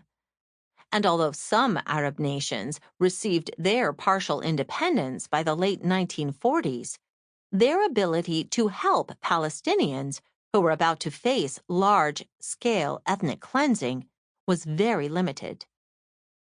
Kanafani's framework is necessary to grasp the trajectory of the history of Palestinian struggle, its moments of triumph and defeat. Based on Kanafani's analysis, Palestinian liberation and self-determination can only be realized if all three forces are challenged simultaneously. Although they are separate, they rely and condition one another, and their existence has proven to be similarly detrimental to the Palestinian national cause. The importance of the Arab dimension. It would be foolish to ever assume that any form of Palestinian liberation can be achieved without complete Arab liberation and independence. After all, the presence of Israel in its current shape and form, with its present politics and role, has not only been detrimental to Palestinian self-determination and liberation, but it has also had negative effects on the entire region. The establishment of Israel created a never-ending rupture in the heart of the region. It disrupted its geographical contiguity and curtailed any possibility for the creation of a broader form of sustainable unity within the broader region. After all, Israel continues to occupy not only Palestine, but also parts of Lebanon, Shebaa Farms, and the Golan Heights. Syria, Lebanon, and Jordan continue to host Palestinian refugees expelled by Israel in 1948. These three Arab countries, in addition to countries like Egypt, Iraq, Yemen, Tunisia, and Sudan, played a major role directly and indirectly in the history of the Palestinian national movement, with both positive and negative results. This was done through building alliances with certain Palestinian factions and opening their lands for Palestinian factions to establish bases or seek refuge. Other Arab countries, such as Saudi Arabia and Kuwait, provided various forms of material and financial support to the Palestinians. Kuwait, for example, was once home to one of the region's most thriving Palestinian communities. Therefore, it would be an understatement to say that the context of the region as a whole is key to the process of Palestinian liberation and self-determination. Without strong official and popular Arab support, Palestinians will continue to find themselves powerless and unable to sustain any successes made in the struggle for freedom. Palestine and the Arab question. 10 years of upheaval in the Arab world have revealed many things about the region, its peoples, states, and governments. The events of the last decade have shown that there is in fact a common set of problems facing the Arab world, which allows us to speak of the region and peoples in terms of the Arab question. The Arab question is defined by a variety of interrelated issues or conditions facing the Arab people.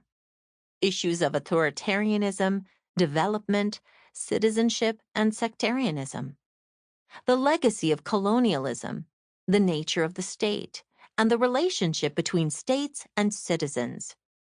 Social and economic justice, access to resources, social rights and freedoms, and ethnic and religious minority rights, and the conflict with Israel and the destructive impact of foreign military and political interventions. These are all part of one matrix that determines the experiences of the majority of the people of the Arab world. Decades after Kanafani's work, Palestinian intellectual Azmi Bishara has revolutionized the study of the Arab question. The term question, which can be used interchangeably with problem, might not have a positive connotation in the minds of many. After all, for a long time, European and Western imperialisms have only evoked the terms question or problem as part of furthering external colonial and imperialist projects, as was the case with the Oriental question, with regards to the fate of the Ottoman Empire, or in furthering internal colonialism and oppression within Europe, as was the case with the Jewish question. But the discussion on the Arab question in present times is different. Although Kanafani did not use the term Arab question, his argument centered the Arab dimension as it related to the question of Palestinian liberation. Bashara's work on Palestine and the Arab question resituates the Palestinian cause in its Arab dimension. It is important to reiterate that speaking of an Arab dimension when it comes to discussing Palestine doesn't take for granted the narrow notion that there is only one Arab nation, void of difference, richness, disagreement, or even different visions and ideas about sub-identities, worldviews, and so on. Samir Amin, who regrettably became an ardent supporter of Egypt's Sisi, warns against this depiction of the region in such terms. For Amin, the national reality of the Arab people is expressed in terms of the overlapping stages of a pyramid. The pan-Arab dimension, Qawmi, is a reality, but the local dimensions, Qutri, are no less a reality. In the post-colonial and decolonization era, Arab states and intellectuals did not tend to separate the Qutri from the Qawmi. For them, an understanding of the complex relationship between overall Arab liberation within the broader pan-Arab Qawmi dimension was not mutually exclusive, with a focus on local issues and concerns. It wasn't until Egypt's Sadat surprised the Arab world with the peace deal with Israel, breaking away from the Arab consensus, backed by intellectuals who argued that the state of war with Israel drained state resources, and the only path forward was to pursue peace agreements with Israel. Although peace is a positive word, in the context of peace dealings between Arab states, the PLO, and Israel, the term peace has become synonymous with the U.S.-sponsored peace process that guarantees Israeli military superiority and denies Palestinians even minimal forms of self-determination. Intellectuals who supported Camp David, siding with their authoritarian leadership and citing the need to end the involvement of their countries in larger struggles in the region, sought to depart from the idea that Arab issues and causes across the region were interconnected. Supporters of the Camp David Accords, which were perceived negatively by Arabs in general and by Palestinians in particular, were ostracized in the Arab world. Their response was to push the line that paying attention to overall Arab issues would be against the interests of the local nation. At the same time, from the 1970s onward, there also existed another cynical approach by Arab states vis-à-vis the Palestinian issue. Unlike the Sadat regime, the Iraqi, Syrian, and Libyan regimes continued to express support for the Palestinian national movement, but intervened cynically and divisively to dominate the movement's internal politics. Pitting factions against one another and abusing the fact that Palestinians and their national movement lacked the resources and capacity to support themselves, the Arab regimes approached the Palestinian cause as an instrument of their own regional ambitions. Both of these approaches to Palestine, abandonment of the national cause and rapprochement with Israel on the one hand, and cynical exploitation of the Palestinian movement on the other, have defined the Palestinians' relationship to Arab regimes from the 70s onward. The existence of these two main approaches within the Arab dimension, the conflict and contradiction between them, rendered the Palestinians weaker than ever in their struggle against the Zionist project and the Israeli state. 2011 and the end of the status quo. An Israeli-inspired regional status quo is the term academic Yaniv Voller used to describe the regional state of affairs prior to the Arab Spring. With the overthrow of the Mubarak regime, Israel has now lost a leader who shared with it a desire for maintaining the stable status quo, Voller wrote in 2012. In a policy paper published by the World Bank, Nadia Belhaj Hassin explains that deteriorating standards of living, high and rising unemployment, and growing perceptions of exclusion were factors that pushed Arabs to revolt in 2011. The combination of these factors cannot possibly describe a situation as stable, unless stable here means the silencing of popular demands for the sake of prioritizing Israel's interests. Stability from Israel's perspective means the domestication of the region, while it continues its settler colonial expansion on Palestinian and Arab lands without facing any form of resistance or accountability. A major instrument for maintaining the status quo was the peace agreements signed between Arab states, the PLO, and Israel. Agreements that were possibly only because of the influence of the presence of elites and leaderships that benefit from such agreements against the interests and wishes of the people they claim to rule in their name.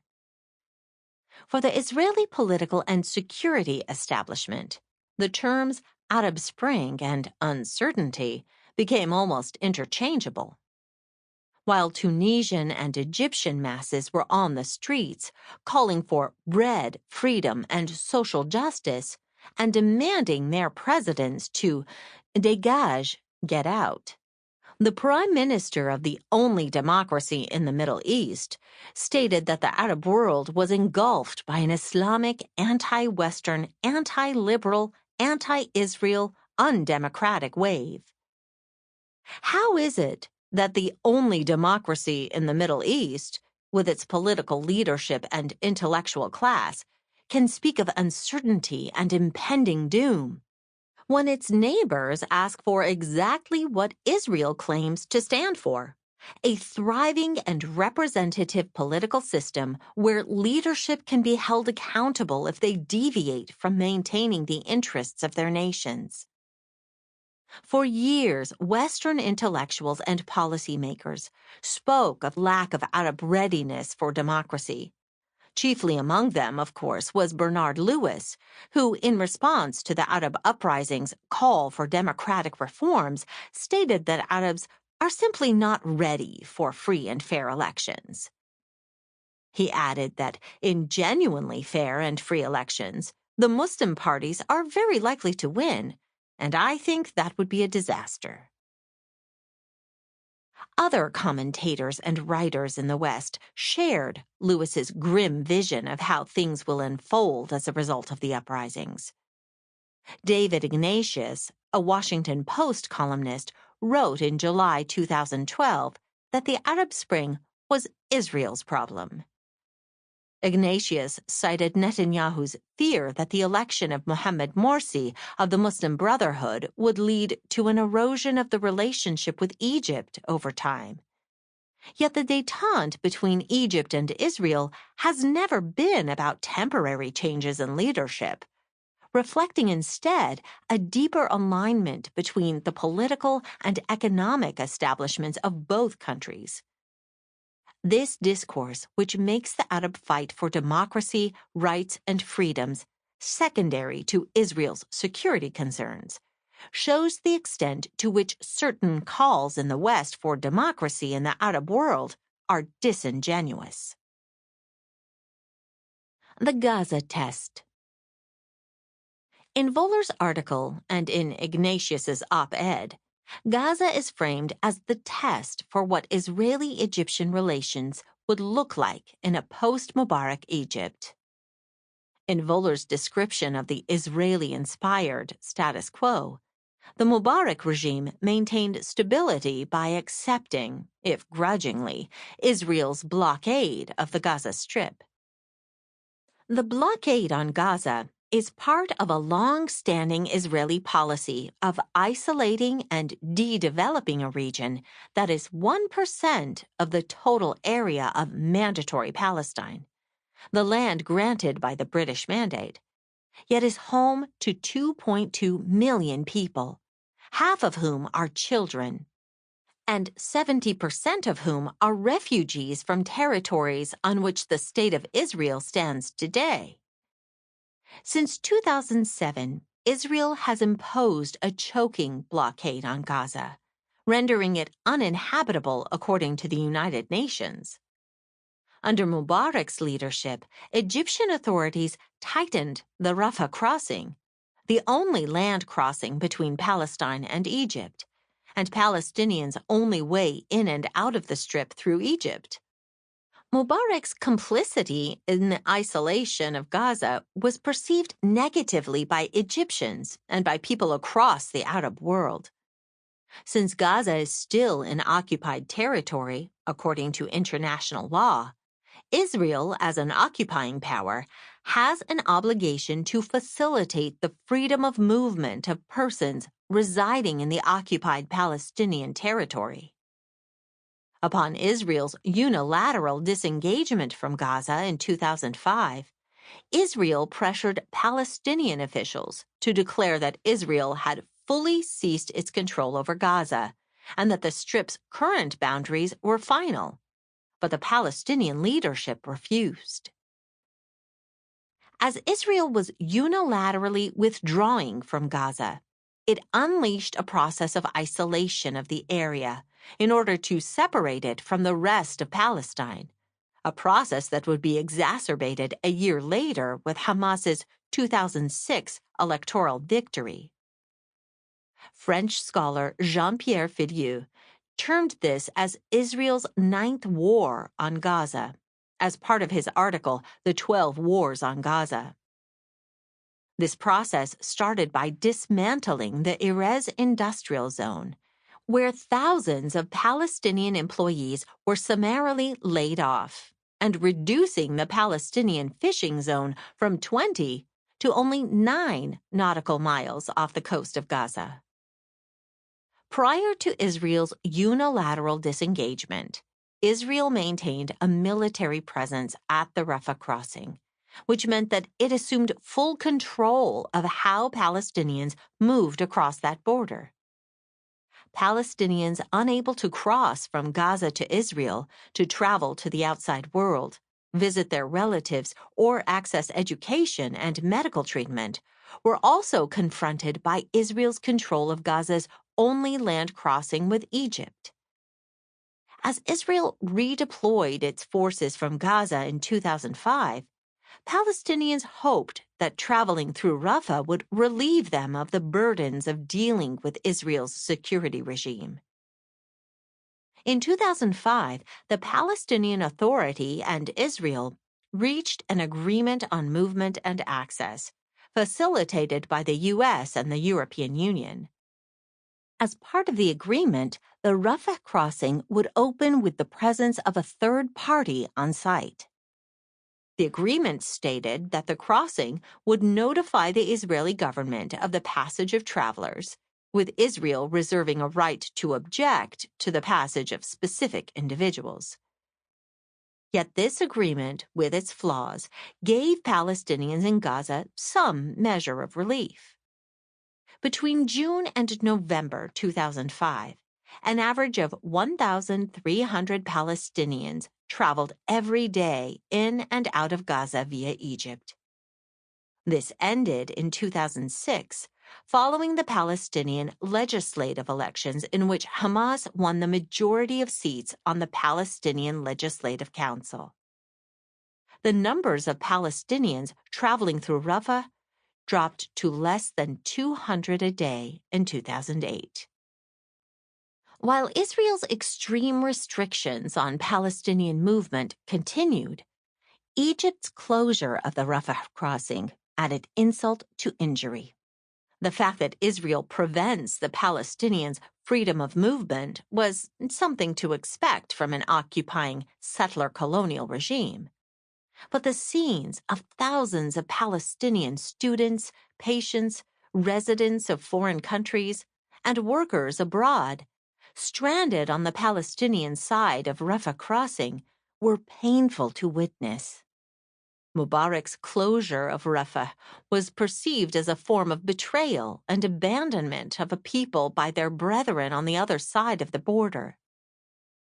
It wasn't until after the Mavi Marmara events, followed by the uprisings of 2011, when Egyptians took to the streets, that the closure and isolation of Gaza started to slowly diminish, at least from Egypt's side. Following the fall of Mubarak, the numbers of Palestinians traveling through the Rafah crossing reached 1,000 travelers a day. The revolution and the square made an impact.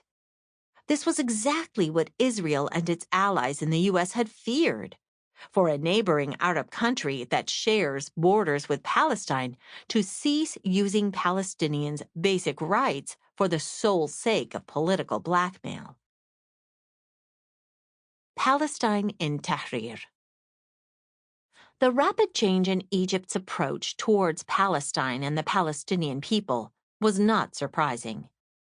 It came as a surprise only to the Israeli establishment and those in the West, who once again projected their racism and dehumanization of Arabs and Muslims. Imagining the people of the region only as passive subjects to be ruled and their country's policies and positions dictated by authoritarian overlords. Yet Mubarak's departure from power, thanks to mass popular mobilization of Egyptians, not only opened the space for political participation, but also allowed the Egyptian masses to reclaim what they envisioned as true and genuine expressions of support for the Palestinians. The square, in a symbolic, metaphorical, and literal sense, was the space that authoritarian leaders like Mubarak and his Arab League colleagues denied their people. A political space where people feel that politics are out of their creation, something they can rightfully and effectively own. Raise your head, you're an Arab, Egyptians and other Arabs chanted in Tahrir, alongside, "The people want the liberation of Palestine." In September 2011, thousands of Egyptian demonstrators surrounded and stormed the Israeli embassy in Egypt.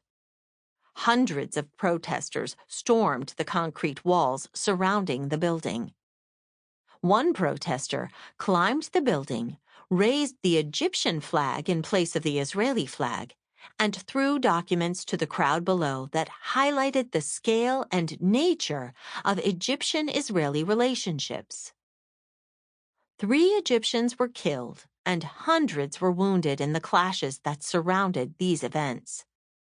Many lessons and analyses can be drawn from the events at the Israeli embassy. Most importantly, they revealed the fragility of the peace agreements between Israel and the Arab states from the so-called moderate axis, and how only authoritarian regimes with outside support can be reliable partners to the West in maintaining such a status quo. There is a fundamental difference between a peace arrangement signed by Israel and non-representative authoritarian regimes, and one established by Jewish Israelis and Palestinians, including their Arab neighbors, rooted in people-to-people reconciliation that guarantees rights, freedoms, and dignity to the inhabitants of the region. The latter is harder to achieve and requires a comprehensive political process with a great deal of patience and stamina. But its fruits will be true peace, and will guarantee prosperity to the inhabitants of the region. According to the Arab Opinion Index of the Arab Center for Research and Policy Studies, in 2011, 78% of Egyptians said that they object to their country's recognition of Israel. This was the case for Jordan, which also has a peace agreement with Israel, where 81% of respondents said they object to recognizing Israel as well. As for the Camp David Accords between Egypt and Israel, only 21% of all respondents from the Arab world said they supported the accords. Fast forward to 2017 and 2018, and the same index shows that 82% of Arabs stated that Israeli policies are a threat to the security and stability of the region, while 47% said the same of Iran.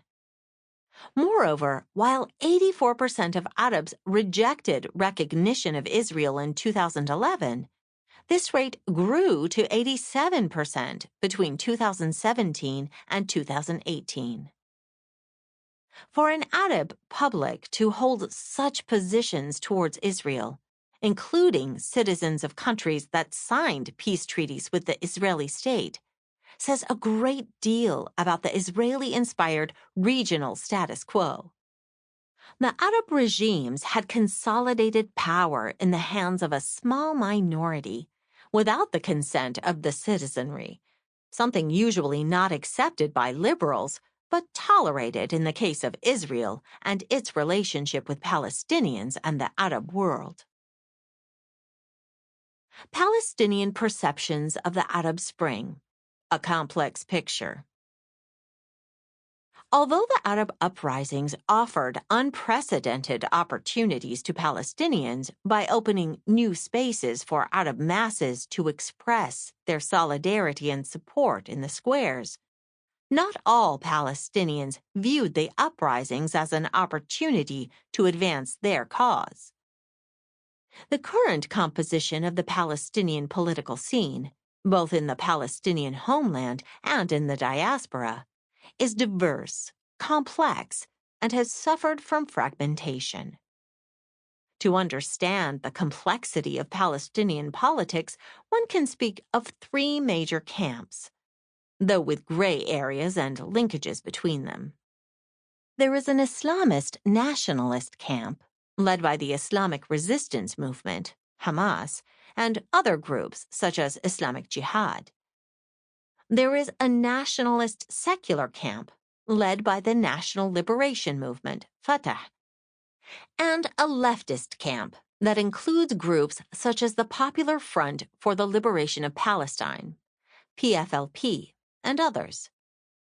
These factions exist, coexist, and contend within a complex civil society, with many independent and factionally affiliated and unaffiliated individuals and groups, intellectuals and political activists, unions, and other organizations.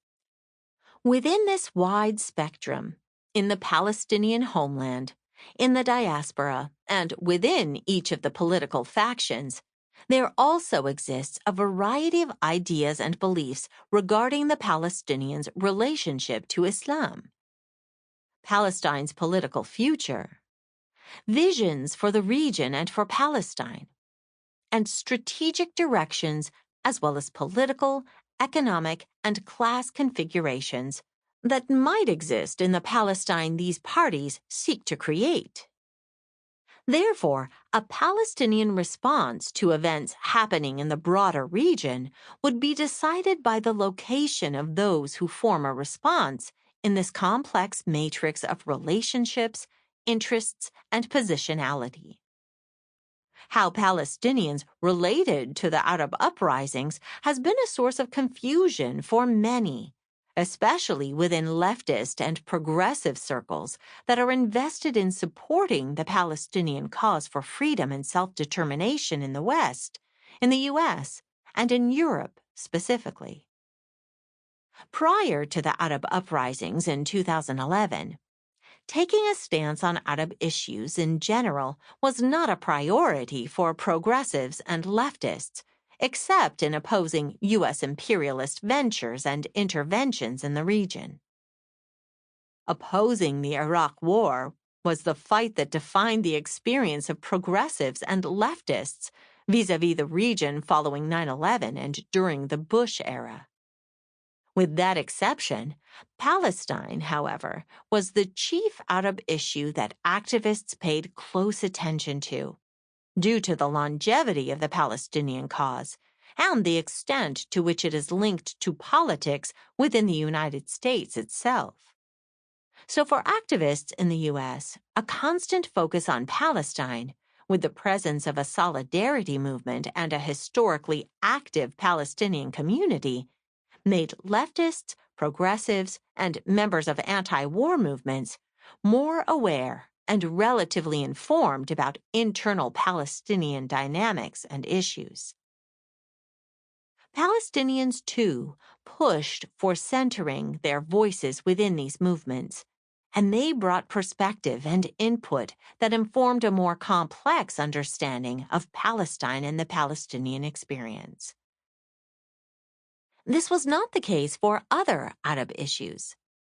As the movements for democracy, rights, and freedoms unfolded after 2011, the initial response on the part of many in the U.S. left was to support the uprisings, given that the first two initial episodes took place in countries, Tunisia and Egypt, controlled by regimes with positive relationships with the West. Many celebrated the triumphs of the Tunisian and Egyptian people. But then real challenges began when the uprisings spread to Libya and Syria. Although for internal and external reasons, each of these uprisings took specific turns and trajectories, the various positions in support of or against the uprisings opened major debates, not only in leftist, progressive, and anti-war contexts in the West, but also in the Arab world itself. Of course, the trajectories that the various uprisings took revealed much about each of the countries in which these events unfolded.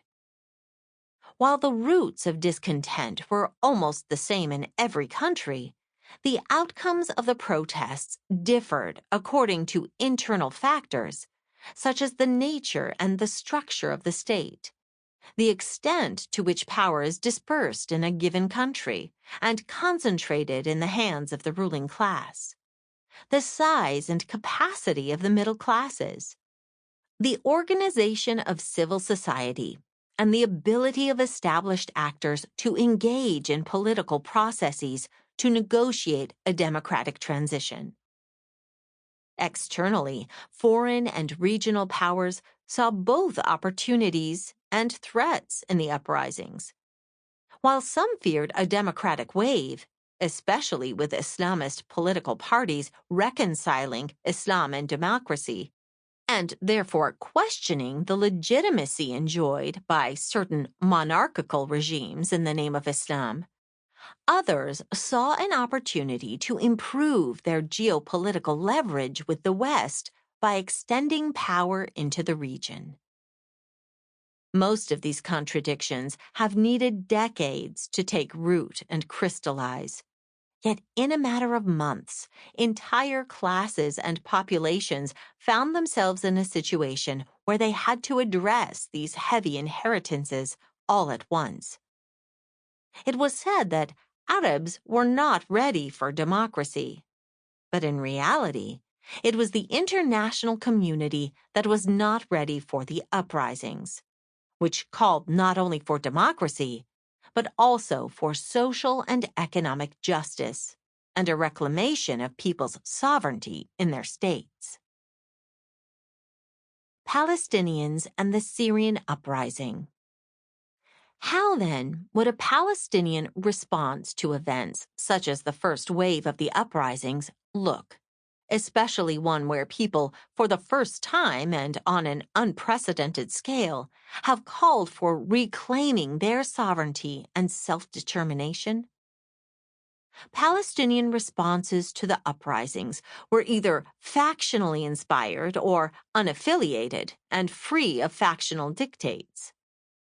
It is imperative to know that Palestinian political factions do not operate in a vacuum and in isolation from the surrounding region. In fact, all Palestinian factions took positions vis-à-vis the uprisings, based on strategic calculations about short-term gains and losses.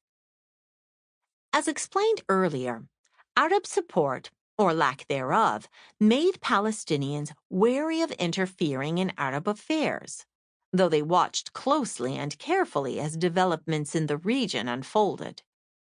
After all, most Palestinians are structurally excluded from institutions that claim to speak on their behalf.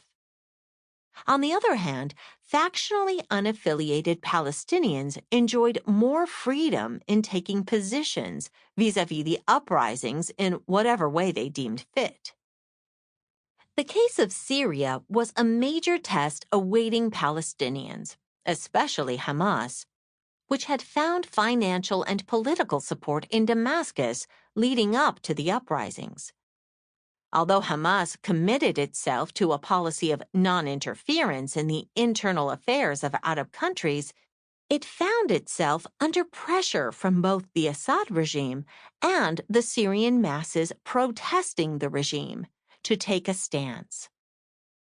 For the first 2 months of the Syrian uprising, Khalid Mashal, the former chief of Hamas's political bureau, made an enormous effort to reconcile both sides in order to unleash a reform and change process according to a national consensus away from foreign intervention. But all these attempts failed. And as the gap between the regime and the opposition widened, Hamas found that it was impossible to continue this illusion of neutrality. Many eyes then became focused on Hamas, waiting for the Palestinian movement to take a final position regarding the events in Syria. Under pressure to specify its position, Hamas issued a statement in April 2011 affirming that it stood on the side of Syria's leadership and people. The statement emphasized Syrian political and popular support of the forces of Palestinian resistance and expressed hope that Syria would overcome the crisis with outcomes that would realize the wishes of the Syrian people, preserve Syria's stability and its internal cohesion, and promote its role in the front of resistance. According to observers, Hamas's statement did not satisfy any of the sides. Hamas found itself in a dilemma. It did not want to alienate the Syrian regime, but at the same time, as a movement that claimed it stood for liberation and self-determination, it could not ignore these principles in the Syrian context.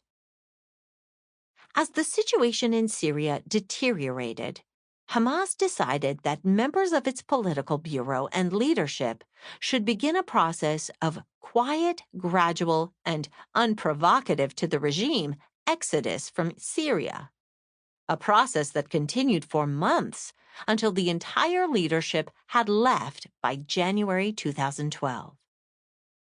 In the early months of 2012, Hamas began to end its balanced approach to Syria, and its leadership gave statements in support of the intifada of the Syrian people, especially by Gaza-based Hamas leaders such as Ismail Haniyeh, the current head of the movement's political bureau.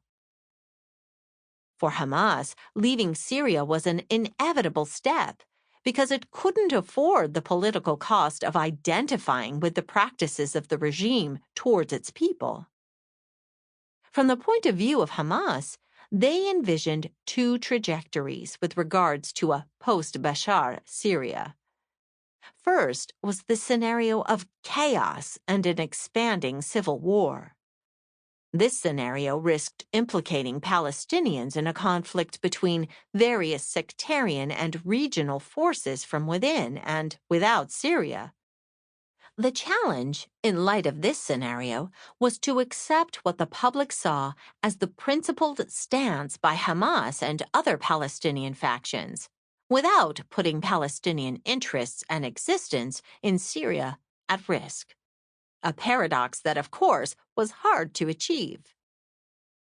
The other scenario, which in Hamas's calculations was the favorable one, was the toppling of the regime and achieving a formula for stability in Syria based on consensus of Syrian opposition forces on a new political basis.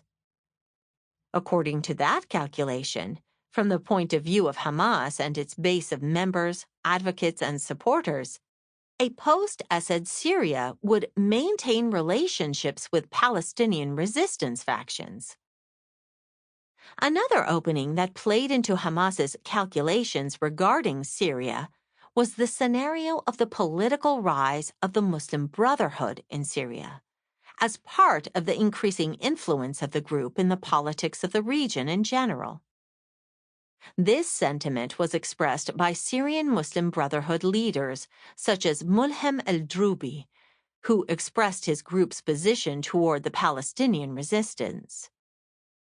Drubi stated that Palestinian resistance will have a warmer home in free Syria, and there it will be fully independent and won't be used as leverage by the authorities here or there. Zohair Salem, the spokesperson of the Syrian Muslim Brotherhood, also stated that the brothers in Hamas and the rest of our Palestinian brothers, when they come to Syria, they come to their country and to their people, and our cause is one derived from the same cause, and we can't imagine but being one nation. Ironically, Fatah, the Palestinian faction with the longest history of tension with the Assad regime, saw things differently. 2 years after Hamas ended its presence in Syria for the previously mentioned considerations, Fatah restored its ties with the Assad regime in mid-2015. For Fatah, which controls the Palestinian Authority, restoring the relationships with the Assad regime was done to preserve neutrality and address the concerns of Palestinians in Syria. Yet they were far from neutral, given that Fatah's leaders flirted with the Syrian regime and even apologized for its practices. For example, Fatah's Central Committee member Abbas Zaki appeared to justify the bombing of Palestinian refugee camps in Syria by comparing these actions to a doctor eradicating a failed body part. Disturbingly, Fatah found itself in the same camp with the Popular Front for the Liberation of Palestine, PFLP, a secular Palestinian Marxist-Leninist and revolutionary socialist organization, regarding the situation in Syria. During the attacks on Aleppo in 2016, Kayad El-Ghul, member of the PFLP's political bureau, stated that the regime's recapturing of Aleppo was a victory against the terrorist forces in Aleppo and Syria, and a step in the direction of defeating the terrorism targeting Syria as a state and weakening the Arab region. The PFLP, which welcomed Mohamed Morsi's election in 2012, also welcomed his ouster by the military in 2013, before he completed his term. It issued a statement on July 3, 2013, one of very few statements related to the Arab uprisings issued by the Revolutionary Party, praising Morsi's ouster as a victory of the will of the people that would open the horizons for a change that would bring back to Egypt its pioneering role in the region. Similarly, the Palestinian Authority and Fatah welcomed the ouster. These conflicting positions show the extent to which positions by Palestinian factions on the uprisings were tailored according to each party's political interests. But the calculations by these factions were not realized as they had hoped. Neither was a Muslim Brotherhood government established in Syria as Hamas wished, nor was a pioneering role assumed by Sisi's Egypt in supporting Palestinians, as the PFLP wished. In a post-Morsi Egypt, discourse and activism supportive of Palestinian rights were silenced, and anti-Palestinian sentiments emerged in unprecedented forms in the media. Less than 2 weeks following the PFLP's statement welcoming the coup, the Marxist organization had to issue another statement on July 14th, condemning the intentional smearing campaign against Palestinians in Egyptian media and calling on the new Egyptian leadership to open the Rafah crossing. The smear campaigns against Palestinians in Egyptian media extended to other Arab governments that viewed the uprisings as a threat, such as Saudi Arabia. This showed the extent to which the Palestinian cause can be invoked in the context of debating Arab affairs and issues. Yet aside from positions taken by Palestinian factions and organized parties, the positions of unaffiliated Palestinians, or even marginalized supporters of the aforementioned factions, did not find their way to public discussion or debate. There have been numerous Palestinian voices, free from the narrow calculations of dominant political parties and groups, that viewed the uprisings from the lens of collective liberation and emancipation. Palestinians called for principled solidarity with fellow Arab protesters from Bahrain to Syria, regardless of regional alignments. Those voices protested the brutality of Assad's regime, the Saudi UAE bombardment of Yemen, and all foreign intervention, out of the firm conviction that Palestinian liberation cannot be realized without the liberation of all peoples in the larger region. Conclusion. As the first wave of the Arab uprisings suffered setbacks in Syria, Egypt, Bahrain, and Yemen, the situation in Palestine succumbed to rapidly worsening conditions. Palestinian political divisions deepened, Israel became more aggressive, and the blockade on Gaza intensified. Just 1 year after the coup in Egypt, Israel launched a military operation against the Gaza Strip, one that killed 2,251 Palestinians, wounded thousands more, and brought about unprecedented levels of destruction. The 2014 war showed the extent to which the setbacks in the uprisings can affect Palestinians. As the brutal counter-revolution of the Assad regime set new norms of violence acceptable in the 21st century, the Sisi regime turned its back on the plight of Palestinians in Gaza. The first wave of the Arab uprisings confirmed Kanafani's framework of the 3 separate enemies. Israel viewed the uprisings as a threat from the beginning, and it was the first force to invoke a war on terror discourse to portray the uprisings as a potential threat. The chief concern for Israel was whether the uprisings would disrupt the fragile regional status quo it had achieved in tandem with Arab regimes. The regional Arab states, pre-uprising and in the transition stage, related to the Palestinian cause either cynically or promoted certain Palestinian interests in response to pressure from the street.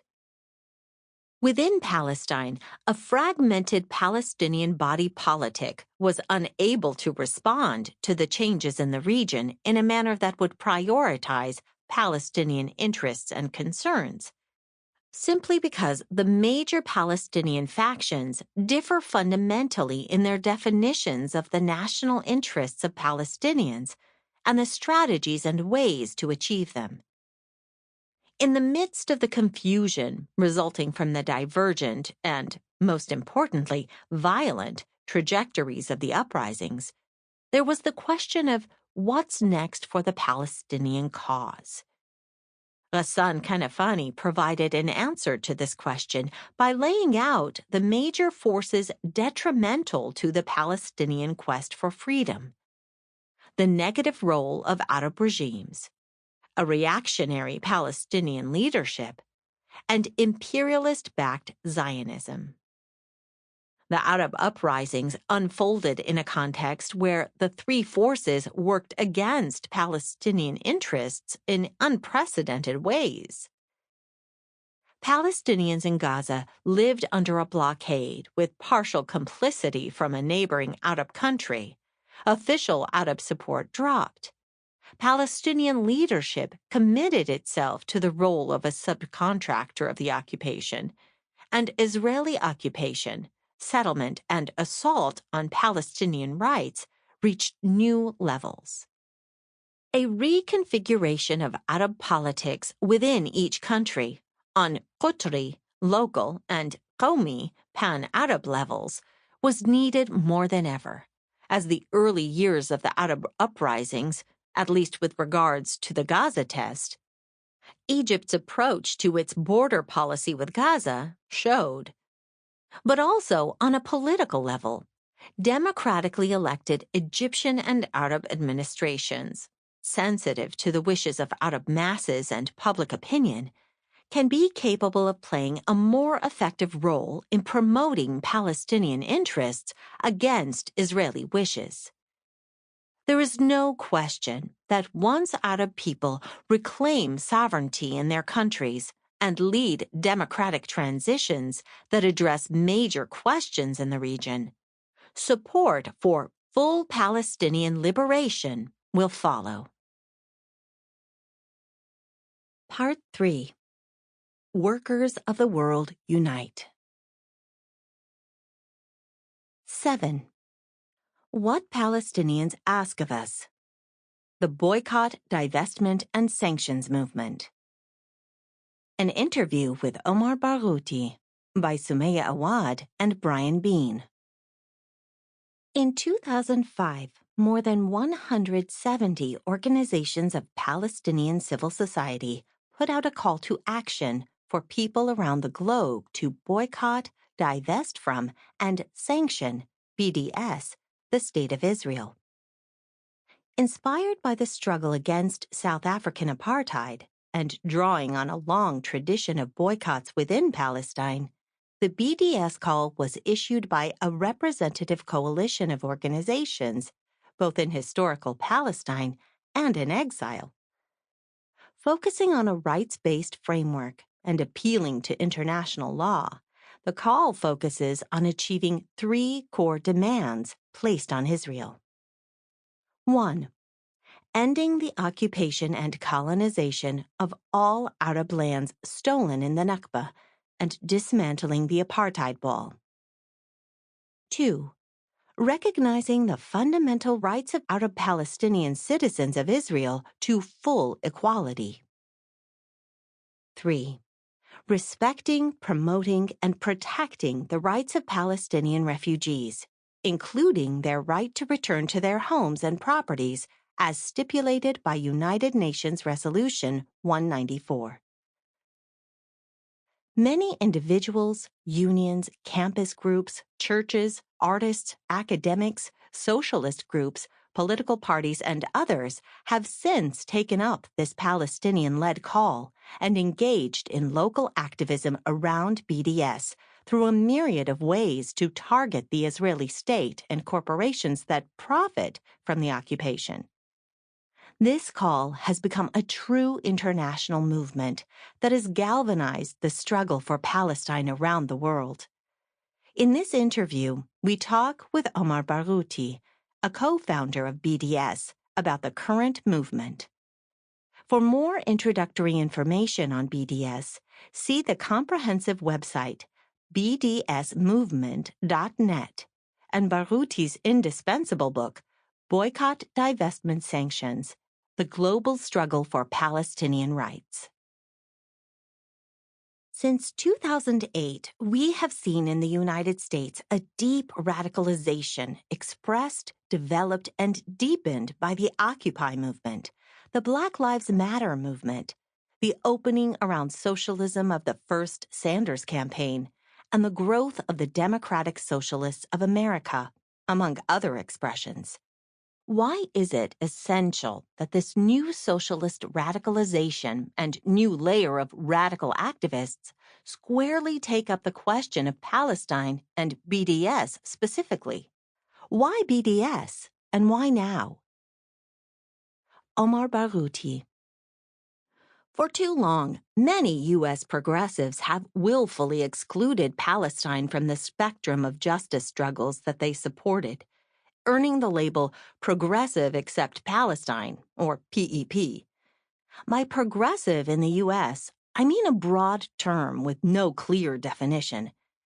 It has been appropriated and abused at times by neoliberals like Hillary Clinton and her like. But as I understand it, it includes standing for social, racial, and economic justice, especially respect, recognition, and institutionalization of the rights of women, people of color, indigenous people, LGBTQI people, and support for climate justice. The exclusion of Palestine was due to several factors, most important of which is the strong influence of Zionists and the weakness of pro-Palestine voices among progressive movements. Supporting justice for Palestinians entailed paying a heavy political or financial price, as many activists and groups in the U.S. had learned the hard way. But in the last few years, especially with the growing appeal of socialism and social democracy and the rising impact of the BDS movement for Palestinian rights, things have changed significantly, perhaps nearing a tipping point among progressives. PEP is giving way to PIP, Progressive Including Palestine, as Israel and Zionism are becoming increasingly associated with the far right, white supremacy, and even fascist tendencies in the U.S., Europe, India, Latin America, the Philippines, and elsewhere, particularly in the Trump era, where masks are falling. In contrast, BDS has become an inseparable and organic part of the global progressive anti-fascist wave. It is important to include justice and self-determination for Palestinians in progressive agendas, not only because standing with the oppressed in their struggle against oppression, as was the case in fighting apartheid in South Africa and Jim Crow in the U.S. South, is part of the definition of being progressive. It is also a profound moral obligation to do no harm, to strive to end one's complicity in maintaining oppressive regimes. The fact that boundless and unconditional U.S. financial, military, diplomatic, academic, and political support is the main reason why Israel's regime of military occupation, settler colonialism, and apartheid can continue to deny Palestinian rights triggers the fundamental ethical obligation for U.S. citizens, progressives in particular, to pressure U.S. institutions, elected officials, and government to end this complicity. With Trump's unprecedented partnership in entrenching and defending its crimes, Israel has intensified its genocidal policies to bury Palestinian rights and to disappear Palestinians as a people and as a liberation cause. Israel's 12-year-old siege of 2 million Palestinians in Gaza, for instance, has made the Strip unlivable, according to the UN, reducing it to a slow death camp, where water is unfit for human consumption, food is scarce, health services are near collapse, and the general possibility of sustenance is elusive. This should alarm all humans, especially progressives in the U.S., as their elected government shares a major part of the responsibility for the crimes against humanity that Israel is perpetrating against Palestinians in Gaza and elsewhere. As we approach the 15th anniversary of the 2005 call for BDS from Palestinian civil society organizations, we have seen a marked change in sympathy with the cause for Palestine. In the United States, opinion polls reflect a slow but significant shift, especially among young people, in being more critical of Israeli apartheid. A number of large Protestant churches have adopted BDS measures. High-profile musicians have heeded the call for cultural boycott and canceled concerts in Israel. We have also seen the election of a small group of women Socialist Congress members who have voiced criticisms of Israel's actions at a higher degree than has been seen before. The BDS movement obviously has played a central role in this transformation. Can you talk about that role and what it says about BDS, where it is and where it needs to go?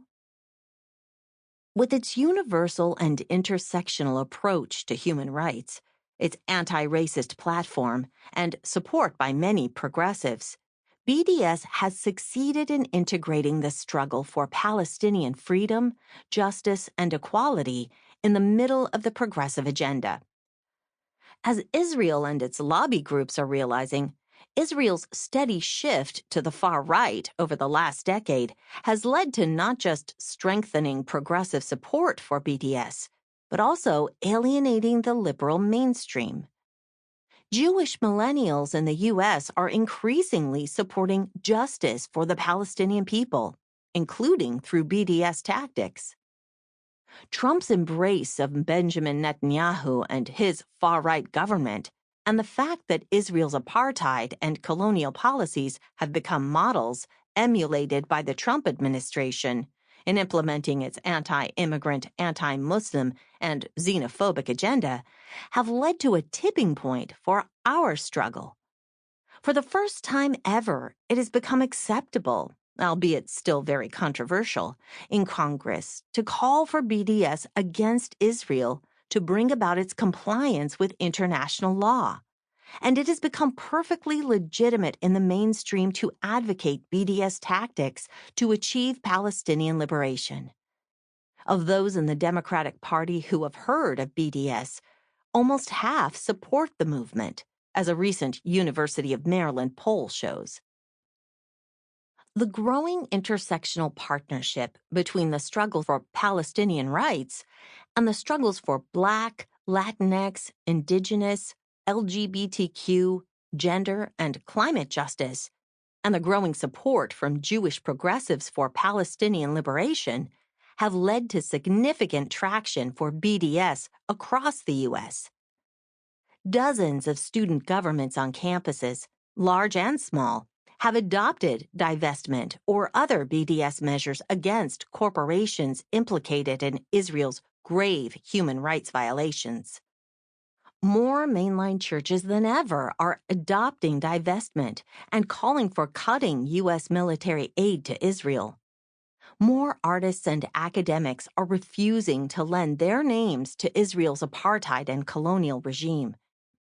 Some U.S. labor unions as well are courageously adopting BDS, despite the massive backlash from union leadership. The challenge for BDS now is to effectively translate this growing grassroots support into policy change at the local, state, and eventually federal level, as was done in the struggle against South African apartheid.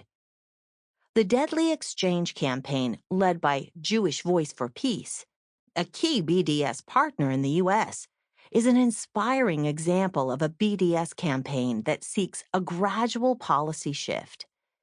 It targets exchange programs between U.S. police forces and their Israeli counterparts by exposing how their partnership is not only entrenching Israeli apartheid and criminal oppression of Palestinians, but also exacerbating the racism, militarism, and extreme brutality of U.S. police forces. The flip side to these developments is the fierce reaction to BDS internationally, and in the U.S. especially. From Germany's federal-level anti-BDS resolution to the largely symbolic but still frightening, U.S. federal legislation, like H.R. 246, that mentioned you by name, to the 30-plus similar bills being pushed on the state level, there is pushback. These endeavors, alongside moves to counter BDS activism on campus, are receiving backing and funding from the Israeli state. In some ways, the amount of energy that Israel is spending to try to affect activism on college campuses and by pop stars reflects how effective BDS is. How can we counter this reaction? Israel and its lobby groups are investing hundreds of millions of dollars and massive political, academic, cultural, and other assets in fighting BDS because they realize that with its mask off, Israel's regime of oppression is losing grassroots and civil society support worldwide. BDS is inspiring millions to translate that into effective measures to isolate this regime in all fields in support of Palestinian rights under international law. While Israel is drunk with power and celebrating its relative success in passing anti-BDS legislation or resolutions in 27 states across the U.S., in the German Bundestag and elsewhere, it is missing the growing undercurrent of resentment and apprehension that its McCarthyite tactics are creating. 3 federal courts have already frozen the respective anti-BDS legislation of the states of Kansas, Texas, and Arizona, citing their incompatibility with the First Amendment of the U.S. Constitution. The American Civil Liberties Union, ACLU, which is playing a decisive role in exposing the unconstitutionality of Israel's legal warfare, or lawfare, against BDS, has condemned anti-BDS legislation as reminiscent of McCarthy-era loyalty oaths. A recent poll shows that 72% of all Americans oppose laws that penalize people who boycott Israel, because these laws infringe on the constitutional right to free speech and peaceful protest. As part of its lawfare on BDS, and after failing to inhibit the impressive growth of the movement and its global impact, Israel, with its lobby groups, has been aggressively pushing a new, fraudulent definition of anti-Semitism that is designed to delegitimize the struggle for Palestinian rights and to shield Israel from accountability to international law. In 2018, more than 40 international Jewish groups, including the influential Jewish Voice for Peace in the U.S., condemned the conflation between legitimate criticisms of Israel and advocacy for Palestinian rights with anti-Semitism as a means to suppress the former. Their statement said, "This conflation undermines both the Palestinian struggle for freedom, justice, and equality, and the global struggle against anti-Semitism. It also serves to shield Israel from being held accountable to universal standards of human rights and international law." Condemnation for the Bundestag's adoption of this definition as a basis for its anti-Palestinian, anti-BDS resolution came not just from Palestinian society, but also from many human rights groups and leading intellectuals worldwide. More than 240 Jewish and Israeli scholars, including authorities on anti-Semitism and history of the Holocaust, for instance, issued a statement accusing the deceitful resolution of doing nothing to advance the urgent fight against anti-Semitism and of ignoring the BDS movement's explicit condemnation of all forms of racism, including anti-Semitism. Daniel Blattman, a prominent Israeli Holocaust-era historian and chief historian of the Warsaw Ghetto Museum, was even more blunt. He wrote, "That is how a country where anti-Semitism was a political tool that contributed to the rise of the Nazis' murderous enterprise became a country that promotes distortion of anti-Semitism as a tool to facilitate the political persecution of a nonviolent BDS movement that fights the occupation, the oppression of the Palestinians, and the war crimes Israel perpetrates in the territories. Countering Israel's lawfare requires exposing its far-right agenda and the toxic influence of its militarization, securitization model around the world, from India to Chile, and from Europe to the U.S., as well as further strengthening intersectional struggles that integrate Palestinian rights in progressive agendas. In 2018, Rashida Tlaib and Ilhan Omar were elected to Congress. Tlaib, a Palestinian American, and Omar, a Somali refugee, have both defied the status quo narrative on Palestine in Congress by openly criticizing U.S. funding of Israel's apartheid regime and U.S. imperialism's reliance on Israel. Their positions are very atypical for candidates within the Democratic Party in particular. In the lead-up to the 2020 elections, we saw a leftward shift the U.S. hasn't witnessed in decades. Candidates like Bernie Sanders have openly claimed they will consider cutting funds to Israel, following Ilhan Omar and Rashida Tlaib's rejection of entry by Israel for their delegation to Palestine. Can you comment on this? For some time now, this shift in the Democratic Party has been happening, and there are key indicators. In a 2018 Brookings Institute poll, for instance, 56% support imposing sanctions or more serious measures on Israel if it continued to build illegal settlements, and 64% of all Americans support a single democratic state in which Arabs and Jews are equal, even if that means Israel would no longer be a politically Jewish state. U.S. military aid to Israel, with time, has steadily been shifting from being justifiable in terms of U.S. national security, which translates into serving the interests of the 1%, to almost becoming an article of faith for U.S. elected officials and lawmakers who do not dare to question it. The fact that the evangelical Christian Zionist lobby and the white supremacist tendency in the U.S. have grown considerably in the last decade may offer part of the explanation for this phenomenon, as the intimidation and bullying pressures that Israel lobby groups put on elected officials who dare to question unconditional aid to Israel have become virtually unbearable. But even that taboo is being shattered. Conditioning aid to Israel on its respect for some Palestinian rights has become far less taboo in the Democratic Party quite rapidly of late. Of course, Israel still serves the interest of the U.S. establishment, particularly the military security industry, which stands to gain from Israel's habitual wars waged against the Palestinians, Lebanese, Syrians, and others, testing the latest U.S. weaponry and contributing to the U.S. war economy. The fact that most of the U.S. military aid to Israel goes back to this military security industry in the U.S. underlines this factor.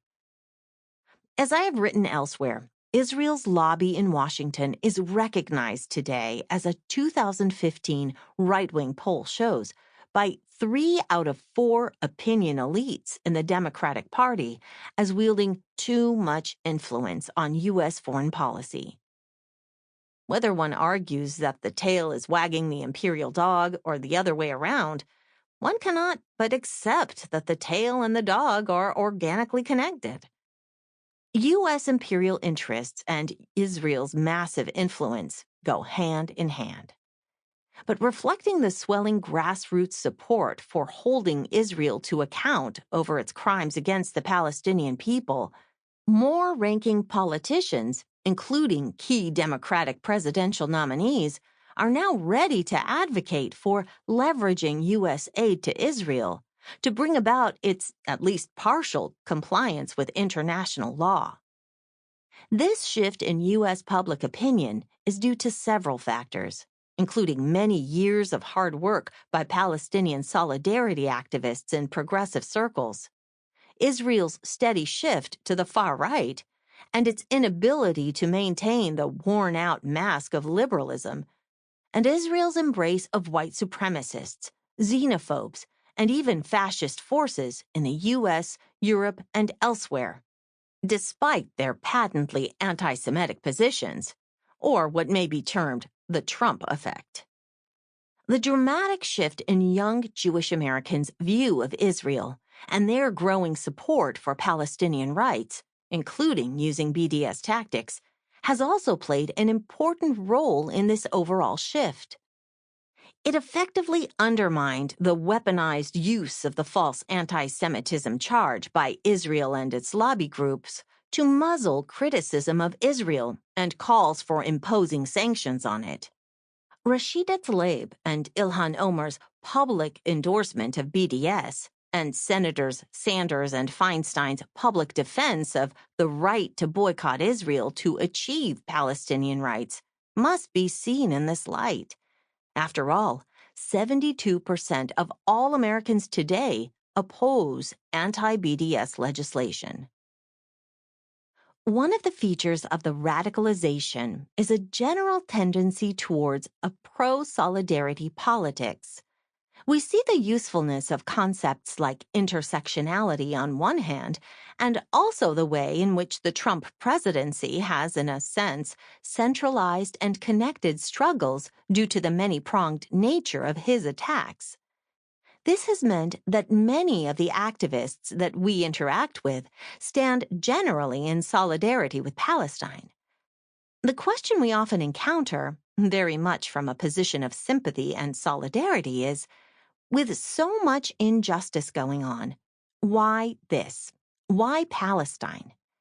What do we say to the West Virginia teacher fighting against charter schools and environmental devastation, indigenous activists fighting dispossession and environmental devastation, folks who are trying to stop concentration camps at the border? When we talk about struggles being materially connected, how does Palestine figure in and help inform a strategy and program for shared struggle? Palestinian rights are seen today by much of the world as the litmus test for human rights, as described by John Dugard, prominent South African jurist and former UN Special Rapporteur for Human Rights. This means that oppressed communities worldwide increasingly recognize international complicity in maintaining Israel's settler colonial and apartheid regime as undermining the very legitimacy of the law-based international order. On the other hand, the success of the BDS movement for Palestinian rights in compelling giant multinationals like Veolia and Orange to abandon their illegal Israeli projects, whether due to loss of multi-billion-dollar projects or reputational damage, has inspired many justice movements. As savage capitalism reaches a new phase of power and wealth consolidation in the hands of fewer and fewer oligarchs, banks, and corporations, our enemies are more united than ever. Uniting global progressive movement is, therefore, not only ethically required, but also politically necessary for any justice struggle to succeed. When the largest farmers' union in India adopted BDS, it was motivated by a strong sense of internationalism, rooted in India's once historic role as a leading supporter of liberation movements, and a just as strong commitment to resisting the corporate takeover of the Indian agriculture sector by Israel, among other corporate criminals. Similarly, a 2015 Black for Palestine statement endorsing BDS highlighted the call to boycott G4S, the world's largest security firm, due to its complicity at the time in Israel's brutal imprisonment of Palestinian political prisoners and in the private incarceration system in the U.S., which disproportionately targets young Black and brown men.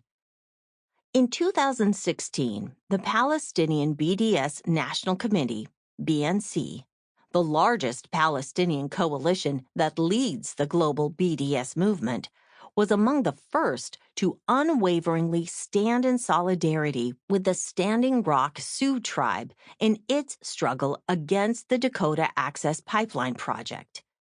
The BNC statement said, "The BNC supports the restoration of all lands guaranteed by treaty to the Standing Rock Sioux and all other indigenous nations. As indigenous Palestinians, we pledge to stand in solidarity with indigenous peoples around the world, including in Turtle Island, in their struggles for justice, self-determination, restoration of rights, and respect for their heritage." Intersectionality, a concept that we have learned from Black feminists in the U.S., is fast becoming an indispensable component of effective justice struggles of oppressed communities around the world. To build on the subject of intersectionality, most commonly, the concept is used to explain the way in which multiple oppressions overlap and interweave in what Black socialist feminist and Combahee River Collective founder Barbara Smith calls the simultaneity of oppression. In activist circles, there is a macro sense of the word that is used as a synonym for how struggles against different types of oppression are linked. Considered in this way, you can understand how the question of Palestine both benefits from and contributes to this understanding. We in the BDS movement subscribe to the view that oppressions not only intersect, but often evolve together in the fields of race, class, and gender, among others. As a result, we believe that resistance must be intersectional too. It is not only ethically compelling to connect resistance against all forms of oppression, it is also a necessity in today's world, particularly this new Trumpian era of savage neoliberalism, mainstream xenophobia, aggravated racism, and open disdain for democracy and human rights. We work with various justice movements to develop models for resisting together, beyond mutual solidarity. And we also take seriously the question, how can Palestine contribute to other struggles? Despite our relative weakness as a liberation struggle, Palestinians still command much more international attention and solidarity than many other oppressed groups worldwide. This makes us consider sharing our experiences with others while we simultaneously learn from theirs. The BDS movement in the United States has been most successful, with the possible exception of the churches, on college campuses through the activism of Students for Justice in Palestine and through the work to have various academic associations participate in the movement via the academic boycott. Elsewhere in the world, especially in Europe and in South Africa, there have been more successes in trade unions and even on the state level, as the recent example of Ireland's Occupied Territories Bill. In some ways, this makes sense, both because of the ideological effect of the centrality of Israel in the U.S. imperial project, but also because of the relative weakness of the U.S. labor movement. As socialists, we think that workers and labor have immense power in society, so activating this will be essential. How can rank-and-file militants bring BDS into the labor movement? Some of the largest trade union federations, from Brazil to South Africa and from India to Europe and Canada, have adopted BDS as the most effective way to end their respective states' complicity in Israeli apartheid and to stand with Palestinians in general, and workers in particular, in their struggle for their human and political rights. This is not new, as the international labor movement played a decisive role in the struggle against apartheid in South Africa. In the U.S., many co-opted and/or corrupt leaders of the labor movement have aligned their unions with Israel and its system of colonial oppression. The AFL-CIO is deeply complicit in Israeli apartheid through its massive investments in Israel bonds, Israeli banks, and more, and through its anti-Palestinian positions. The AFL-CIO has a long history of supporting the Histadrut, Israel's labor federation that played, and still does in different forms, a prominent role in the colonization and ethnic cleansing of Palestine. By some estimates, its Israel-related investments may reach $5 billion. When Richard Trumka was elected president of the AFL-CIO in 2009, he ignored progressive appeals and harshly denounced BDS. This is not surprising, given the close ties between the AFL-CIO and the U.S. Central Intelligence Agency during the Cold War to subvert progressive, anti-imperialist movements and governments around the world. Still, some U.S. unions with progressive leaders have recognized that Israel is an integral and particularly influential part of the global far right, that it supports military dictatorships and genocidal regimes from Latin America to Africa to Asia, and that it is a key player in maintaining U.S. imperialism. This has led to more support for Palestinian liberation, including BDS. In 2014, UAW Local 2865, the union representing student workers at the University of California, became the first U.S. union to join the BDS movement. The 30,000-strong United Electrical, Radio, and Machine Workers of America, UE, in 2015 became the second national labor union in the U.S. to endorse BDS. The National Labor Relations Board has dismissed attempts by a pro-Israel lobby organization to legally challenge the union's decision.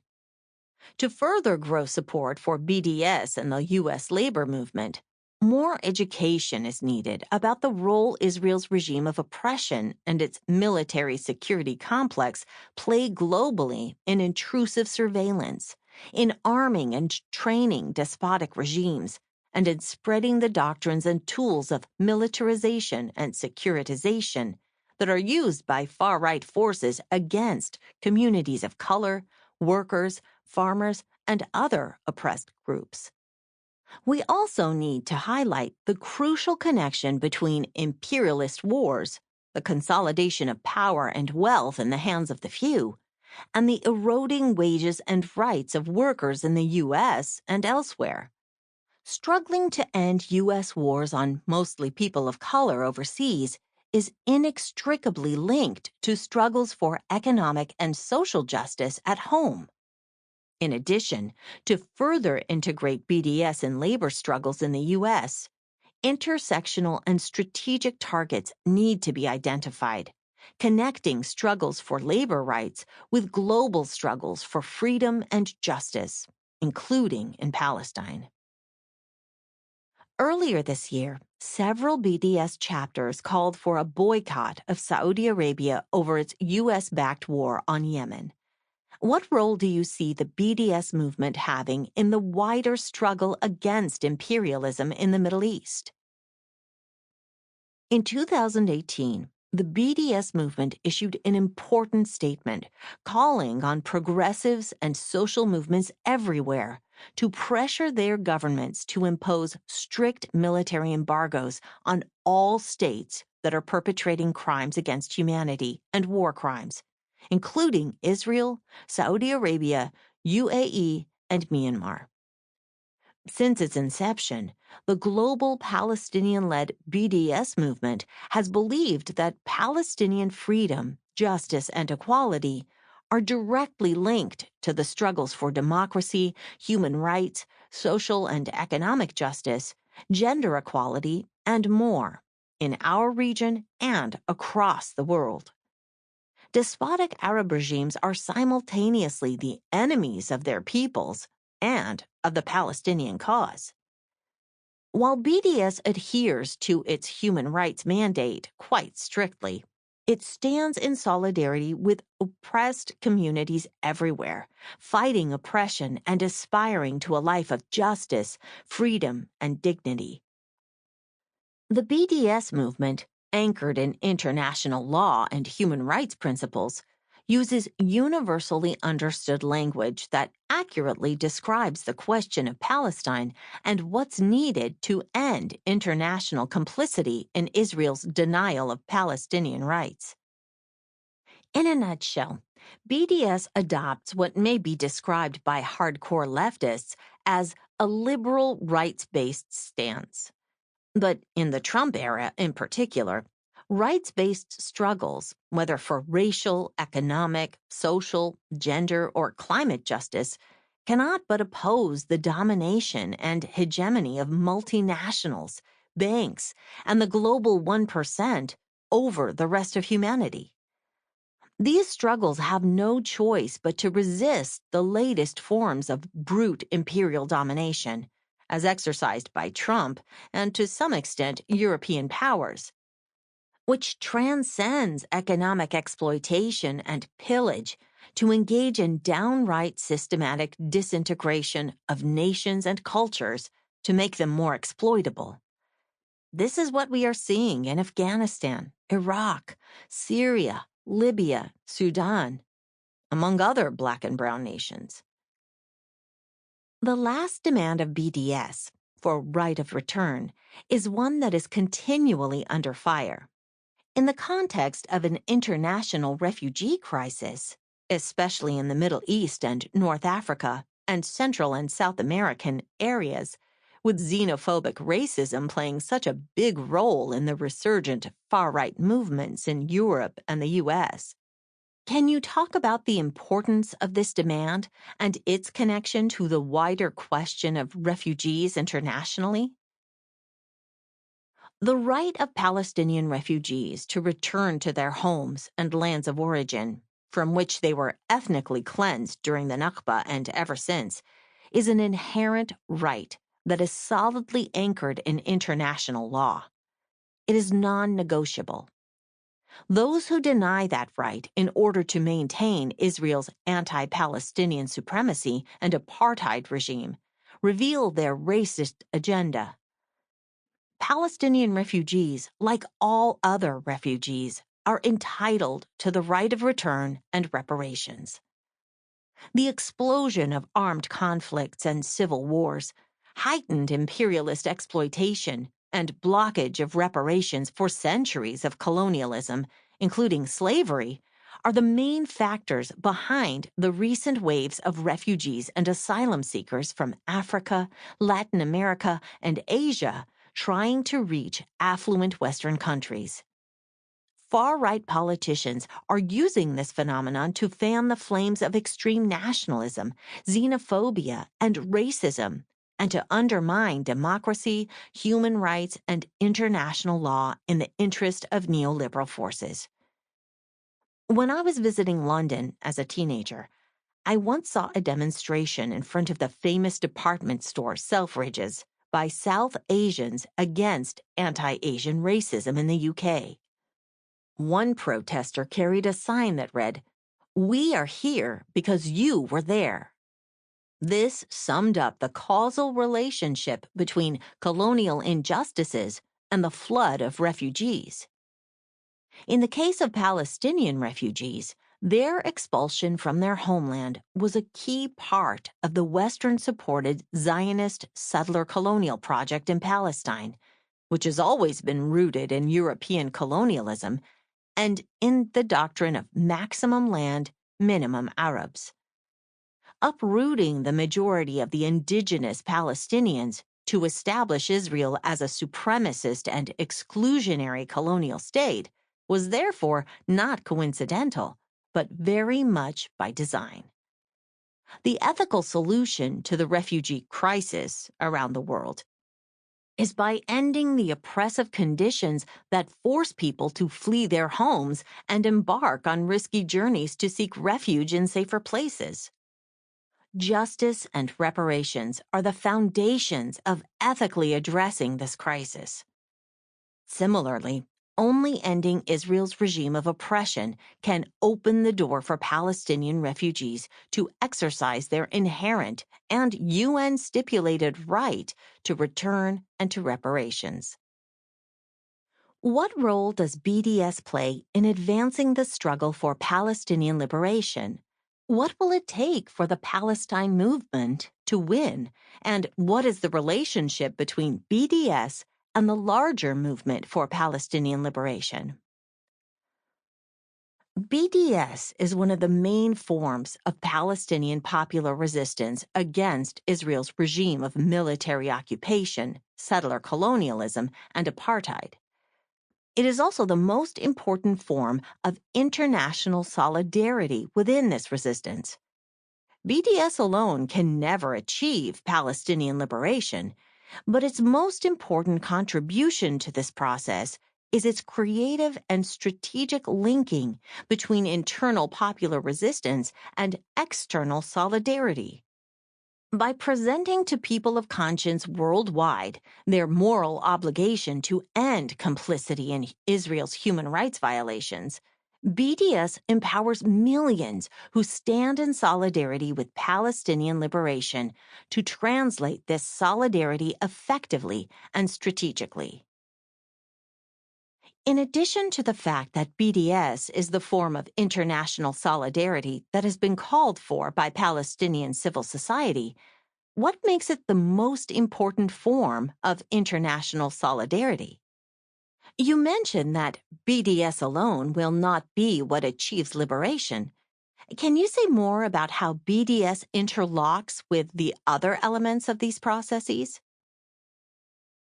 In the last few decades, no other form of solidarity with the struggle for Palestinian liberation has been as effective and impactful as BDS. The BDS movement has succeeded in unifying Palestinian demands of the world, integrating Palestinian justice with various international justice struggles, and charting a path to ending complicity in Israel's violations of Palestinian rights as the most consequential form of solidarity. BDS has transformed solidarity with Palestine from mostly symbolic gestures that had little impact on Israel's regime of oppression to strategic campaigns that are increasingly isolating this regime. Internal popular resistance and effective external solidarity, especially in the form of BDS, must work hand in hand to muster the power needed to undermine Israel's regime of oppression and achieve Palestinian liberation. BDS activists rightly point to the historic victory in South Africa against apartheid. While properly celebrating the tremendous victory of both international and massive struggle within South Africa that won this important step, there is another side. Post-apartheid South Africa still has massive gaps, very much around lines of race, of income, and nearly every other measures of quality of life. South African activist Trevor Ngwane said, "There are no miracles in history." And this has been decisively proven in South Africa, where the miracle is turning out to be nothing but the betrayal of workers by its self-appointed liberators. While we look to South Africa as a beacon of hopeful possibility, are there any cautionary lessons to glean and thus not repeat?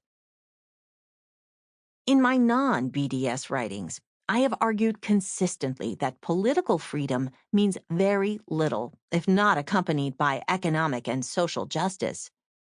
Granting the vote to the Black majority has certainly ended political apartheid in South Africa, but did precious little to challenge economic apartheid or structural economic privileges disproportionately enjoyed by the white minority at the expense of social and economic empowerment programs for the Black majority. While this is well beyond the BDS mandate, the third right in the historic 2005 BDS call, which is the right of Palestinian refugees to return and receive reparations, is crucial in this context. Winning that right, as we must, would ensure a basic level of economic justice that would undermine Israel's economic, not just political ethnic, apartheid. 8. Multiple jeopardy. Gender and liberation in Palestine. Nadia Aliyah. We have more strength than any man. The strength that I showed the first day of the protests, I dare you to find it in anyone else. Razan Najjar. Palestinian women and queers in the homeland are often asked by concerned Westerners how we negotiate the challenges of living full, rewarding lives in a conservative society. Those of us in the Western diaspora are asked if we are not better off, really, living in modern societies where we can wear whatever we want and go wherever we want. These questions are misguided. Instead, Palestinians should be asked how we persist, how we continue to live, love, and care in a society that is living under Israel's brutal system of apartheid, intent on erasing our very existence and history. We should be asked how we persist under the rule of law of an ethno-supremacist country that views each and every one of us as a demographic threat, simply for being who we are. We should be asked how our youth retain the impulse to be free when trigger-happy Israeli soldiers and snipers are ordered to kill unarmed children, demanding their human rights. We should be asked how we continue to build community, nurture each other, and denounce settler colonialism in the same breath as we reject patriarchy. And anyone who is concerned that those of us in the diaspora are better off than in Palestine should stop and think about who is the greater oppressor of the Palestinian people, including women and queers.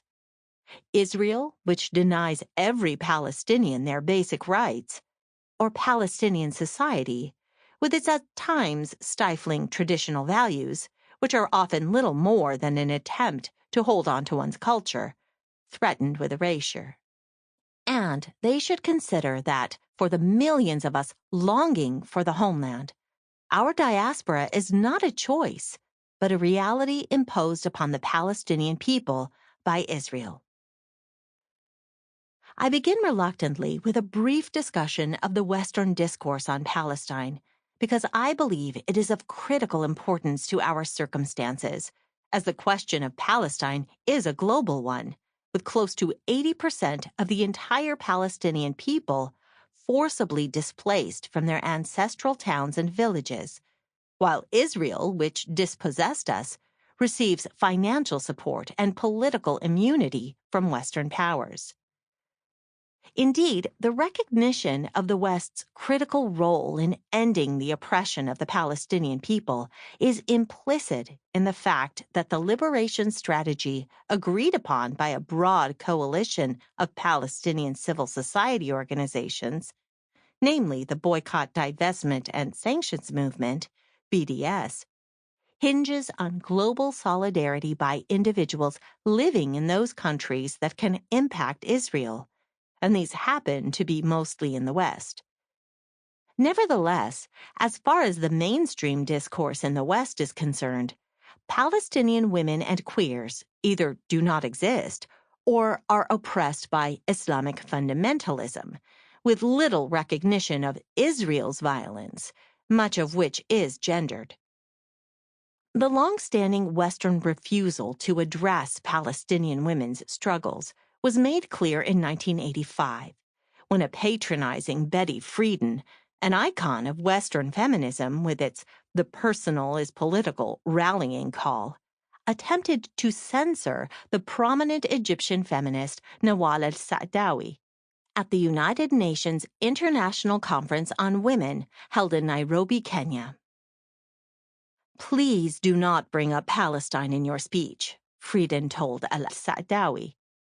And in a stunning demonstration of bad faith and intellectual laziness, both stemming from unfettered racism, Frieden explained to the fiery Arab feminist that this is a woman's conference, not a political conference. Frieden obviously had no clue who she was dealing with, as al-Sa'dawi later wrote in a clear articulation of the political condition of Palestinian women. Of course, in my speech, I did not heed what she, Frieden, had said to me, since I believe that women's issues cannot be dealt with in isolation from politics. The emancipation of women in the Arab region is closely linked to the regimes under which we live, regimes which are supported by the USA in most cases. And the struggle between Israel and Palestine has an important impact on the political situation. Besides, how can we speak of liberation for Palestinian women without speaking of their right to have a land on which to live? How can we speak about Arab women's rights in Palestine and Israel without opposing the racial discrimination exercised against them by the Israeli regime?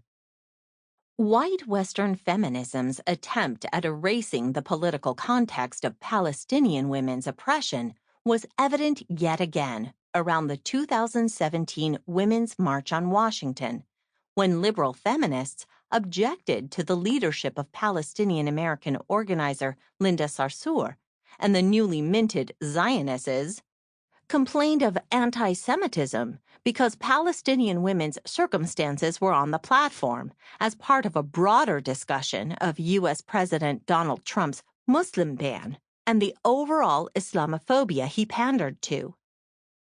Interestingly, the Zionist movement sprouted on the U.S. activist scene with the explicit intention to counter feminists who were successfully denouncing Zionism.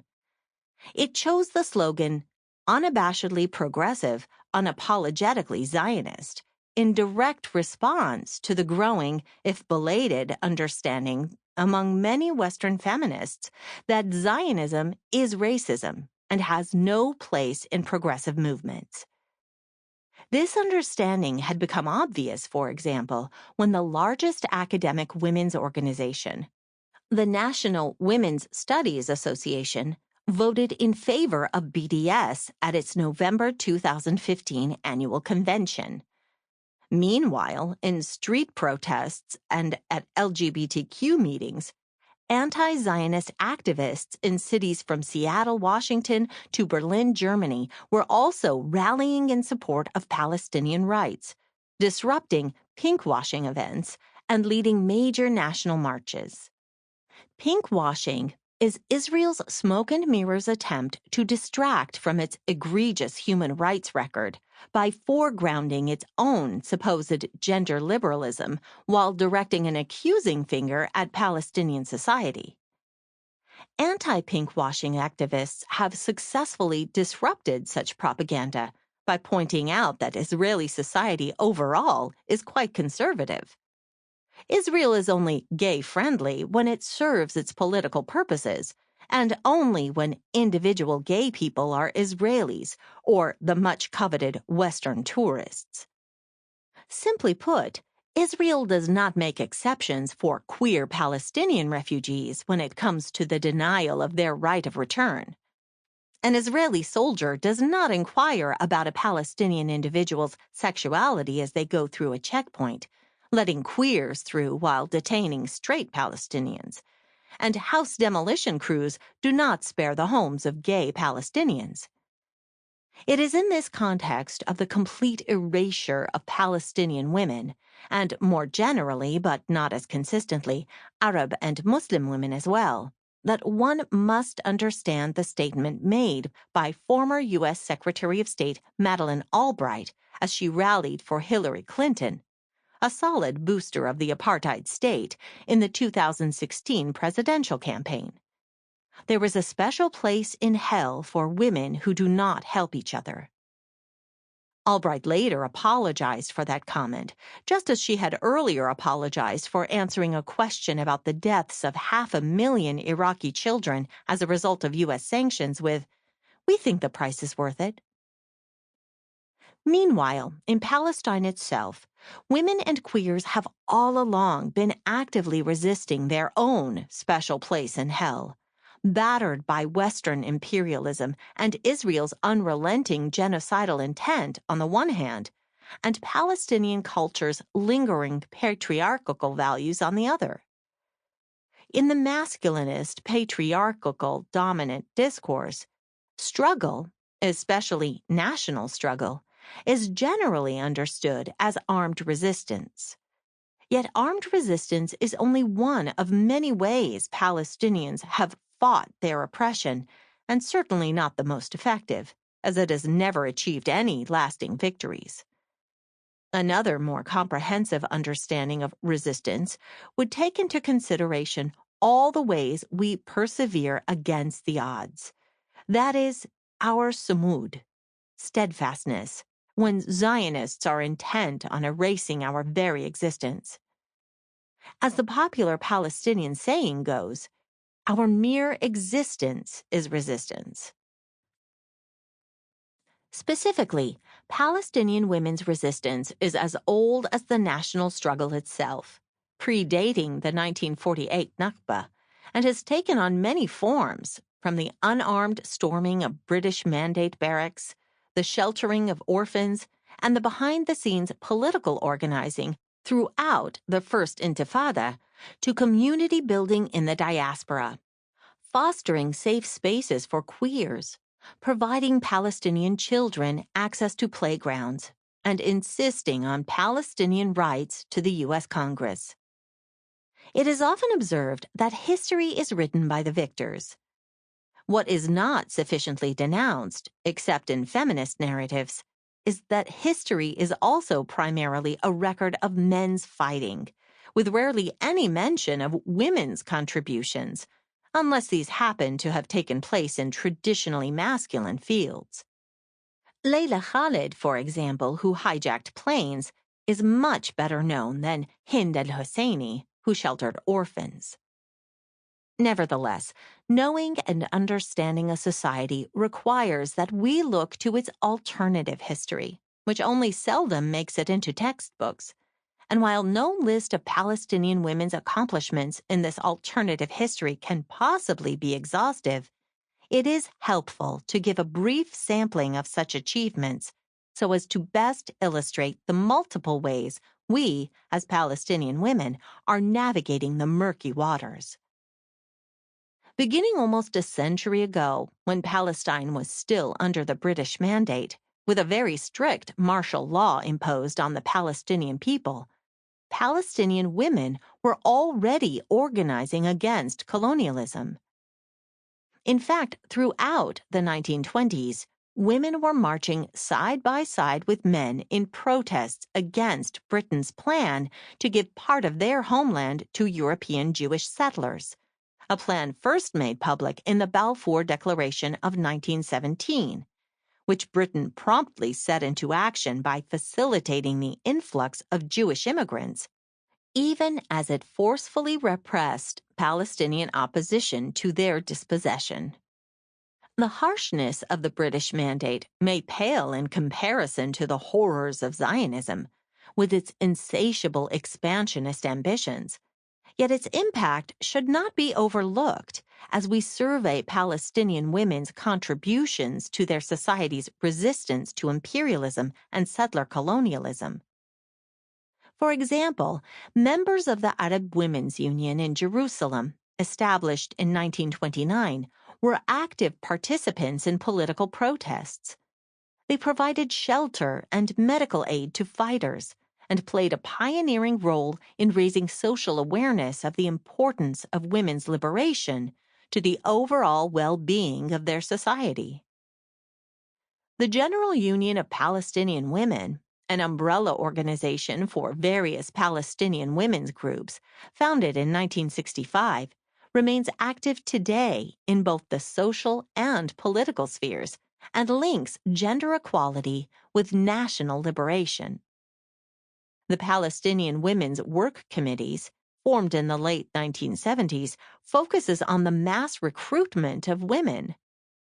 As a result, today many women's organizations have memberships in the thousands, addressing the many challenges facing Palestinian women, from education to employment to national liberation. One of the early examples of Palestinian women's resistance to colonialism happened in the late 1930s, when the British stormed the militant village of Baqa al-Gharbiyya near Haifa, burning down its houses and taking away all its men to a nearby camp. Sadly, a common occurrence as the British were quashing Palestinian resistance to their imperial plans. That same night, the village women, armed only with rocks, descended upon the barracks and successfully secured the release of the men. Throughout the mandate, women continued to contribute directly to the resistance by selling their jewelry in order to purchase guns for fighters, even though there was a very strict British ban against Palestinians having any weapons, with hefty penalties for possession. Women also formed social clubs that acted as and evolved into fronts for political organizing. These groups maintained the social network essential for any functional society whose men had to go into hiding or were exiled for their participation in the revolt against the imperial plan to dispossess them. The British Mandate gave way to Jewish Zionism's stranglehold on Palestine, and any serious overview of Palestinian women's contribution to the survival and well-being of our society must pay tribute to Jerusalemite Hind al-Husseini, who used her personal privilege to found Dar al-Tifl al-Arabi, an orphanage she established in 1948, and that continues to offer Palestinian children shelter, education, food, and fun to this day. In April 1948, after Zionist militia raided the village of Deir Yassin, killing, decapitating, and raping a majority of the adults in one of the many horrific massacres predating the bloody birth of Israel, the Jewish terrorists rounded up 55 orphan children, most of whom were under 9 years old, and paraded them in Palestine's capital city to be stoned and spat on before abandoning them there, homeless, terrified, cold, and hungry. When Hind al-Husseini, a member of a prominent Jerusalemite family, saw the children, she took them all under her aegis, first housing them in 2 rooms in a nearby market where she visited with them daily, comforting them and feeding them, and then moving them to a convent before moving them one last time to her own family home, a mansion built by her grandfather in the Sheikh Jarrah area of Jerusalem.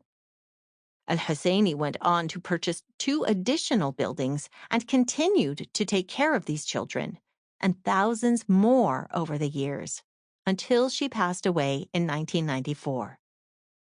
Her legacy lives on to this day as Dar al-Tifl, or the Children's Home as it is better known, now has the capacity to board 300 children, accepting only girls, either orphaned or from impoverished families, offering them shelter, education, food, sports, arts, and extracurricular activities. Its goals, according to its website, are taking care of female Palestinian orphan and needy children, providing them with a good, decent life, establishing schools to teach and educate girls, in addition to training them to be self-independent, sponsoring extracurricular activities, establishing literary, scientific, and art clubs with sport activities towards developing their talents, preserving the Arab and the Palestinian heritage and culture. In addition to Dar al-Tifl, Hind al-Husseini also established a school for social work and a women's college, which were later transferred to Al-Quds University, as well as a museum and a cultural center. Like many women of her generation, Al-Husseini was also very active in a number of social organizations that evolved into more openly political work as Palestine was catapulted into survival mode after the Nakba, the catastrophe that befell Palestinians with the creation of Israel. These organizations remained active as Israel tightened its grip on Palestinian lives and land. This uninterrupted activism by women who had an experiential understanding that no nation can be free until all its members, men and women, are free and equal, is beautifully depicted in Julia Basha's documentary, Naila and the Uprising. Basha had not intentionally set out to make a feminist film, focused on women and gender dynamics when she first decided to make a documentary about the First Intifada. Instead, she was primarily concerned with recording an important moment in Palestinian history that is frequently misrepresented. Her vision evolved as she conducted field research and interviewed participants in the grassroots movement. As Basha writes in her director's notes, what she discovered was that women were instrumental in coordinating the popular social upheaval and often exploited Israeli society's own patriarchal assumptions to coordinate the uprising.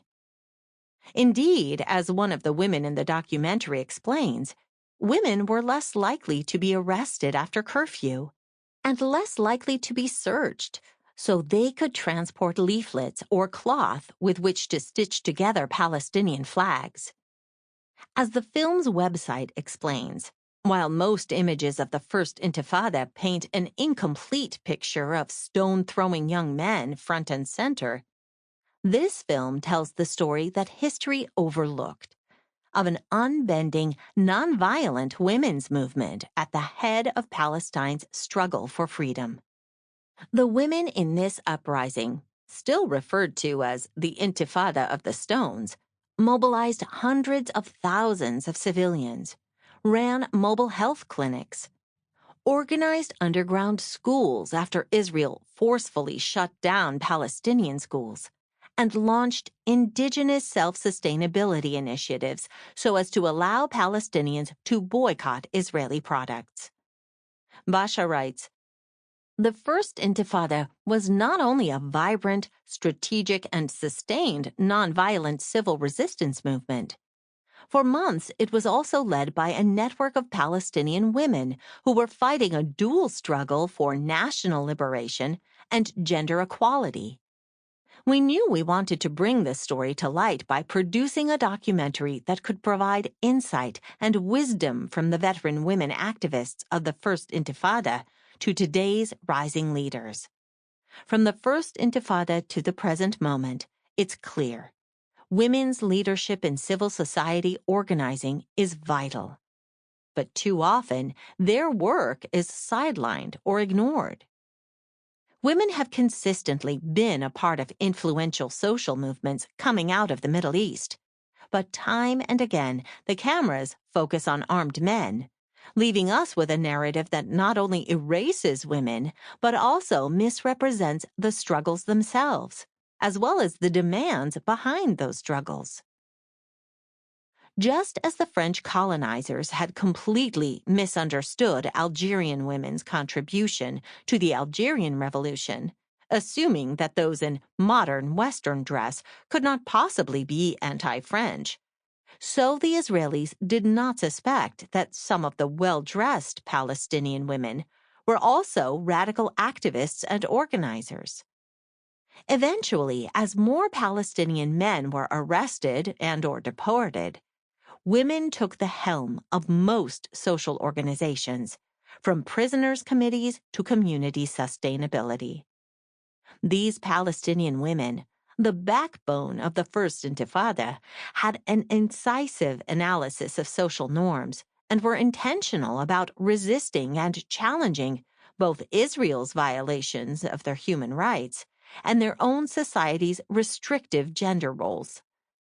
Today, along with the denunciation of the disastrous outcome of the Oslo Accords, which put an end to the First Intifada, there is a growing realization that the Accords also dealt a serious blow to women's emancipation and the social gains they had achieved as they led the grassroots social uprising. Basha comments on the unfortunate development in the director's notes about Naila and the uprising. The film is also a cautionary tale for what happens when women are stripped of their leadership roles and excluded from ongoing struggles. Western feminists have been and remain quick to denounce the oppression of Arab women as a result of Islamic fundamentalism, but not as a result of Israeli occupation. And they seem oblivious to the fact that occupation and militarism have gendered manifestations that aggravate women's circumstances in Palestine, as they would anywhere else. This is all the more surprising when these feminist scholars are eager to analyze the feminization of poverty in other war-ravaged countries. The disenfranchisement of women as military institutions hold sway over a society.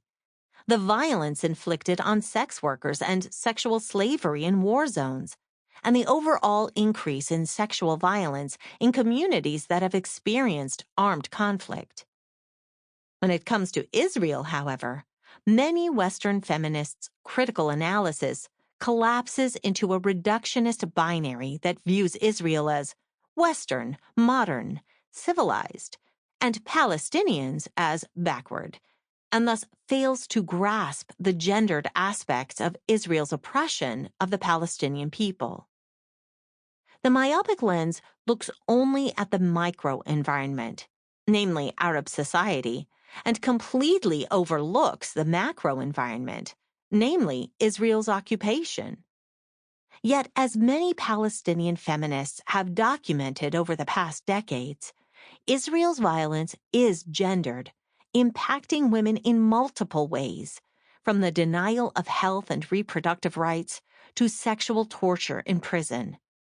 And in what can only be viewed as an extreme stretch of the definition of gay-friendly, Israel has also pressured queers in Gaza and the West Bank into collaborating with the occupiers by threatening to out them to their conservative families unless they spy on members of their own community. And of course, as psychological and physical torture are rampant in Israeli jails, so is sexual violence, including rape. The documentary Women in Struggle by Buthina Kanaan Khoury follows 4 Palestinian women political prisoners after their release from Israeli jail, as they narrate their experience in Israeli detention. One, Rasmia Oda, was subjected to extreme torture and raped with a broomstick when her father, who was brought into the room with her and ordered to rape her, refused to do so. Forced to confess, Oda was sentenced to life in prison for allegedly detonating a bomb in a cafe that resulted in the death of 2 Israeli students. Following her release after 10 years, as part of a larger prisoners' exchange, she emigrated to the U.S. in 1995, obtained U.S. citizenship in 2004, and became a cherished leader of the Arab American community in Chicago. Catapulted into prominence by her struggle against a corrupt justice system that eventually stripped her of her citizenship and deported her on the basis of a confession made under torture, Oda has become a symbol for millions of women who identify with aspects of her multifaceted experience. Oda represents today's organic grassroots leader.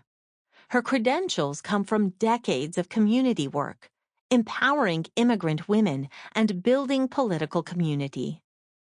A criminalized, marginalized Palestinian immigrant survivor of settler colonialism, militarism, imprisonment, and physical, sexual, and psychological torture, she exposed Israel as a racist occupier and colonizer to communities of immigrants, feminists, and Black and brown people she had organized alongside for decades.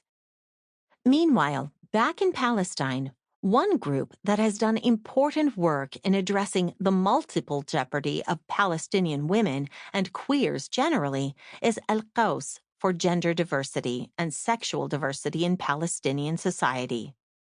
Al-Qaws is Arabic for rainbow, under the leadership of Hanin Maiki. Grounded in the understanding that there is no separating the personal from the political, the same understanding articulated by Nawal el-Saadawi at the 1985 International Conference on Women, Al-Qaws's statement on its political vision clarifies, "Our work strategies and programs emerge directly from our field experience and careful analysis of the concrete local reality that shapes current social and cultural attitudes around sexual and gender diversity." For Palestinian society, all grassroots work is affected by Israeli colonialism and occupation. And Al-Qaws has been demonstrating for over a decade that all political work intersects with issues that are sometimes dismissed as too personal, apolitical, or irrelevant to anti-occupation and decolonial organizing, such as homosexuality and queer identity, non-normative gender, and so on. In all of our work, we aim to expand our impact on our society through an ever-increasing circle of partners and supporters who adopt our vision, while standing firm in our beliefs and values. Our commitment to supporting and strengthening Palestinian queer, LGBT communities cannot be separated from our vision for a self-determined Palestinian society free from all forms of oppression. The multiple forms of oppression became clear in the summer of 2019, when, in response to Al-Qaws announcing that it would be running a number of workshops for queer youth in the West Bank, the group came under attack by none other than Palestinian Authority President Mahmoud Abbas, who would not be in symbolic power himself were it not for the U.S. and Israel. Earlier that summer, a young Palestinian had been severely stabbed in Tel Aviv by his own brother over suspicions about his sexuality. And shortly thereafter, the entire world heard the screams of the young Israel as she was being beaten to death by her own family members, murdered for having gone to a cafe with her fiancé, not yet husband. These horrific incidents were loudly denounced by Palestinians within Palestine itself, who took to the streets in protests, carrying signs proclaiming that patriarchy kills and there is no honor in honor crimes. Hundreds also joined protests specifically against homophobia, with signs highlighting that Palestinian queers should not have to take refuge in their occupiers' gay-friendly Tel Aviv to avoid their own society's homophobia. Indeed, the popular outrage at the stabbing of the gay teenager and the murder of Israel are indicative of the progress made within Palestinian society.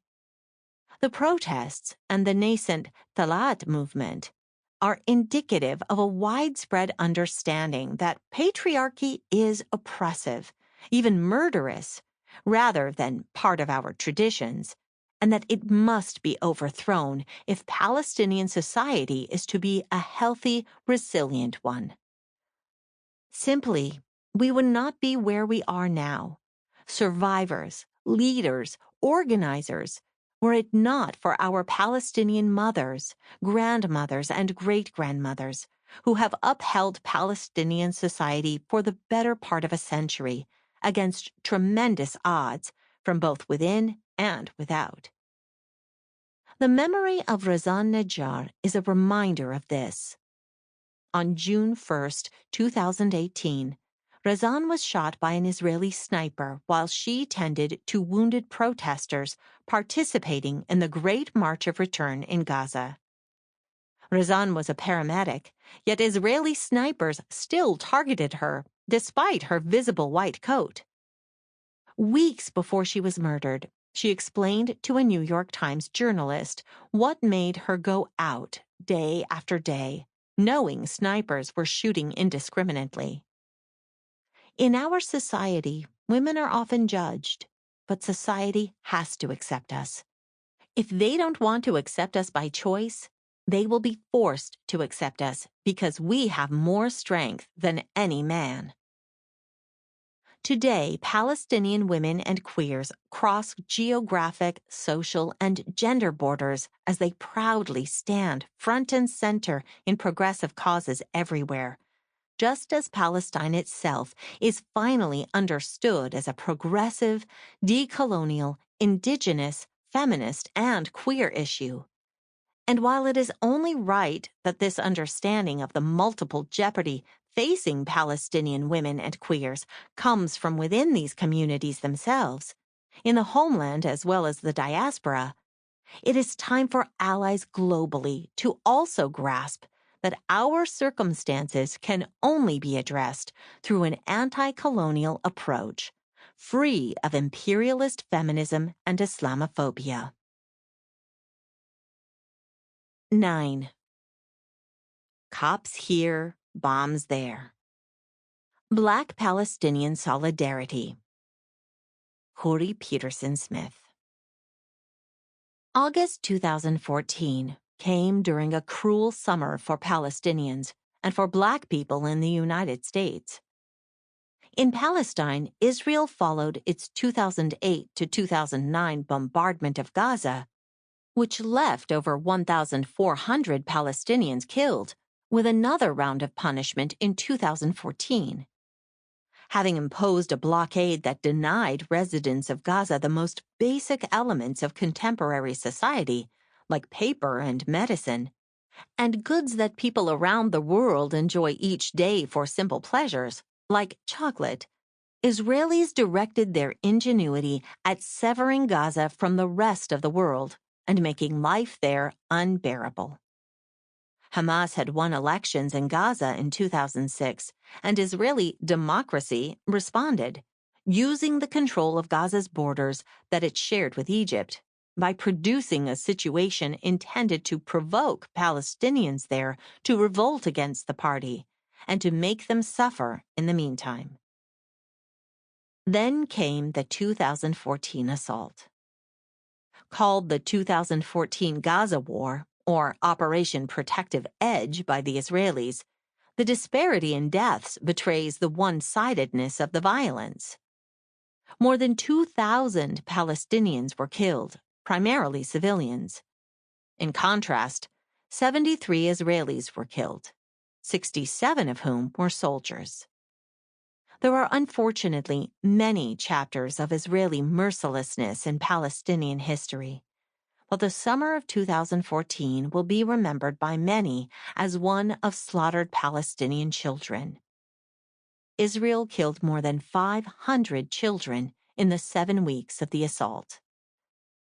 The same summer opened with 4 New York City police officers strangling to death an unarmed Black man, Eric Garner, in the heat of a Staten Island day. Garner's tragic final words, "I can't breathe," became known to Black people across the U.S., repeated at rallies against police violence, and printed on T-shirts and protest signs. His murder was caught on cell phone video and viewed countless times, one of the earlier examples of what would become an unceasing flood of bystander footage capturing police and security guard brutality against Black people in cities across the country. On August 9, 2014, a white police officer in the St. Louis suburb of Ferguson, Missouri, shot and killed an unarmed Black teenager named Michael Brown. "Hands up, don't shoot" became a rallying cry in the weeks and years that followed. When Brown's family and other Ferguson residents assembled in a pained, angry, but nonviolent gathering to remember their loved one and to denounce racist police violence, local authorities responded by deploying 4 police departments, including Missouri State Troopers. Black residents rebelled, and the state ultimately mobilized the National Guard to quell the unrest. For 2 weeks that August, the Israeli bombing of Gaza and the uprising in Ferguson were happening at the same time. People across the U.S. could turn on the news and see plumes of smoke rising from Gaza's neighborhoods bombed by Israeli jets, followed by clouds of tear gas fired by American police and soldiers in Ferguson. One could read as coincidence that two subject populations, Palestinians in Palestine and Black people in the U.S., were besieged at the same time. But when entire societies, political and legal regimes, are constructed over years to maintain the domination of a population, as is the case with these two, there is no such thing as coincidence. Attentive activists knew this. From the early days of the protests in Ferguson, Palestinians had a visible presence in the streets, marching alongside Black rebels. Palestinians in Palestine took to social media during the Ferguson Rebellion with words of encouragement and advice about how to deal with tear gas. A group of Palestinian activists in Palestine and the diaspora issued a statement of solidarity on the electronic Intifada website, and the Palestinian BDS National Committee also wrote a statement in solidarity with the uprising. In response to the repressive violence unleashed in Ferguson, the BDS National Committee wrote, "We recognize those tactics being used in Ferguson and the mentality behind them." Michael's death has been met with outrage and anger among the people of Palestine struggling for freedom, justice, and equality, the statement continued. We strongly believe that the oppressed of the world must stand united in the face of racism, racial repression, and injustice. Together, we can prevail. Together, we shall prevail. In the U.S., the time before the 2014 attack on Gaza and the Ferguson uprising saw a small but significant group of Black public intellectuals calling attention to the oppression of Palestinians. Academics Angela Davis and Cornel West were among them. Ebony magazine, the historic Black American publication, ran articles about why Black people should stand with Palestinians. But the August 2014 moment, and the year that followed, constituted a breakthrough. That year saw an explosion of resistance under the banner of Black Lives Matter, a phrase coined a year earlier by activists Opal Tometi, Alicia Garza, and Patrisse Cullors in response to the murder of a 13-year-old Black child, Trayvon Martin, by a racist vigilante in Florida. The decisions of grand juries to not indict the officer who murdered Michael Brown or the officers who murdered Eric Garner, decisions that took place in the same week, sparked the nationwide protests which burned for months. The following year was also a watershed for solidarity between the Black struggle in the U.S. and the fight for Palestinian freedom. While delegations of activists from around the world to Palestine had long been a way for people to learn about the Palestinian situation and show solidarity, that year saw more delegations of Black activists from the United States. Such groups included the Dream Defenders, whose first delegation was in 2015. The Dream Defenders was founded in Miami, Florida, in response to the murder of Trayvon Martin, and they organized campaigns against systematic racism. Their 2015 delegation was part of developing a focus on Palestine solidarity as a central aspect of the organization's work. The delegation also included activists from Ferguson and members of Black Youth Project 100, a key organization in the movement for Black Lives, a coalition of groups drawn together by the Black Lives Matter struggle. That August, activists released the 2015 Black Solidarity with Palestine statement, signed by more than 1,000 Black activists, artists, and intellectuals. The statement, which was published on Ebony's website, expressed a culmination of the previous year's learning and activities. A year later saw another milestone with the publication of the Vision for Black Lives, drafted by activists in the Movement for Black Lives. A political platform, the Vision, also represented a culmination of thinking on a range of topics by Black activists, including the historic demand for reparations, resisting criminalization, and solidarity with Palestine. The document referred to Israel's endless war on the Palestinians as a genocide and called for the end of U.S. aid to Israel. The 2014-16 moment was a wave of Black Palestine solidarity, but it was not the first. In visiting Palestine, writing words of solidarity, and joining Palestinians in the streets, Black activists in the 21st century were revisiting an historic relationship with deep roots.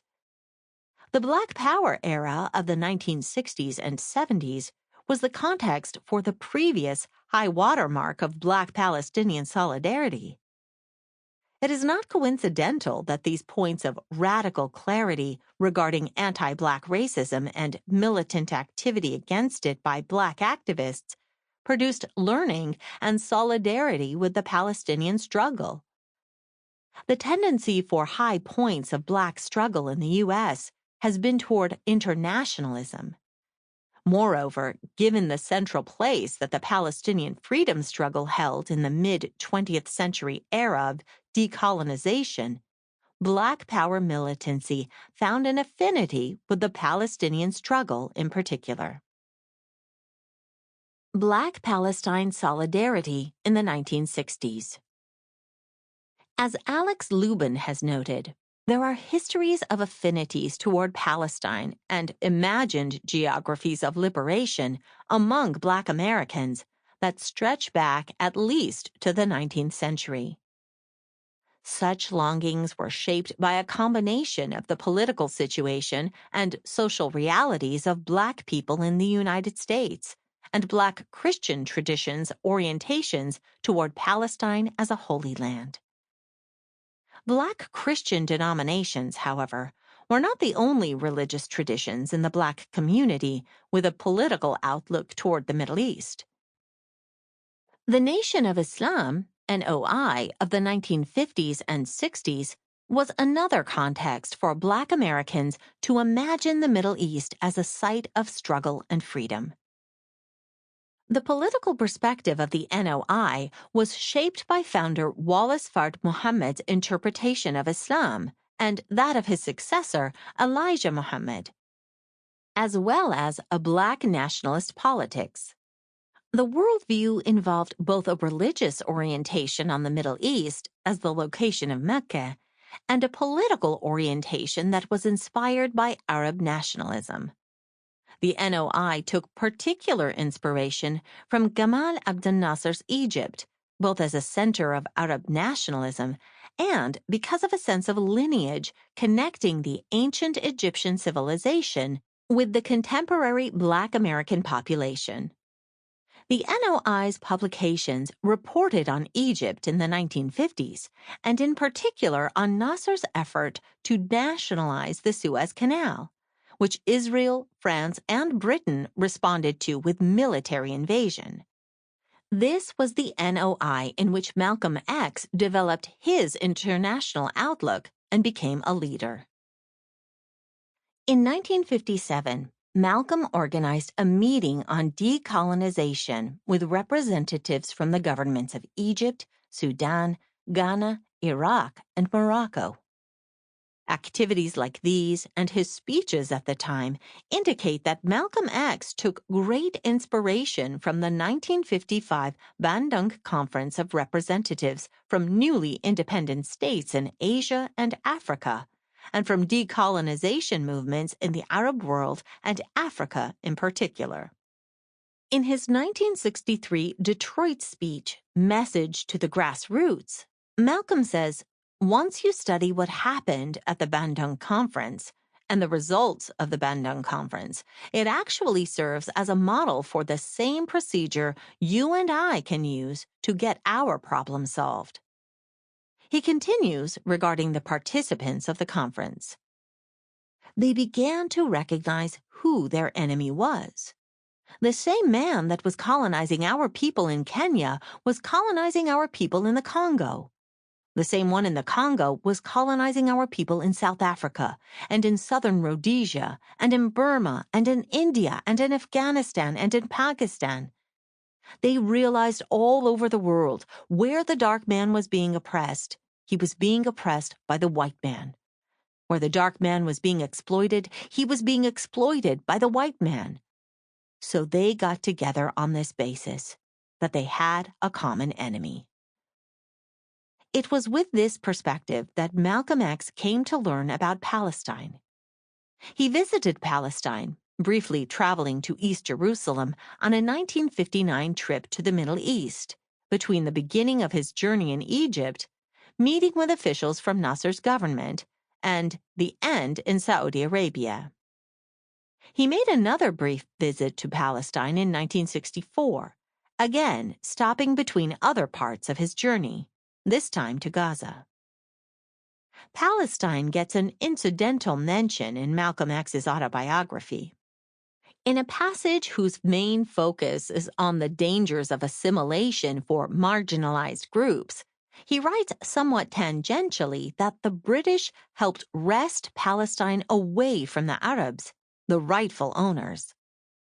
But Malcolm wrote more directly about Israel elsewhere. In his 1964 article, Zionist Logic, in Cairo's Egyptian Gazette, he writes, "The ever-scheming European imperialists wisely placed Israel where she could geographically divide the Arab world, infiltrate and sow the seed of dissension among African leaders, and also divide the Africans against the Asians." Malcolm X's perception of the Israeli colonization of Palestine was likely informed by his understanding of race relations involving Black people and Jews in the United States. These included fraught power relationships of Jewish landlords and business owners exploiting Black people. Some of his commentary on Jews and Israel sees Jews as monolithic and has hints of anti-Semitic tropes regarding Jews, money, and power. The predominant perspective that framed Malcolm X's outlook on Palestine, however, was one of anti-colonialism and Third World nationalism. The Student Nonviolent Coordinating Committee, SNCC, the legendary organization that grew out of the 1960 wave of sit-ins against Jim Crow segregation in the U.S. South, also confronted Israel and U.S. support for it. In August 1967, SNCC issued a paper titled The Middle East Crisis, which opens with an acknowledgement of the Jewish Holocaust as one of the worst crimes against humanity, and then presents a history of the British and Israeli colonization. Published just 2 months after the 1967 war, the paper contains nuance for its 2-page brevity. It acknowledges, for example, not only the dispossession and siege of Palestinians, but also racist discrimination against Arab Jews by Israel. It also points to the silencing of Jewish critics of Israel. The paper unfortunately refers to the European Rothschilds, attributing outsized credit to the family in the establishment of Israel, and repeating an allusion to common anti-Semitic conspiracy theories in the process. But the overall framing of Israel and the struggle for Palestine in the context of colonization and the Third World revolt against it is evident in the conclusion.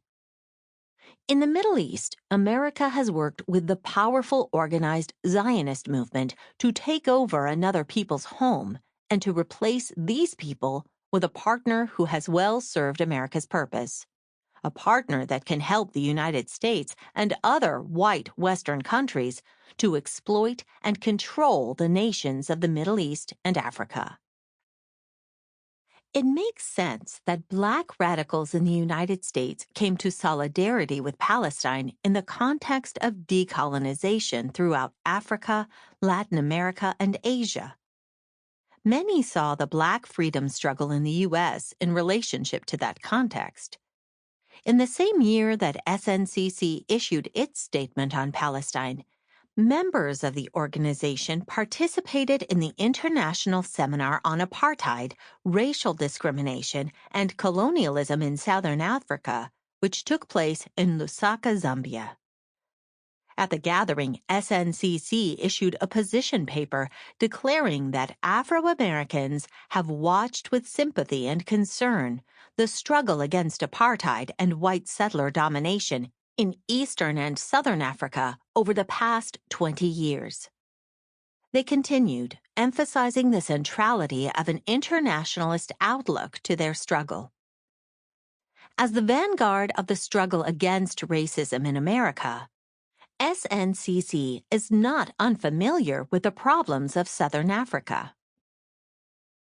SNCC activists wrote these words a year after formally coming out against the U.S. war in Vietnam. SNCC may have been the vanguard of the Black freedom struggle, but they were not singular or unique in their understanding of that struggle in a global context. Rather, SNCC's internationalism was expressive of a wider sentiment within the Black freedom struggle. While many Americans learn at least some of the words of civil rights leader Martin Luther King's iconic "I Have a Dream" speech, delivered at the 1963 March on Washington, less attention goes to his powerful Letter from Birmingham Jail, which was published in the same year. In it, King sees the fight against Jim Crow and the centuries-long oppression of Black people in the U.S.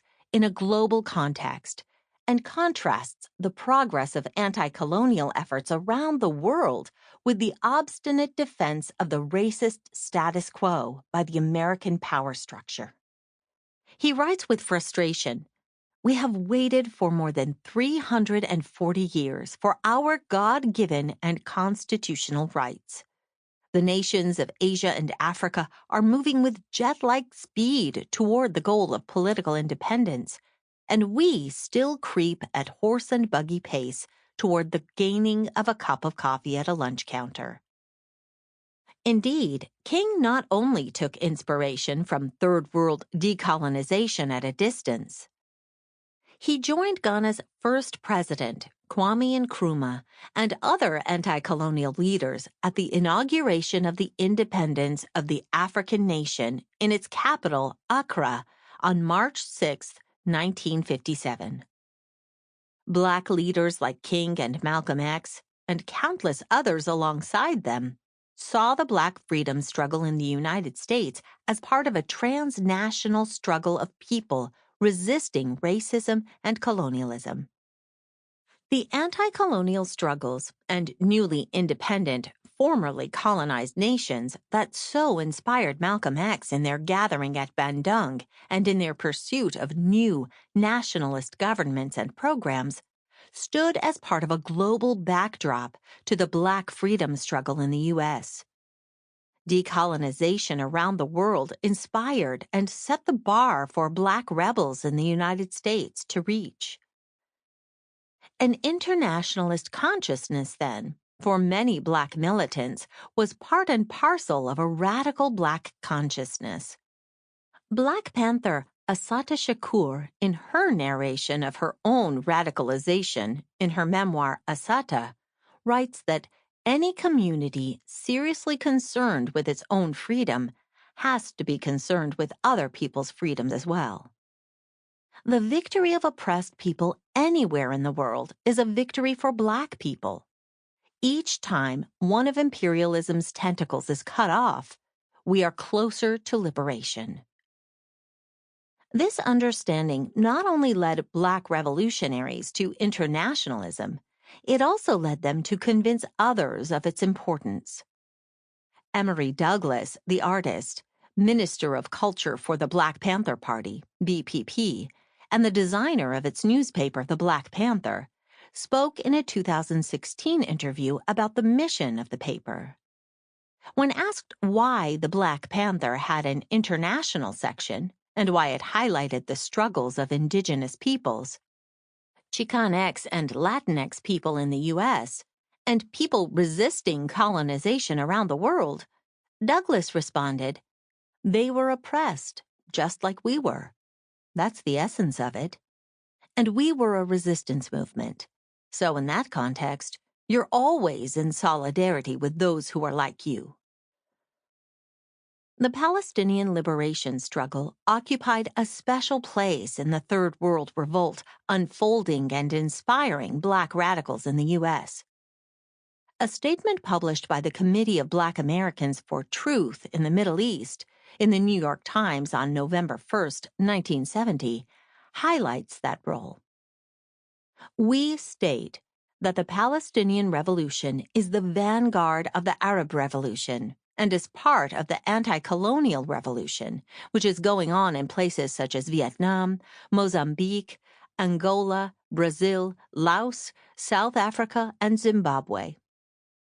The statement, titled "An Appeal by Black Americans Against United States Support of the Zionist Government of Israel," communicates not only a broad framing of the Palestinian struggle as part of the broader fight for Third World freedom, but also a rich understanding of the condition and resistance of Palestinians, informed by detailed knowledge of the Palestinian resistance movement and close observation of it and responses to it. The statement refers to the 1967 war between Israel, the Palestinians, and neighboring Arab states, a pivotal moment that impacted many of the Black radicals who came to solidarity with Palestine. But its more immediate inspiration came from the siege by the Jordanian military of Palestinians within that country, known as Black September. The writers of the statement also draw parallels between U.S. and Israeli societies, finding resonance in the condition of Black and colonized peoples in the U.S. and both Palestinians and Arab Jews under Israeli rule. Writing, "We state that the exploitation experienced by Afro-Americans, Native Americans, Indians, Puerto Ricans, and Chicanos, Mexican Americans, is similar to the exploitation of Palestinian Arabs and Oriental Jews by the Zionist State of Israel." The Black Panther Party of Assata Shakur and Emory Douglas is perhaps the organization of its era best known regarding solidarity between the Black and Palestinian struggles. The Panthers proclaimed in their 1970 statement regarding Palestine, "We support the Palestinians' just struggle for liberation 100%. We will go on doing this, and we would like for all of the progressive people of the world to join in our ranks in order to make a world in which all people can live." The Panthers' relationship with the Palestinian struggle was not one way. The Black liberation struggle in the U.S. had a powerful impact, inspiring movements from the Irish civil rights struggle to Okinawan rebels against U.S. militarization and Japanese colonialism in their Pacific home. Indigenous peoples of Australia formed an organization in 1971 called the Black Panthers, which was affiliated with the BPP in the U.S. Such was also the case with the Polynesian Panthers in Aotearoa, the indigenous Maori name for the islands also known as New Zealand. The Dalit Panthers of India, and indeed the Israeli Black Panthers, whose membership were Arab Jews facing discrimination in a state where white nationalism and European colonialism had served as models since its origins. As with so many other peoples in revolt at the time, the relationship of Palestinians to Black Power activists, and the Panthers in particular, was a mutual one. Those relations were not just from a distance, they were cemented at particular sites. One was the BPP's Foreign Office in Algiers.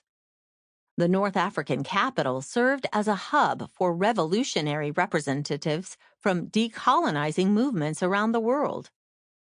As Bushra Khalili notes, the various foreign offices of revolutionary organizations and embassies of post-colonial governments constituted an archipelago of bureaus, in which militants from the Third World and oppressed populations in the West moved between islands of radical spaces and conversations. Revolutionaries from Angola, Guinea, Cape Verde, Portugal, and Palestine elsewhere conferred and mingled. In this setting, the BPP had extensive contact with Palestinian revolutionaries. BPP chairman Huey Newton and other Panthers also visited Palestinians, both in Palestine and in refugee camps in the region. The League of Revolutionary Black Workers, an organization of Black labor militants whose project fused the politics of the Black Power movement with the socialist vision of seizing the means of production, also held a commitment to Palestinian freedom. As with the Panthers and other contemporaries, League members' solidarity with Palestine was rooted in a broader internationalist outlook. The League emerged from the Dodge Revolutionary Union Movement, DRUM, an organization of revolutionary Black auto workers in Detroit who sought to spark a workers' revolution by organizing in what was then the linchpin of U.S. capitalism, Michigan's auto industry. Formed by long-time, seasoned revolutionaries, DRUM recognized the industrial intersection that auto manufacturing represented, with the steel, rubber, and other industries connected to it. They also seized upon the location of Black workers within the production process, as they were super exploited on the assembly line, subject to racist harassment and discrimination in the factories, but possessing an outsized power relative to their number. As an issue of the South End, Wayne State University's newspaper, which was effectively taken over by DRUM and turned into a revolutionary publication, argued, DRUM's scope is not limited to the oppressive situation at Chrysler, nor all the plants for that matter. Although most organizing activity will be in the plants, DRUM sees its long-range goal as the complete and total social transformation of society. This will take the effort of the whole Black community, as well as other progressive sectors of society. The outlook of the leaders of DRUM was as internationalist as it was strategic. In Finally Got the News, a documentary film featuring members of DRUM, founding member and leader Ken Cockrell describes the capitalist enemy that the workers in Detroit face, someone whose labor is parasitic rather than productive, and whose reach extends well beyond the borders of the United States. He owns and controls, and therefore receives the benefit from, Cockrell says. That's what they call profit. He's fucking with shit in Bolivia. He's fucking with shit in Chile. He's Anaconda. He's United Fruit. He's in mining. He ain't never in his life produced shit. DRUM also devoted an issue to the south end of the Greek revolt unfolding against that country's military junta in the late 1960s and 70s. As a center of Black foment in the Black Power era, and the home to a large population of Arab Americans, also shaped, inspired, and intimately related with the Third World Revolt, Detroit was a site of learning about Arab anti-colonial revolt in particular. In 1967, DRUM collaborated with Arab and other activists to organize a screening of The Battle of Algiers, the anti-colonial classic film about the Algerian Revolution. The organizers sold 600 tickets, packing the theater, which erupted in applause whenever the Arab rebels struck a blow against the French colonizers.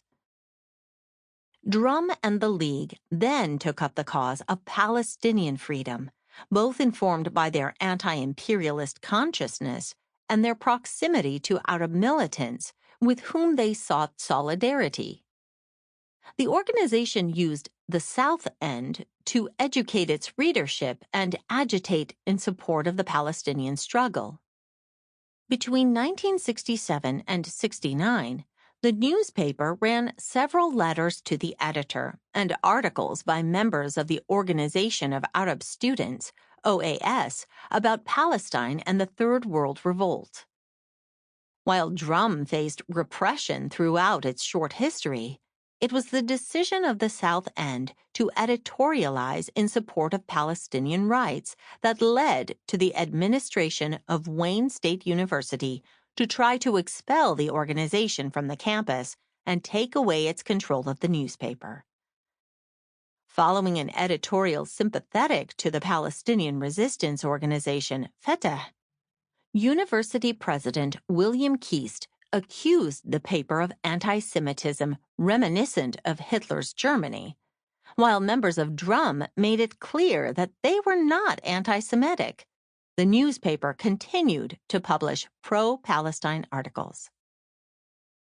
Writing from members of OAS in the South End was one example of the collaborations between Arab radicals and the League in Detroit.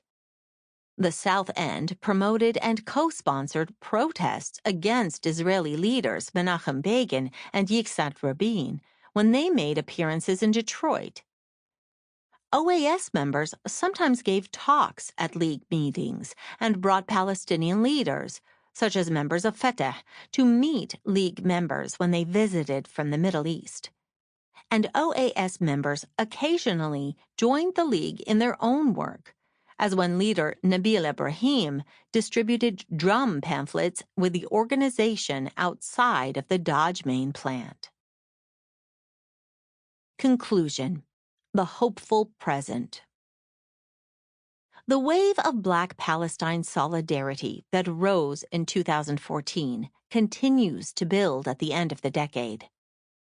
Activists in cities across the country are organizing campaigns to call attention to the consistent parallels between the oppression and resistance of Black Americans and Palestinians in Palestine. These include efforts to expose and disrupt U.S. local police departments' collaborations with Israeli security forces, such as Jewish Voice for Peace's Deadly Exchange campaign. In April 2018, such organizing led the City Council of Durham, North Carolina, to vote unanimously to ban the city's law enforcement from working with Israel. Similarly, activists in the United States work to connect crises facing predominantly Black residents, such as the struggle to access drinkable water in cities like Michigan's Flint and Detroit, with Israel's denial of water to Palestinians in Gaza, and Palestinians in Palestine do the same. Moreover, Black public intellectuals continue to call attention to Palestinian oppression and draw parallels with Black oppression in the U.S. in high-profile ways. On November 28, 2018, Black academic Mark Lamont Hill spoke at the annual commemoration of the International Day of Solidarity with the Palestinian People at the United Nations. The day after Hill's speech, in which he called for solidarity with the struggle to free Palestine from the river to the sea, CNN fired Hill from his position as a commentator on the news network. CNN's reaction drew more attention to Hill's speech and gave him a larger platform to discuss its content. There's no way that Black folk can be free if there's folk on the continent who are unfree, in Latin America who are unfree, or in Palestine who are unfree, because we're all oppressed by the same system, Hill explained on the popular hip-hop morning show, The Breakfast Club, which invited him to talk about the speech and his firing. This dynamic, in which a prominent Black public intellectual took a highly visible stand in solidarity with Palestine, paid a price for it, and the subsequent Zionist reaction opened more space to discuss Palestine solidarity, was repeated. In January 2019, the Birmingham Civil Rights Institute announced that it was rescinding the Fred Shuttlesworth Award that it had been scheduled to honor Angela Davis with the following month. The news organization A1.com found through investigation that the Civil Rights Institute's decision came after pressure from the Birmingham Holocaust Center, pointing to Davis's Palestine solidarity activism. Instead of casting a shadow on Davis, however, the Civil Rights Institute's decision led to public condemnation of the organization itself. Birmingham's City Council unanimously adopted a resolution recognizing the life work of Angela Davis in response to the rescinding, and the chair, vice chair, and secretary of the Institute's board all resigned in protest of the decision.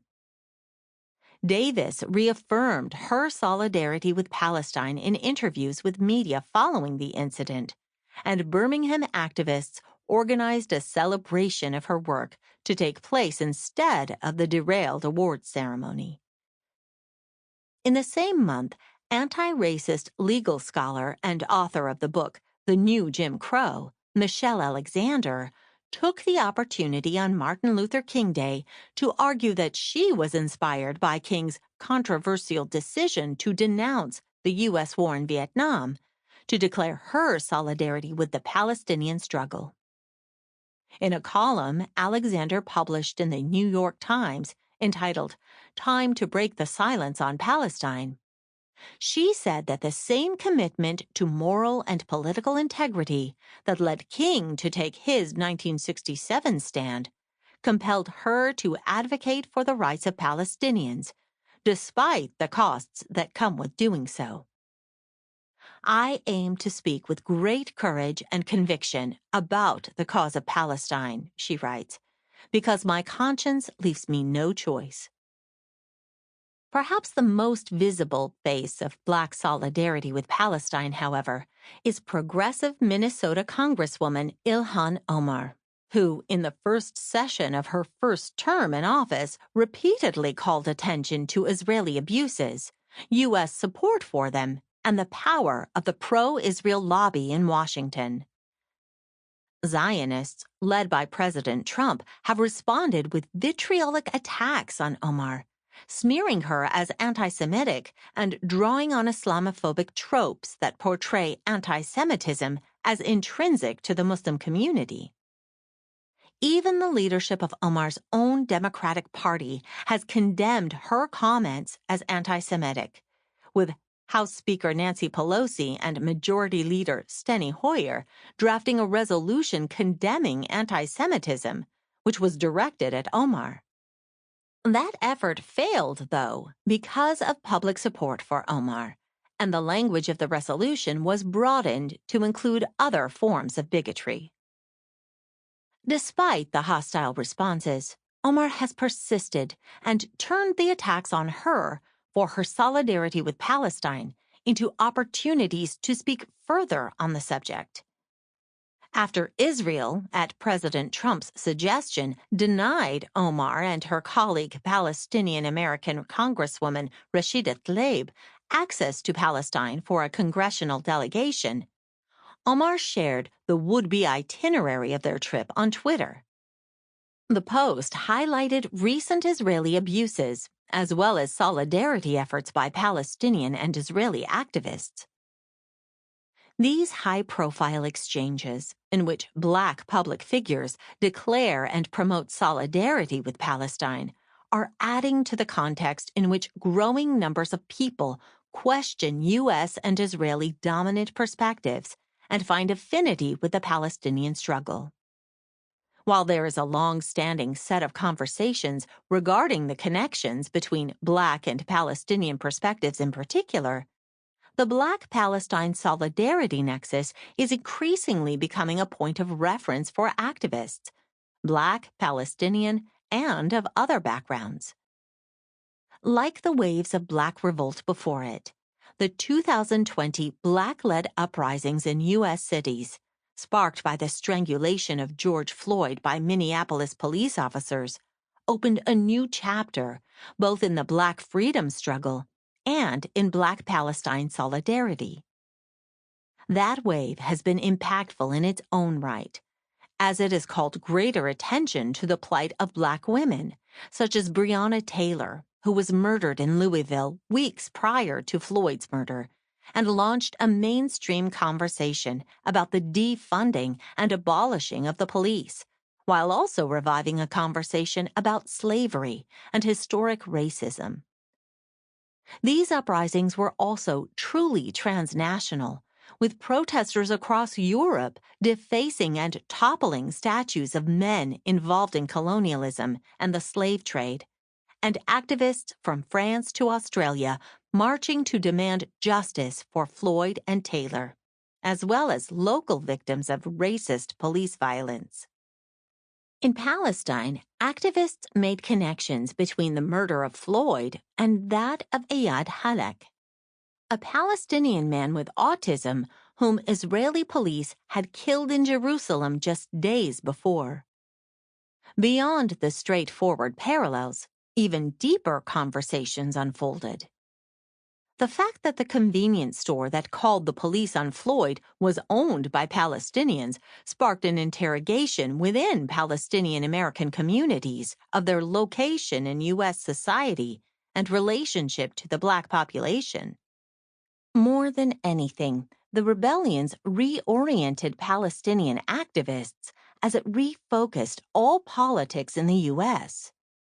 Palestinians and solidarity activists renewed their commitments to supporting the Black freedom struggle, both because Black liberation in its own right deserves solidarity and because of the implications of Black resistance for other oppressed people the world over.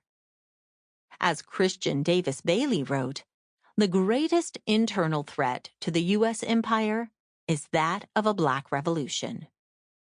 The Black radical tradition calls attention to the anti-Black racism essential to U.S. society and casts doubt on the compatibility of Black freedom and the United States project. After all, the Black presence in what is now called the United States, beginning with the transatlantic slave trade, spans nearly 500 years. And yet the Black American population has yet to experience civil equality in U.S. society. Instead, it remains bound by deep and systemic racism, described by Ruth Wilson Gilmore as the fatal couplings of power and difference. Similarly, the prospect of Palestinian freedom explodes the notion of Israeli democracy, showing over the course of the Zionist project that the most basic rights for Palestinians, such as that to return to the homes from which they were expelled, are incompatible with it. The Black-Palestinian intersection, then, is a powerful one, pointing necessarily to deep critiques of U.S. and Israeli societies and politics, and the transnational systems of power in which they are embedded, leading those who engage with it to revolutionary conclusions regarding both countries and beyond. That intersection is generative and is serving a powerful role in the education and radicalization of a new generation of revolutionaries, as it has in the past. Previous waves of Black Palestine solidarity pointed to broader liberatory socialist projects. The Black American radicals and organizations referenced in this chapter had a range of political perspectives, but they shared outlooks that framed their actions in the Black freedom movement in the U.S. in the context of decolonizing struggles targeting American capitalism and Western imperialism. Similarly, Palestine and its region in the 1960s and 70s saw the flourishing of the Palestinian Socialist movement. And in the Third World, revolt of that time, with sites of socialist experimentation all over the world, the struggle for Palestinian liberation, and the Black freedom struggle in the U.S. had special places as especially incendiary and inspiring revolts against nakedly racist and colonial projects. The central places of the Israeli state and of U.S. empire in global capitalism and imperialism have only matured and become more entrenched since that time. As we see the reemergence of Black Palestine solidarity, drawing on powerful histories and generating new understandings and outlooks, the challenge of developing revolutionary visions of liberation for Palestine, Black America, and all oppressed people remains critical. Conclusion. Revolution until Victory. Sumaya Awad and Brian Bean. This collection of essays has attempted to introduce Palestine and the Palestinian struggle from the perspective of 12 thinkers and activists.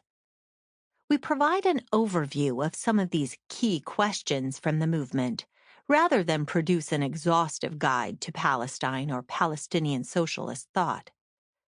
We are putting forth an argument that sees socialist ideas as the underlying foundation we must rely on in shaping the future of the Palestine movement, both in the U.S.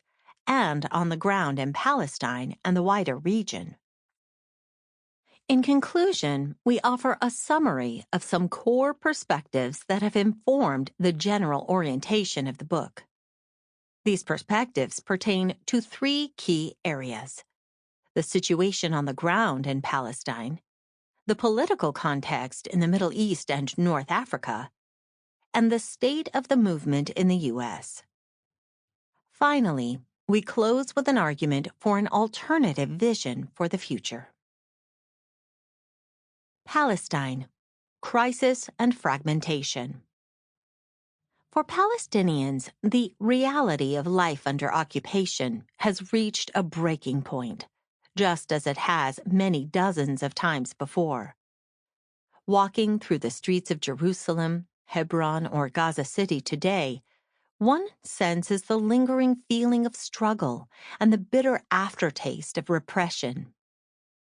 Israel's settler colonial project aims to fragment, isolate, and expel Palestinian communities. Facing the stifling oppression of occupation carried out both by Israeli forces and the Palestinian Authority's own police, youth in the Balata refugee camp recently declared, "We hate all politicians and their empty words. Our leaders are powerless. We know we never will return to our places of origin. The national project is dead. The only thing that is left is surviving." The threat of yet another mass Palestinian expulsion looms on the horizon. In the last 3 years, Israel has taken dramatic steps to further entrench its apartheid regime. The nation-state law passed in 2018 strips Palestinians of their right to self-determination and downgrades all aspects of Palestinian identity, from the Arabic language to the right of Palestinians to narrate their own history. The deportation of human rights activists and journalists and the barring of U.S. congresswomen, activists, and monitoring groups from entering the country all point to the fact that Israel is no longer even attempting to mask its racist agenda behind illusions of democracy. The U.S. government, too, has abandoned the veneer of neutrality. And at a time when the mainstream is becoming more suspicious, if not wholly distrustful of Israel, enthusiastically embraced Israel's increasingly tyrannical actions.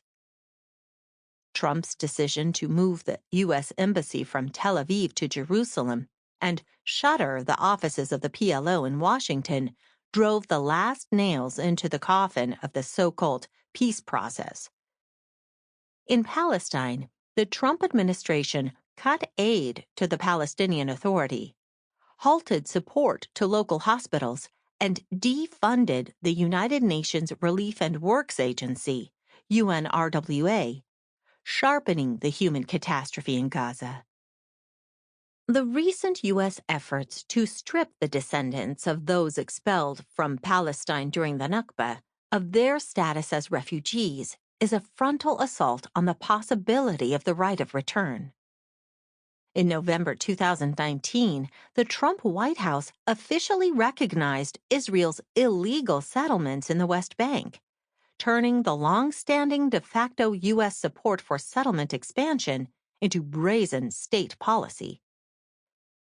Although Trump has enshrined a new hostility toward Palestinians, his actions would not have been possible without the precedent set by the Obama administration.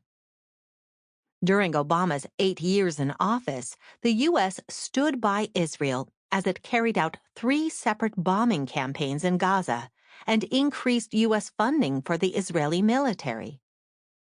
This legacy of staunch American backing has enabled Israel to pursue its policy of occupation more aggressively and created space for Netanyahu and Israel's political parties to bring the question of West Bank annexation back to the fore.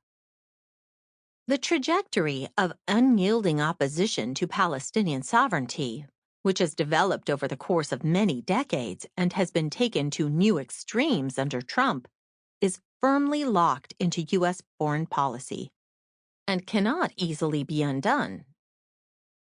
Against this backdrop, the situation facing Palestinians on the ground has only become more precarious. Jewish settlers wreak havoc on Palestinian towns on a weekly basis, defacing homes and schools and burning down acres upon acres of olive groves. In 2018, the number of reported hate crimes targeting Palestinians in the occupied West Bank tripled compared to the previous year. Between 2016 and 2019, more than 30,000 settlement homes were approved for construction on Palestinian land. All the while, hundreds of Palestinians lost their homes to demolitions and forced evictions. A few miles away in Jerusalem, Palestinians continue to be denied the right to vote and the right to buy land or build on land they own. Palestinians in Jerusalem live in a segregated society that discriminates against them at every turn. In East Jerusalem, Palestinians make up 40% of the population, yet are confined to only 8% of the urban land. Home demolitions in East Jerusalem are proceeding at a record pace.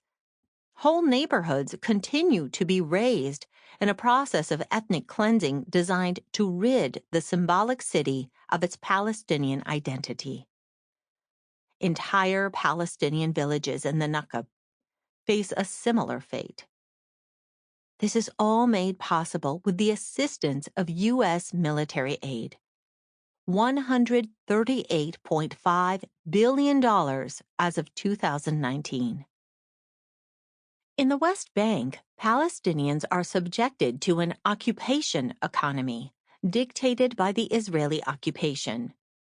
Palestinians are forced to pay taxes to Israel only to have that same money fund the military machine that oppresses them.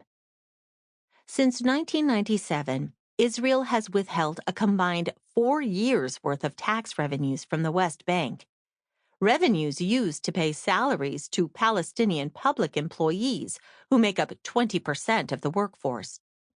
Israel controls all imports and exports, restricting the Palestinian Authority's ability to set fiscal policy.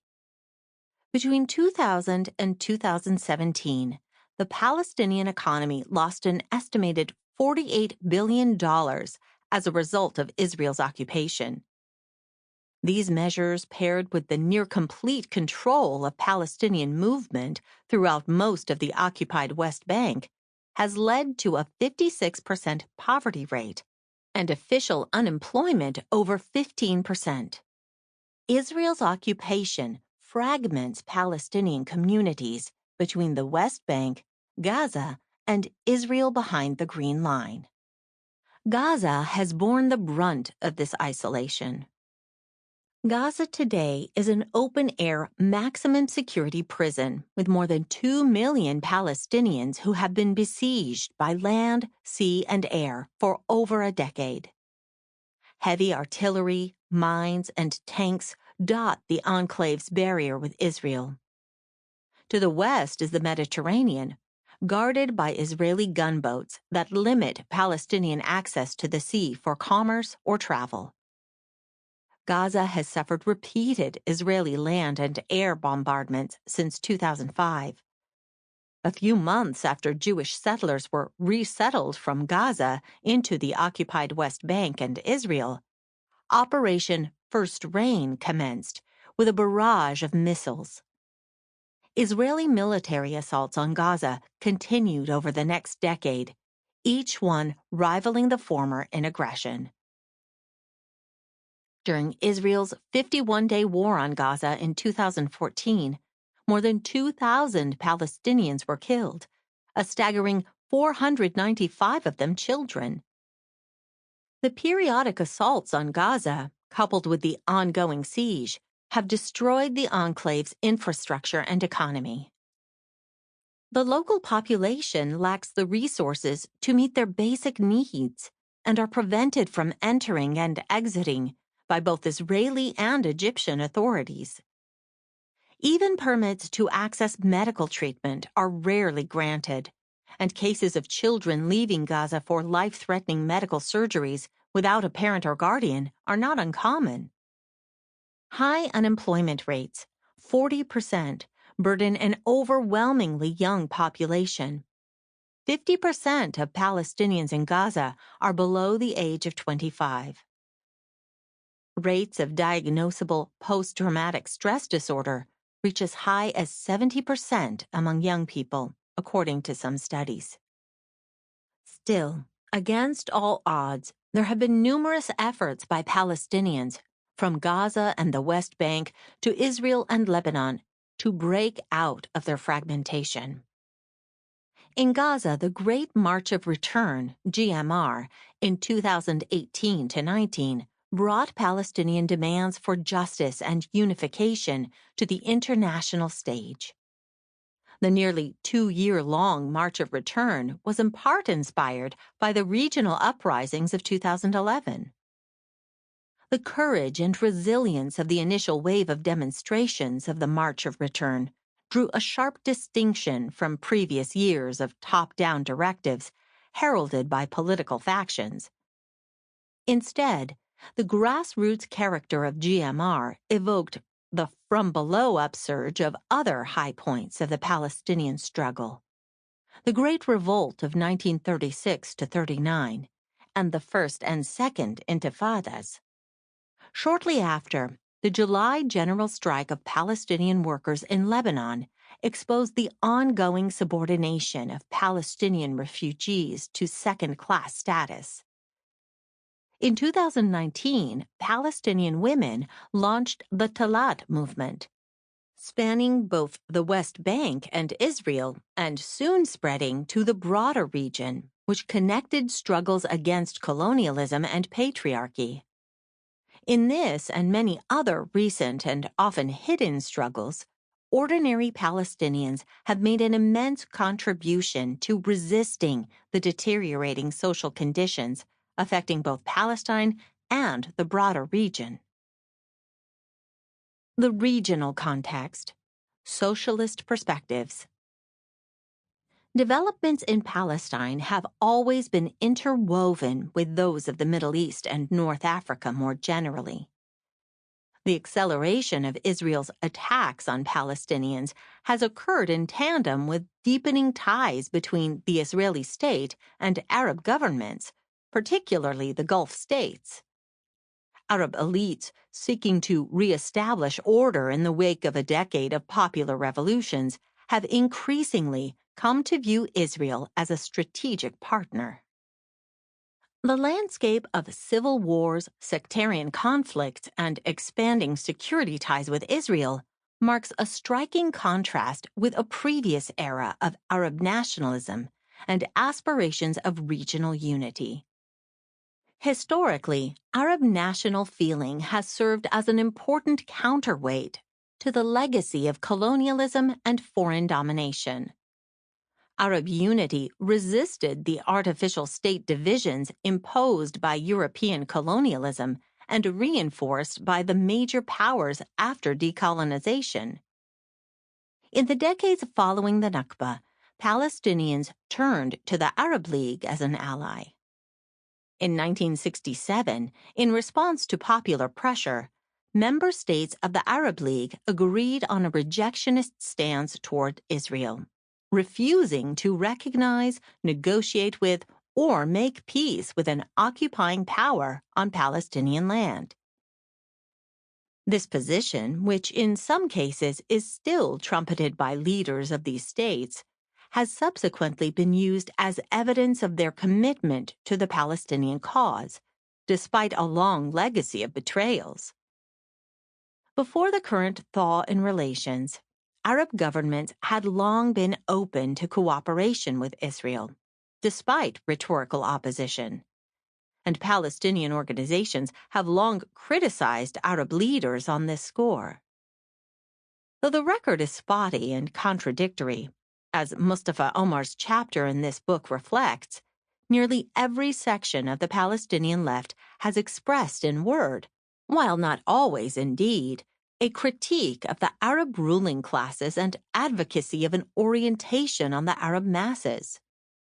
Even Fatah, which today is one of the chief collaborators with Israel's occupation, first distinguished itself with a position that refused to allow Arab governments to represent Palestinians in their lethargy, diplomacy, and defeatism. Other sections of the Palestinian left have been even more consistent in positing the popular classes of the Arab world as the main allies of the Palestinians, rather than the various despots, kings, and generals who rule over them. The slogan, "The road to Jerusalem begins in Cairo, Damascus, and Amman," often attributed to Palestinian Marxist George Habash, looks to popular struggle and Arab revolutions as the key precondition to winning victory in Palestine. In 1969, revolutionary socialists Jabra Nicola and Moshe Makova wrote, "The Palestinian people are waging a battle where they confront Zionism, which is supported by imperialism. From the rear, they are menaced by the Arab regimes and by Arab reaction, which are also supported by imperialism. As long as imperialism has a real stake in the Middle East, it is unlikely to withdraw its support for Zionism, its natural ally, and to permit its overthrow. It will defend it to the last drop of Arab oil." On the other hand, imperialist interests and domination in the region cannot be shattered without overthrowing those junior partners of imperialist exploitation that constitute ruling classes in the Arab world. Nicola drew from Leon Trotsky's theory of permanent revolution, which articulated the need for national liberation struggles to challenge the role of local capitalist classes as well.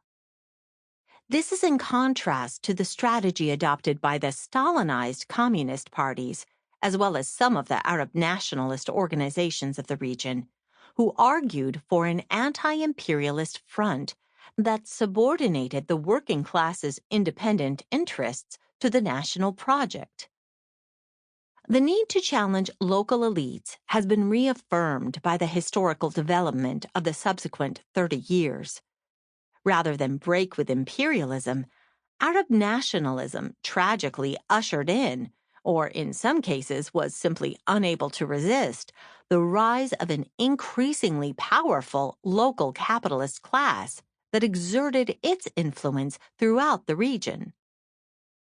This process was assisted by the strategy of neoliberalism that drew the various Arab states together with Israel into a single economic zone under the domination of U.S. economic power.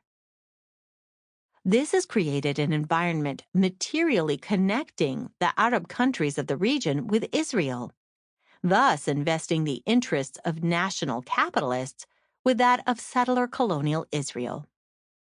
From Egypt's business dealings and security cooperation with Israel to the $25 billion trade dealings between Israel and the Saudi-led Gulf Cooperation Council, GCC, the various examples of normalized economic and political relations with Israel are becoming more audaciously public.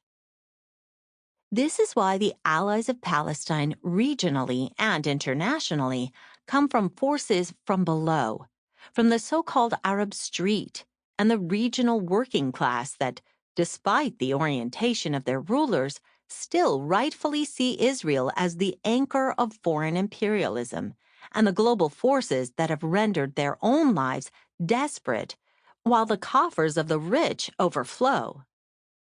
The Arab Spring provides a glimpse of the kind of struggle carried out by millions of ordinary Arabs against their own governments. The inspired mass mobilizations of the Arab Spring did more to shake up the status quo in Palestine than years of summits and negotiations with Israel's rulers. In just one example, the mass civil disobedience and sustained strikes by Egyptian workers came close to opening the Rafah crossing into occupied Gaza. Throughout the region, masses in revolt voiced their support for the Palestinian national cause, and Palestinian flags flew in the centers of the uprisings in Cairo, Tunis, and Damascus. The revolutionary mass struggle in each Arab state against its own ruling class that is tied in one way or another to imperial interests internationally desired and dreamed of by Palestinian leftists of prior decades had become a reality. The response to the Arab revolutions by local elites has been brutal and unyielding. The brutality is captured in the ominous refrain of Bashar al-Assad's security forces: either Assad or we burn the country. The violent reaction and subsequent civil wars have devastated hundreds of cities and towns across Syria, Yemen, and Libya, while in Egypt, a new authoritarian regime has implemented extreme measures of repression against the region's largest population. Nevertheless, popular struggles have endured. Just as it seemed that hope had been lost, mass mobilizations erupted in Algeria and Sudan that toppled long-standing dictators and reasserted the people's demands for justice and democracy. The persistence of this revolutionary wave underlines the need for supporters of Palestine to continue to link their efforts to a broader regional transformation. The Palestine movement grows in the U.S. In the United States, attacks aimed at silencing and marginalizing the Palestine movement continue to intensify, with new laws and lawsuits introduced each year. This escalation must be understood in the context of the massive sea change of public opinion we've witnessed in the last 5 years. The strength of the movement on the ground and the wave of activism has meant that Palestine is increasingly seen and understood as a component of the broader movement around racism, sexism, immigration, climate change, healthcare, and other aspects of social justice. As a result, the question of Palestine has developed into what Omar Barghouti described in this volume as an inseparable and organic part of the global progressive agenda. Palestine featured prominently in some of the most important insurgent election victories in 2018. Rashida Tlaib, Ilhan Omar, and Alexandria Ocasio-Cortez emerged as 3 radical new voices in the U.S. Congress. all three congresswomen have challenged the status quo on Palestine from day one. Tlaib fully embracing her Palestinian roots, and Omar boldly calling out the many tragic and deadly affronts of U.S. empire. Their victory reflects a radical opening in U.S. politics to the Palestinian liberation movement. In 2019, members of Congress openly debated whether or not Palestine advocates deserve the First Amendment-protected right to free speech. All this speaks to the extent to which Palestine has grown in importance to the progressive left. In fact, Israel's strategy of equating anti-Semitism with anti-Zionism is slowly losing its force as more and more Jewish activists make it clear that Israel does not represent them. In fact, the Israeli government routinely sides with figures and groups of the far right, who themselves propagate and incite anti-Semitism. Omar Tlaib and Ocasio-Cortez's persistent arguing for Palestinian rights and defense of BDS in the national spotlight is conditioned by the deeper shift in public opinion of Israel's occupation. This was driven by the success of many years of organizing in the Palestine movement on the grassroots level, from BDS campaigns on college campuses, churches, and city councils, to the Great March of Return in Gaza. In 2018, Rashida Tlaib and Ilhan Omar became the first sitting members of the U.S. House to endorse BDS, flying in the face of decades of Democratic Party support for Israel. In addition, Senator Bernie Sanders has put forth some of the most progressive and confrontational views on Palestine on offer in the conservative U.S. Senate. For instance, by releasing a video of testimonies from Gaza during the Great March of Return, at a time when the march was still being labeled as a terrorist operation. Opinion polls reflect greater sympathy with the plight of Palestinians, especially among young people, who have witnessed Israel's increasingly public and unabashed rightward shift alongside the rise of Donald Trump and the return of neo-Nazi and white supremacist organizations to the public sphere. Indeed, the impact of this shift within the mainstream is reflected in the rise of groups like Democratic Majority for Israel, whose mission is to strengthen the Democratic Party's support of Israel and to ensure it will continue unconditionally. This is but one indicator that the progressive Democrats will continue to face the hurdles and contradictions of the Democratic Party. Within this context, a collective of Palestinians in the U.S., led by Adala Justice Project and the U.S. Campaign for Palestinian Rights, launched the Freedom is Our Future platform. Inspired by the demands put forward by the Movement for Black Lives and in collaboration with activists on the ground in Palestine, the platform demands an end to all funding of Israeli occupation and puts forward a vision of liberation in Palestine and the United States.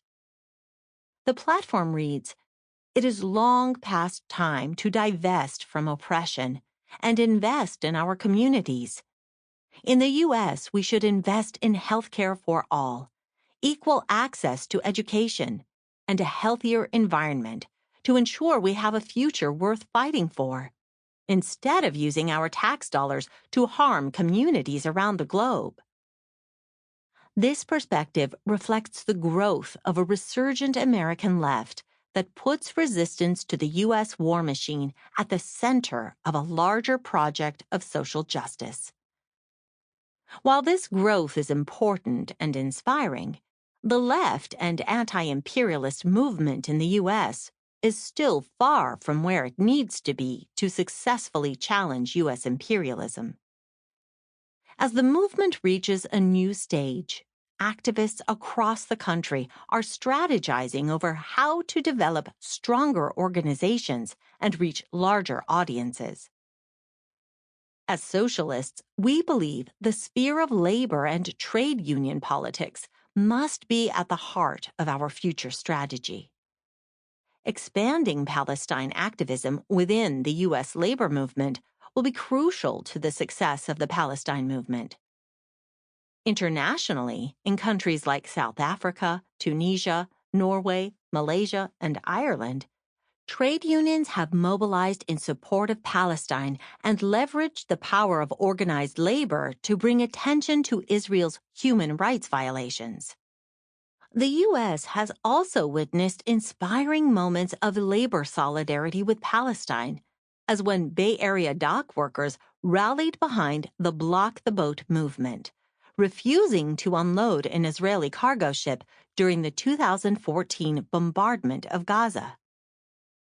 Nevertheless, the influence of the Palestinian struggle inside U.S. labor has generally been weaker than in other labor movements abroad, and instances such as Block the Boat have been few and far between. This is reflective both of general political trends in the country and of the weakness of the American labor movement under 3 decades of the neoliberal employers' offensive, which brought union density and strike levels to historic lows.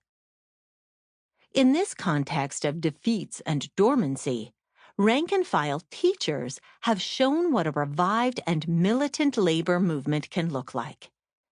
In 2018, a wave of teacher strikes led by grassroots educators spread across 11 states, from West Virginia and Kentucky to Arizona and California. These strikes were organized from the bottom up, and teachers took enormous risks, including striking without legal protection, to fight for the schools their communities deserve. Hotel workers and nurses also struck in the same year, and by midway through 2018, more workers had gone out on strike than in any year since 1986. From the perspective of the Palestine movement, these developments reveal the potential that exists for working-class people to change the political conversation and put progressive and radical demands on the agenda. If we can draw the connections between labor struggles here and the resistance in Palestine, from the squandering of U.S. taxpayer money that funds the Israeli military to the devastation of the Palestinian school system by austerity and occupation, we can build a powerful new layer of support for Palestine that will help shift the balance of forces in our favor. In order to build on these connections, Palestine activists should look to the already existing strength of the movement on college campuses. Over the last 2 decades, BDS has been strongest on campuses and has used this base of activity to find its way into the national spotlight. Strategically, Palestine activists on campus should build solidarity with education workers, including graduate students, faculty, staff, and students. By widening our coalitions on campus, we can help forge ties with organized labor outside the campus walls. A second strategic consideration is to prioritize joining forces with workers involved directly or indirectly in the military-industrial complex, like the employees of Google, who have organized to resist their company's support for U.S. empire. This type of anti-imperialist organizing within the labor movement will take on many forms, from connecting the fight for better health care and education to bloated military budgets, to combating efforts to divide workers based on nationality, immigration status, or religion. It is within this context that BDS can play a role in offering a clear and direct way to organize workers around withholding their labor from corporations and government institutions that enable U.S. imperialism. Charting a way forward. In a time of great uncertainty, of revolutions and counter-revolutions, hope and despair, what kind of course needs to be charted to win liberation for Palestine? We argue that a viable strategy for Palestine must draw the connections between the Palestinian struggle and the broader fight against capitalism and imperialism. As socialists, we are first and foremost internationalists.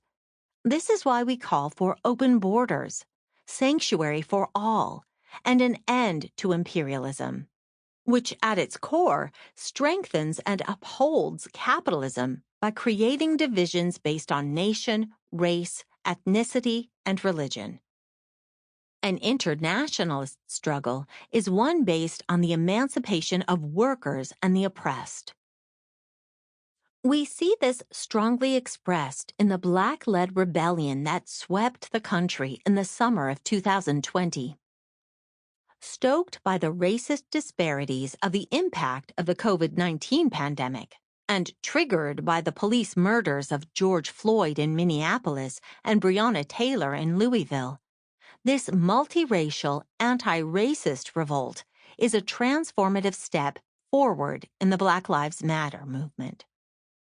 The struggle has evolved beyond resistance to police brutality into a general movement to defund and ultimately abolish the police. It has swelled to a full-fledged revolt against institutional racism in the United States.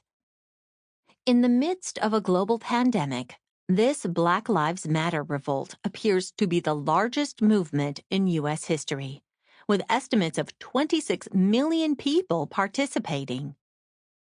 Like the explosions of the Arab Spring, this movement demonstrates the power and capacity of disruptive mass protest from below to radically shift politics, change consciousness, and win material gains.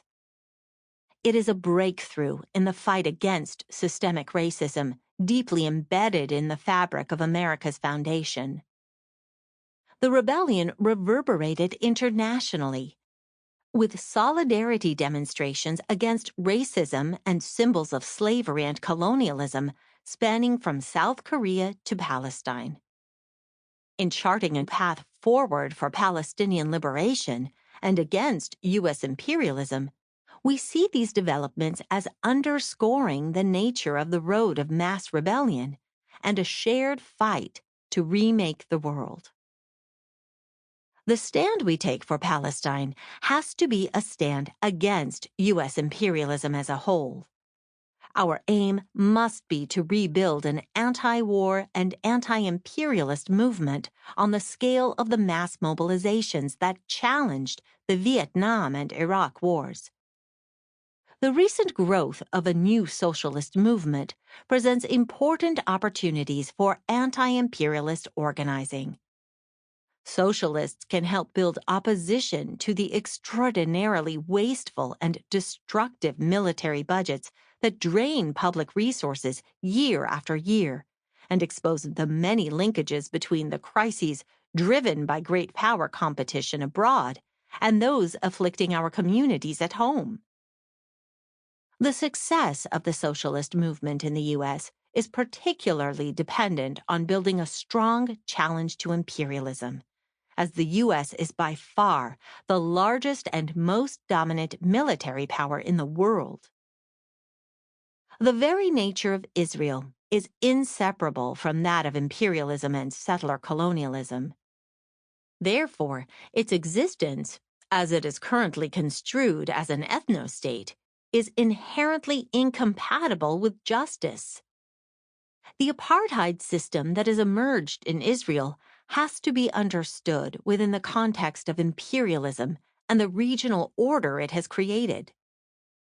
Israel's powerful military and advanced technology sector are strategically important to the U.S. and to the stability of the elite-dominated system that covers the region. The depth of this connection cannot be reformed away, negotiated at international peace conferences, or put to one side. To create an alternative to the status quo in Palestine, We need a rupture that pushes beyond the conception of a capitalist state. A revolutionary struggle not only within occupied Palestine, but also in the streets of the Arab capitals across the region and among workers in the imperialist countries. What may seem an abstract formulation becomes clearer looking at the one-state solution to the situation in Palestine. A one-state solution that supplants Israel with a singular democratic state that affords equal rights to all and ensures the right of return to the 9.6 million Palestinians forced into exile by the ongoing Nakba. Just as we cannot afford to view Israel's occupation in isolation, we cannot conceive of Palestine as a purely national question. As the revolutionary activist and scholar Frantz Fanon warned in the context of the Algerian anti-colonial movement, history teaches us that the anti-colonialist struggle is not automatically written from a nationalist perspective. What type of Palestinian nationhood can be envisioned within a wider Middle East dominated by foreign powers, international capital, and autocratic elites? Although the prospect may seem more daunting, winning liberation for Palestinians will require a much deeper social transformation, challenging repressive states and imperialist backers, of the type that the Arab Spring has shown to be possible.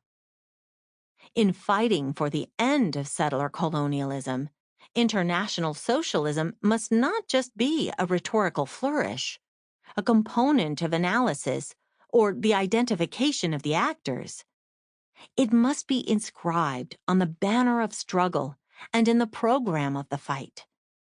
Both the Palestinian Popular Movement, from the First Intifada to the Great March of Return, and the Arab revolutions of the last decade have shown us that working-class people are willing to put their lives on the line to fight for real democracy, for the rule of the people over the rule of elites.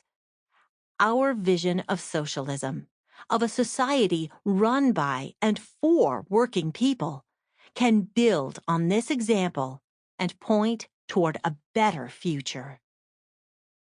We have on this earth what makes life worth living. Afterword. It's time to move. Remy Kanazi. On an early Friday morning in 2018, Palestinians rose up in popular protest across Gaza. The mass convergence was dubbed the Great March of Return. In the words of its founder, Ahmed Abu Artima, Palestinians sought to break from behind prison walls. Braving a hail of tear gas and sniper fire, Palestinians risked their lives to end Israel's decade-long siege and return to their homes and land as refugees. In the following year of protests, more than 1,500 Palestinians were shot in the head or neck. Israel massacred at least 260 Palestinians and injured more than 30,000 people. Snipers took aim at medics, journalists, families, and freedom marchers again and again, with little outcry from world governments and institutions. As Palestinians were picked off one by one, an entire people were repeatedly reminded that no means of resistance was acceptable to Israel's backers. No popular protest, no armed resistance, no boycotts, no rallies, no demonstrations, no songs, no poetry, no nothing.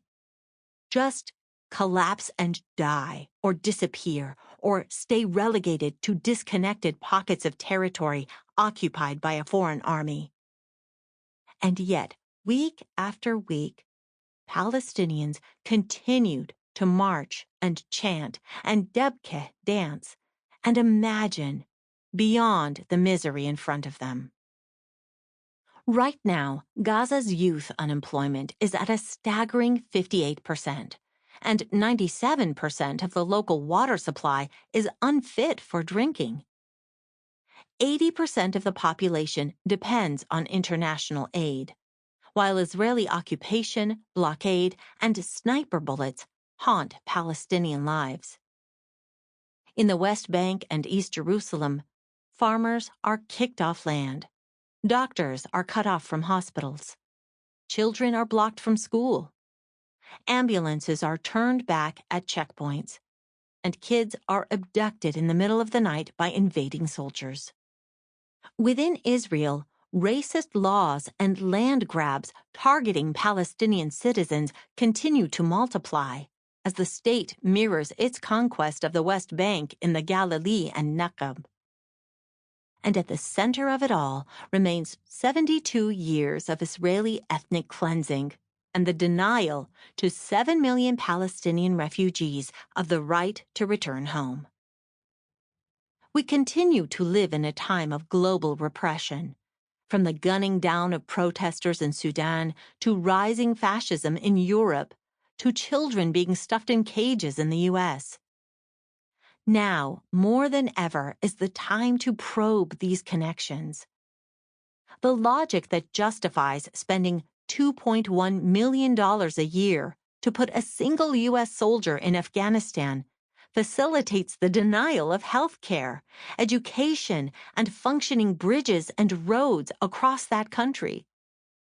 It is the same logic that subsidizes the bombing of power plants in Gaza and the use of tear gas on black demonstrators in Minneapolis and across the U.S., as the murder of George Floyd triggered a summer of black-led protest and revolt in 2020. As detailed throughout this urgent book, what's happening in Palestine is not a conflict, rising tensions, or competing narratives. Israel is a settler colonial enterprise that extends far beyond 1967 and military occupation. What is at stake is a people's century-long liberation project, one that insists we look beyond the dystopian reality before us and the peace process mirage behind us. Through the struggle for Palestine, we recognize interconnected systems, a battle against imperialism and neoliberalism. We view a longer history, from Sun City to Coachella Valley and Montgomery to Derry. And we affirm solidarity against structures of violence, from predatory corporations and institutionalized racism to U.S. wars and military occupation.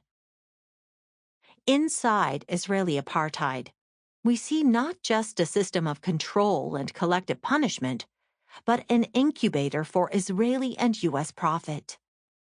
We see tear gas testing grounds, a sound bomb laboratory, and new sniper scopes on display. We witness drone operators stalking trapped Palestinians and monitoring systems on the militarized U.S.-Mexico border wall. We watch as companies produce technology to strangle Black and Brown communities overseas while working with the U.S. government to surveil, imprison, and expel unwanted populations. But it is not enough to know. We must act. It is not enough to wag a finger. We must cut lines of complicity. As the U.S. government subsidizes Israeli bulldozers and bullets, providing $3.8 billion a year in military aid to the state, U.S. cities and university campuses are investing in companies that profit from wall construction and illegal settlement expansion. 15 years ago, more than 170 Palestinian civil society organizations, from trade unions to academic associations to women's organizations, called on the international community to boycott, divest, and sanction the State of Israel until it ends its military occupation, ensures the right of return for Palestinian refugees, and enshrines equality for Palestinian citizens of Israel. Palestinians were not asking for saviors. They simply called for solidarity and action, an end to state, city, academic, and individual collusion in their oppression.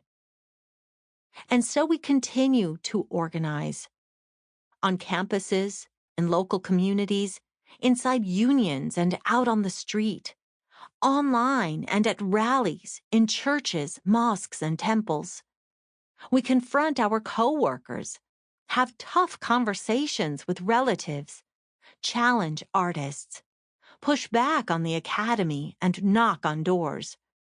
We talk to shop owners, speak on panels, chair events, build mock checkpoints, and facilitate workshops. We create community that extends beyond Palestine, envisioning what liberation for all looks like through action. But as we seek to challenge existing power structures, a host of right-wing actors are working against us. From Canary Mission to Israel on campus, U.S. students are spied on, professors are smeared, solidarity events are sabotaged, and neoliberal chancellors and university presidents bow to donors standing on the wrong side of history. We don't have the backing of right-wing billionaire Sheldon Adelson or star-studded galas to raise funds for demonstrators in Gaza. We don't have waves of glowing op-eds in the New York Times and Washington Post affirming our struggle for justice. But we have people power, student organizing, local coalitions, and a growing chorus of voices outraged at the injustice in front of them. We also have momentum on our side. From a renewal of Black Palestinian solidarity to streams of artists canceling their gigs in Israel to dozens of divestment bills on college campuses, the landscape today looks markedly different from the way it did even just 3 years ago. There was a time when one couldn't utter the word apartheid without being rebuked. Universities shut down Palestinian cultural nights, film screenings that were protested at local theaters, and most progressive groups wanted nothing to do with Palestine. Today, students leading the charge against the fossil fuel industry are also signing into Students for Justice in Palestine divestment bills. Those advocating for Palestinian freedom are campaigning for prison divestment and the rights of undocumented people. New York University's NYU December 2018 divestment bill is just one example. More than 50 student groups endorsed the measure, which passed overwhelmingly via secret ballot. Endorsing groups included NYU Divest for Climate Justice, the Black Student Union, the Asian American Women's Alliance, Shades for LGBTQ students of color and allies at NYU, and the Anthropology Undergraduate Student Association. As of 2019, more than 77 universities have passed boycott, divestment, and sanctions (BDS) resolutions and referendums. Countless people continue to mobilize for Palestinian freedom in South Africa, Ireland, Chile, the UK, and beyond. More than 18,000 people signed a petition calling on Iceland to pull out of Eurovision in Israel. Celebrities such as actors Jesse Williams and Mark Ruffalo voiced support for jailed Palestinian teen Ahed Tamimi. Angela Davis, Talib Kweli, and Mark Lamont Hill have weathered attacks, smear campaigns, canceled gigs, lost jobs, and rescinded awards to stand firmly with Palestine. From the Dream Defenders to the Red Nation, Black, Native, Latinx, queer, and Jewish organizations continue to take action and show solidarity.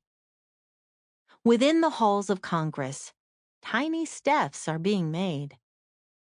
21 House members signed on to Representative Betty Cullum's Promoting Human Rights for Palestinian Children Living Under Israeli Military Occupation Act, which cuts U.S. taxpayer dollars tied to the military detention of Palestinian children. Representatives Ilhan Omar and Rashida Tlaib became the first two members of Congress to sign on to the right to boycott. Tlaib, who is Palestinian, also vocalized support for the Palestinian right of return and a one-state solution, which envisions a nation stripped of colonial privileges for Israelis and ensures freedom for all people. This doesn't put an immediate stop to Israeli settlement expansion or bombing campaigns. And a congressional bill or celebrity retweet means little in isolation. However, these collective actions represent a sea change in consciousness, and it wouldn't have happened without a radical movement that helped carve the path to where we are now. A 32-person protest during a Chicago winter in 2002. Intersectional student organizing in the 1980s. And Black Palestinian solidarity in the 1960s that created the foundation that people stand on today. Our progress in this moment is intimately connected to the founding of Israeli Apartheid Week, to the crafting and inserting of a language that is now commonplace. It is a reflection of movement, of imagining beyond the crumbs brushed off the table. If you are listening to this book, I imagine you care. You've watched documentaries, you've been to protests, you've picked up pamphlets, read articles or books, and you want to know more. You want to sharpen your knowledge, advance your skills, or analyze information through a revolutionary and socialist framework. You are part of a flourishing left that refuses to affirm the status quo and stay silent as the world burns down around us. So what does one do? Plug in. Show up. Show love. Conceptualize creative ways to take action. Attend a meeting locally. Make a flyer. Help organize a demonstration. Volunteer for a fundraiser. Research a divestment campaign. Coordinate a panel. Hold a sign at a rally. Be an audience member. Educate a friend. Retweet, share on Facebook or Instagram, and signal boost online. Or join an organization.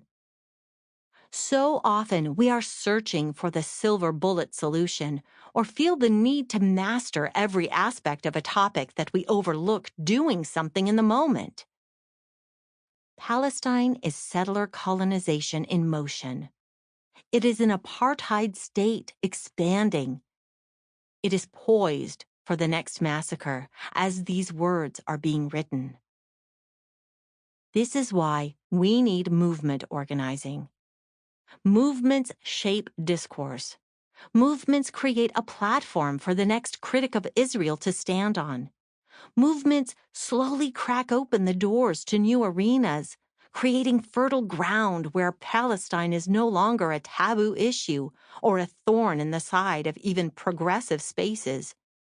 In fact, support for Palestine is imperative for those who proclaim to stand on the side of justice. Are you for the status quo or against systems of oppression? Are you for or against stripping away basic rights from indigenous people? With corporations jacking up prices on insulin and lining their pockets from the construction of walls and pipelines, where do you stand? As the climate change crisis threatens lives today, not at some distant moment down the road, what are we doing to build a better future? If this book does nothing else, let it make you think and question. Yearn to be a bit more strategic, and sharpen tools and tactics as we aim to put our principles into practice. The struggle for Palestine is now. It is as necessary as it has ever been, and our collective struggles have created more capacity for alternative futures than at any other time over the last generation. It is you. It is us together. It is time for us all to move. This concludes Palestine, edited by Sumaya Awad and Brian Bean. Narrated by Jeed Sadi. Copyright 2020 by Sumaya Awad and Brian Bean. This unabridged audiobook is published by arrangement with Haymarket Books and was produced in the year 2024 by Tantor Media Incorporated, a division of Recorded Books, which holds the copyright thereto. Please visit tantor.com for more information on our growing library of unabridged audiobooks.